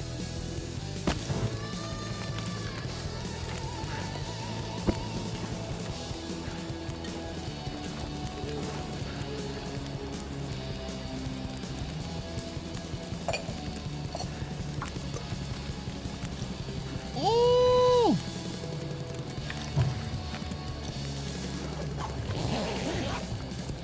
Forgot about the lump. Taking a bit of a drip.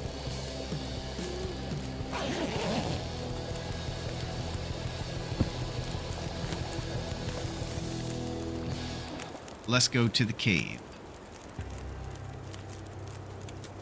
Feel the hunt coming.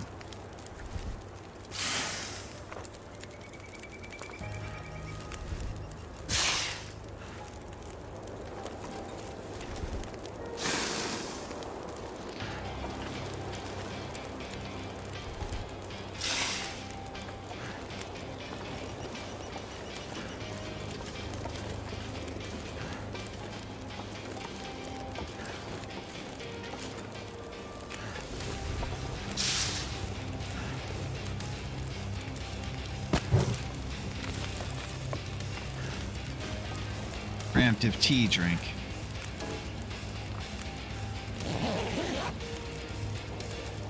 Gotta do one more. Get full warmth. This is a slow, encumbered walk to this cave.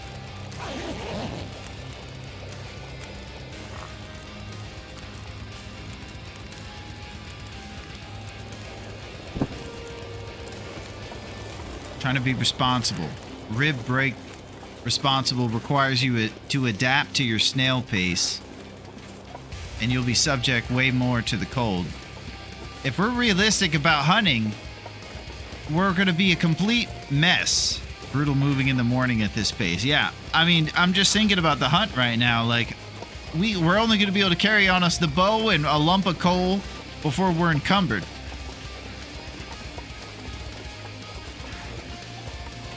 Chili's baby back ribs, baby.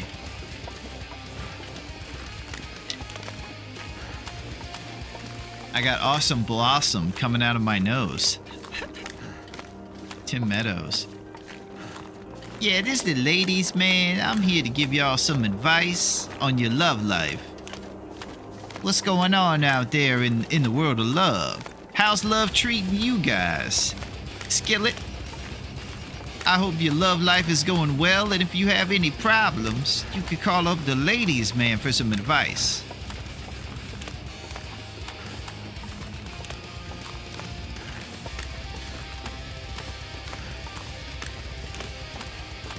We got some rabbits up here. We should be taking a left soon and going towards that cave.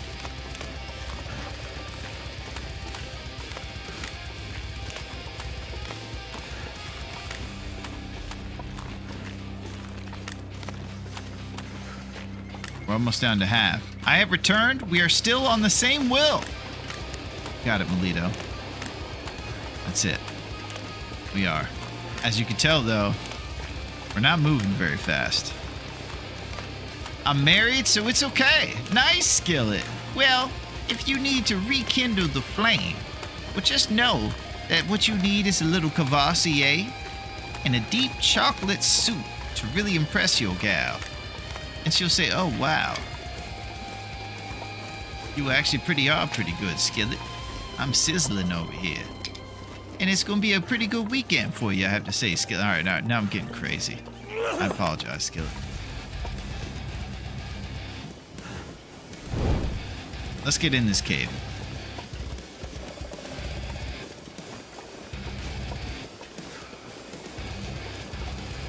Pick up a few lumps, maybe a snack on a ravaged deer or something. And figure out how we're going to handle this rib slash Barely walk with this much gear. issue we have. 41 hours. Calendar 10. I'm starting to think I might have to dedicate time to sleeping here.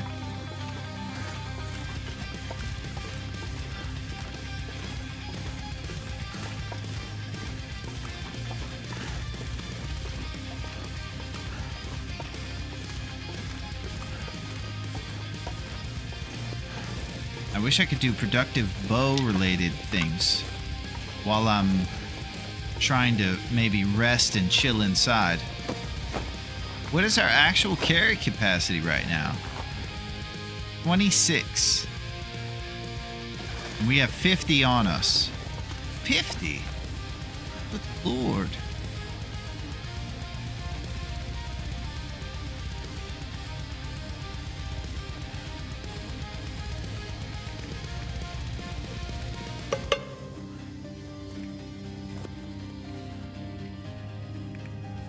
Heavy food we have. Maniacs right now. You can carry more.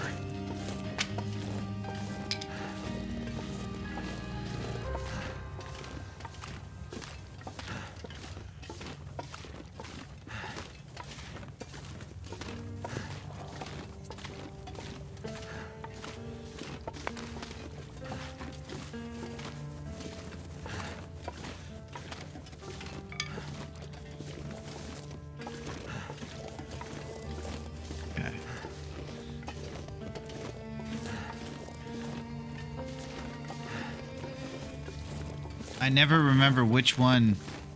You don't have to, LOL. I'm just kidding. Yeah, that's just me being a jabroni, Skillet. I'm guessing this is the dead end. That's where I'm trying to go first here. You're like that junkyard lady in Labyrinth. Are we talking David Bowie's Labyrinth?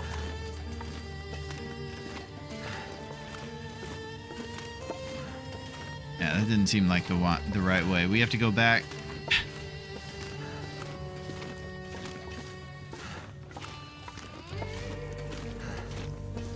Yeah, I was in the cave for 8 years. I wasn't even trying to be in there. It just took me that long to get across from one end to the other.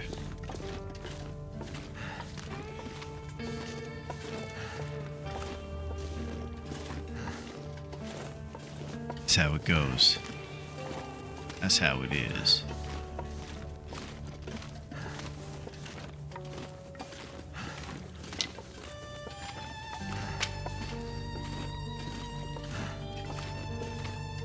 So the reason I went this way is because I think the other way is going to push me forward through the cave, and I was trying to make sure we got every lump.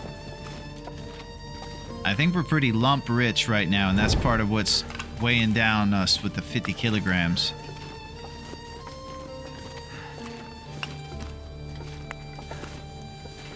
You'll run out of lumps quick in PV doing bear hunts.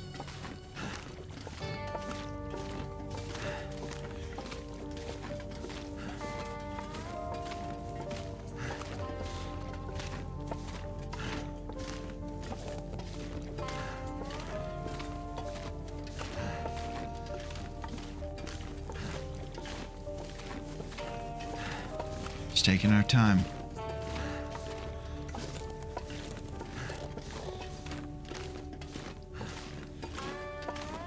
So I am considering a lot of sleep in the cave. I don't know how we're gonna not be sleep to do more rest. We could do like a stem sleep and tactically do it. Sleep all the way up to full fatigue, stem ourselves for health, and then just crash out and then sleep more. The tactical stem. And then we'll be closer to getting rid of all these hours of encumbrance.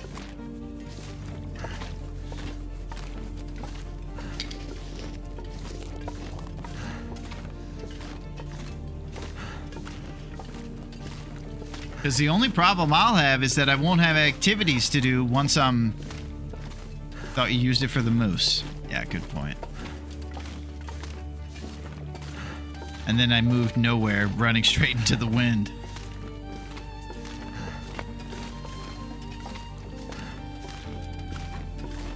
Rats.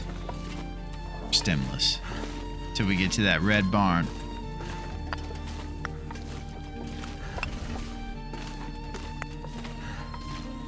We'll just be out of activities to do when we're fully rested.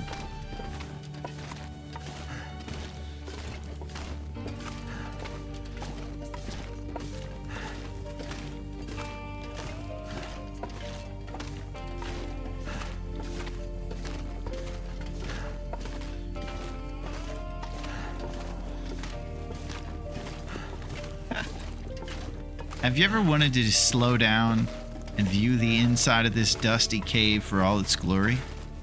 Here's your chance.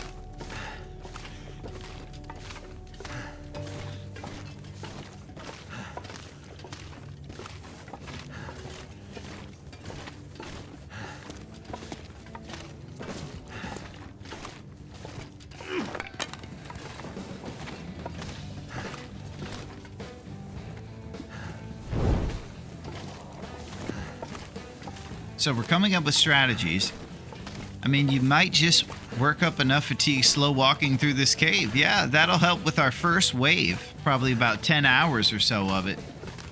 And then we'll have a remaining 30 to deal with before we're off this whole deal. So we're kind of coming up with harebrained schemes on how we're going to finish those hours.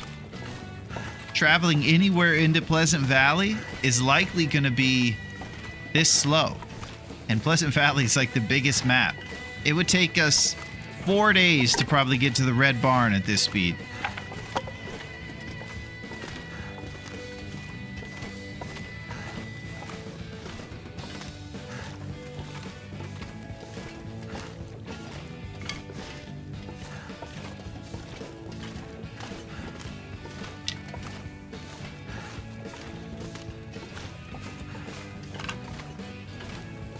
So I'm trying to kind of establish the way to get rid of those 30 hours inside this cave, possibly.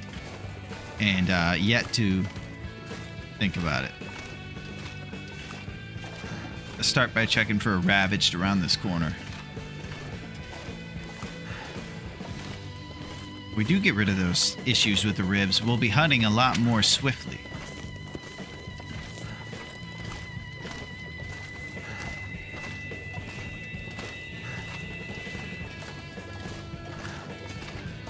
So we're going to ravage this 10-point buck, get some food, and figure out how we're going to navigate the broken rib situation.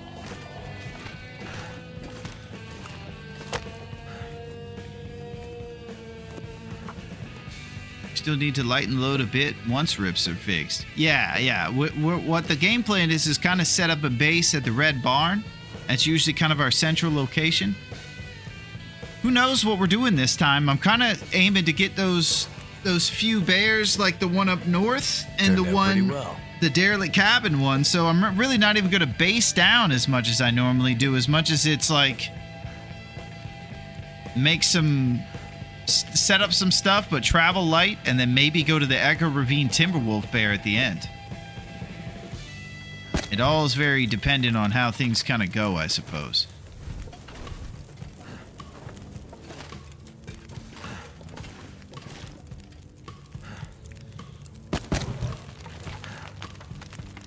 Ooh, micro harvest, but we're at cooking 3, so we'll just go ahead and grab it.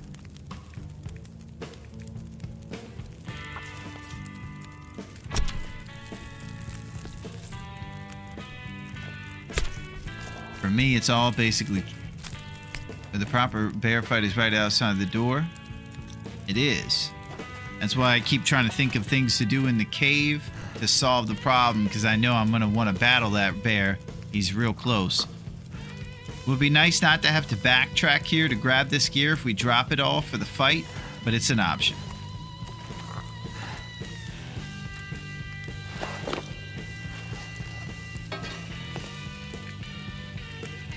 Rancid venison.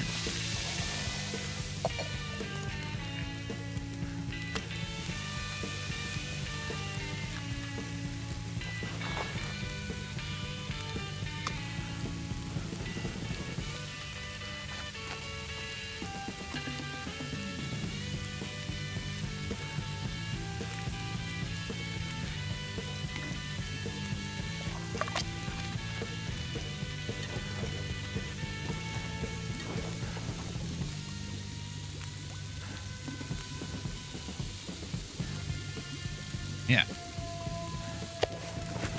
I think that'll be probably our best route, since we're not going to be able to spend all those hours in here wasted and away in the cave.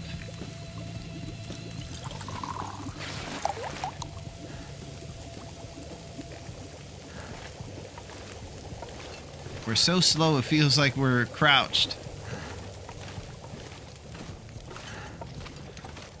We're carrying around 30 bags of flour, 100 lumps, every stick on the island.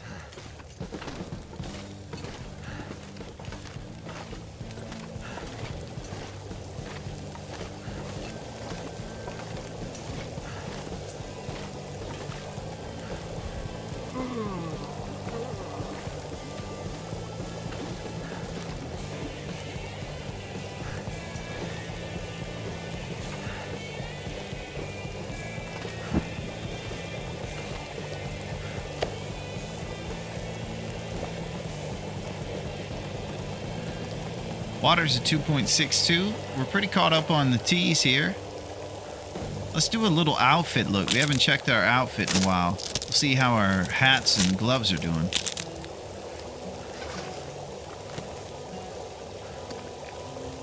Prepared reishi mushrooms.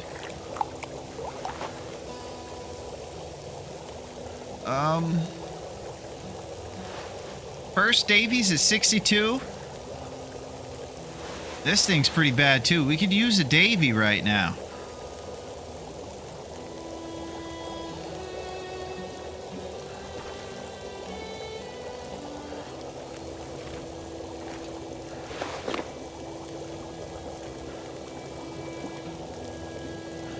Gloves at 0.2 and 0.2, and the improvised hand wraps are 0.5. So I think one thing we need is the Davy. Replace this, and then we'll be shortly after replacing this, and we'll be double Davy again.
Okay. Initiating double Davy. 9 Celsius warmth bonus. Not the best. So, here's what we're going to do. We're going to rest, and then we're going to lighten the load before a bear fight. Would be best to fight him during the warm part of the day. We'll see if we want to go out there with a little less than full fatigue and the whole deal. And assess the weather outside in a little bit too. For right now, I think we'll do quick bays. And he's going to tell you guys about Morgan Freeman's new product. And then we're going to storm the steeds as much as possible, I think. And I'll be right back.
Okay. All geniuses unite. Somehow, a plan to successfully bear hunt with all the difficulty cranked up with broken ribs. This is when responsibility comes at a premium. I don't even know what I'm talking about. But we have to be responsible. Because we're fighting a bear with broken ribs. Who does this? A maniac. Jabroni.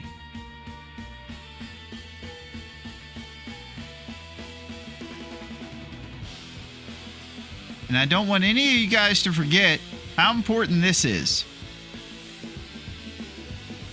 In all things of nature, there is something of the marvelous. Aristotle. If you're underweight, then you won't be slowed by the ribs. Alright, we're going to try the unthinkable. We're going to drop all of our gear. So you're fighting at full capacity. Well, here's the thing. If you mention these things, then how do I make excuses when I fail? That's the problem. You take away my excuse.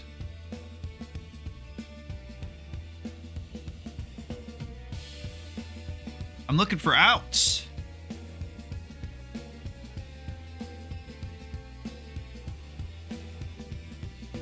Okay. Here's where we go. We're going to make some serious stuff happen. And our situation is as follows. We're here in the cave system to Winding River.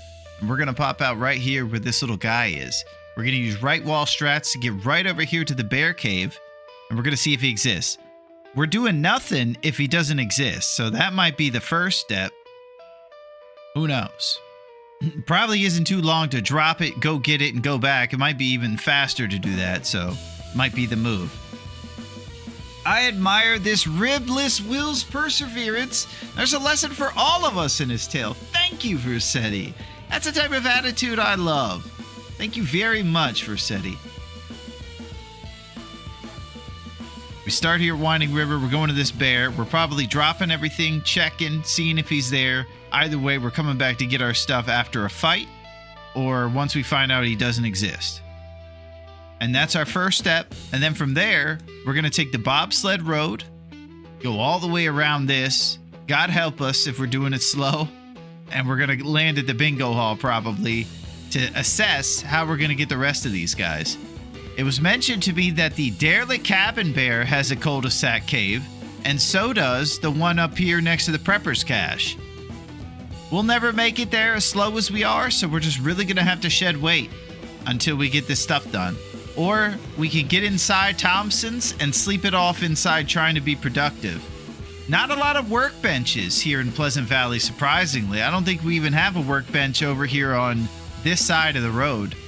The first workbench is, I believe, at the barn. I think this is the symbol for workbench. And then this one here in the basement. This one. But no workbenches on this side of town. There is a workbench at Cinder Hills. Cool to know.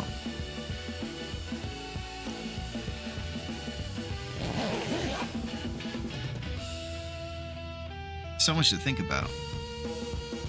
I don't think you can rope climb with broken ribs. Yeah.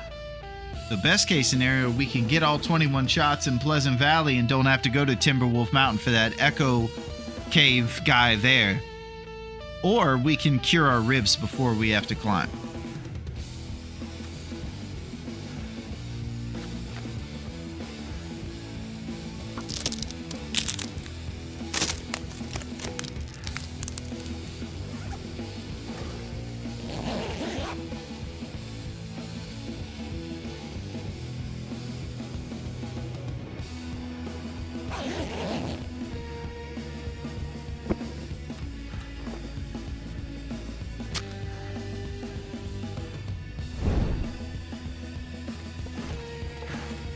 Wow.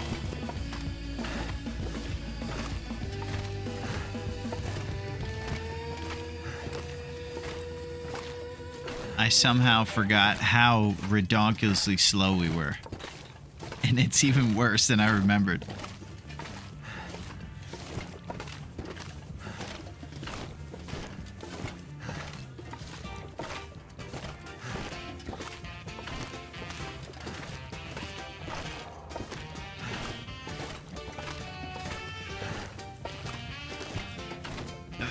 I got like 70 dusty floor potatoes and pork and beans from that bunker. It's just crazy.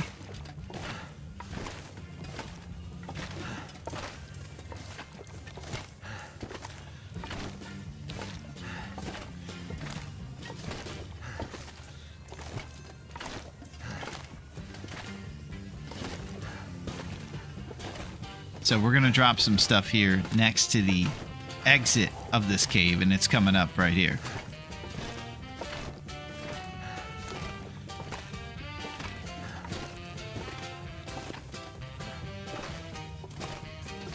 I hope you guys have had a pretty great Tuesday. I would say I've been pretty blessed to be able to spend my Tuesday on Great Bear with my friends, so it's been pretty awesome over on this end.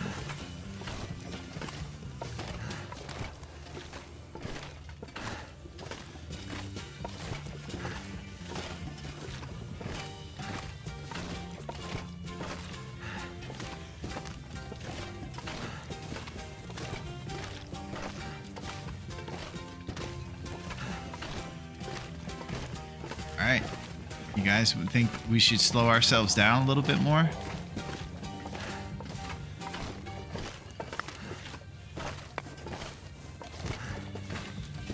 No problem. We'll do that.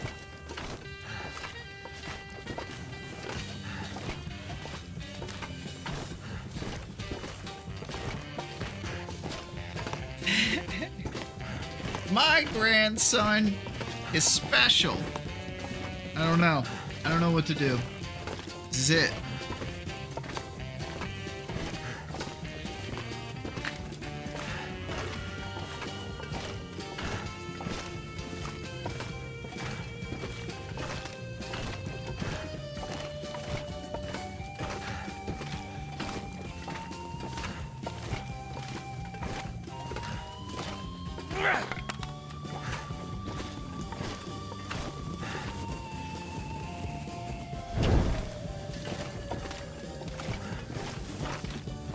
So we're eventually going to get through this cave part right here.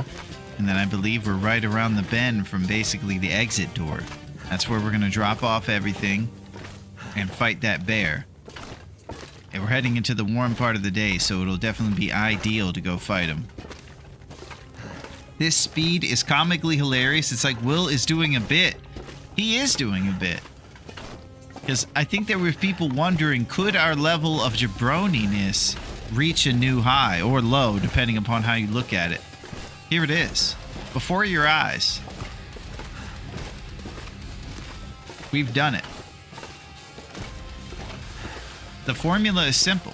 Get your ribs broken and then find a prepper's cache, and also be a loot goblin and be negligent. Here we are.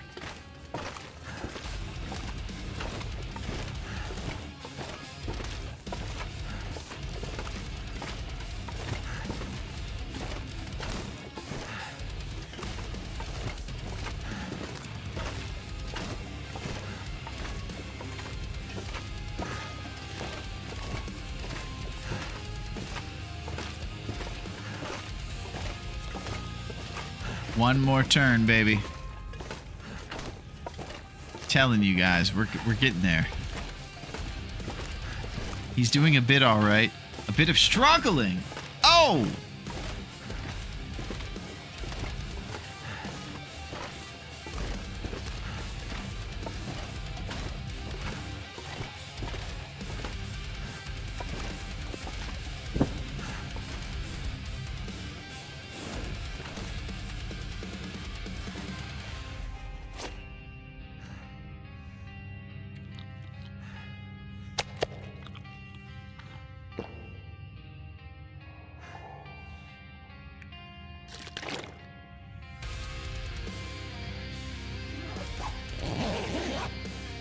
Alright, it's about to go down.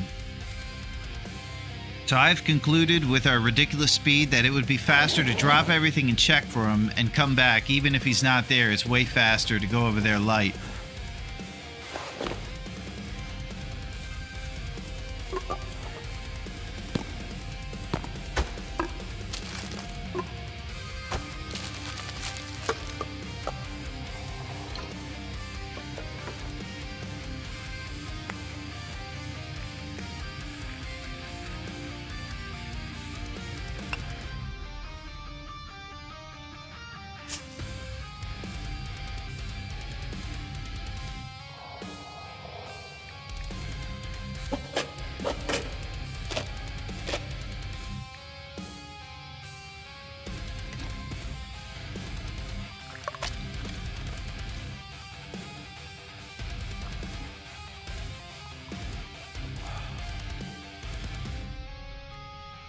We're close.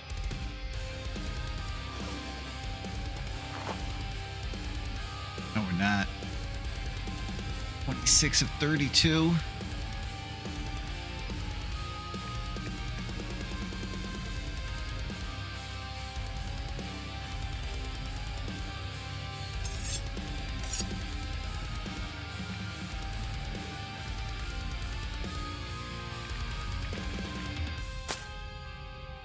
Gonna make a scene.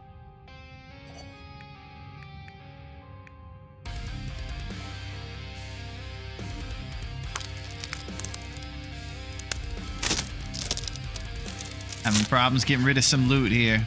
We got about 5 kilograms still to shed. We're way less. I might be able to fight like this.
Well, here's the cave that we sought.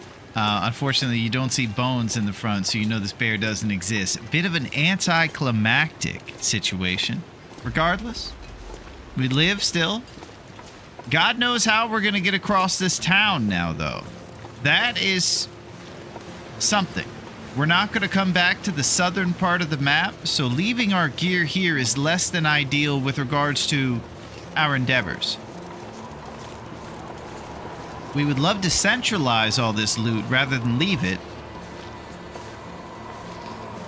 I don't know that it's realistic we're going to get inside anywhere with all this loot we have to carry. We'll probably burn through every lump of coal we have trying to stay warm during that walk. We're in the coldest town, and we're the slowest guy. So we're really actually going to have to talk about our loot situation here a little more not jokingly.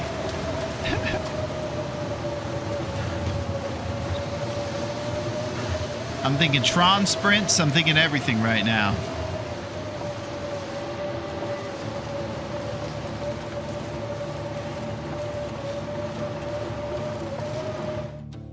I recently hauled a bunch of safe house furniture to DP for my lighthouse project, and let me tell you, carrying through those mine systems where I had to pick up my travel looked a lot like this.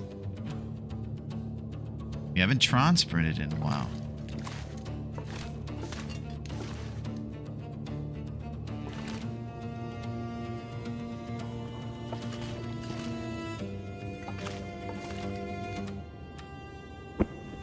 Alright, geniuses unite. I have like 20 or 30 kilograms right in front of me on the floor. Ribs. 37 hours. With our current fatigue, we can probably pop off like 6 or 7 of those 37 and get it down to like 30. The strat that I mentioned with Tron sprints is you sleep to full fatigue and then you sprint around, purposely tanking your hunger and fatigue by sprinting. Then you allocate you just eat all that great food you have, and then you just get more sleep. And you basically heal those ribs by forcing your fatigue to happen. And it would also keep us right here so that we could be full strength for carrying all this gear there. It's a crazy idea. I'm not sure what else we got. The other alternatives are, of course, carry all this 50 kilograms with us. At that pace, we were going through the cave outside where we're going to be subject to Pleasant Valley's volatile weather. And it's going to basically drain all of our fire resources. Way more than the food resources we would probably waste doing Tron sprints. This is high-level nerd nonsense right now. And if anybody's out there thinking that I'm a nerd, you're right. Is there anything more productive we can do while running around? Maybe gathering sticks or firewood? Yeah, that's an idea, Versetti. We'll go outside and we'll just kind of sprint around in that little area and get sticks and firewood or something. Burning off some food will also help get the weight down. That's it. So the Tron sprint, responsible kind of thing, might be the move. Let's get out there and sprint our fatigue away while the sun's lit. What do you guys think? Are we doing this?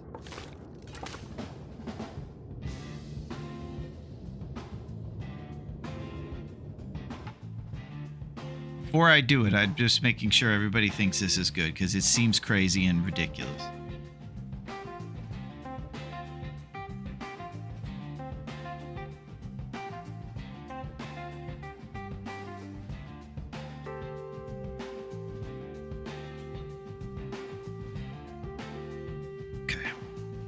Something crazy.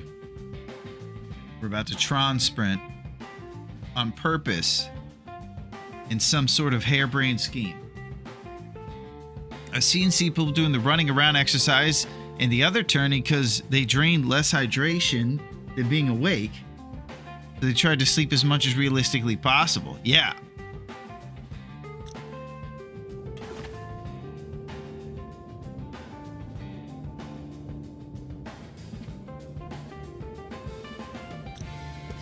All right.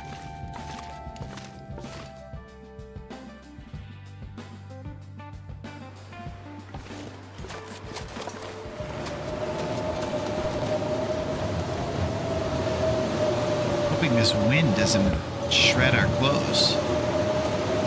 Is this it? Look at us go!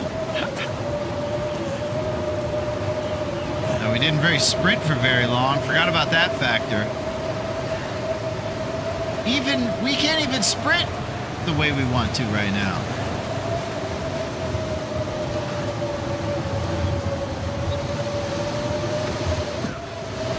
Gross hips.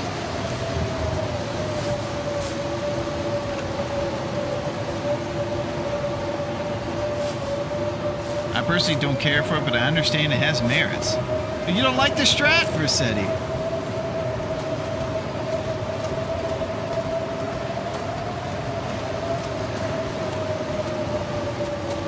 Getting ready for the big track meet.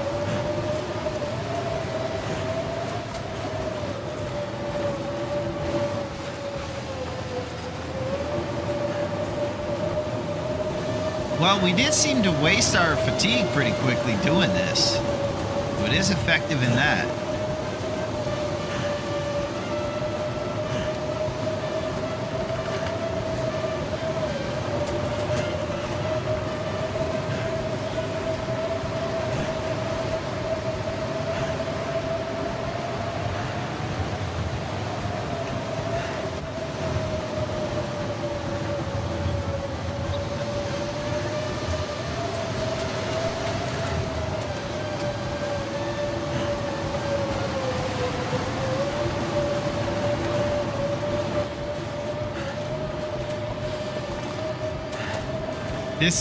This is a new low right here, guys. I'm telling you.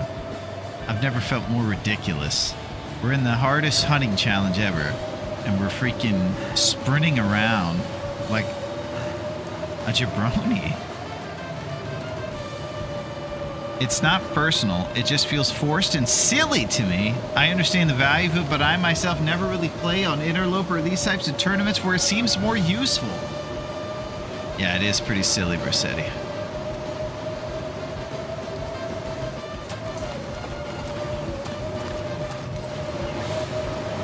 I'm just staying close to that door because we're going to get cold pretty soon.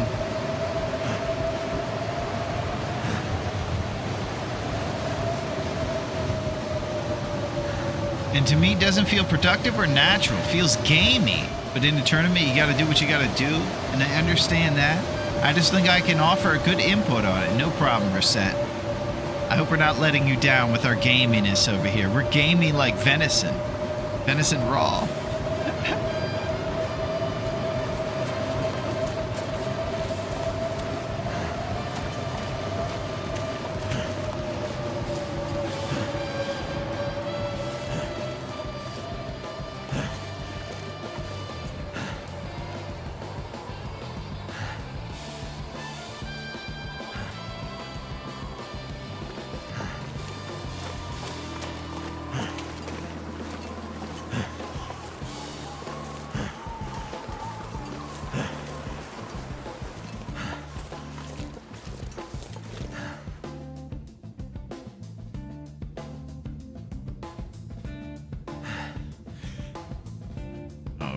Dark cave.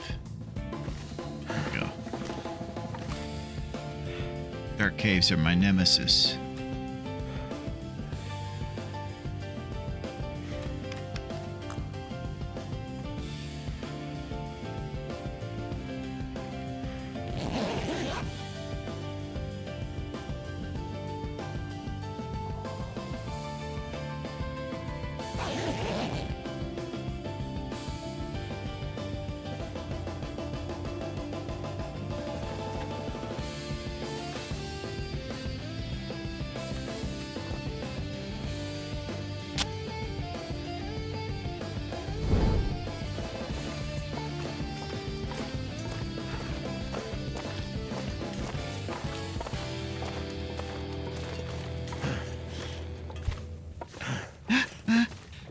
Don't worry, you're not letting me down. Don't take it. I'm entertained no matter what. I was just trying to give some thought on it. No problem, Versette. Yeah, this is the stuff that Broken Ribs does. You know, it brings you to the don't stop him now. Look at us go, Reagan. We're doing crazy stuff, Reagan.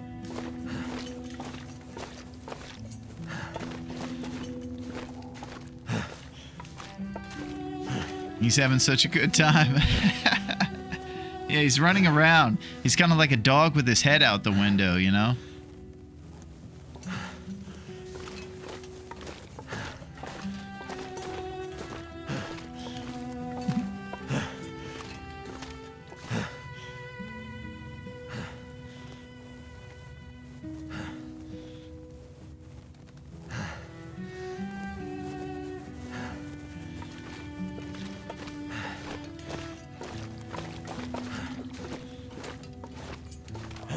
I don't really have a great strat. I'm just kind of doing nonsense right now. Dog with his head out the window.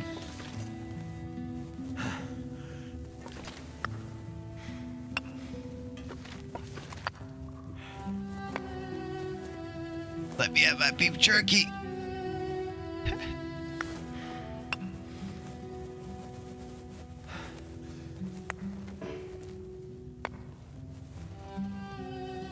New beef jerky.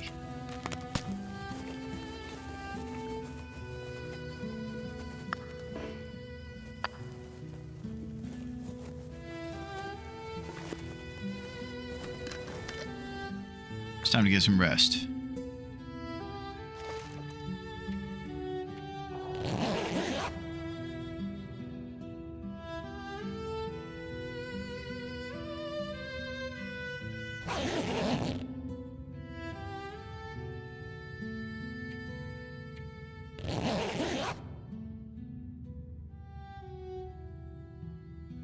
What's up, Aretha? I hear you over there. Aretha's running amok. This has got everybody worked up, you know? This is a lot going on.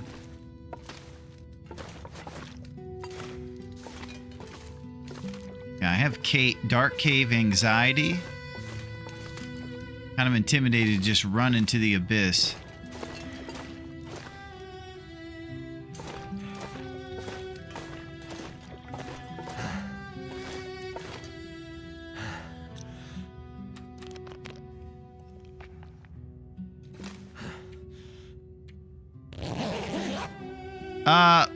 Here's a note for everybody.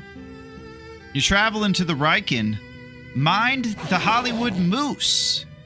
He's liable to have a target on you and really mess things up for you on day 3. You'll be paying for it the whole time. We need 28 more hours.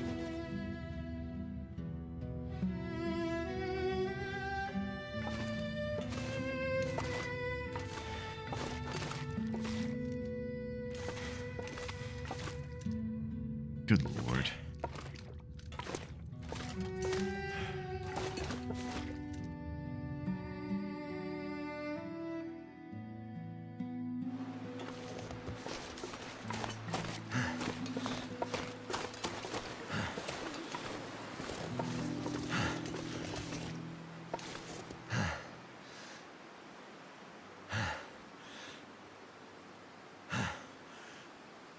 This is our life now. The idea of Will having broken ribs trying to get his cardio in is a funny thought to me. You know, we haven't heard his voice lines very much in a while. He's been kind of quiet with this whole thing.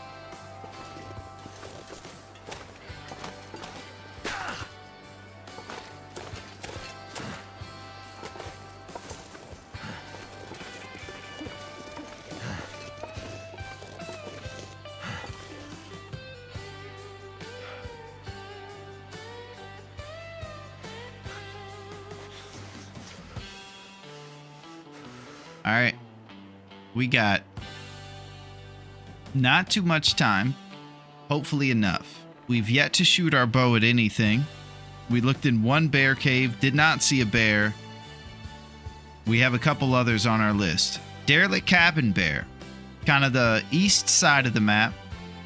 On the north side of the map, the plane crash bear. Those are our two Pleasant Valley ones that are in cul-de-sac caves.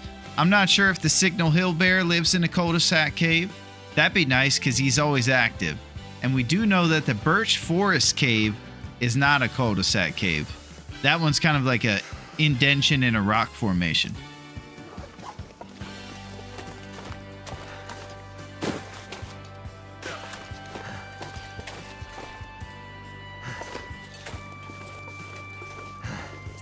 Can't feel my feet. Is the one near Thompson's a good cave? Are we talking about the Cinder Hills Mine bear?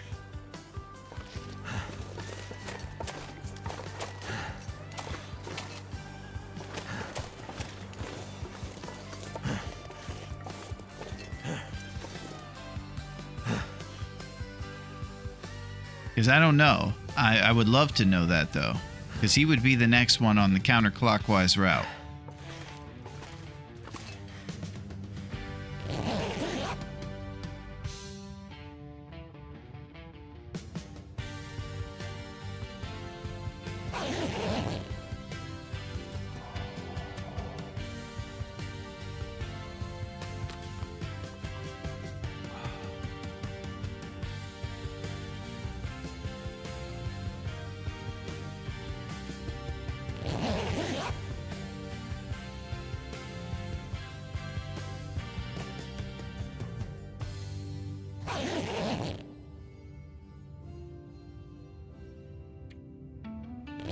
Morning's here. We'll see how many hours we've got off here on this little excursion.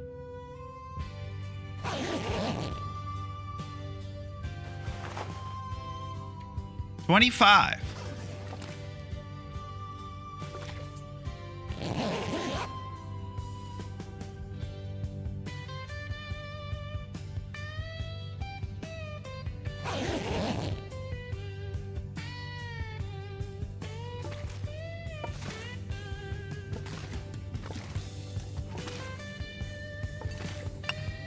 All I can think about is food.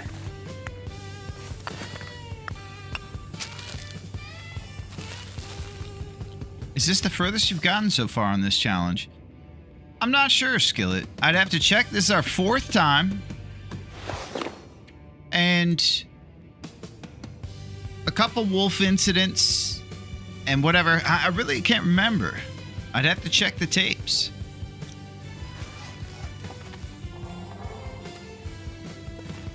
I am trying to eat all this perishable food. It's all buried under this craziness.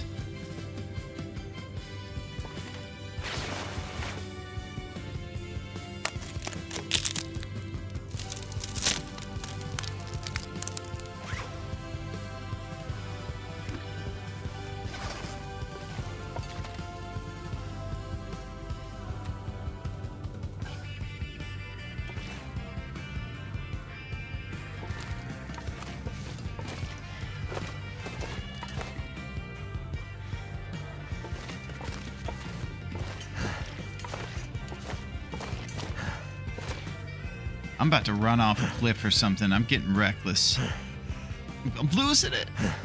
I think you've gotten further, but this has been solid despite the moose attack. Thank you, Versetti. Just 11 more days. Yeah, and we've shot 0 times. So we're going to have to do some crazy stuff. Mm-hmm.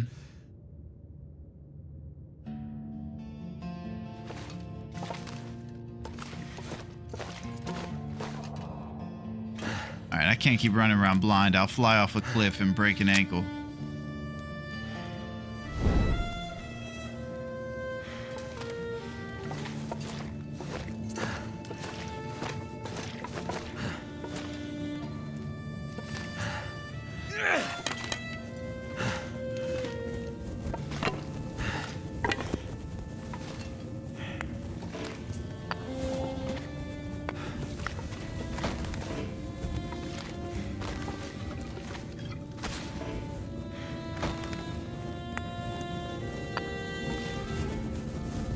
All these dusty cans of food I'm trying to get to.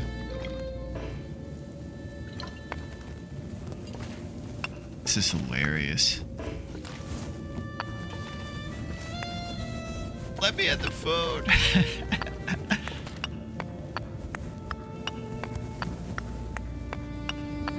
I'm not sure I can carry much more. Well, can't you see we're picking up the food under your pile, buddy? It's hidden.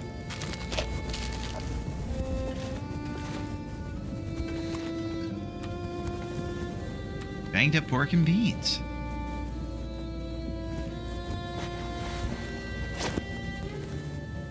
Peaches.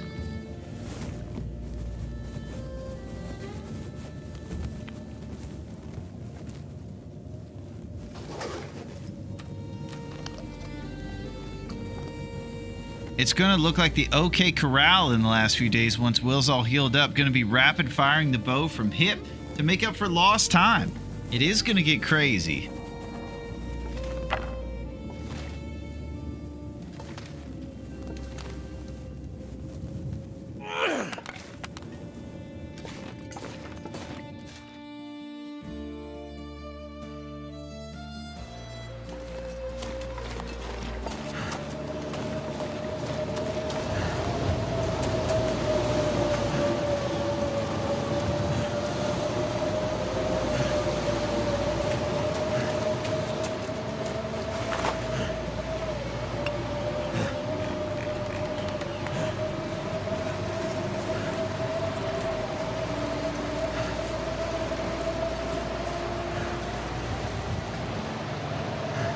Too much stuff to carry.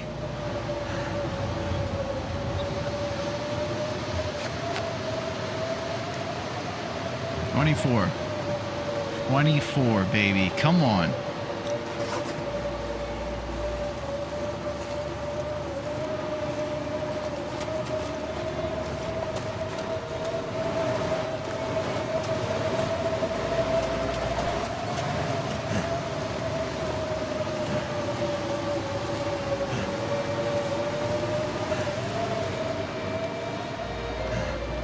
I'm starting to question my plan a little bit. I totally forgot about how hard it would be to actually just sprint. Because we can only sprint about maybe 40%. With our broken rib, you see it kind of starts already pretty much gone.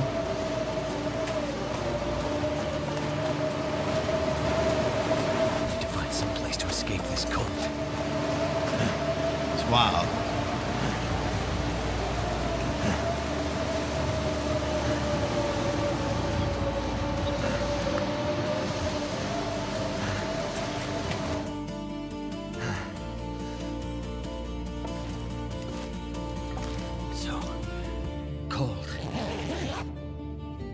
Blizzardtron sprints is what this has all come down to.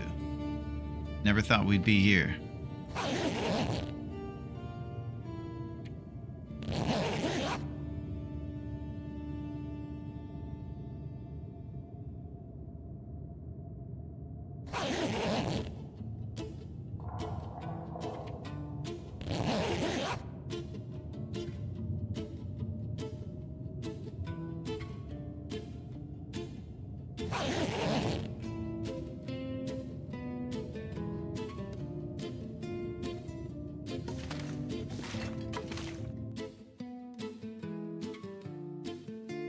I might have to drop some gear.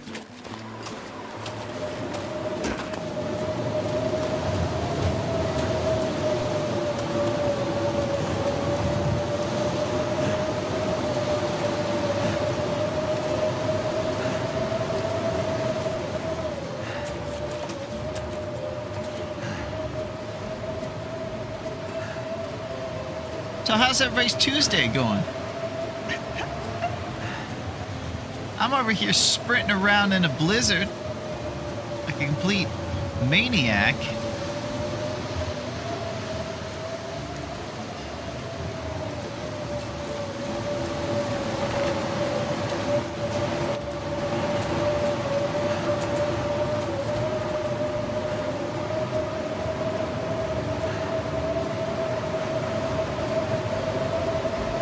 Through the tree swaying. Ferocious blizzard.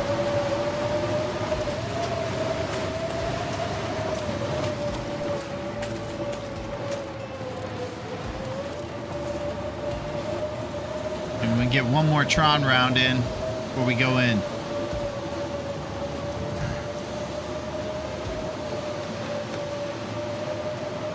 Can't feel my hands.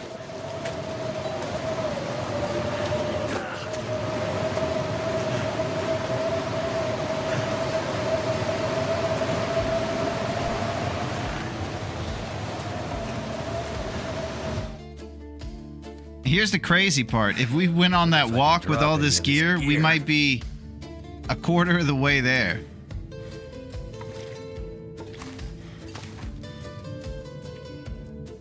Who knows which one is more optimal? I have no clue. We'll never know.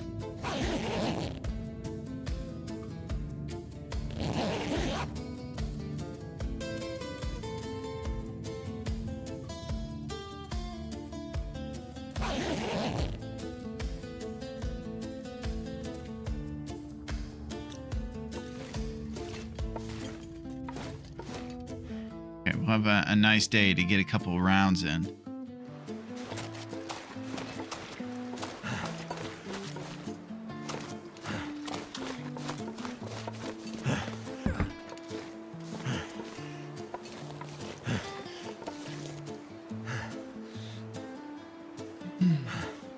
How many hours we got? 19 hours. We're closing in on it, though. Let's talk about that.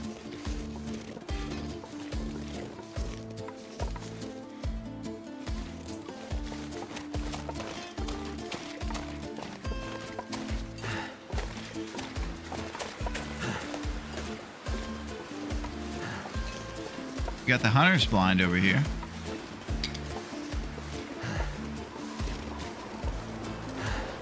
Something's gotta go.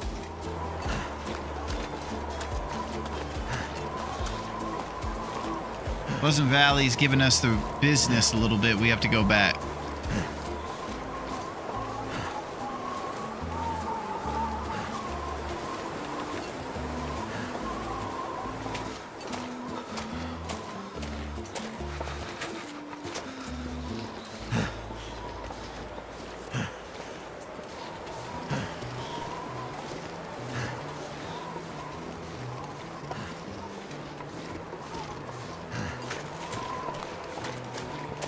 Could drink almost anything about now.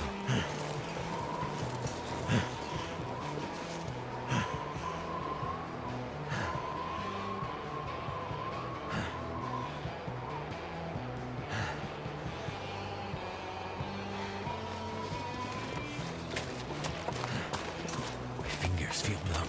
Yeah, his fingers feel numb, man.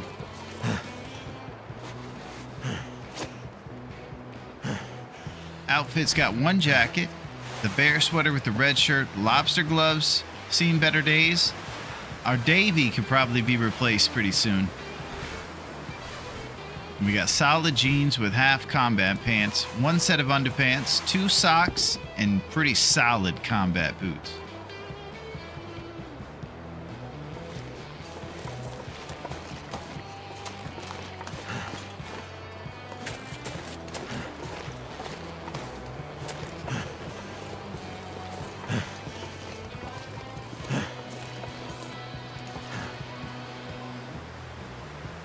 What do you guys think we should do in a minute? You know what I was thinking about doing? I was going to sprint over beside this cave and then come right back here.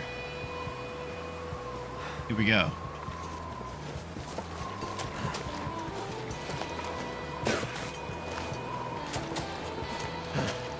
This is what... I don't even know.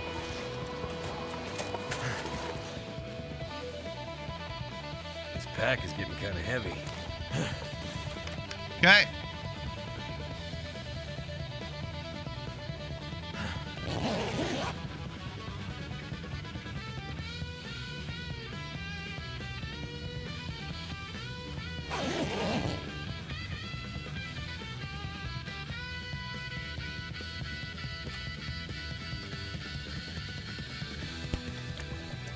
Maple syrup.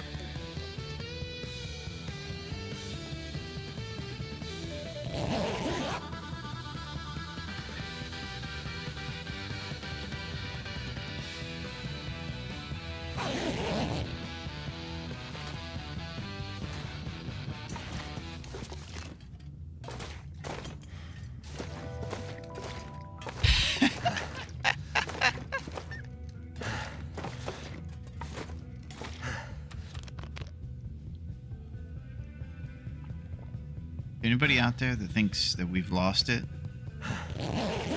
Call for help. I think we'll have to boil some water here with a fire. We're kind of out of water. All this Tron sprinting around.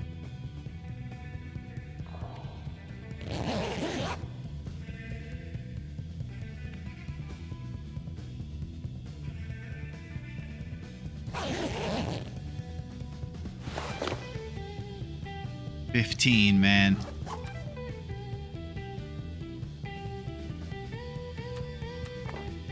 I could use a drink.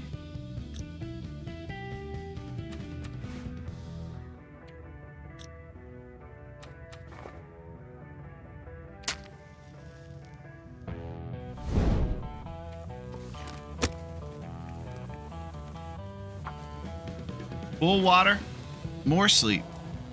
Will's gonna have some insanely ripped calves, though, thanks to this. That's the real prize. Maybe he'll even be able to dunk, Rossetti. What about that? What if he tries to dunk on a 10-foot hoop and he's able to slam it home? That did it. Astrid might be impressed by that.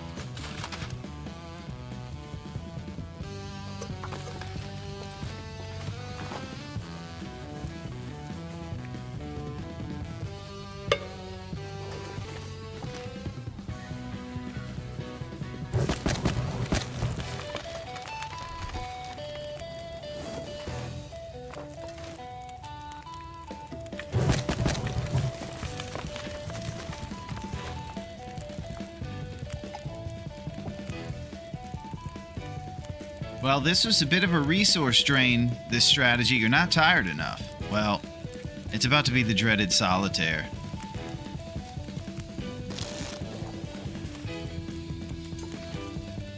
Rats. You know, I'm making some mistakes here, gang. And it's tough to organize this harebrained scheme in my head.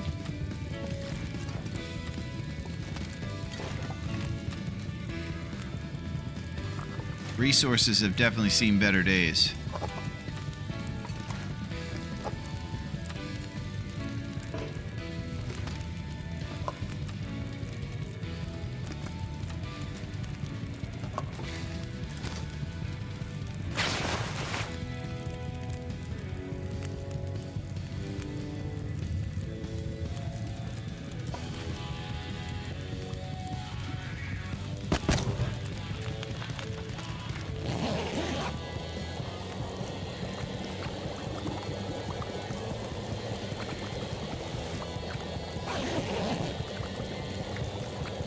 Son of a gun of a...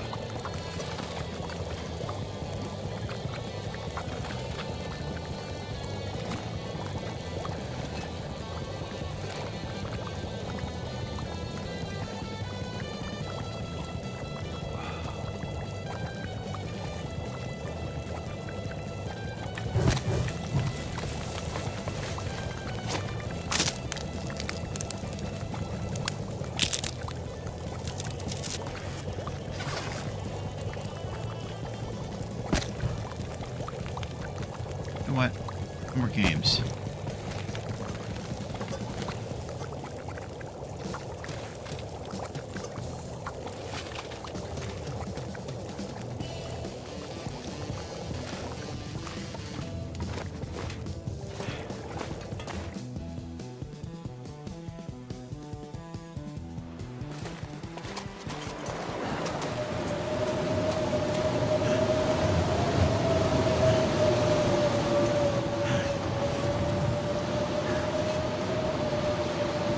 He's gonna dunk on that Moose. Moose thinks he's in position to draw the charge? Nah. Will yams it on his head. Refs give him the and one. Oh, nice. We're going to the line. Crowd at the Great Bear Island Tech Municipal Arena goes nuts. Nice, Rossetti. That was awesome.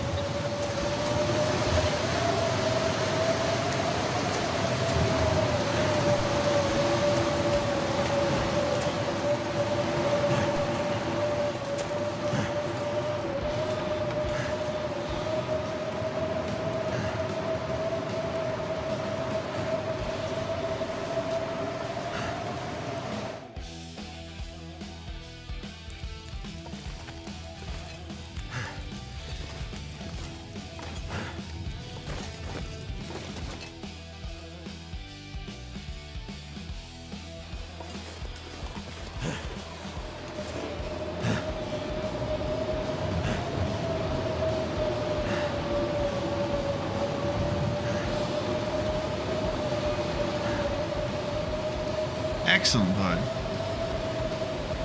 Only 162 more to go.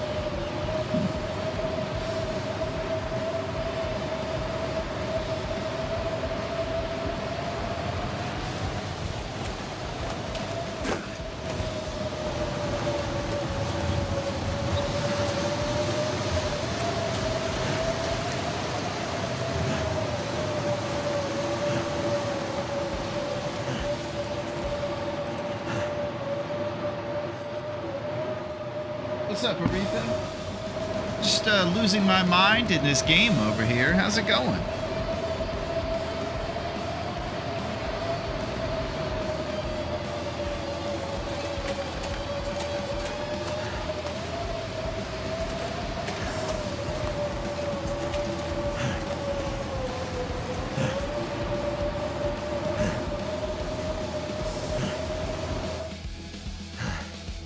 Why is the Hollywood Moose my #1 henchman? Because he gets on ribs.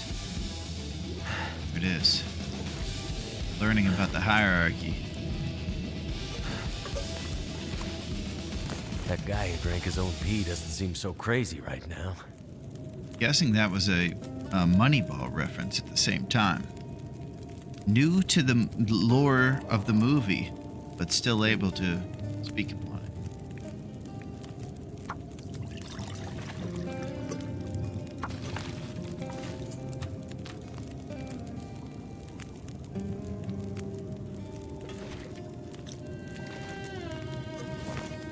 Son of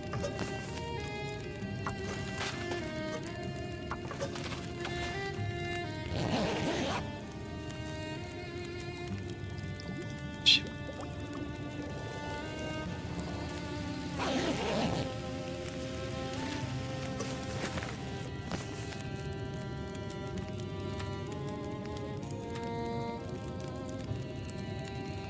New beef jerky. Newer beef jerky.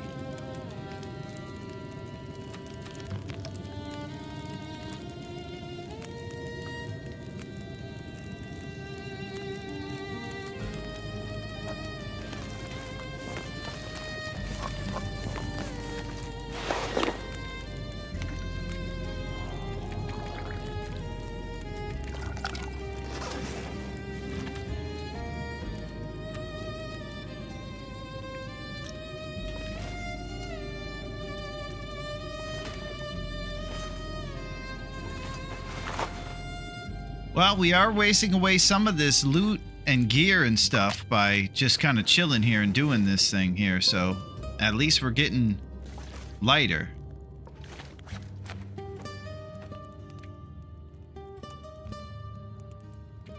"12 hours. Oh my gosh. On with it. With it.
C and at L may rend ears.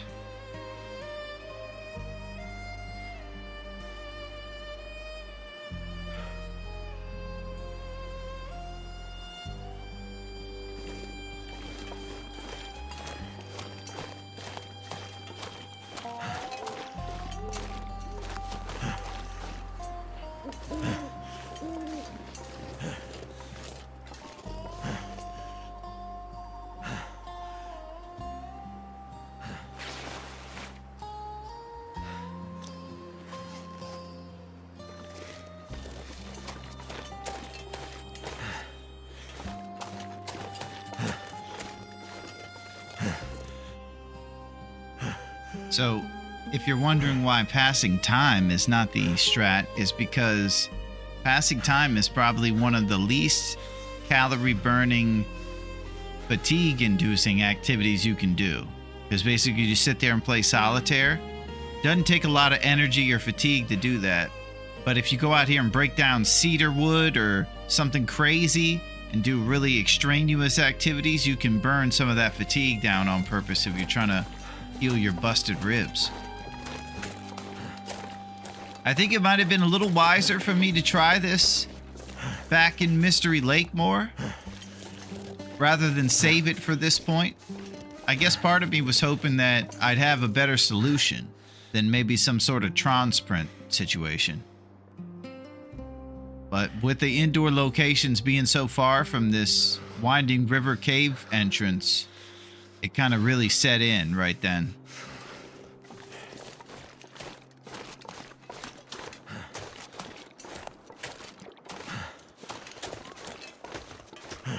Resting counts toward the time needed to heal from broken ribs. You're saying playing solitaire counts towards the heal It's making my head feel thick. that you need to sleep? Oh my gosh. What's up, Twig? How are you? How's it going, Twig? Thanks for coming in with sage advice. I don't know if you realize this, but I've been running around like a jabroni for a while here. And I'm about to see what's up with that solitaire strat. This feels like a Rocky training montage before the big fight. Okay, let's do some stats here. I don't know how we're going to figure it out if it's like half of it and it rolls over during this. But we'll just try passing time and see if it works. And if it rolls over this 9 to 120. It should. It says recovery time, you know? And I think Twig's a pro.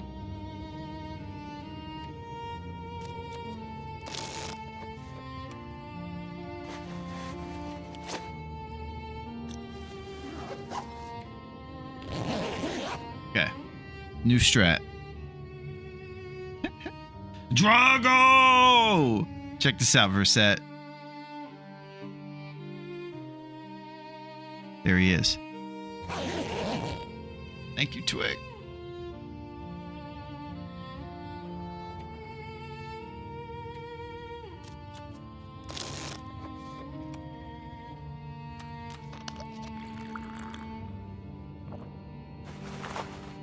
Single digits, baby. 6 hours.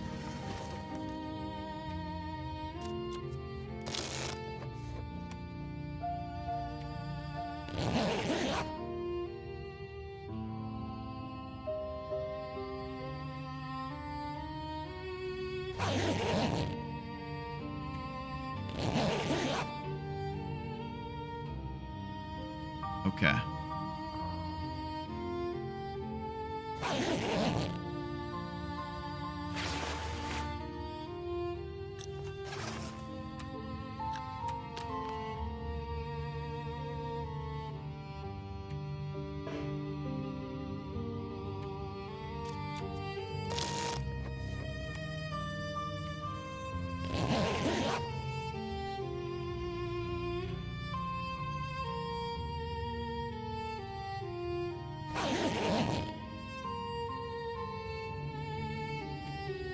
Bear.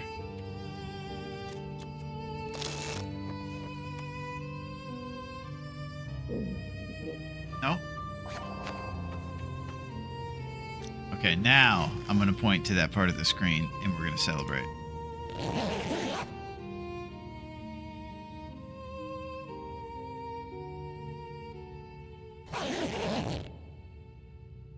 Ah!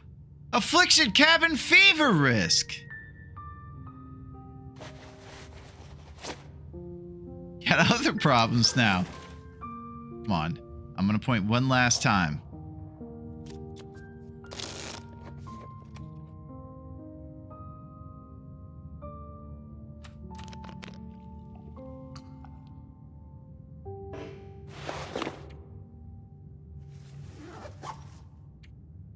Now this is really the time.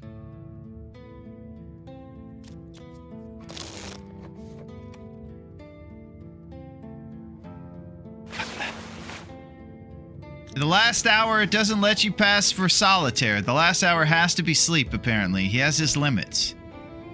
We're going down for it.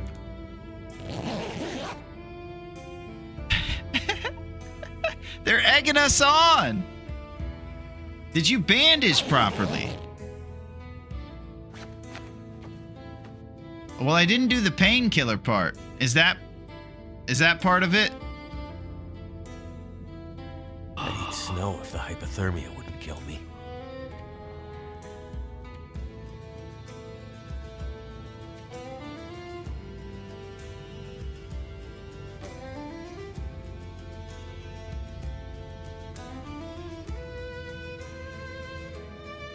Is this a substitute? Resting works all the way, I believe. Yeah, it does. It's just the PKs. Somewhere Raph is laughing. He's probably laughing right on here. This is ridiculous. Can I make rose hips the substitute for painkillers?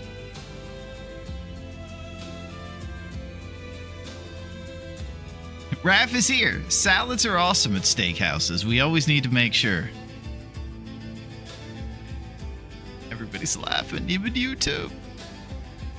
So I just want to make sure before I burn 20 rose hips that they are a pain-killing thing. I'm pretty sure they are. It says there to make a natural healing tea. I would think the rose hips work, but it usually shows on the screen.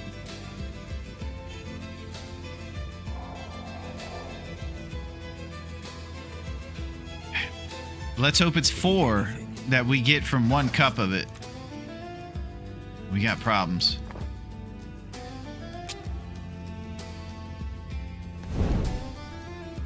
This is so hilarious. Right when we get to the end, we're still playing games.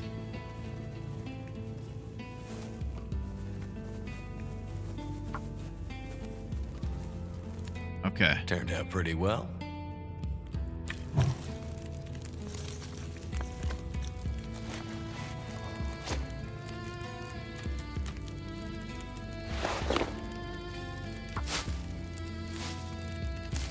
Now listen, guys. I know I just wasted 3 batches of empanada worth of rose hips in here.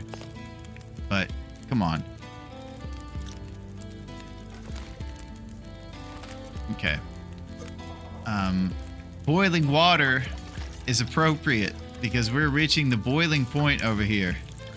They keep giving us the business.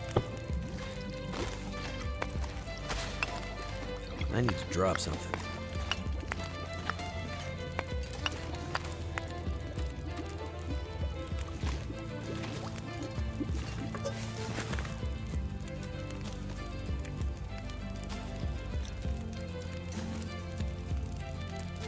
Yes, I'll have all your hips and your ribs. Thank you for those rose hips, guys. Thank you very much. If there was pizza in the long dark, you know it would be deep dish, acorns, and Saskatoon berries. Holy crap. Yeah, I'm trying to think. I haven't seen too much in the way of dairy products here. We have condensed milk. So making pizza-related things would be pretty wild.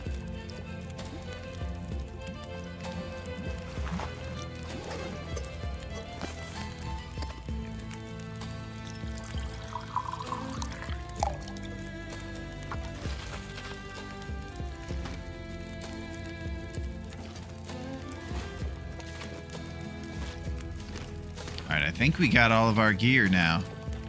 Need a drink. Carrying capacity is 39 of 26. It's about to happen.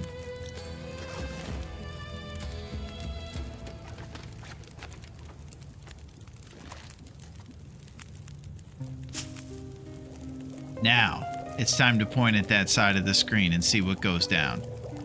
Here is when it happens.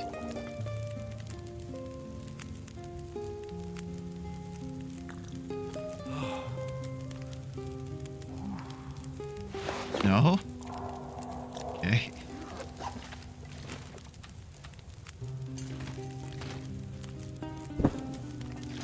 But this time, it became serious.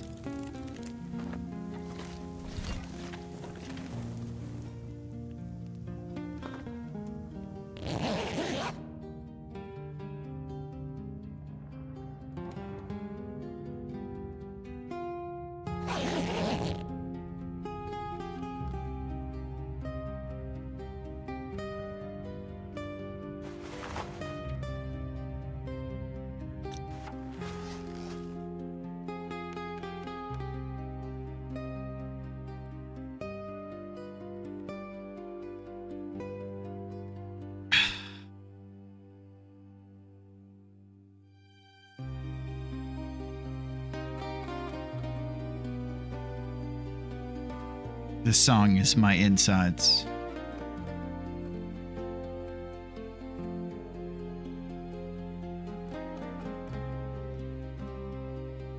Now I have a question. I'm guessing empanadas does nothing because I ate 3 empanadas before. I can't read what the game says under the chat overlay. Well, I'll tell you what it says, Twig. It says we have to drink 3 more cups of rose hip tea, totaling a grand total of 72 rose hips, wiping us out of our supply if we plan on getting rid of this encumbrance that we just work so hard to do. And of course, we don't have painkillers because we're trying to carry light. How much betrayal can one Mackenzie take? Did you bandage it? We sure did, Bean. We're just trying to get rid of the pain, and we feel a lot of inside pain.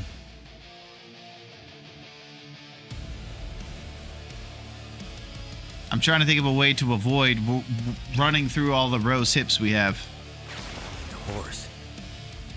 It's pretty much going to wipe out our whole supply of rose hips. Empanadas will be off the menu.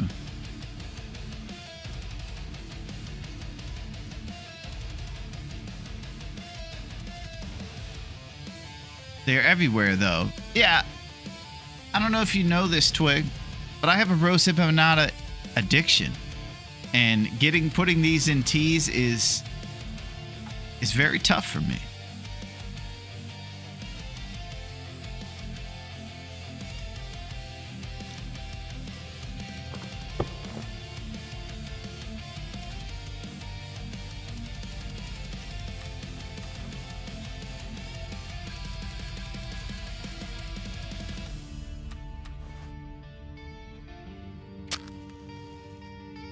Yeah, this is painful. It's like a rib situation. Do we go like this? Do we go slow and walk with just encumbered with our rib broken to save our hips?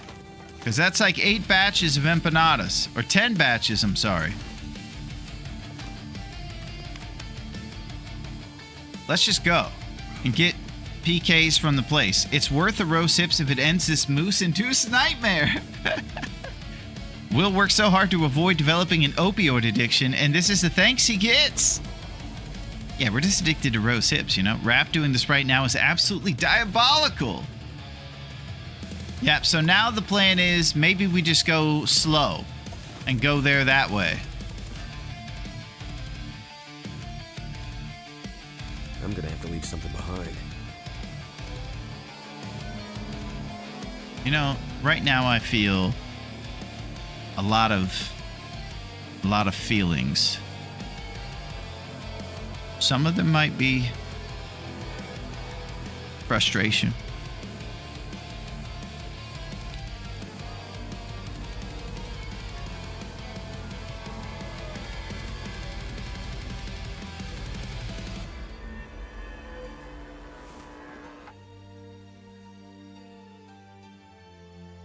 All right, even if we fix these hips, we're stuck here tonight during this Aurora.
Did I leave lumps up there?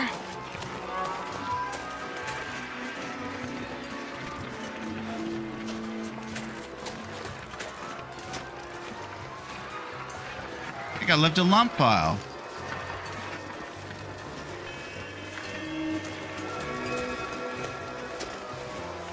Golly, we're still so slow. Oh my gosh, I almost left the lumps. Okay, so I feel a bit discombobulated by our craziness.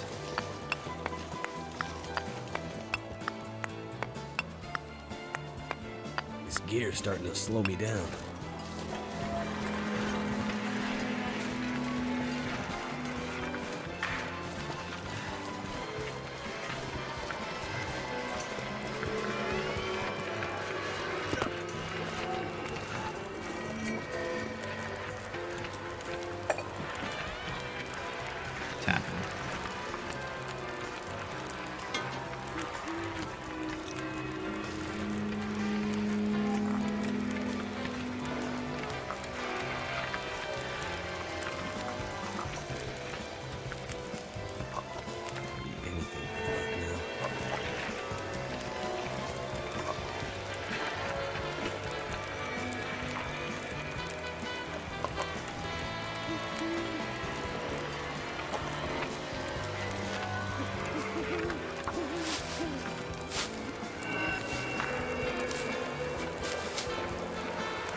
We're getting out of this.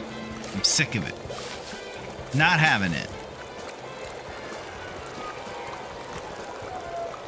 Dusty pork and beans.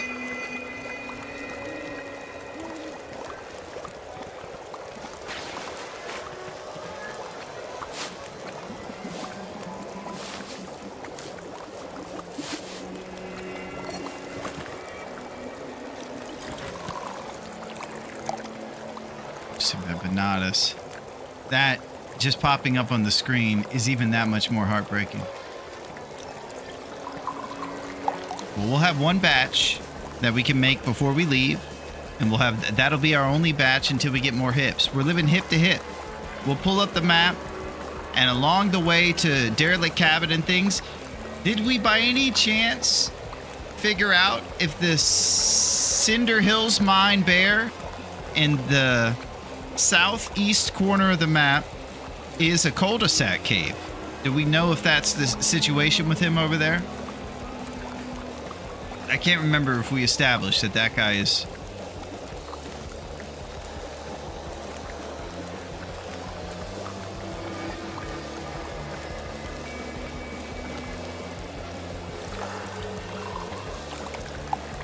Thank you, bud.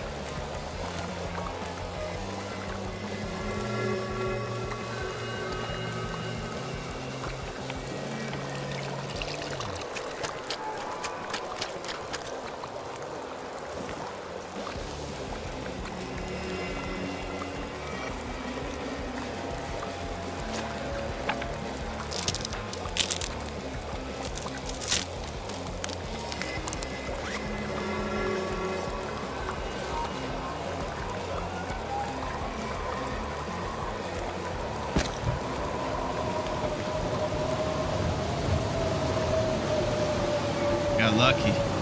Almost a batch down. Ah!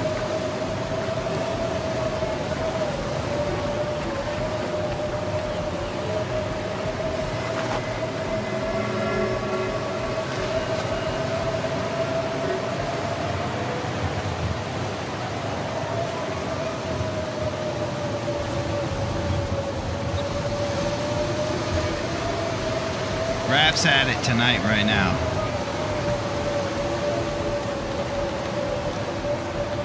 He's playing games.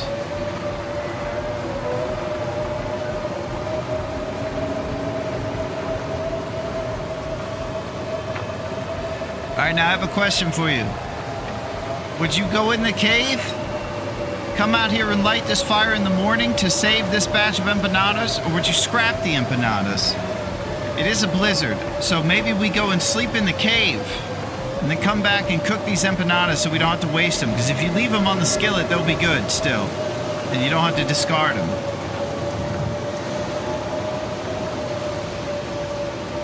I say we sleep and come back for our empanadas.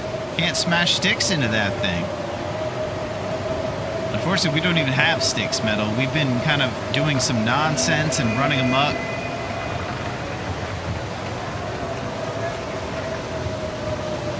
I don't even know if it would work. Some of them you can. This one's pretty directly being hit. We're gonna go sleep in the cave for an hour. We're coming back in the morning for these hips.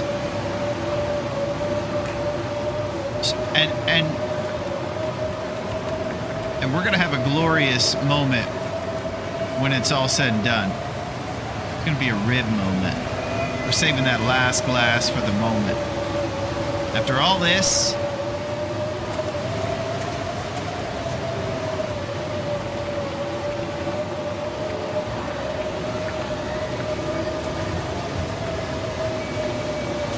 okay, no more sprinting. Gotta get being responsible again.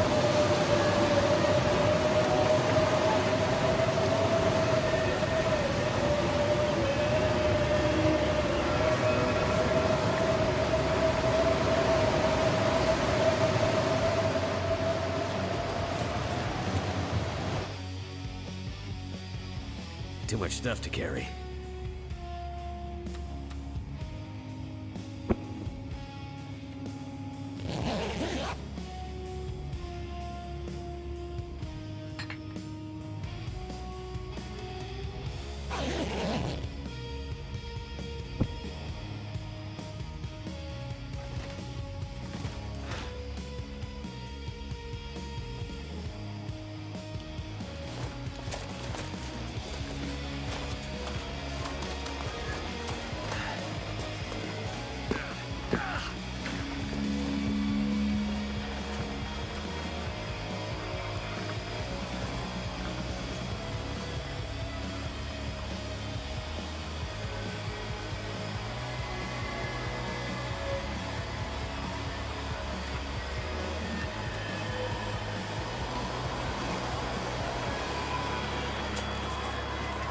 Grandpa Simpson.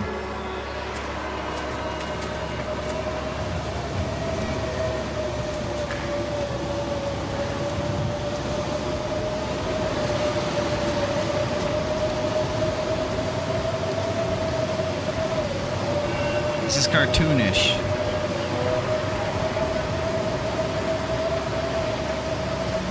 Almost. I'm glad they're lining up another moose.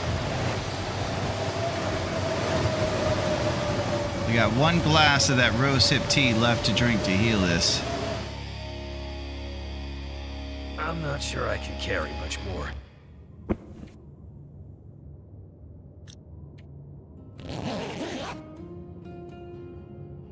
I'm listening for the wind.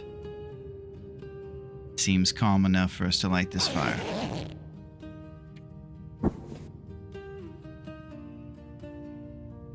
How do we feel about waiting out this aurora, too? I'm a bit worried when we travel during the aurora. We're going to have to do a lot of spot fires to defend ourselves against the wolves. So I'm trying to kind of wait past that, too, a little bit. This is going to be a cold, Pleasant Valley night travel. All right, there it is.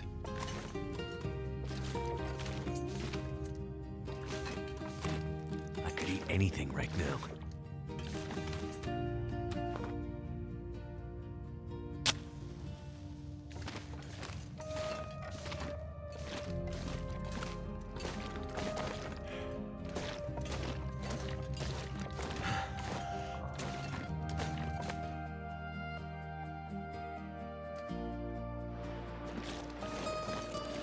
So your torch doesn't stay lit when you transition, but strangely a match does.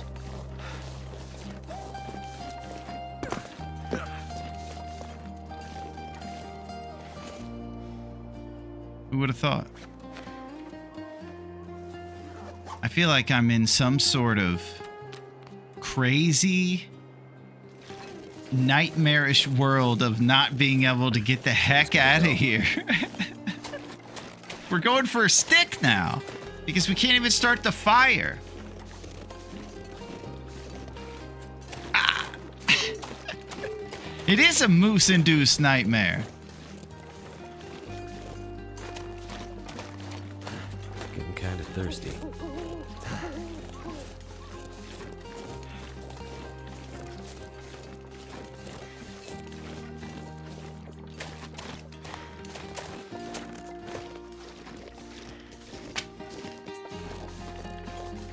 This guy walking around a cave with a lit trusty brand.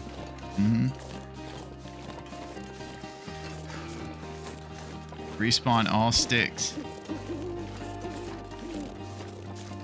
Is that the type of rap you know, Pack and Play? Is he nice to you? Oh, despawn. That's the type of rap we know. Yeah.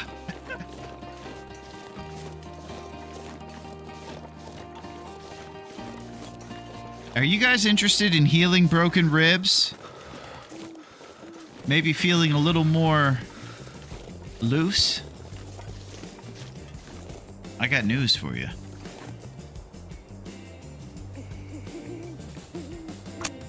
We're about to be. Yeah, autocorrect thought you were talking about someone who was generous and forgiving, right? Can't feel my feet.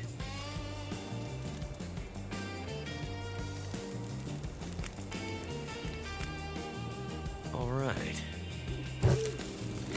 Okay.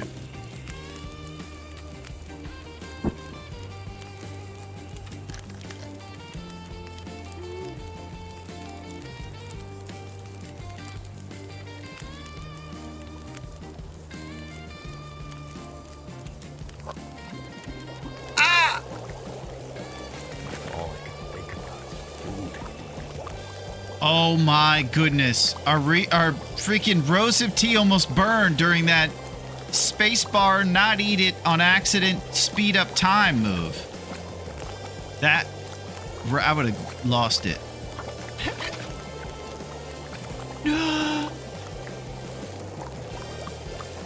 This has been a complete S show over here.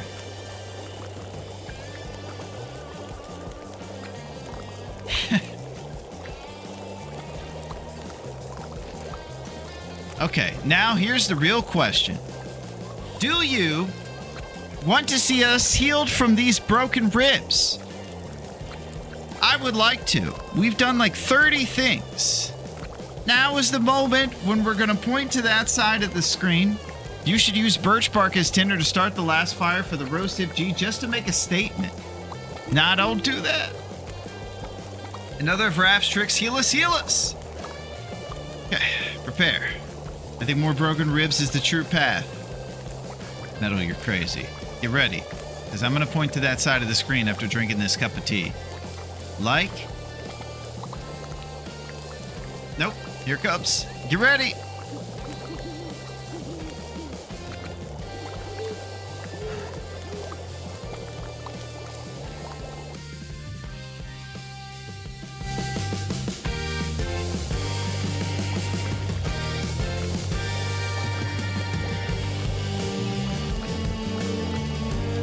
Let's look at our carrying capacity first. That's how we're going to start off the celebration.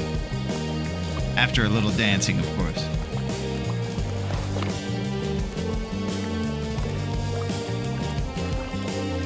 Now that's manageable if I've ever seen.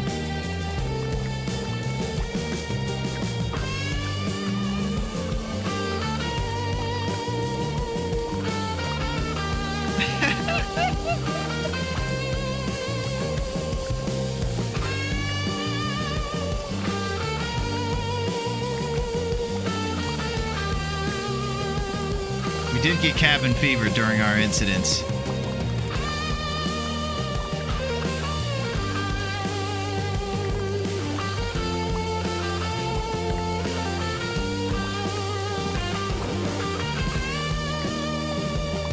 He's got them all, and they're intact, baby, and they're healed.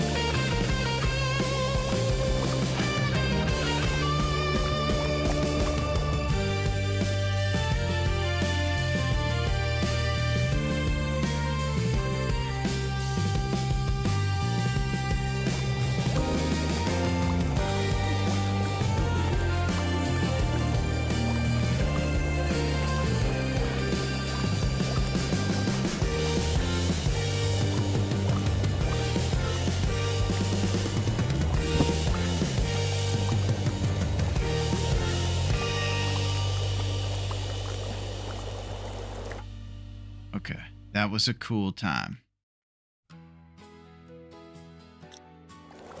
Now, we're going to think about this. Now we're back, baby. The ribs are healed. Using solitaire as part of your way to heal those ribs is a brand new thing that I think we'll all know about. And that's the type of cool stuff that happens when the pros are so nice and they're around and they're helping us. It's really cool. The question now is, what do we do? We totally forgot about everything. We just been trying to recover. So let's look at the schedule. 13 days. We're on that 13th day here. Once this hits 21, that's when it's done. Day survived 21. It sure was. All the moose better watch their necks now. I don't know how many ribs a grown man's supposed to have, but I know he got them all. We have 10 days to do this hunt. I would like to check for the Cinder Hills Mine Bear first in the southeast corner of Pleasant Valley. That's probably going to take us basically over there to this corner. So right now we're here at the cave system of the Winding River.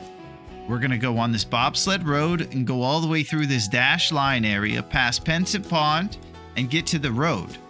Then we're going to take a right on the road and go down here towards the bingo hall. I believe that's where we'll put our gear.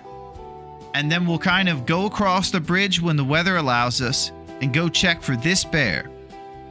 We're going to need a lot of these bears to have been active and spawn, so we can get maybe 6 or 7 shots. Our archery skill should be pretty low still. The game is John Candy strat, pincushion strat. We're looking to get as many shots in here by shooting this bear in the butt. Golly.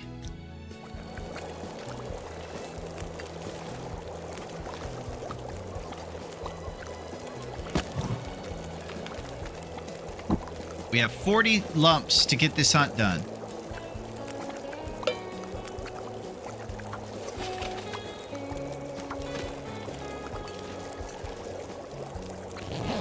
Cheeky 1 hour. How many arrows do you have? Yeah, it's funny, Bean, because I totally, you start to just survive and you don't even think about the hunt for a while. I believe we have 7 arrows, and we got 5 heads, 2 shafts, and then 1 birch sapling somewhere right here, ready to be cured pretty soon. And we're going to turn that one into another arrow for us eventually. Our feather game is pretty weak sauce, so we're going to be looking for ravaged.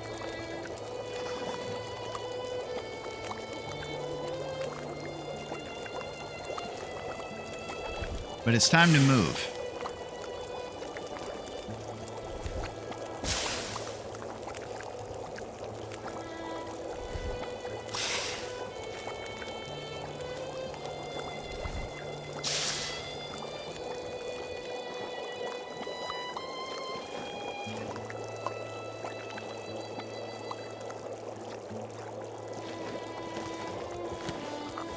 All this gear is slowing me down.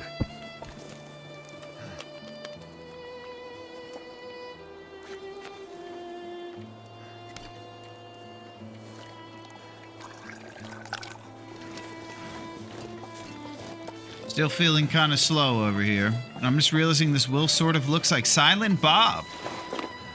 You think so? He sure does. We're talking about Kevin Smith, right?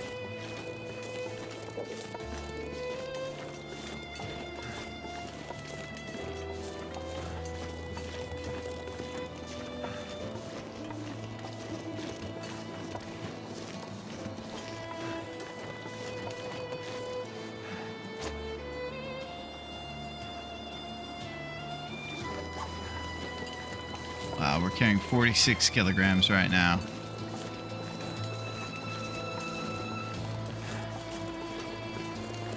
Somehow, even with our rib fixed, we're the slowest guy in history still.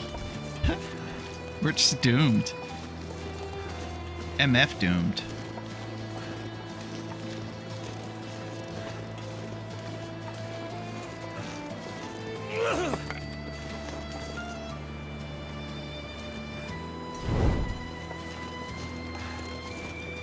Sunlight's around the corner.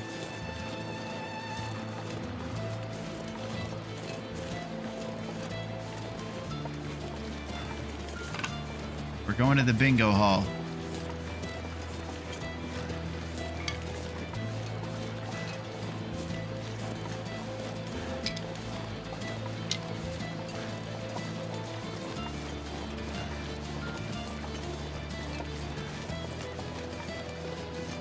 That's it.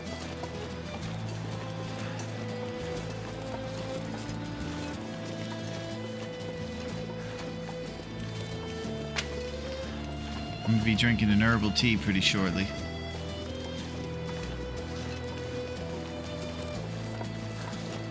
Always nice to try to get the full hour out of your warming up bonus. I don't think it ever goes above an hour.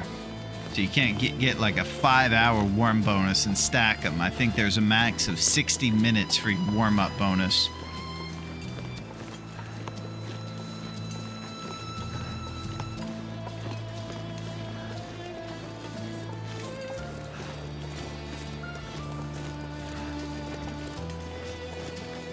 Need to find some place to escape this cold.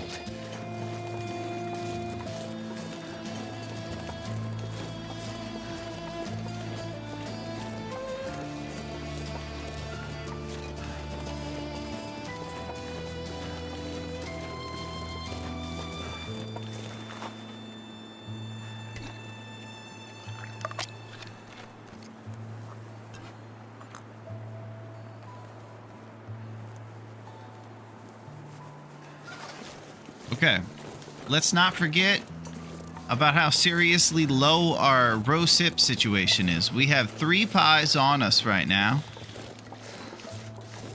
But we're going to be looking for bushels all over Pleasant. I do know next to the lower falls where that moose spawn is, that's where I usually hit the jackpot. There's like 5 or 6 bushel opportunities there. And as Twig mentioned, there should be a bunch here in this town. We usually do find a decent amount. Can't feel my hands. Yep. This is not working out for us.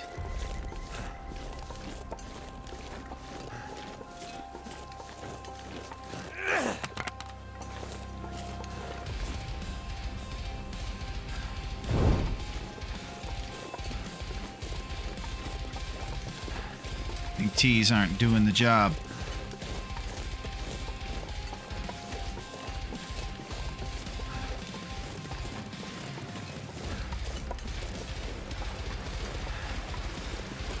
I feel so slow.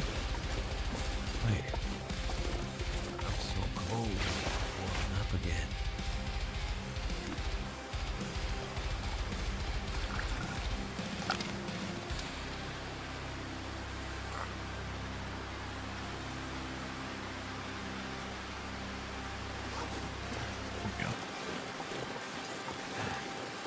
I'm gonna get to a wall where we're blocked by one angle of the wind if we can get on the other side of that rock.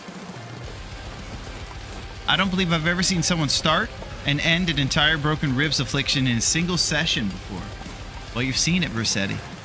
And it was excruciating and wild.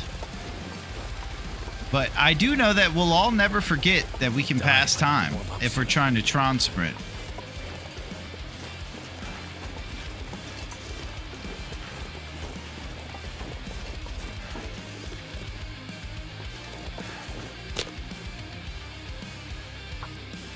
Nevermore will we not know that.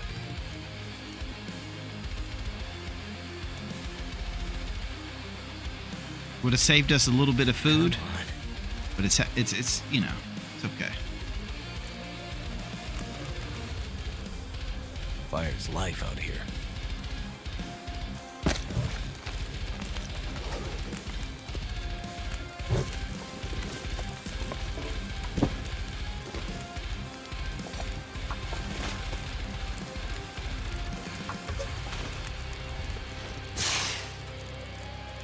Cooked potato.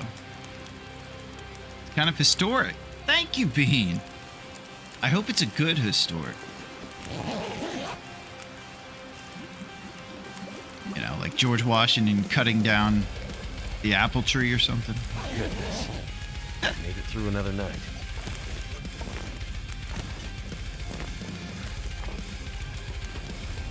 Pretty much exactly like that. It's starting to weigh me down.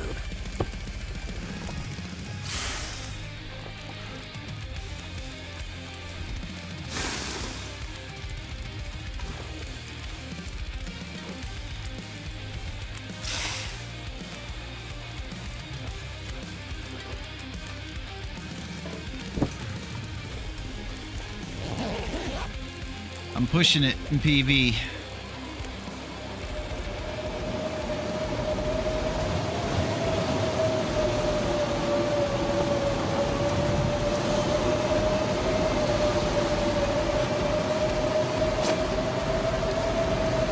I got too cheeky.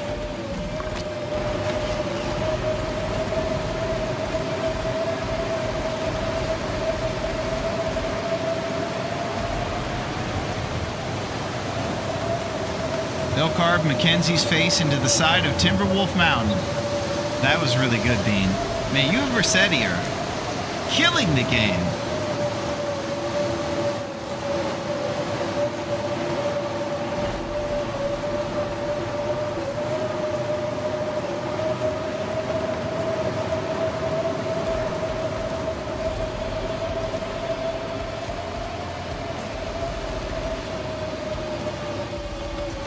I'm a bit lost on the bobsled road. I think it's just keep going that way.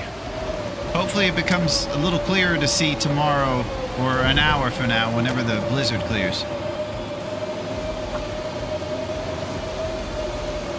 It worked. Lumps are going through the... Too cold to lick. We got 40 left.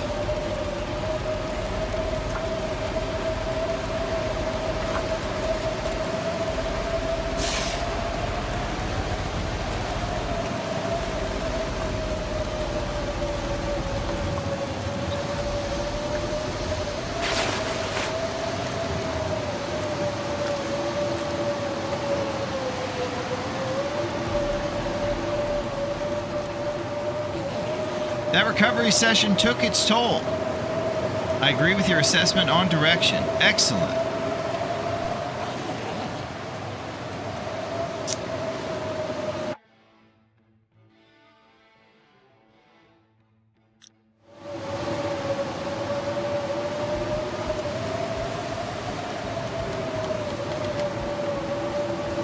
My fingers feel numb.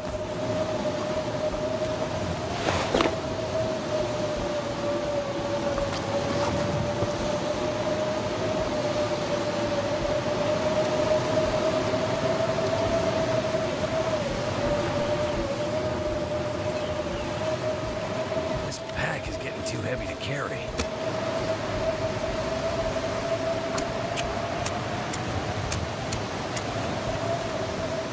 Well, thank goodness for that.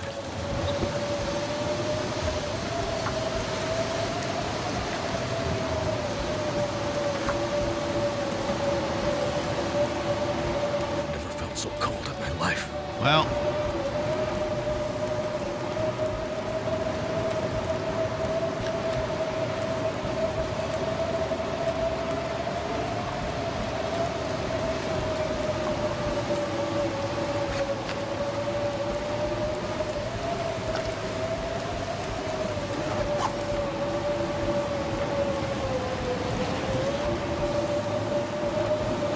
yeah, it just changed on me again.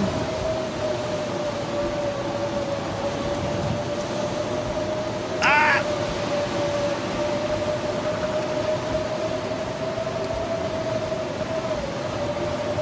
It's making my head feel thick. Minus 50.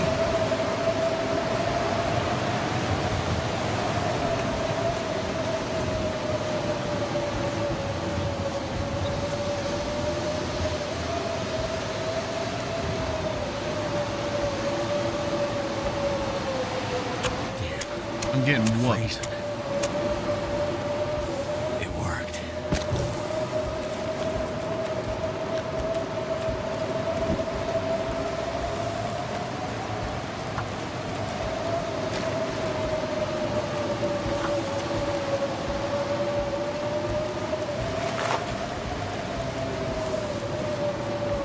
Thinking about making a head wrap. Anything other than sleeping and losing health.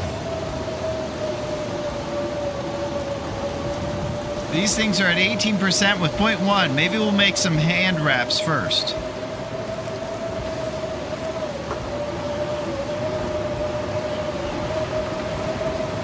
There it goes.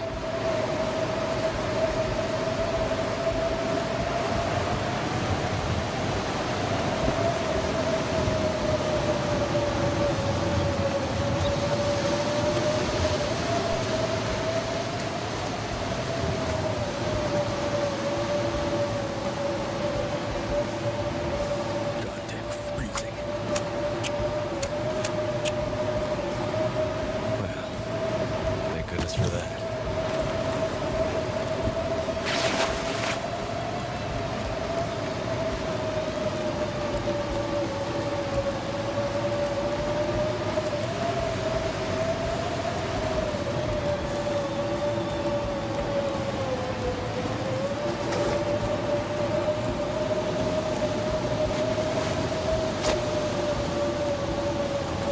I don't know what to do to get these going.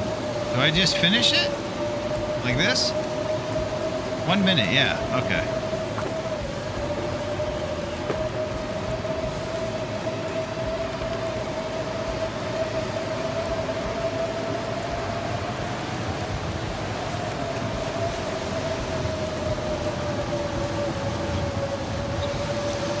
Let's do a cloth inventory.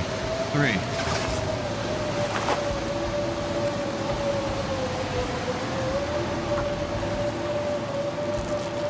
Lumps are life out here. Minus 50 is unreal.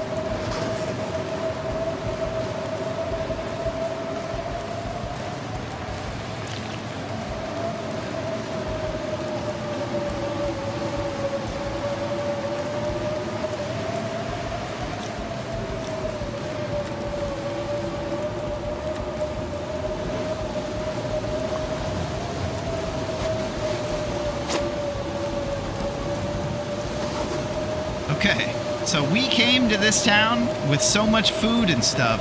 We're down to these two and no teas. And our health, where it's at.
Can't misclick repair there.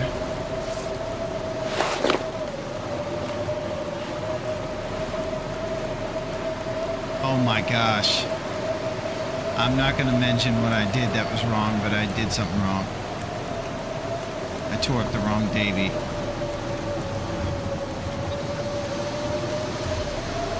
I'm on tilt.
Nothing in thermos.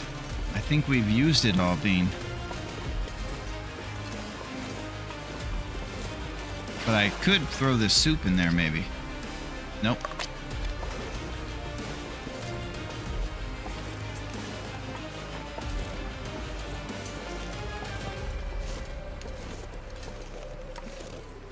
Okay, bit of a scene since we got to Pleasant Valley. Pleasant.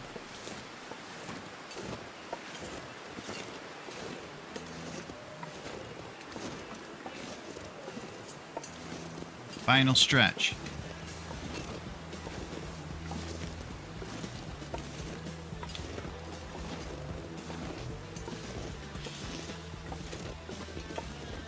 We just want to go up here and settle down at the bingo hall.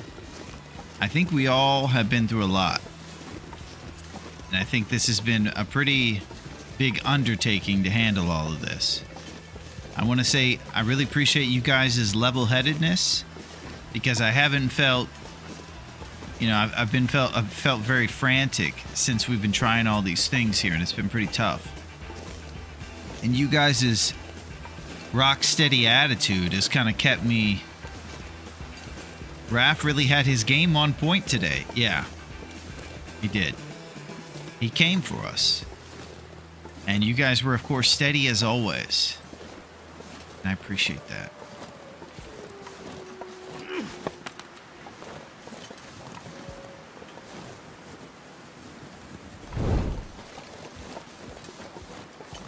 Okay, so we're going to go down this bobsled road. Pretty soon here, we'll see the road and we'll take a right.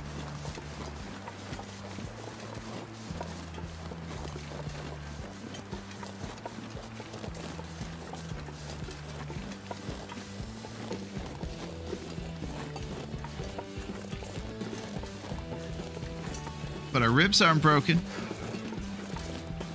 So when we make our list, acquiring roast of empanadas should be on it. We're going to have about 9 or 10 days to do this hunt. We're going to methodically search for bear who live in cul-de-sac caves, starting with Cinder Hills, then Derelict, and then we're probably going to finish our PV bear hunting with the one up by the plane crash. Then we'll be moving on to the Timberwolf Mountain Echo Ravine bear. Hopefully by that point we have like 15 shots maybe, and then we could finish things up with the bear in Timberwolf Mountain.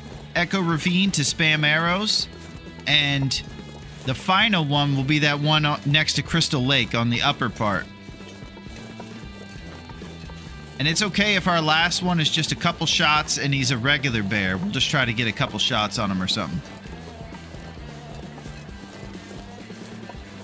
As long as we hit at least 3 to 4 active cul-de-sac cave bears. How much you think Raph paid that moose? Well, that's the interesting thing, Bean. I'm not sure what the situation is. I'm thinking that it's kind of like a Dana White situation, where maybe there's some gaslighting involved, and you know, he's like, well, you know, I can find another moose. One of those type of deals. So I think it's pretty low. Lower than we would think.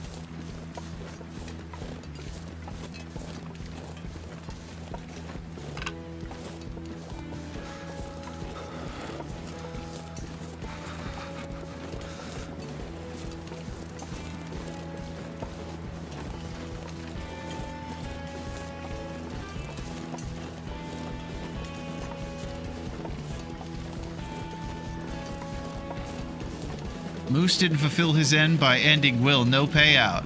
Okay, so you're a UFC fan, Pack. You know what the deal is. That's how it goes.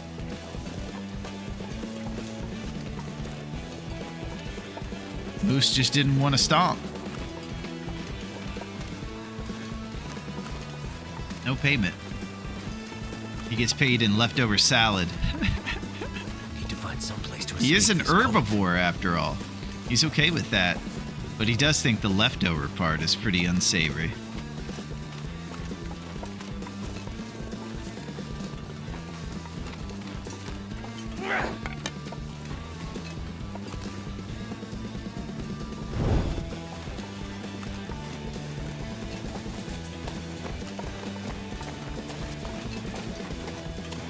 We're moving, baby.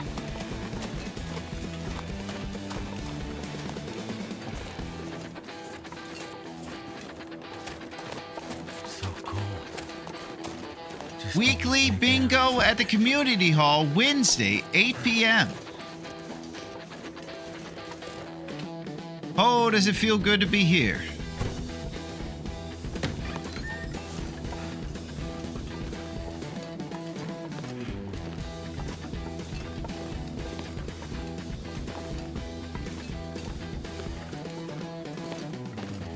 Bang. Double might have bear to drop some sweaters. gear.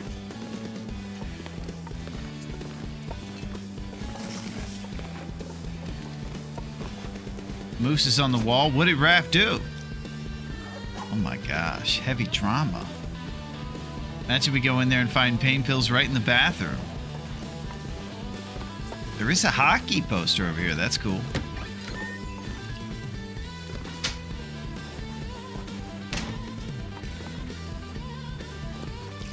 Not today, Fire.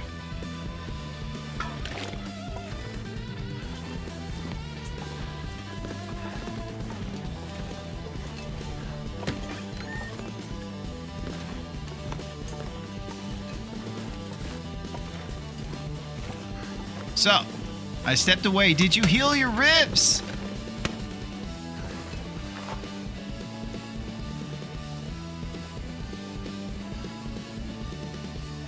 Broken no longer.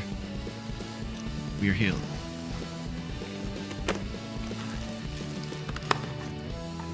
We did get our butt kicked, though, in about every way. Our resources are pretty low. Health has seen better days. And our bunker stuff is pretty gone.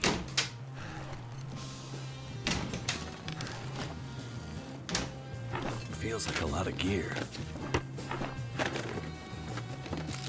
Crunchy stuff.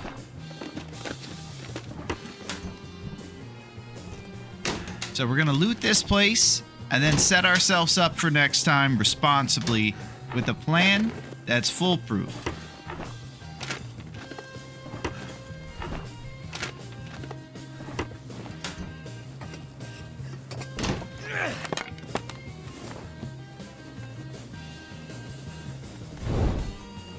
Just a few last cabinets to rummage through. Our resources are low, but our heads are held high. That's it.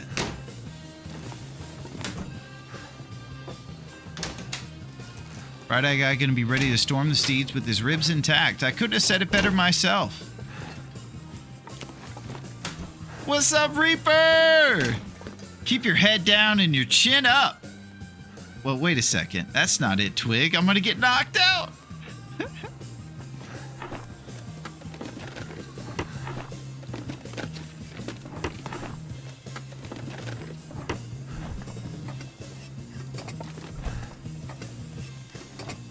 Okay, cool. Now let's see what's the best skillet. Drop this one. Hey, Larone, I hope your stream is going well. It sure is, Reaper. We're just kind of wrapping things up here. I'm trying to responsibly set up Friday Guy with some rules and regulations to abide by so that he doesn't go off the rails. Okay, let's think about this for a second. Here we are, we're chilling. And this is what our situation is. We have 21 days, and this thing is done when it says 21 on days survived. So that gives us 9 days to get 21 shots inside a bear John Candy strat. Boy, remember when we were over there in Coastal? A long memory away. 1. Mention Mario Lopez. Is it Lopez's greatness? I think that's how you spell it. 2. Counterclockwise. Bear hunt with bear cul-de-sac caves.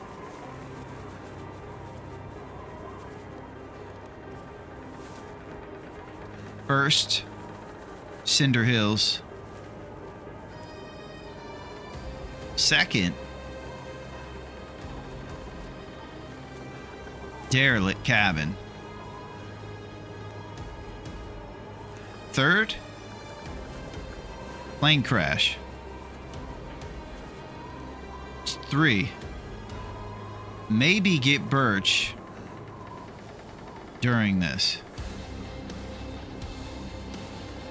4, go to Timberwolf Mountain, up rope climb. Okay, I need to put number 3 as just like a part of number 2.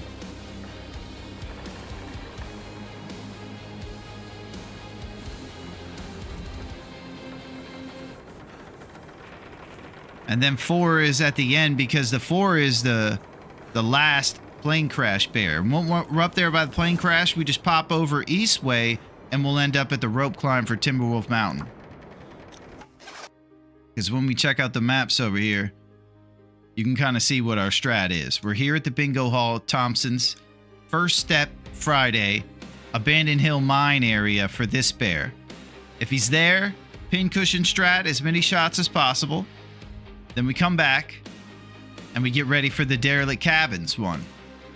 He'll be our second one who lives in one of those caves. We're going to try to drag him if he's on the road here back to his cave, and that'll be where we're looking to hunt all these bear basically in their own house.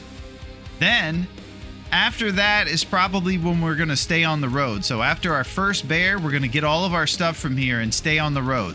Derelict cabin bear, and after that, probably stay at like Lonely Homestead or somewhere on the road, Draft Dodger, and we'll go and get Birch, and then we plan our big bear hunt up here, the third one, and we're gonna go for yet another guy who lives in the cul-de-sac cave up at this one. We're gonna check for the Prepper's Cache, more beef jerky and Sprite opportunities, and then we'll head eastward to this area, go up the rope to Timberwolf Mountain, where we're looking to have the final boss be the Echo Ravine guy. In Timberwolf Mountain, there's a kind of a specific cave that has this same thing we're looking for. The Echo Ravine guy, or Echo Peak East guy. This guy does have a cul-de-sac thing in his cave, and he's the type of guy we're looking to get some more farming of arrows into. Then, if we need a little bit more bear to finish things off, this guy will be our last guy. This guy up here on this upper shelf next to the Crystal Lake area. That's what I got.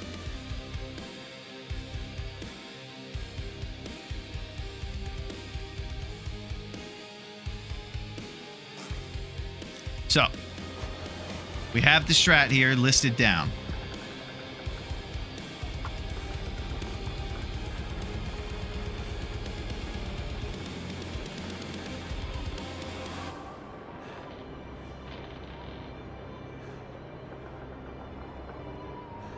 I'm getting too crazy. We got this. No problem. We can handle the Birch.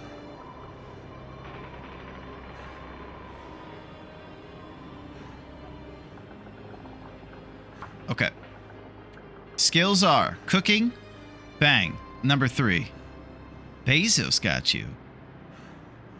Fire starting, number 2. Almost at number 3.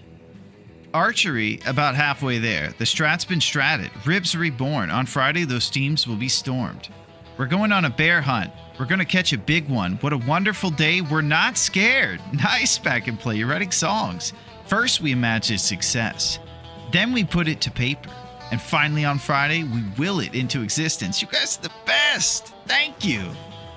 I'm loving this. And here's the situation with the most important thing. Before we really wrap things up, can openers found. 1. We do have 1, though. As you can see, our record on the Fox was 3, and on Interloper and Misery, it was 2. We don't have a lot of experience on regular. We play custom most of the time. We don't get stats and things. All right, responsible save. One more time for the double tap. Now we're out of here. Oh my gosh, I feel like I just went through it.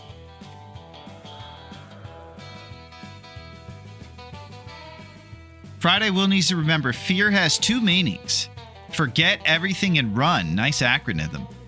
Face everything and rise.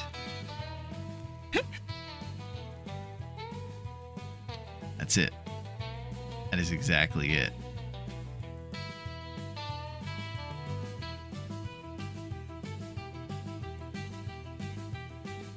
I want to thank you guys very much for helping me today and for being in the mix.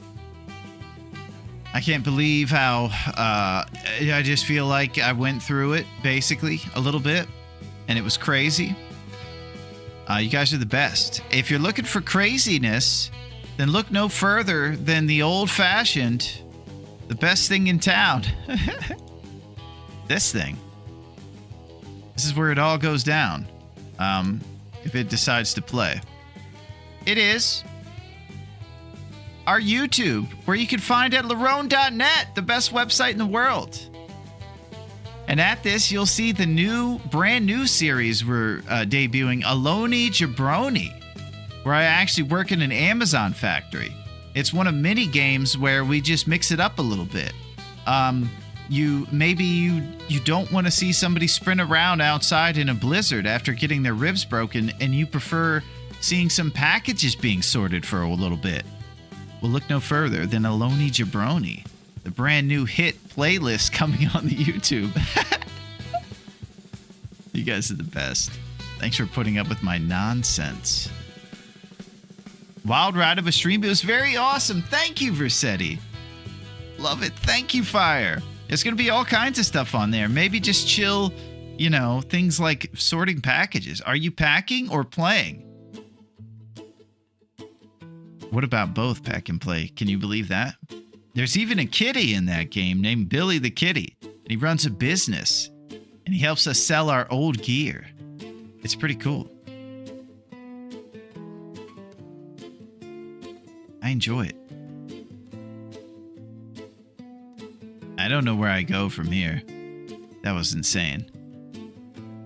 What I'm probably going to do is start by taking care of Aretha, because she's looking at me over there. And I'll also follow it up by maybe getting some good food. I think after a long day of getting your butt kicked, that's what it calls for that. It definitely does.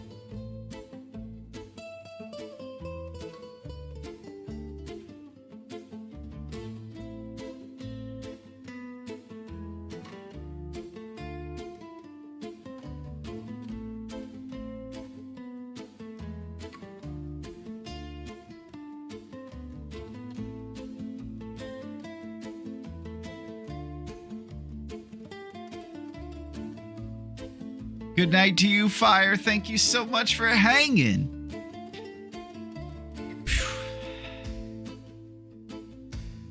This is just one of those times, I always have something to say. This is one of those times where I'm just, who knows right now. We just got our butt kicked.